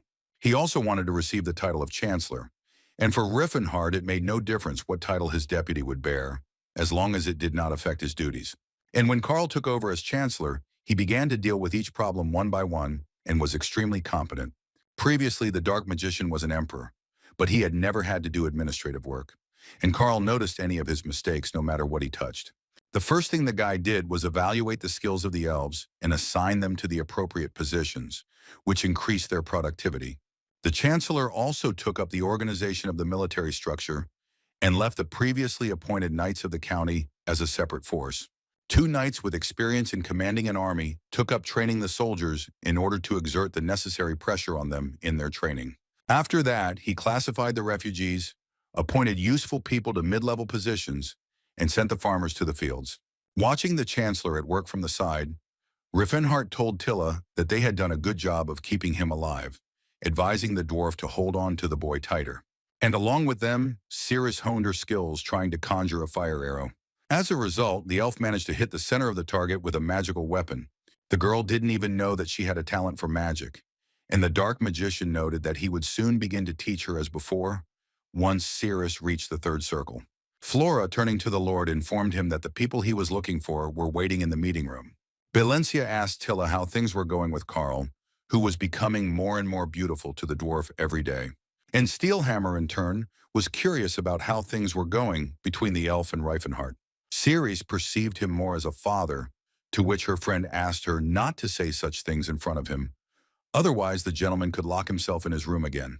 The dwarf thought that the Battle King really did look like an old man, thinking that it was all because of his physique. The meeting took place with the Mercenaries Juel and his comrades, who were honored to meet the Fighting King. The squad leader heard that the Count was seeking a meeting with them through the Taoban Trading Company. Rifenheart wanted to assign the mercenaries a certain task, presenting a dossier on Teslan and his henchmen. In addition to the Dark Mage and the unknown owner of the aura, Christina and the Golden Knight Jesus were widely known, and the team decided to start the search with them. The guy had already paid 100 gold pieces as a deposit, and if the mission was successfully completed, the mercenaries would receive an additional reward. Having declined, Jacques pledged to do everything possible to find these people who were saving the Count from unnecessary trouble. One of the employees presented the Lord with the report of the Grade Trading Company for the current month. Looking through many documents, the rulers of Antares saw in them only useless information. He cared little about the appearance of orcs in the kingdom of Vasily, or the giant octopus that attacked the sea routes of Grime. However, among all the trash that was brought to him, Rifenheart found what he had been looking for so long. In the southern jungles of the kingdom of Galen, monster hunters tracked down trolls who had been attacked by Ivory Tusk. The monster's name was an old nickname for Altica, causing the Fighting King to call for an immediate general assembly. Meanwhile, in Kaltazan, the southern coastal city of the Galan kingdom, something was happening. It was there that the southern branch of the Alchemists Guild was located, called Santana's Tears. Inside the offices, there were many different vessels and devices for making potions. However, in the basement of the guild, Not everything was so rosy and carefree, from where plaintive groans could be heard. The alchemists monitored the well-being of the trolls they had captured while they were in limbo. One of the Southern Branch staff noted that Number 3 needed to be given more rations to last another month. The alchemist, serving the prisoner a large portion, noted what amazing creatures the trolls were. Due to the lack of stomach upset, these creatures could eat only scraps without any problems. So in addition to earning money, they also cleaned up trash. According to the plan, the employees of Santana's Tears were to produce another 50,000 potions, and for this they needed at least one more troll. One of the alchemists switched the lever, which activated a complex mechanism in the basement. The chains on which the forest creatures hung began to move with a heavy sound. The body of one of the test subjects ended up just above the hatch, which immediately opened. Inside, the troll was faced with a multitude of sharp knives that worked like a meat grinder. After which, the body hanging over the pit was released, thereby sending it for processing. And the very next moment, a whole sea of bloody splashes spilled out of the hole in the floor onto the surface. From there, through special filtration hoses, the blood of the forest dweller was fed into flasks. The alchemists, observing the amount of liquids, were pleased that it was snapped up for the amount of potions they needed. Two of the department's workers, having gone down to the captives, discussed how much more convenient it would be if they could breed these creatures themselves. The headquarters were never able to solve this problem because as soon as the female became pregnant, she had a miscarriage. But as a colleague noted, in the wild trolls reproduced peacefully, so there must have been some way. After which the topic of conversation turned to Landon's group, which was supposed to bring the troll, but died because of the ivory tusk. The guys were discussing the fact that no matter what, the monster wouldn't dare to come here, since it was already on the guild's territory. According to one of the employees, wherever the fang went, only death followed it. Because the director of the department was also excited about this fact, important guests arrived to visit them. A luxurious table was set for them, because they were unusual mercenaries, among whom was the owner of the aura. D. Paul was the director of the southern chapter of Santana's Tears and was pleased to meet the guests. The large man with the scar on his face, aka Kafir von Scharn, felt that he was unworthy of such praise. The Seventh Circle magician Maroon claimed that when the director took on the task of choosing people, he had no equal. Priest Blay, who was involved with the Order of Sayer, asked the director not to worry. The man claimed that the patron would take care of them, which made DePaul extremely happy. The entrance to the city, which was located right next to the pier, was guarded by 2 guards. One of the soldiers yawned loudly, indicating that he was quite tired from being on duty all night. He asked his colleague if he had ever thought of sailing away somewhere on a boat, just as his friend had dreamed of traveling the seas. The soldier had a desire to become a sailor, but he learned that it was hard work, and only half of them managed to return home alive. After which the guards began to argue about who would work longer in the sea, behind which they did not see the approaching fog. The yawning guard preferred to live longer, which is why he chose this job, while his partner did notice the anomaly. The guy wondered where the fog came from, since the weather had been clear all day. As the fog began to thicken, the soldiers became wary, as its appearance was extremely strange. Suddenly, following the fog, a strange sound was heard, which resembled the sound of drums. And then strange sounds reached the soldiers, which could have been nothing other than the troll's spell. After the spell was read, both boys instantly fell asleep, collapsing onto the floor. The troll who appeared said that he had not touched the innocent, but had only asked them to sleep for a while. Ivory Tusk spoke of the cry he had heard rushing across the dark skies.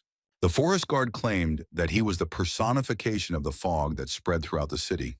Throwing a cloak over himself, the creature continued to repeat that he was a soporific darkness that flew like the wind and disappeared without a trace. Rifenheart had been in this place for 3 days already, and he was bored as hell. But when the Fighting King saw the fog, he realized that it was time for fun. The troll, using his magical abilities, spread the fog all the way to the Alchemist's Guild. The guards guarding the main entrance to Santana's Tears paid for their employer. The full moon that set that evening could be called the Blood Moon, as Ivory Tusk decapitated both guards. Having dealt with the guards, the troll had no trouble getting into the southern branch of the guild. The guards who filled all the corridors shouted about the appearance of a monster for whose death they could get 1,000 gold coins. The Kafir asked what the noise was outside, and the priest suggested that some robber had broken in. Dipole apologized because it was at the moment when he was receiving guests that something irreparable happened. The branch director said that one of the trolls had escaped, believing that the mercenary did not need to know that the Fang had managed to get in here so easily. This time, according to Dipole, the troll turned out to be more cruel, but he assured that the warriors would certainly defeat him, and the guests decided to join in his capture. The man wanted to assure Sir Kafir that the pathetic troll could not compare with the owner of the aura, and it was not nice to ask such a thing of guests. Von Scharn replied that the owner of the house could consider their help as a kind of payment for the dinner. Meanwhile, the ivory tusk was racing along the corridors of the southern section. The guards, armed only with spears, were frightened by the sight of the formidable monster. The soldiers pounced on the enemy at once, but the creature managed to escape all attacks. And as a result, the warriors not only lost their weapons, but also suffered at the hands of the troll. The soldiers began to die one after another, since none of them had the ability to resist such an enemy. Those of the guards who remained alive were terrified by the cruelty of the creature, unable to do anything. Fong found it funny that people talked about cruelty when they themselves were making money off the blood of his relatives. The monster insisted that his opponents must be prepared to pay with their own blood for what they had done. The soldiers looked in fear at the monster, who was telling them that he had heard life pulsating in their vessels. Without realizing it, the warriors threw down their weapons, driven mad by the troll's magic. And the next moment, the soft pastel tones of the corridor were painted with the dark red color of blood. Ivory Tusk, thanks to his magic, did nothing but snap his fingers. This was quite enough to defeat the enemy and draw blood. After repeating the same procedure, the forest guard finished off all the guild soldiers. The troll wanted to leave, but people appeared who prevented him from doing so, knowing who he was. The trio of mercenaries realized why Deepole was so helpful when the mythical creature that the monster hunters had been talking about appeared before them.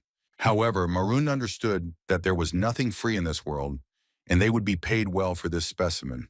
Kafir von Scharn asked his colleagues what they would do with the mythical creature. Priest Blay felt cheated and wanted to talk to the director after they were done here. Ivory Tusk looked at the mercenaries and felt that they were very strong opponents. Kafir was interested in the talking troll, who was the first of the three to come out to fight him. The hunter insisted that it was necessary to finish with him as soon as possible and definitely talk to DePaul. The swordsman attacked the enemy, but his blade was unable to hit anything other than the walls of the building. The man complained that some pathetic troll dared to dodge his sword, ready to chop him into pieces. Ivory Tusk, who had escaped the attack, meanwhile armed himself with wooden clubs. And when Sharn attacked the monster, he met with its defense, which, thanks to its clubs, blocked its attack. The 7th level mage couldn't believe that the troll was able to block the blade's aura. The forest guard replied that the Mother's Mercy was a wide and boundless sea, and no one was able to harm her. The monster said that his body stopped moving more, touching the branches of the jungle. And while the owner of the aura was trying to understand how the enemy managed to escape his attack, the enemy counterattacked. The mercenary repelled the troll's powerful attacks, which were comparable in strength to his own. The man holding back the blow also noted the speed with which his opponent moved. The monster kept pressing on the owner of the aura and was unable to counterattack and was forced to retreat. And at one fine moment, Kafir was still able to strike, destroying one of the columns that was in the corridor. The swordsman was glad that he had managed to break the distance, even though it should have been done much earlier. But being cut off from the enemy, the troll did not lose his composure and stuck the clubs into the floor and began to recite the spell. The troll called upon shoots that could help him by extending their tongues, causing living plants to appear from the floor. The next second, vines began to wrap around the warrior, which was a complete surprise to him. While the owner of the aura was trying to figure out the plants, the troll was already there. Despite the branches holding him back, Sharn managed to repel another attack from Ivory Tusk. But a moment later, the mercenary's breath caught when he somehow missed the monster's attack.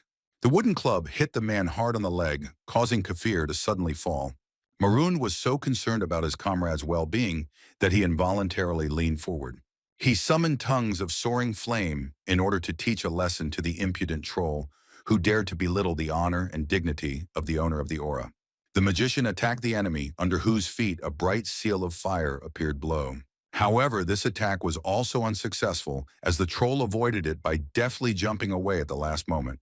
Freeing himself from the grip of the vines, Kafir said that there was an unusual monster in front of them. Priest Blay asked his colleagues if they needed to worry about nobility in the battle against the monster, wanting to attack it as a group. Marn was well aware that fire magic and electric magic were capable of burning the troll's bodies to ashes. The next moment, the magician released an electric discharge, which the monster could no longer dodge. However, Fang was not at a loss, and with an imperturbable face, he folded his fingers in his mouth and whistled loudly. The whistle that sounded neutralized the electric discharge that the wizard had fired at him. Marun was surprised that the unknown magic was able to block all his magic. Meanwhile, Blay was calling out to Sayer and trying to relieve the swordsman of pain, but he was doing a poor job. The priest wondered if the warrior was hurt by the divine power, suggesting that it might conflict with the aura. In a desperate attempt, the magician decided to use fourth circle disarming magic on the enemy. The iron steel technique bound the troll's hands, and no matter how hard he tried, he couldn't move them. But after a series of efforts, the monster sank to the ground, with the magic bracelets missing from his wrists. And then Ivory Claw, leaning on his hands, suddenly lifted his legs into the air.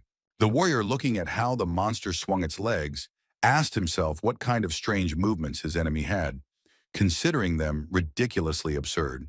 Maroon was no longer sure that the enemy before them was a demon in the guise of the troll from the rumors, and Blake could not come to terms with the power of the troll. The forest guard, although he was familiar with human tactics, 3 opponents at once was too much for him. While dodging another attack from the swordsman, the monster thought about how he could escape from these 3. Suddenly, another magical attack called the Rainbow Beam of Power was heard. The warriors hired by Deeple turned around, because this blow was not dealt by them, but was instead intended for the mercenaries. The rainbow beam hit the ceiling, causing an explosion that temporarily distracted attention from the troll.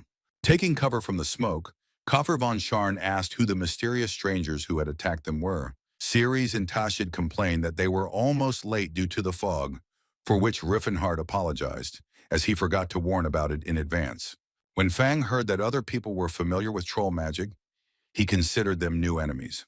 But in fact, these were his new allies, an orc, an elf, and a battle king who possessed magic. Rifenheart greeted the wise child of nature, Guru Atilka, who was glad to meet them. The troll was surprised that the man knew his name, who also spoke their language. The stranger in the hat said that the whole truth about trolls is known, and he came here to help the monster.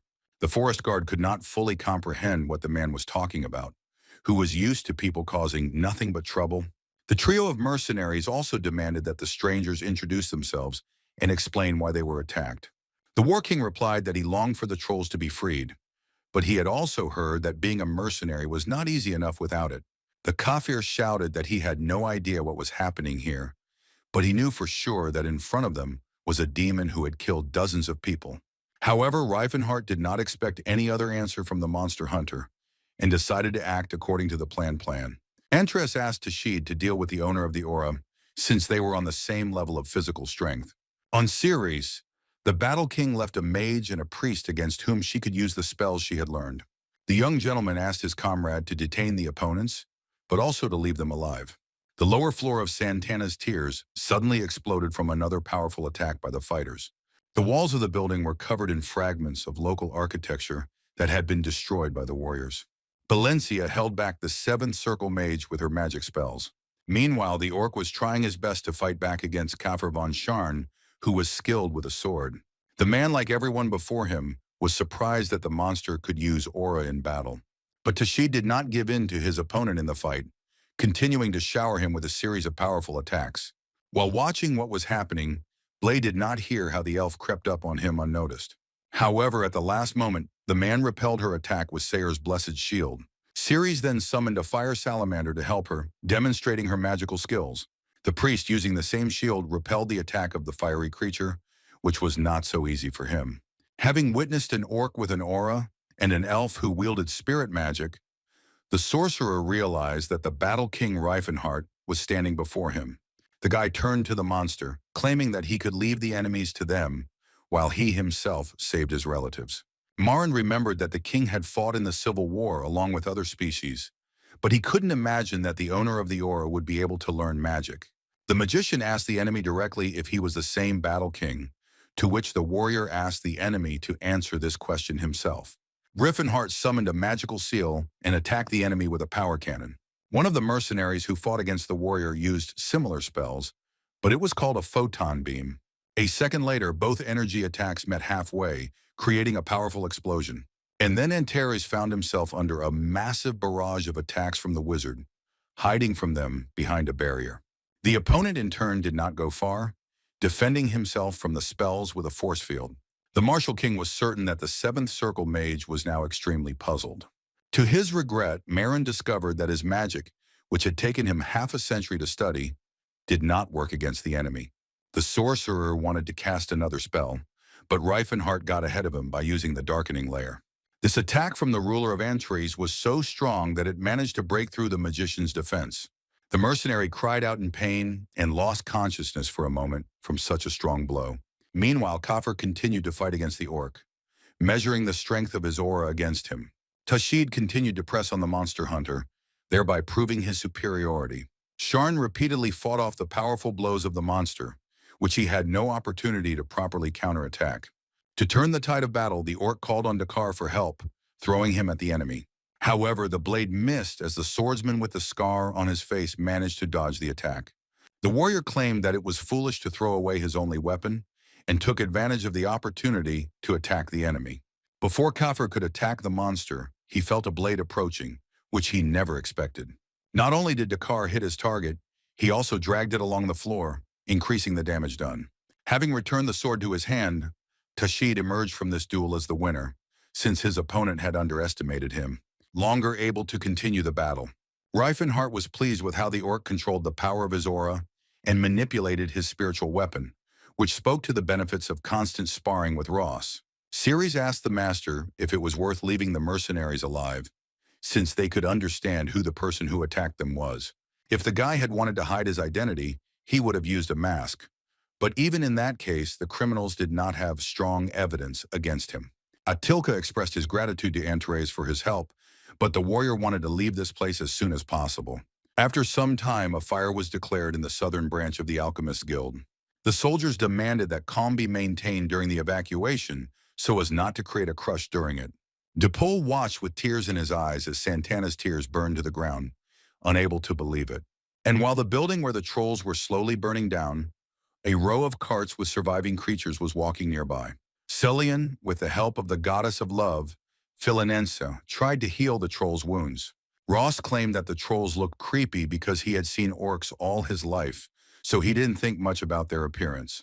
Noting how thin the trolls were, Cirrus also realized that they had not had the opportunity to learn a common language.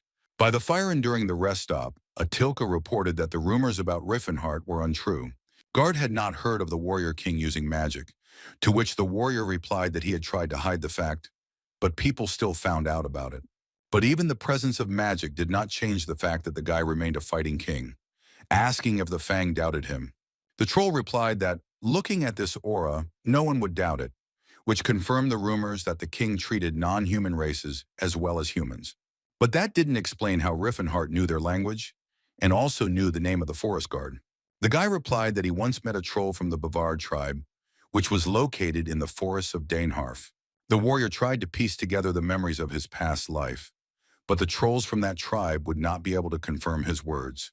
Atilka once passed through those lands for whom it became clear how the man knew so much about them. After which, the dark magician told the troll about the world he desired and about the future he wanted to see.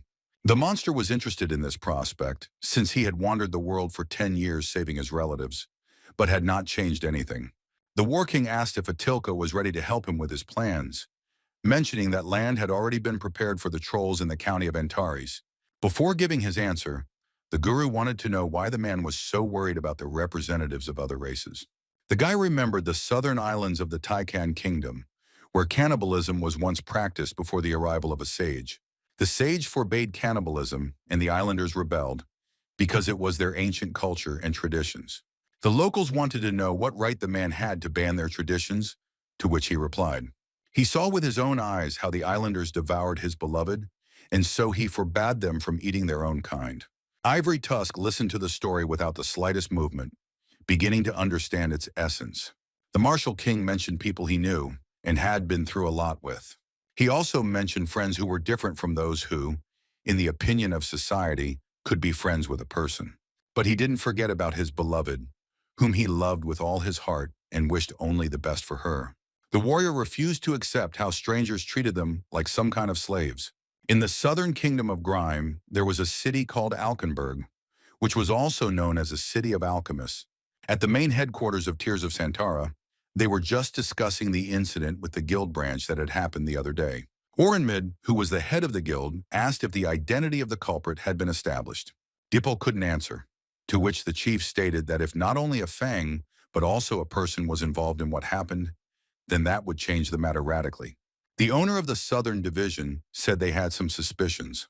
They had their eye on the ruler of County Antares, War King Rifenheart, but there was no hard evidence. According to the magician Moran, the man who attacked him was a skilled magic user who did not rely on aura.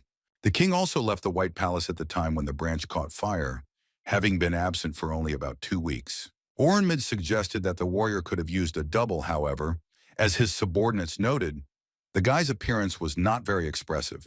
One of the alchemists claimed that they were talking about the famous ruler of nations and had no right to accuse him without strong evidence. One of the participants in the meeting said that according to rumors, Rifenheart was all he set it up, which only undermined the guild's authority. The leader realized that given all the circumstances and the warrior's history, it had to be him, which created a real problem for them. And while the alchemists were tearing their hair out, the fighting king was enjoying his alibi, which worked while the enemies did not know about the spatial portals. At the moment, everything was going according to plan, and avoiding a combined attack by the people while simultaneously gathering forces was already a huge victory. The dark magician could not help but be glad that all his old comrades Cirrus, Tahed, Atilka, and Mashalin were in their places. At this time, in one of the mines under the subdued light of torches, work was in full swing. The gnomes worked tirelessly, wielding a pickaxe with collars on. The work gang's overseer used a whip to force the dwarves to work faster if they wanted a break. The miners were ready to tear people to shreds if their families were not being held hostage. One of the alchemists, in the absence of signs of adamantium or orichalcum, demanded that the dwarves work faster so as not to anger Viscount Kelburn. Suddenly, a piercing scream was heard in the mine, which attracted the attention of the guards. The local security guard, upon seeing the stranger, asked who he was and how he got in here. However, instead of an answer, the guy received a strong blow from a hammer, which should have explained the stranger's intentions. Sloidel said that as much as he didn't want to, he wouldn't kill the worker, because he didn't know anything. Another of the warriors of the Great Forge of Jostea informed the commander-in-chief of the enemies ahead. The mine overseer couldn't understand where so many gnomes came from, which caused him to panic. One of the gnomes, casting the suppression rune, replied that they had come to free their kin.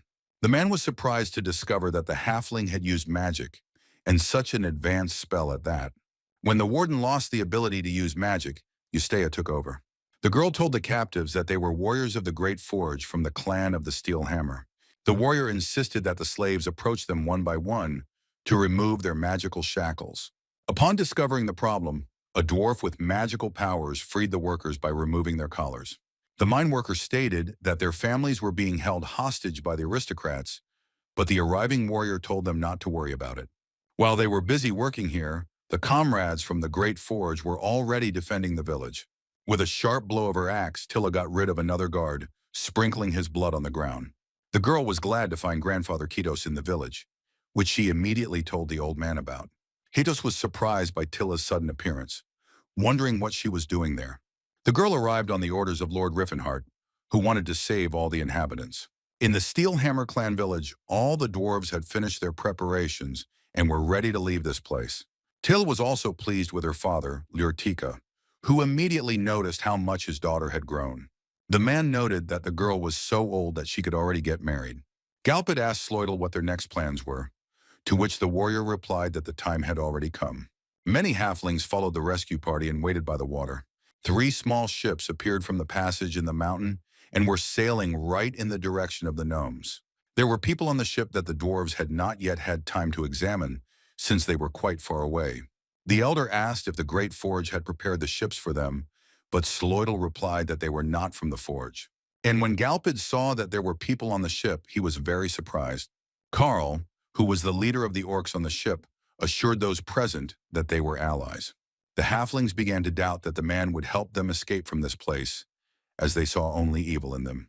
However, Tilla de Steelhammer could radically change their relationship with the stranger to whom she was rushing so quickly. Chancellor Antares, seeing his beloved, blossomed and also went to meet her. The man said that he was very worried about the girl, and despite his busy schedule, did not want to miss the chance to meet her family. Lortique turned red when she saw that some man dared to touch her daughter. The dwarf introduced her father and her lover to each other, whom Carl called his father-in-law. The dwarf was very angry when he heard such an address addressed to him, since he did not give permission to call himself that.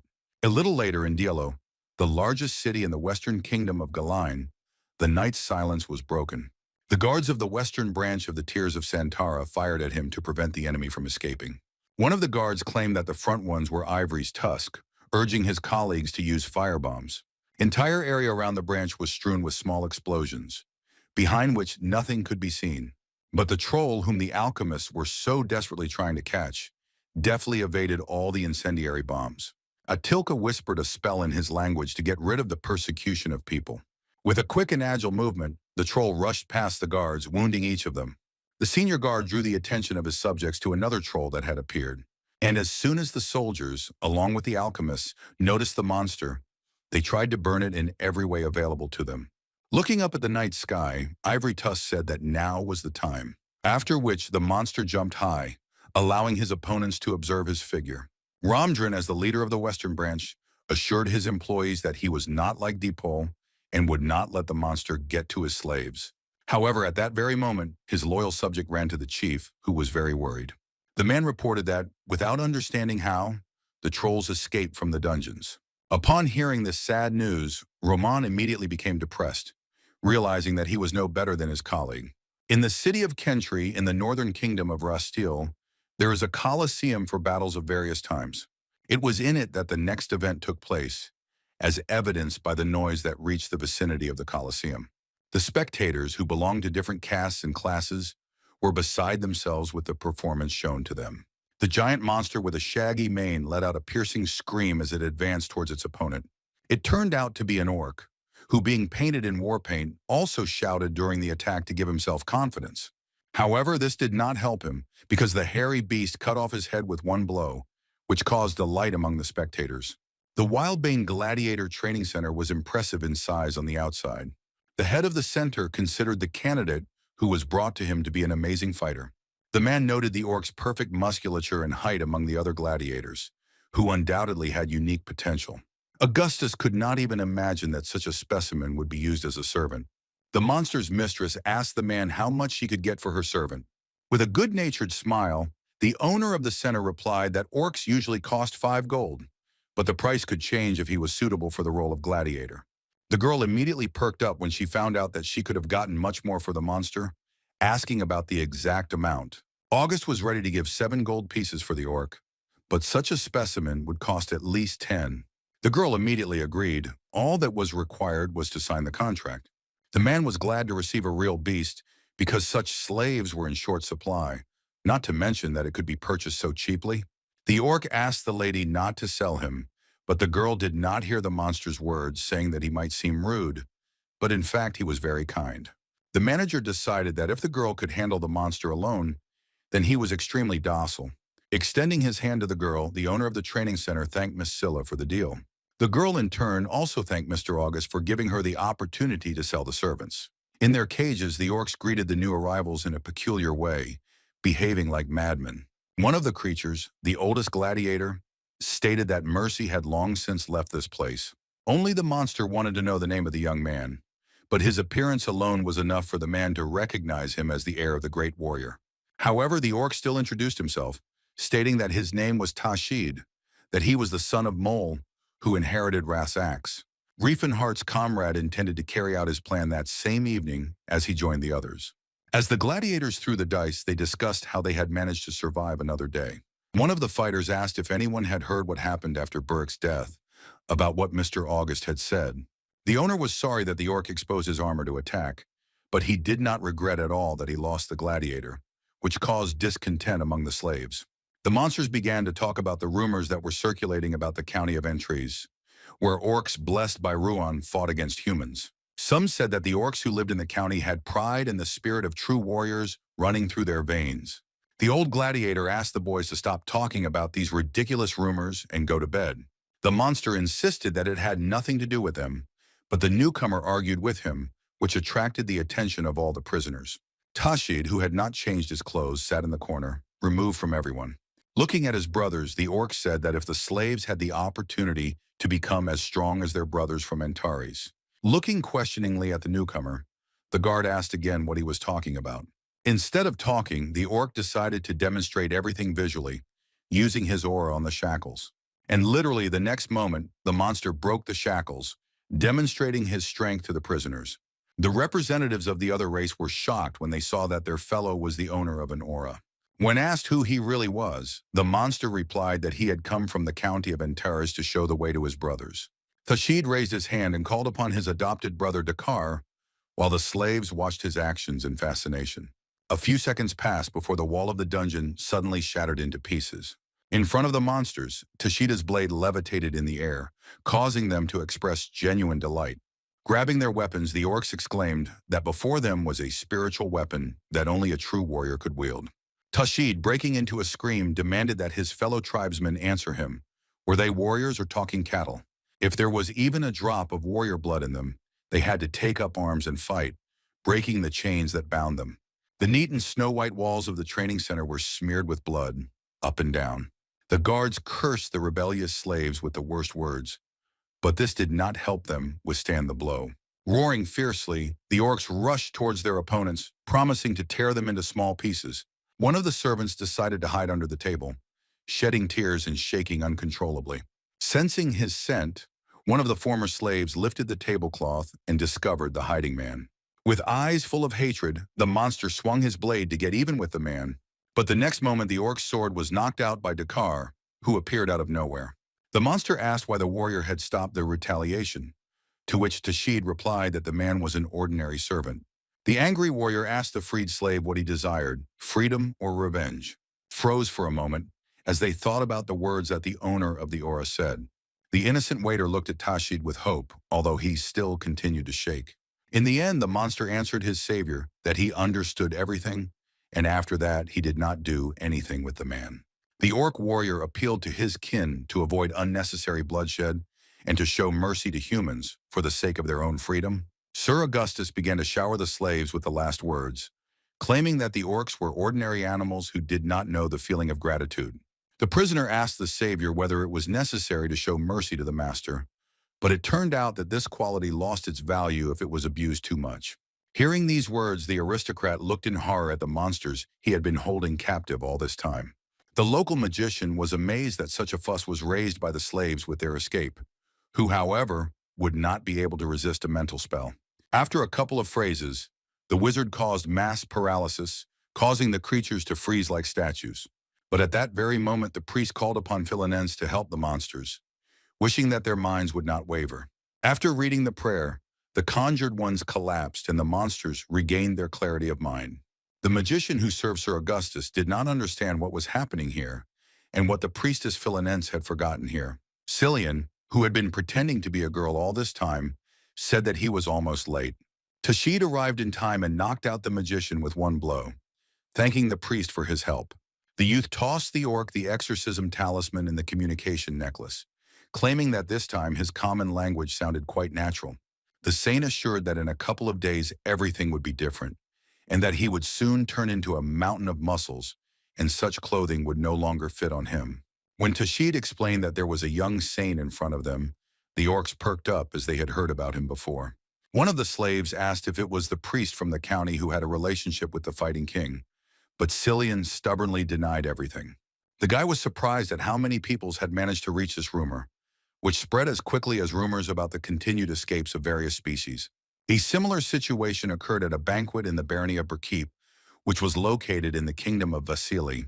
The guests praised the host for organizing the event because it was rare to see something like this in the capital. Berkeep's friend couldn't get enough of the hall, which was full of elven girls, which attracted the attention of the castle owner. On the tables, which were laden with exquisite treats, however, suddenly on one of them, the flame of the candles suddenly flared up strongly. And the very next second, a fire monster appeared from the flames, which frightened all the participants of the banquet. Then one of the palace windows smashed loudly, and an uninvited guest entered the banquet. This guest turned out to be Cirrus, who, standing on the balcony, looked down on the aristocrats. The guests at the banquet were surprised when they saw the elf who was responsible for everything that happened. The girl summoned the salamander and Ignatius so that people could know the true flame. And while Berkip demanded that the guards do something, the elves asked Ceres to spare them and help. When the girl went down to the slaves, and as soon as she introduced herself, she said that she had come to save them. Cirrus declared that from now on the elves were free, and while they were still realizing what was said, the warrior resorted to magic. After Belencia cast the Earth Rift spell, she easily broke through the wall of the building. She asked if the slaves would mind following her instructions for the time being, after which they would continue the conversation once they got out. The elves seemed to have no choice, and although they agreed, they did so slightly frightened. Ceres understood that the girls had no idea what freedom was, but it should have been much easier for them on their native soil. The guards of the burning palace set out in pursuit of the criminal, claiming that she had killed the Baron. Suddenly, the guards saw an ally of the elf, who was surprised by his appearance. The soldiers tried to stop the Mogu from casting a spell, but upon closer inspection, they did not realize that it was a battle mage. Rifenheart used the sensory field, a skill that allows him to sense the presence of any living being in a certain area. Using the data obtained through the sensory field, the warrior could determine spatial coordinates and predict the intersection of movements. Taking careful aim, the dark mage attacked the enemy with a magical shot of absolute judgment. Each of the guards was struck by a bright beam of energy, rendering them unable to move. Lying on the ground, the guards wondered if such a spell really existed. Rifenheart was overjoyed that he had managed to pump up his magical abilities to such a level. Meanwhile, hovering between the clouds in the sky was the Palace of the Silver Sages. Sitting in a luxurious hall, one of the participants in the meeting noted that they had not gathered like this for a long time. However, the topic on the agenda for which the council was convened was quite intriguing. The meeting participants wanted to begin the discussion as quickly as possible so as not to drag out the already tedious process. The elders stated that all of them, being sages, stood in defense of humanity. And in connection with this, the time has come to discuss the matter that concerned the Battle King Rifenheart. The magic academies were literally the center of magic study for the entire continent. The academies were distinguished by three of the oldest and largest, one of which was the mysterious society of the Kingdom of Galain. The second was the solar tower located in the Holy Empire of Vashtalan, and also the ancient magic academy of the Kingdom of Grime, which is the Maragran Tower. It was at this academy that new magical theories or the discovery of relics from the Silver Age were often announced. The student sorcerers listened attentively to the lectures of Archmage Atris, whose mastery reached the ninth circle. The man spoke about the time when he searched for and studied various artifacts from the Piet dungeon, and he managed to achieve some results. The lecturer was interrupted by Teslan, who claimed that while one of the most talented people on the continent was here, the magic tower flourished greatly. Duke Ilinard believed that according to the mage, the Mara Grand Tower was currently in decline. The tower lost its reputation due to the fact that one of the towers of Delphia produced the worst magician in the entire history of the ruler of the Dark Empire. The boy thought that Mara Grande might feel that they had been treated unfairly, even though this man would have achieved the same results in any of the academies. He left the Tower of Delphi at the sixth circle, which was extremely low for his age, and the mages in the tower were afraid of his talent and refused to teach him.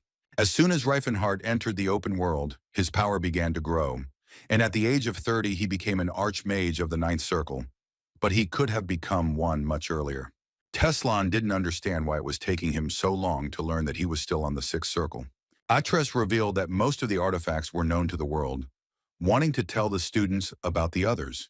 Holding it out in a necklace, the magician explained that the artifact was capable of maintaining the temperature of its owner at an ideal level. The guy turned to Ilinard to clarify whether in front of them was that same forbidden object for which they still had not found a way to activate it. The mage learned of the artifact that was used in the frozen lands, asking the master if he allowed the mage to make this information public.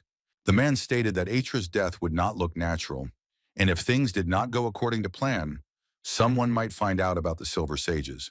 But since the mage didn't know anything anyway, Ilinard had no need to kill him now. According to him, another warming necklace wouldn't hurt them, handing Teslan a small mirror. It was a truth window artifact that was able to analyze people's emotions through their reactions. Ilinard asked the sage to remember these faces because one of these people could possess a warming necklace. The boy claimed that the sage's approach was ineffective to which the gentleman replied that deceiving everyone for eternity was no easy task.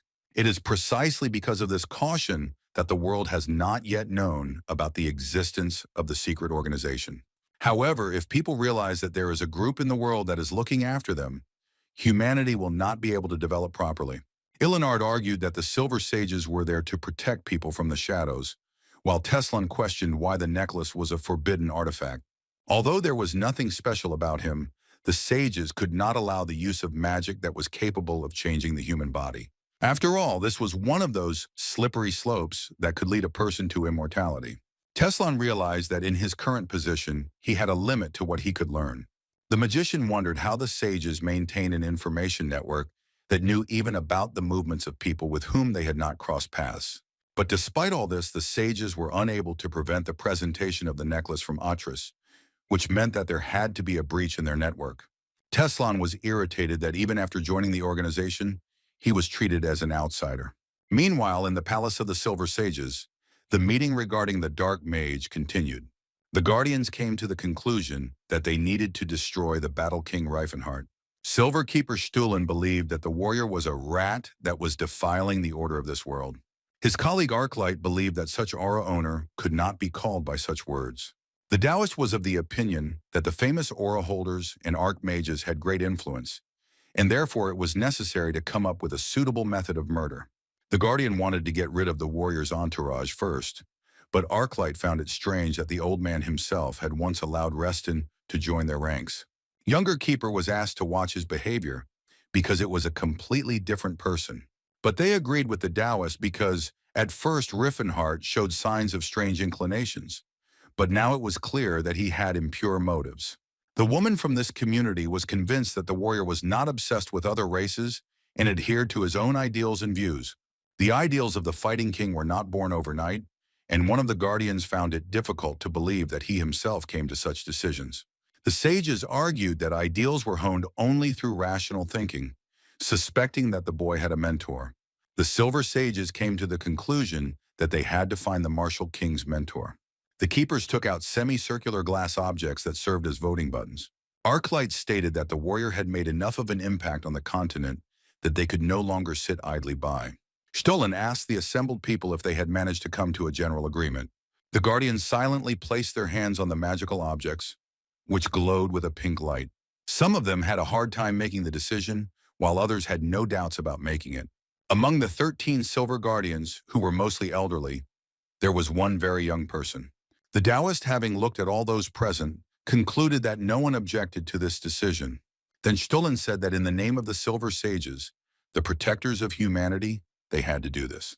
Unanimously, the Guardians voted to target Rifenheart for destruction, but they also had to destroy everything that touched the Fighting King, including his entourage. The Holy Empire of Vashtalon was a state with a 1,000-year history and traditions. It bordered the kingdoms of Graim, Haline, Rastil, and Takon, but surpassed them in population and state power. The empire was called the land blessed by the Lord Sayer, to whom the papacy granted the right to name the empire that was chosen as the leader of mankind. In the territory of Yord, in the eastern region of the empire, there was a temple of Sayer. The priest claimed that God loved all people, asking the young man to confess his sins in order to receive forgiveness. The parishioner said that he had decided to do so, wanting to receive forgiveness from the priest. The man who was in the confessional with the boy asked what his sin was. Leuven replied, embarrassed, that he had fallen in love with the elf who served his family.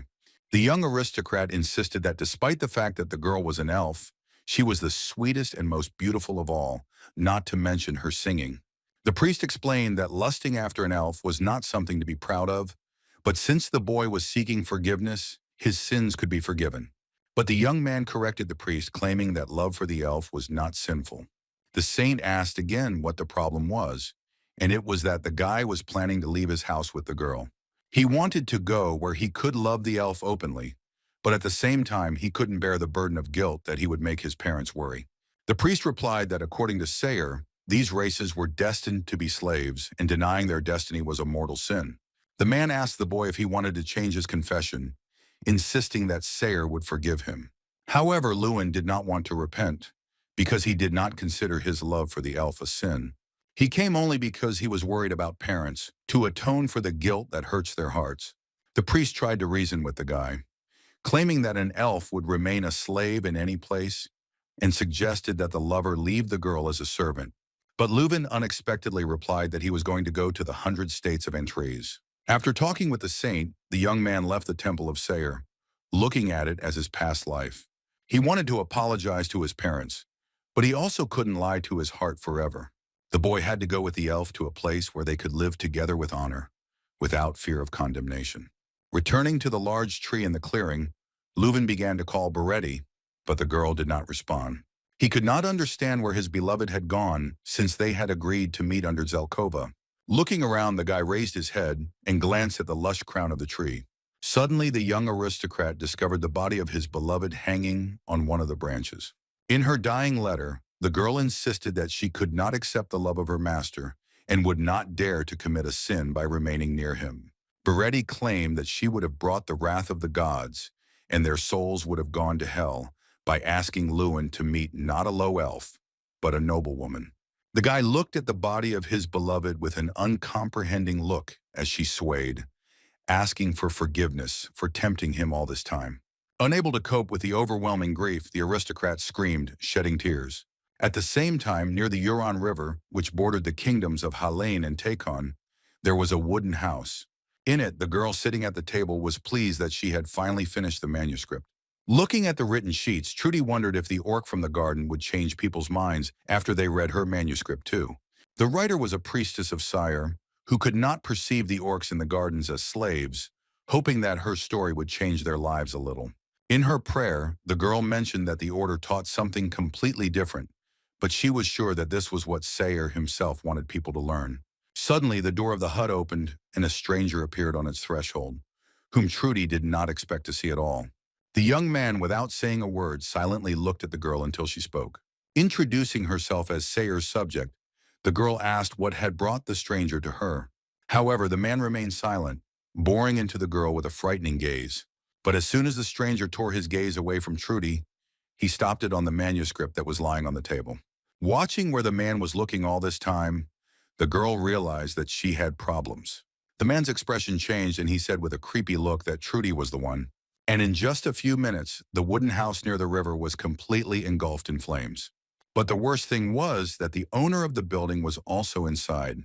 In all these cases, silver keepers were involved, who administered justice through the hands of others. On the shelves of their storage room were many magical crystal balls, and in the very heart of the tower, there was a special artifact, which was the Order's information network.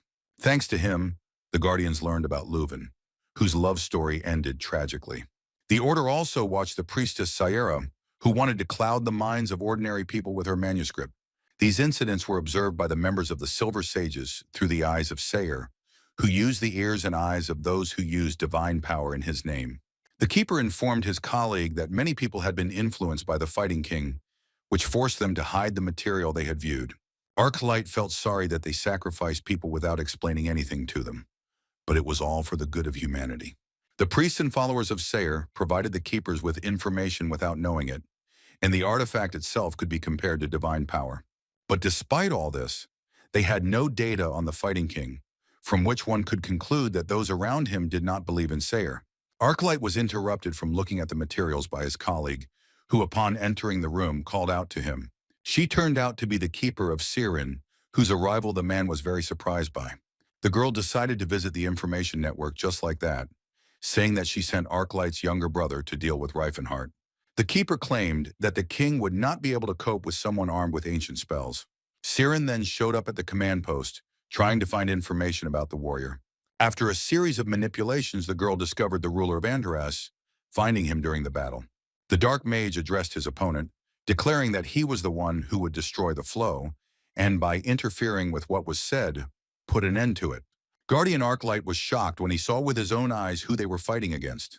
The man didn't expect that the Martial King would be able to use magic as well. In the Chloe dungeon, which was located in the Great Mountain Gloaton, there was a relic of the Silver Age, the Daemon Portal. Through it, Tahed, Cillian, and the freed gladiators entered the dungeon. The monsters were surprised that they had moved to another place in an instant, while the priest blocked the entrance to the portal. The saint asked his comrade if it was not necessary to keep the portal a secret, but there was no other way to safely transport the slaves. The Chloe dungeon used to be teeming with monsters and demons, but now it has been fortified and defaced by dwarves, serving as a passage from the 100 states of Antres. Meanwhile, the watchtower of Chloe was built at the entrance, but already on the surface. Takata towered over the former gladiators and was supposed to make real warriors out of them. To inspire his brothers, the monster raised his hand above his head and called for a scandal. The orc's blade began to tremble, and the next second it was covered in a white aura. A moment later, the weapon, brightly glowing with aura, was in the hands of the former slave's trainer. The creatures, having witnessed the demonstration of power, exclaimed that their teacher possessed a spirit weapon, which only a true warrior could do. Takata shouted that it was not impossible, and he was no different from the crowd of his brethren in claiming that they could do the same. The man insisted that the weapon in their hands might seem strange and difficult to master, but at the same time it was their only companion. Shalkato, who was Talcata's assistant, noted that even warriors of his tribe would suffer from training at that level. The coach's assistants motivated the orcs with the hope of freedom, that they had to listen to how their soul would respond while holding a sword in their hands. Watching the former slaves work, Takata declared that they would soon become stronger. This as he and the priest brought new recruits to his comrade. The orc welcomed the new monsters to the land of freedom, and then Cillian asked him where Mr. Rifen had gone. Takata replied that the White King was on the battlefield, but when asked if the 100 states of Antares were currently at war with anyone, the young man received an ambiguous answer. A group of mercenaries known to the common people as the Locust carried out their mission conscientiously. A whole crowd of cruel criminals, on the orders of Baron Chetas, sought to wipe out all living things in their path. The Locusts went on a rampage with arson, pestering each of the city's residents, whom they attempted to assassinate.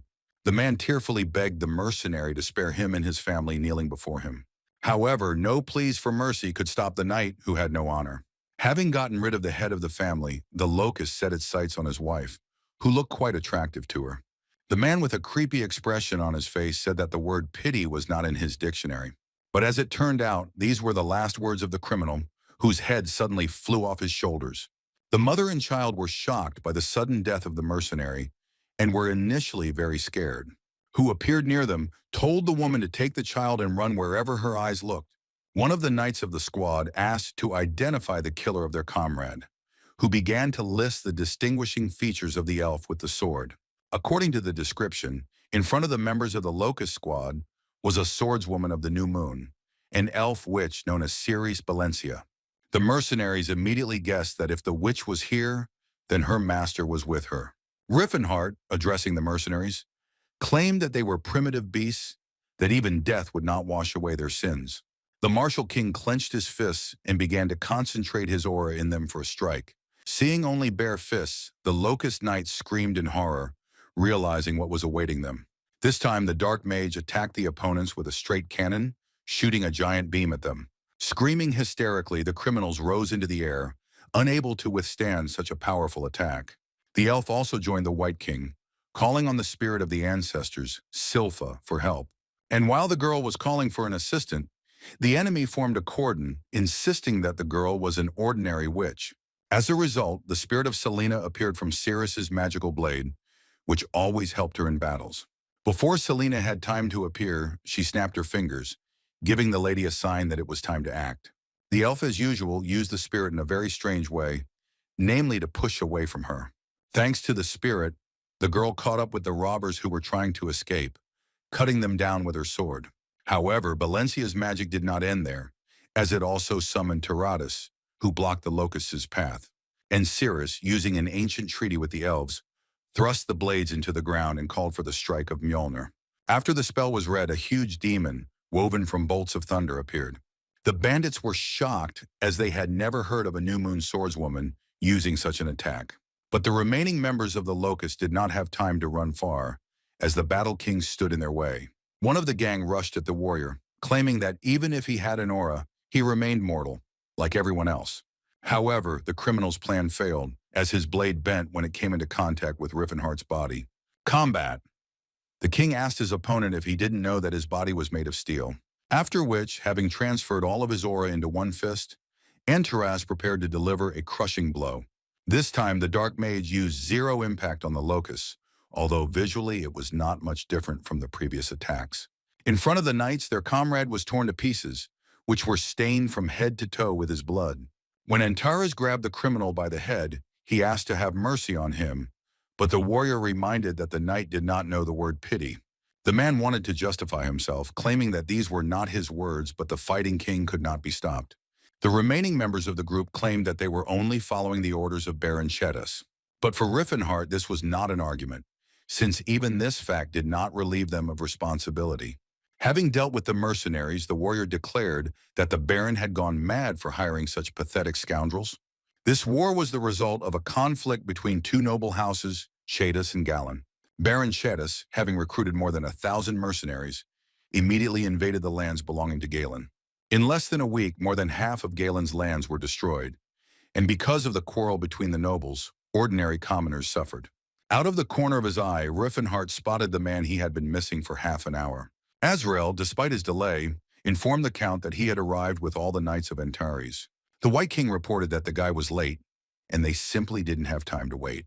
Rifenheart announced to the entire army that from now on 100 states of Antares would take part in this absurd war. Thus, having intervened in the disagreements between the barons, the Dark Magician began to fight again. Baron Chetas was one of the most influential nobles in the southern regions of the Kingdom of Crovens. The lord was very rich thanks to his fertile lands in the trading city of Zarud, and at the same time he was a long-standing enemy of Baron Galen.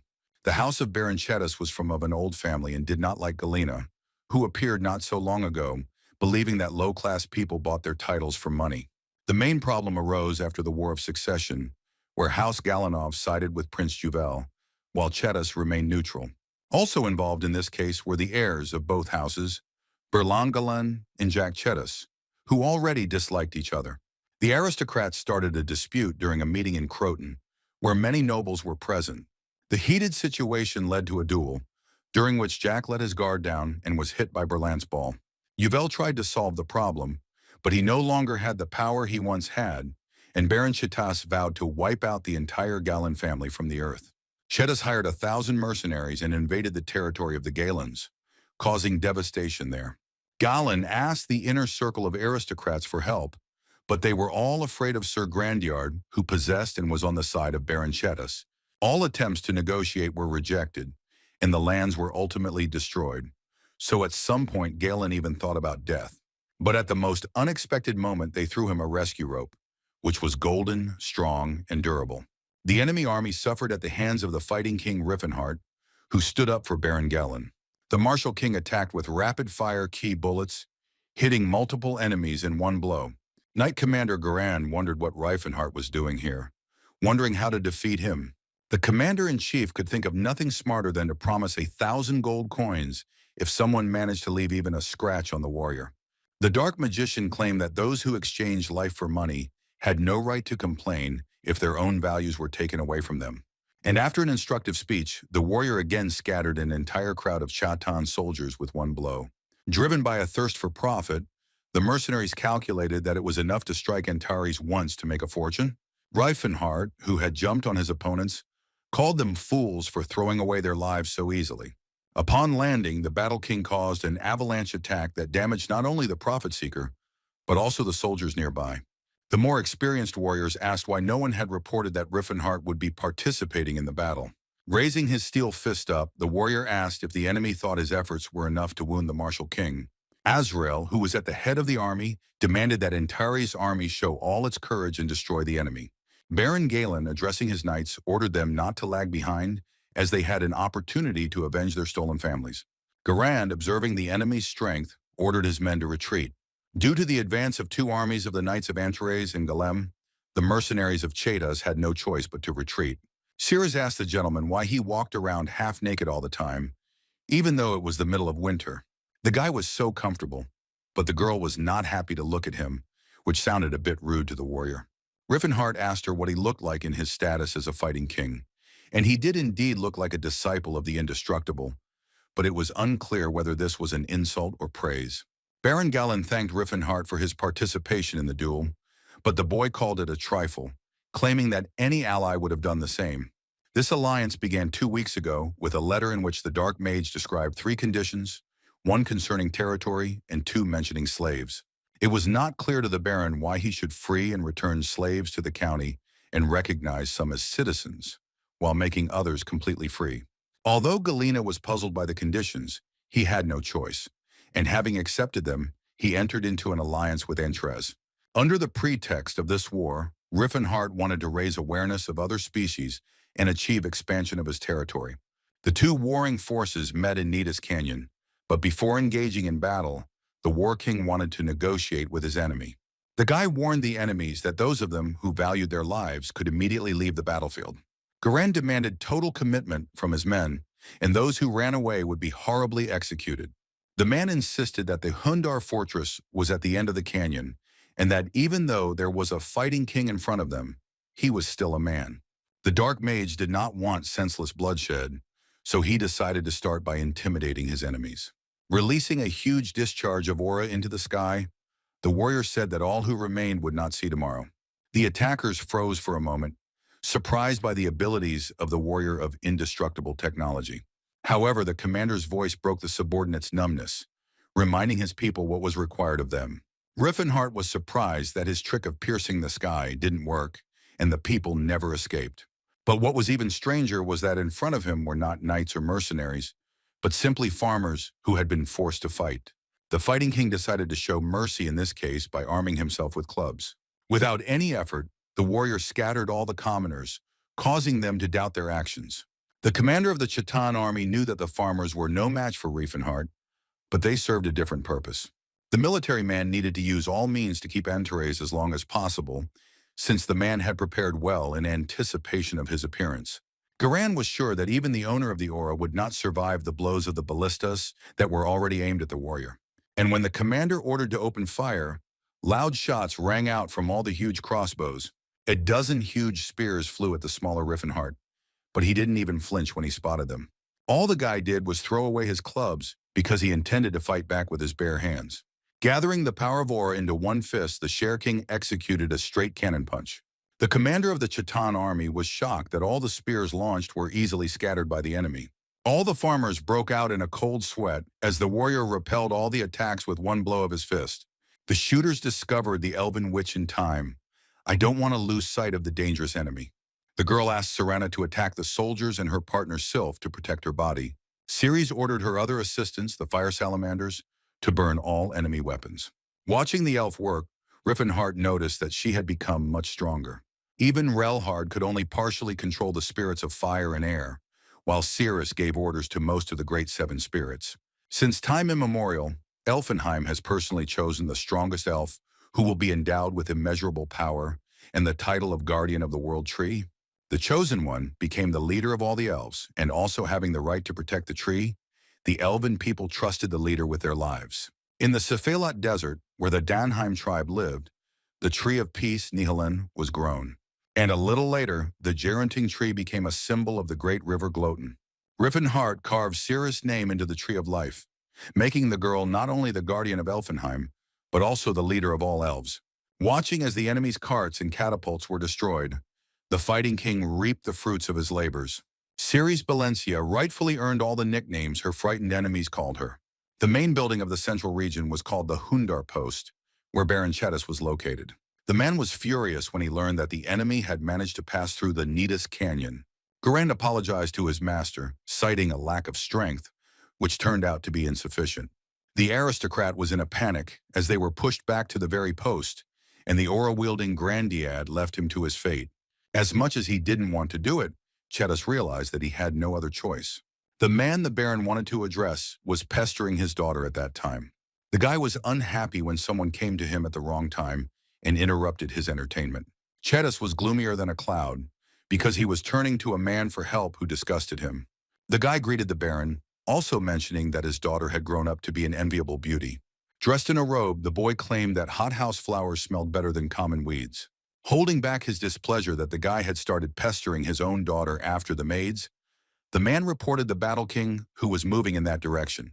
With a smile, the magician replied that, as he had said earlier, in order to kill the Golden Aura, the Baron needed to invest more diamonds into this matter.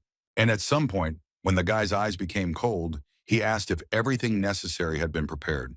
Towers and catapults were erected in front of the fortress, not to mention several hundred fighters. The detachment commander ordered the catapults to be loaded and the infantry to prepare for a joint attack, keeping ladders at the ready. The commander-in-chief ordered to open fire, and the next moment all the catapults began to fire one after another. Each catapult attack achieved its goal, gradually destroying the Hunder fortress. The army continued to advance, using the ladders on the towers to form a kind of bridge to reach the wall. Among the ordinary soldiers was also Captain Azrael, who was climbing one of the stairs to the fortress. One of the guards spilled boiling oil on the knight because he considered the followers of the martial arts king to be short-sighted. However, at that very moment, Nymphia came to the aid of the warrior, pouring oil on Hundar's guards. Enemy soldiers spotted a new moon swordswoman on the battlefield, who asked the knight Azrael to be careful. The mage summoned by Baron Shatas believed that by calling the elf by such a nickname, the warriors did her a great deal of honor. Turning around, Cirrus found herself being targeted by an enemy energy blast. Thanks to her agility, the girl dodged the radiant punishment, which was light magic. She wondered if this was a high-level 7-circle spell. Cirrus couldn't understand since when the Baron had someone so powerful under his command. The mage replied that the client had only requested the murder of Rifenheart, but he was willing to deal with the elf as a bonus. The mysterious wizard summoned a seal and attacked the enemy with a stream of photon light. To avoid direct hits, Valencia summoned Teradus, who blocked the path of the magic shots.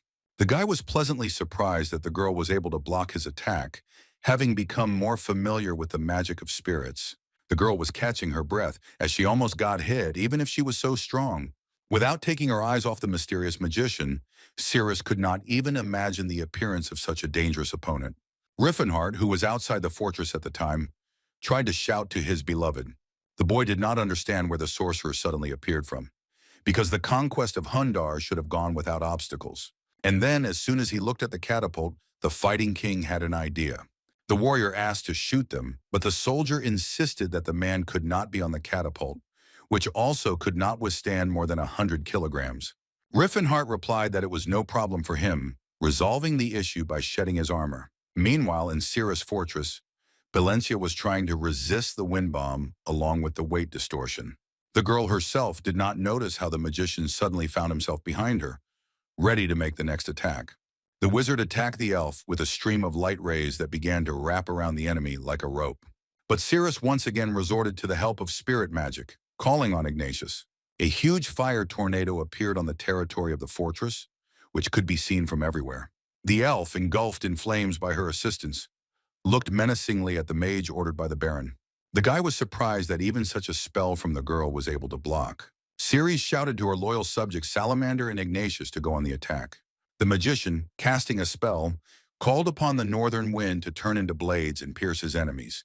And the next moment, the wizard attacked the warrior with a cage of piercing blades. Sharp, cold blades pierced the fiery creatures, leaving them with only a fraction of their former strength. Valencia was surprised that even with Salamander and Ignatius combined, she couldn't break through the enemy's magic. The elf understood that she would not be able to cut through this whirlwind with just the cutting power of Salfada's blade. The girl did not have enough strength to fill the swords with fire by summoning several more spirits, so she turned to those that were there. The mage hired by Baron Shatas was surprised by what the new moon swordswoman started doing. Ceres, who suddenly pierced her own spirits, apologized profusely for this act before them. The wizard wondered if elves were not known for their friendship with spirits, although this action might have been a necessary measure. There was a loud explosion that blew one of the walls of Hundara's fortress to pieces. Dexterously wielding blades on which fire spirits were planted, Cirrus tried as best she could to catch up with the wizard. From the side, it was visible how the girl made her way toward the enemy, destroying local architecture along the way. After the elf destroyed another wall, the magician finally managed to retreat to a safe distance. Taking advantage of the opportunity, the guy once again resorted to the cage of slashing blades. Surrounding himself with seals, the guy sent out several dozen blades in the hopes of stopping the enemy. However, Cirrus's tenacity was so great that she did not stop for a moment even in the face of such a threat. No matter how fast the girl was, she was not agile enough to get through this attack without a single injury. The sorcerer, although he had wounded his opponent, was still dissatisfied with the fact that the elf did not give up. Suddenly, the boy realized that he was cornered, where he was an excellent target for the swordswoman. With a battle cry and blazing eyes, Valencia attacked the wizard, putting all her strength into the blow. Her attack was so powerful that it managed to cut through the tower that was in front of her. The next second, flames appeared from the cuts in the building, and the tower itself sank slightly. But only when the girl looked up did she realize that the fight was not over yet. The elf, whose vision was clouded by a veil of rage, slashed the wall of the tower, but the magician was not nearby. Turning around, Valencia quickly found the sorcerer hovering high above the ground. The enraged boy couldn't believe that some pathetic elf could use flash step. The girl was convinced until the very end that she had the advantage, not wanting to know whether the enemy had a teleportation artifact. An artifact with such power should have been well known throughout the continent, and the magician was preparing for another attack. He felt sorry that he had to waste this power on such an opponent, whose glove glowed and various holograms appeared in front of it. Ceres, watching the sorcerer's actions closely, asked herself what kind of power it was, magic or an aura. With a satisfied expression on his face, the mercenary waved his hand, thereby activating his weapon. The elf deftly dodged an energy beam of unknown origin launched at her. However, when he hit the wall behind her, he cut through the building with unprecedented ease. And immediately after this, a larger piece of the destroyed tower broke off and fell down with a roar. Watching as part of the fortress was destroyed, the girl could not believe that the magician possessed such enormous power. But before she could react, the enemy appeared next to her with a crazy smile. The boy asked the swordswoman to try to stop the sword of rupture with her own strength. Ceres, although she fought off the attack, instantly felt all the strength and power that she contained within herself. The salamanders on her blades began to quickly fade away, disappearing into thin air without a trace, after which the swords began to tremble and crumble, covering the blades with an increasing number of cracks. Eventually, Valencia's blades shattered into many small pieces. Wounded and bleeding, she had to get down on one knee as her strength was at its limit. Bursting into laughter, the magician declared that, now crawling at his feet like a dog, the girl already looked more like the elf he was used to. Having calmed down, the guy looked with contempt at the girl, who, in his opinion, behaved arrogantly. The sorcerer hired by the Baron was outraged that the elf dared to evade his magic. Swinging his sword, the mercenary prepared to use the flaming sword, since his opponent also loved fire. Cirrus was ready to accept her death, since she would not be able to survive the attack. But this never happened. Suddenly, a projectile launched from a catapult flew into the wall, causing a huge explosion. However, there was no major destruction, and once the smoke from the explosion settled, the picture could be seen more clearly. She was still alive. Rifenheart, who found himself next to her, asked if she was okay, ordering her once again not to move so that the wounds would not bleed. Embarrassed that the gentleman was again half naked on the battlefield, the girl asked to be put on the ground. Wanting to figure everything out, the Battle King, looking at the enemy, noted that he did not look like a third-rate magician. The boy didn't expect the warrior to use a catapult. He had heard about ignorance in the blood of the fighting kings, but he didn't think it was that bad. Looking closely at the guy's appearance, the dark magician caught himself thinking that his face seemed suspiciously familiar to him. And suddenly it dawned on the warrior who exactly was in front of him, causing him to freeze completely. The White King wondered what Jade Arclight, who had once been one of the continent's strongest fighters, was doing here. He was the second son of the Arclight House, which promoted its great mages in the Vashtalan Empire, which had long oppressed Antares. Jade attained the 7th circle at the age of 20, but was unknown among the common people because he never left the Tower of the Sun. But the mage was almost forgotten when Rifenheart appeared on the scene, eclipsing the rising star with his presence. The guy's presence here was strange, since his family was rich, and he was willing to kill the warrior because of the contract with Baron Chetus. The dark mage couldn't figure out if Jade really needed to earn some extra money during her trip. Be that as it may, the magician tried to kill Ceres, which he still managed to do in his past life. Arclight attacked his target with a fire cannon, shooting a multiple blast of energy at the Battle King. Rifenheart didn't even think about fighting back, trying to convey to the enemy that he couldn't be killed so easily by such an attack. The disciple of the Tower of the Sun then used the Severance Sword to match the force of the blow he used to knock down one of the fortress's towers. The Martial King, in turn, decided to block the attack with a circular defense that was created using an aura. The next moment, the attack and counterattack met, but did not dissolve into each other. Antares tensed up because he had failed to repel the enemy's attack. But what was even worse was that Serveran's sword, having broken through the warrior's defense, wounded him as he rushed on. The attack was so powerful that it easily cut down 2 towers of the fortress at the same time. Looking at the wound, Rifenheart did not believe that the mage had managed to break through the circular defense, believing that an artifact from the Silver Age was involved. Arclight's power could be compared to Yesus's technique, Eldrin's light, as the mage himself pointed out, stating that even a warrior could not resist the ancient forces. As he prepared to attack, the Dark Mage tried to remember if Jade really had such a valuable artifact that surpassed Eldrin. Rifenheart struck the wizard with rapid-fire bullets of chi, sending them flying in all directions. Although the attack was powerful, the guy easily defended himself from it with an anti-gun barrier. But for some unknown reason, the foot of the Fighting King appeared right in front of his face. The warrior, breaking into a scream, asked the magician he hated to try something similar. The Martial King launched a powerful kick, destroying many bricks of the Hundar fortress. But as soon as the dust raised in the air settled, Rifenheart was surprised by the result. As with Cirrus, the powerful blow from the ruler of Antares came to nothing, because Jade was hovering in the air at that moment. Taking a closer look at the guy, the warrior was surprised where he got the boots of movement. In a past life, Rifenheart was attempted to be killed by a mysterious assassin who carried artifacts that no one had ever heard of before. The boots of transition had the power to teleport over a short distance, which is why Cirrus lost the battle. Arclight claimed that the warrior was no match for the mage as long as he remained at a safe distance. The wizard then called upon the north wind and asked it to become his avalanche of blades to crush Rifenheart. Jade unleashed a storm of ice blades on the Battle King, filling the area around him with freezing wind. The Dark Mage was steadfast and unwavering, fighting off sharp magical blades with his bare hands. Then the mercenary decided to use an attack that did not work against the elf, but which would be beneficial in a fight with the Battle King. The Sun Tower disciple fired the Severance Sword at his opponent, confident of his victory. Taking cover from the blow, Rifenheart understood that he would not be able to dodge it so easily, and decided to resort to forced measures. The warrior insisted that this was his territory, through which he would not allow anything that did not belong to him to pass. The text of the Dispel Zone spell was scattered in all directions with just one thought. The frost blades that fell under the spell of the Battle King shattered into pieces the next second. The same fate awaited Severance's sword, which, having entered the dispersal zone, was eventually neutralized.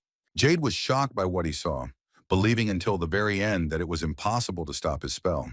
The guy also thought it was impossible that the Fighting King used magic, and that he didn't want to resort to it because of his title. The warrior said that he didn't really want to attract much attention, which is why he didn't show this skill right away. Arclight didn't have time to really recover from this discovery before the enemy appeared right next to him. But as soon as Rifenheart struck, Jade teleported away in time thanks to his boots. The boy desperately tried to defeat the Battle King by casting the Summoning Network spell. However, the Dark Magician, without ceremony, simply uttered the word cancel, which was more than enough. The web launched at him cracked at that moment, being neutralized by the warrior's spell. Jade was starting to get nervous, as he had never had any problems before, especially with the common warriors. The boy turned to the chain of light that began to descend from the seal that materialized above Rifenheart's head. But even this spell did not help to restrain the Fighting King, who neutralized it with his viscous liquid. And after the chains became watery, I simply destroyed them with a dispel spell. The disciple of the Tower of the Sun could not believe that the owner of the aura, who was also a magician, canceled all of his spells without exception. Looking at the formidable warrior who now inspired fear, the mercenary wondered if he was going crazy. In a desperate attempt to inflict at least some damage on the enemy, the mage hired by the Baron again fired several Severance swords at him. Rifenheart couldn't help but notice the impressive power of the enemy's attacks. But there was one caveat. Since they were of the light type, the Martial King easily blocked them with a mirror reflection. The blades launched at the warrior returned like a boomerang to Arclight, which inadvertently destroyed another part of the fortress. The guy was ashamed to admit it, but the warrior used more advanced magic than he did, who was on the 7th circle. Wherever Jade moved, the Battle King followed him, destroying everything around him. The enemy army no longer fought with Antares' army, whose only task was to avoid being hit by two powerful fighters. However, everyone who was in the affected area could not hide from the magical powers of the White King and his rival. The battle between the mage and the warrior dragged on so long that it covered most of the fortress's perimeter. The mage hired by the Baron used Severance's sword time and again, which, if it didn't stop the enemy, at least left cuts on him. Rifenheart noted how unpleasant this artifact was for him, that in his past life he would have dealt with the mage with one shockwave. However, despite the difficulties that stood in his way, Andres was determined to stop Arclight by any means necessary.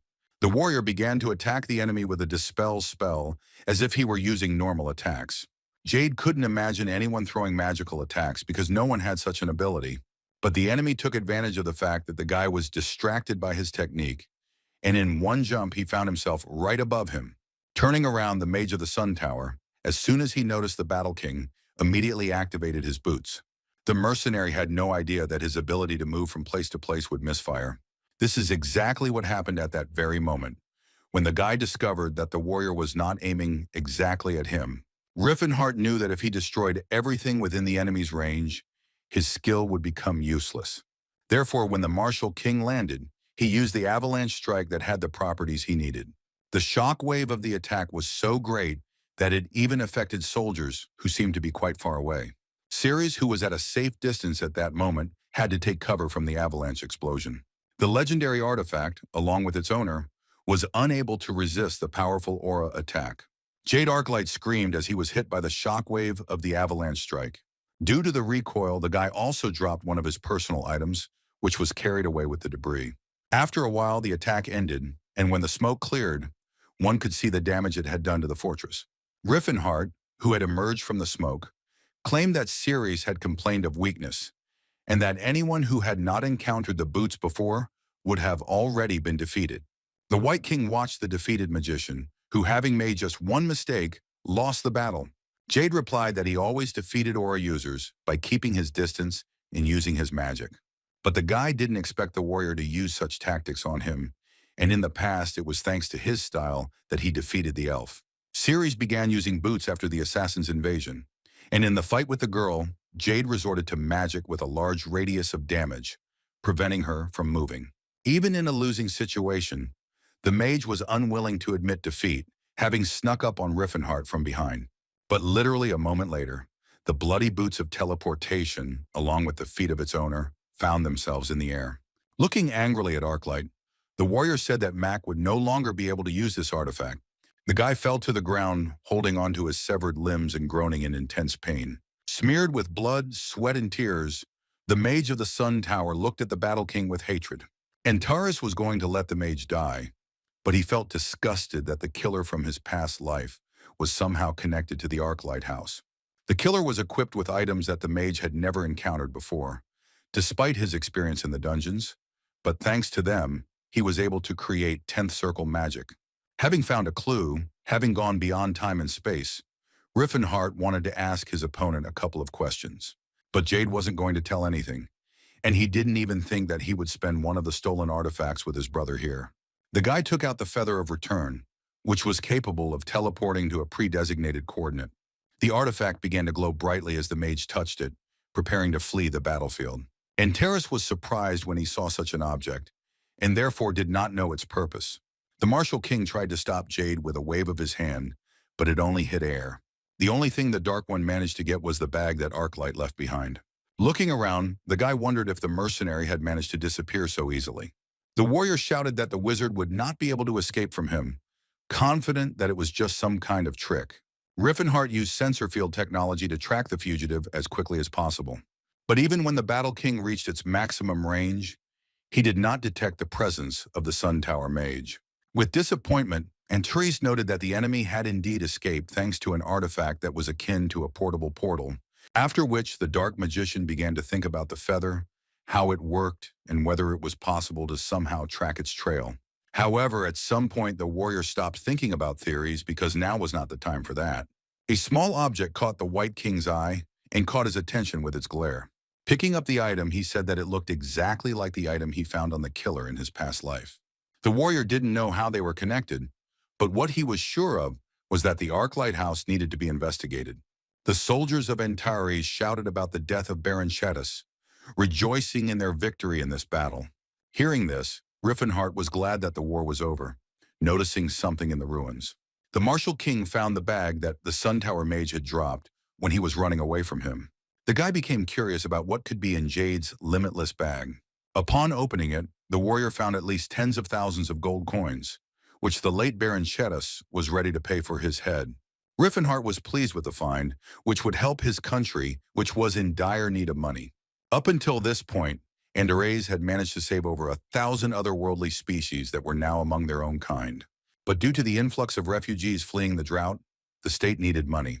As a result of this war, the Dark Mage was able to capture Chetas and the trading city of Zard, which will bring him a lot of money.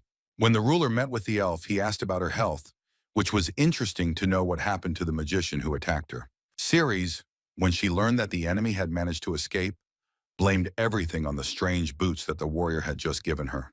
The soldiers watching the gentleman and the elf believed that the guy had also given her amputated legs, which delighted the girl.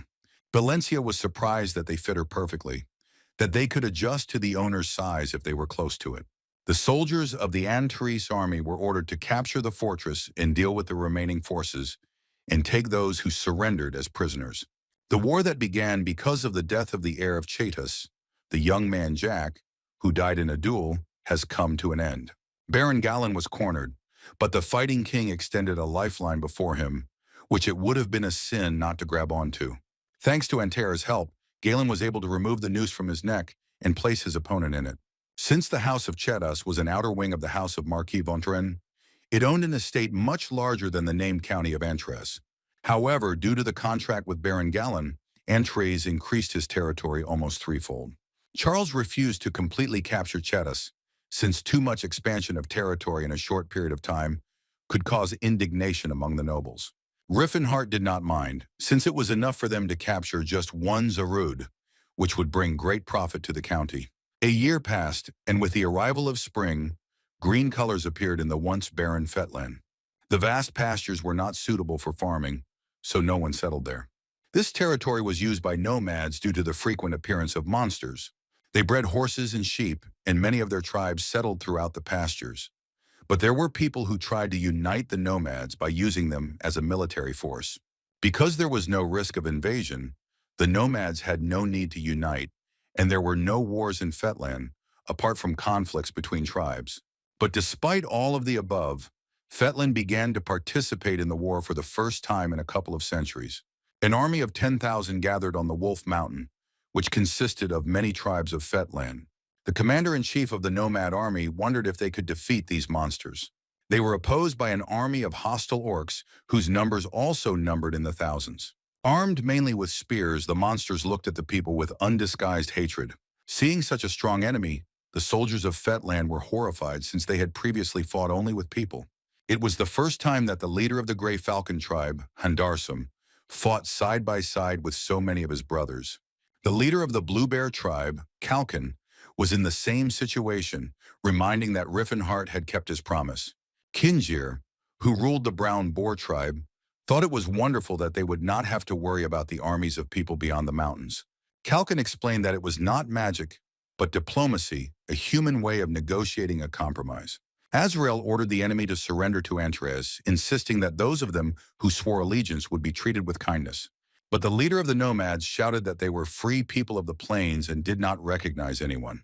An entire army of free people was ready to fight for the freedom of the plains, on which their way of life directly depended.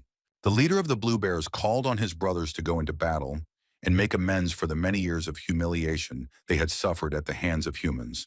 The sons of valiant warriors were confident that their great ancestors would protect them in the battle they went into with a thirst for revenge. Swinging his blade, Kalkin demonstrated the true power of the orcs' spiritual weapons. The commander-in-chief of the nomads did not believe that the rumors about the orcs using aura were true. However, what made people even more wary was the presence of two more leaders who possessed similar power. While possessing the aura, the monsters were still orcs and therefore vulnerable to mages. The wizards used a broad-spectrum mass sleep spell, causing the enemy to fall asleep on the move. But there were also loyal subjects of Alpat who asked him to protect the minds of monsters. The next moment, a magical blanket covered the minds of all the sleeping orcs. The commander of the nomads was shocked that the orcs had dwarves with their divine powers on their side. The dwarves asked their patron to envelop the void around them to avoid delusions. The leaders of different tribes asked their subordinates not to be afraid of the small spells of people, but remembering the names of their ancestors to gift them with the blood of battle. The Blue Bear tribe began to expand eastward towards the great mountain of Glothan. The county sent letters to more distant orc tribes, urging them to join the war. Because of this, Brown Hog, Gray Falcon, White Wolf, Black Coyote, and many other tribes joined the battle at Gloatin Mountain. The people of Fetland quickly responded and contacted the nobles of the respective nations, urging them to take back the vast number of slaves. As it turned out, all the aristocrats refused to help the nomads, pointing to the monsters' flags. It only took one flashy flag to announce to others that this was a territorial war, County Antares. As they were ordered, the warriors, shouting the names of their great ancestors, brought them the blood of their enemies as an offering. The priests on the side of the nomads did not expect this, and assured them that the monsters would simply fall asleep. Among the soldiers among the orcs was also the holy sword Cirrus, who commanded the Knights of Antares. Fetland was not prepared for the fact that in addition to the three owners of the aura, Cirrus, who had earned his reputation in the War of the Kingdom of Croans, also participated in the battle. It was difficult for the nomads to resist the hundreds of weapons that flew into the air, and the hired magicians fled from the battlefield in horror, pursued by Antares. A stranger watched the bloody war for territory without interfering in the course of events. The girl was amazed at how the knights of the county that was known throughout the continent looked. But what interested the girl most was that they were all under the control of the Battle King Rifenheart,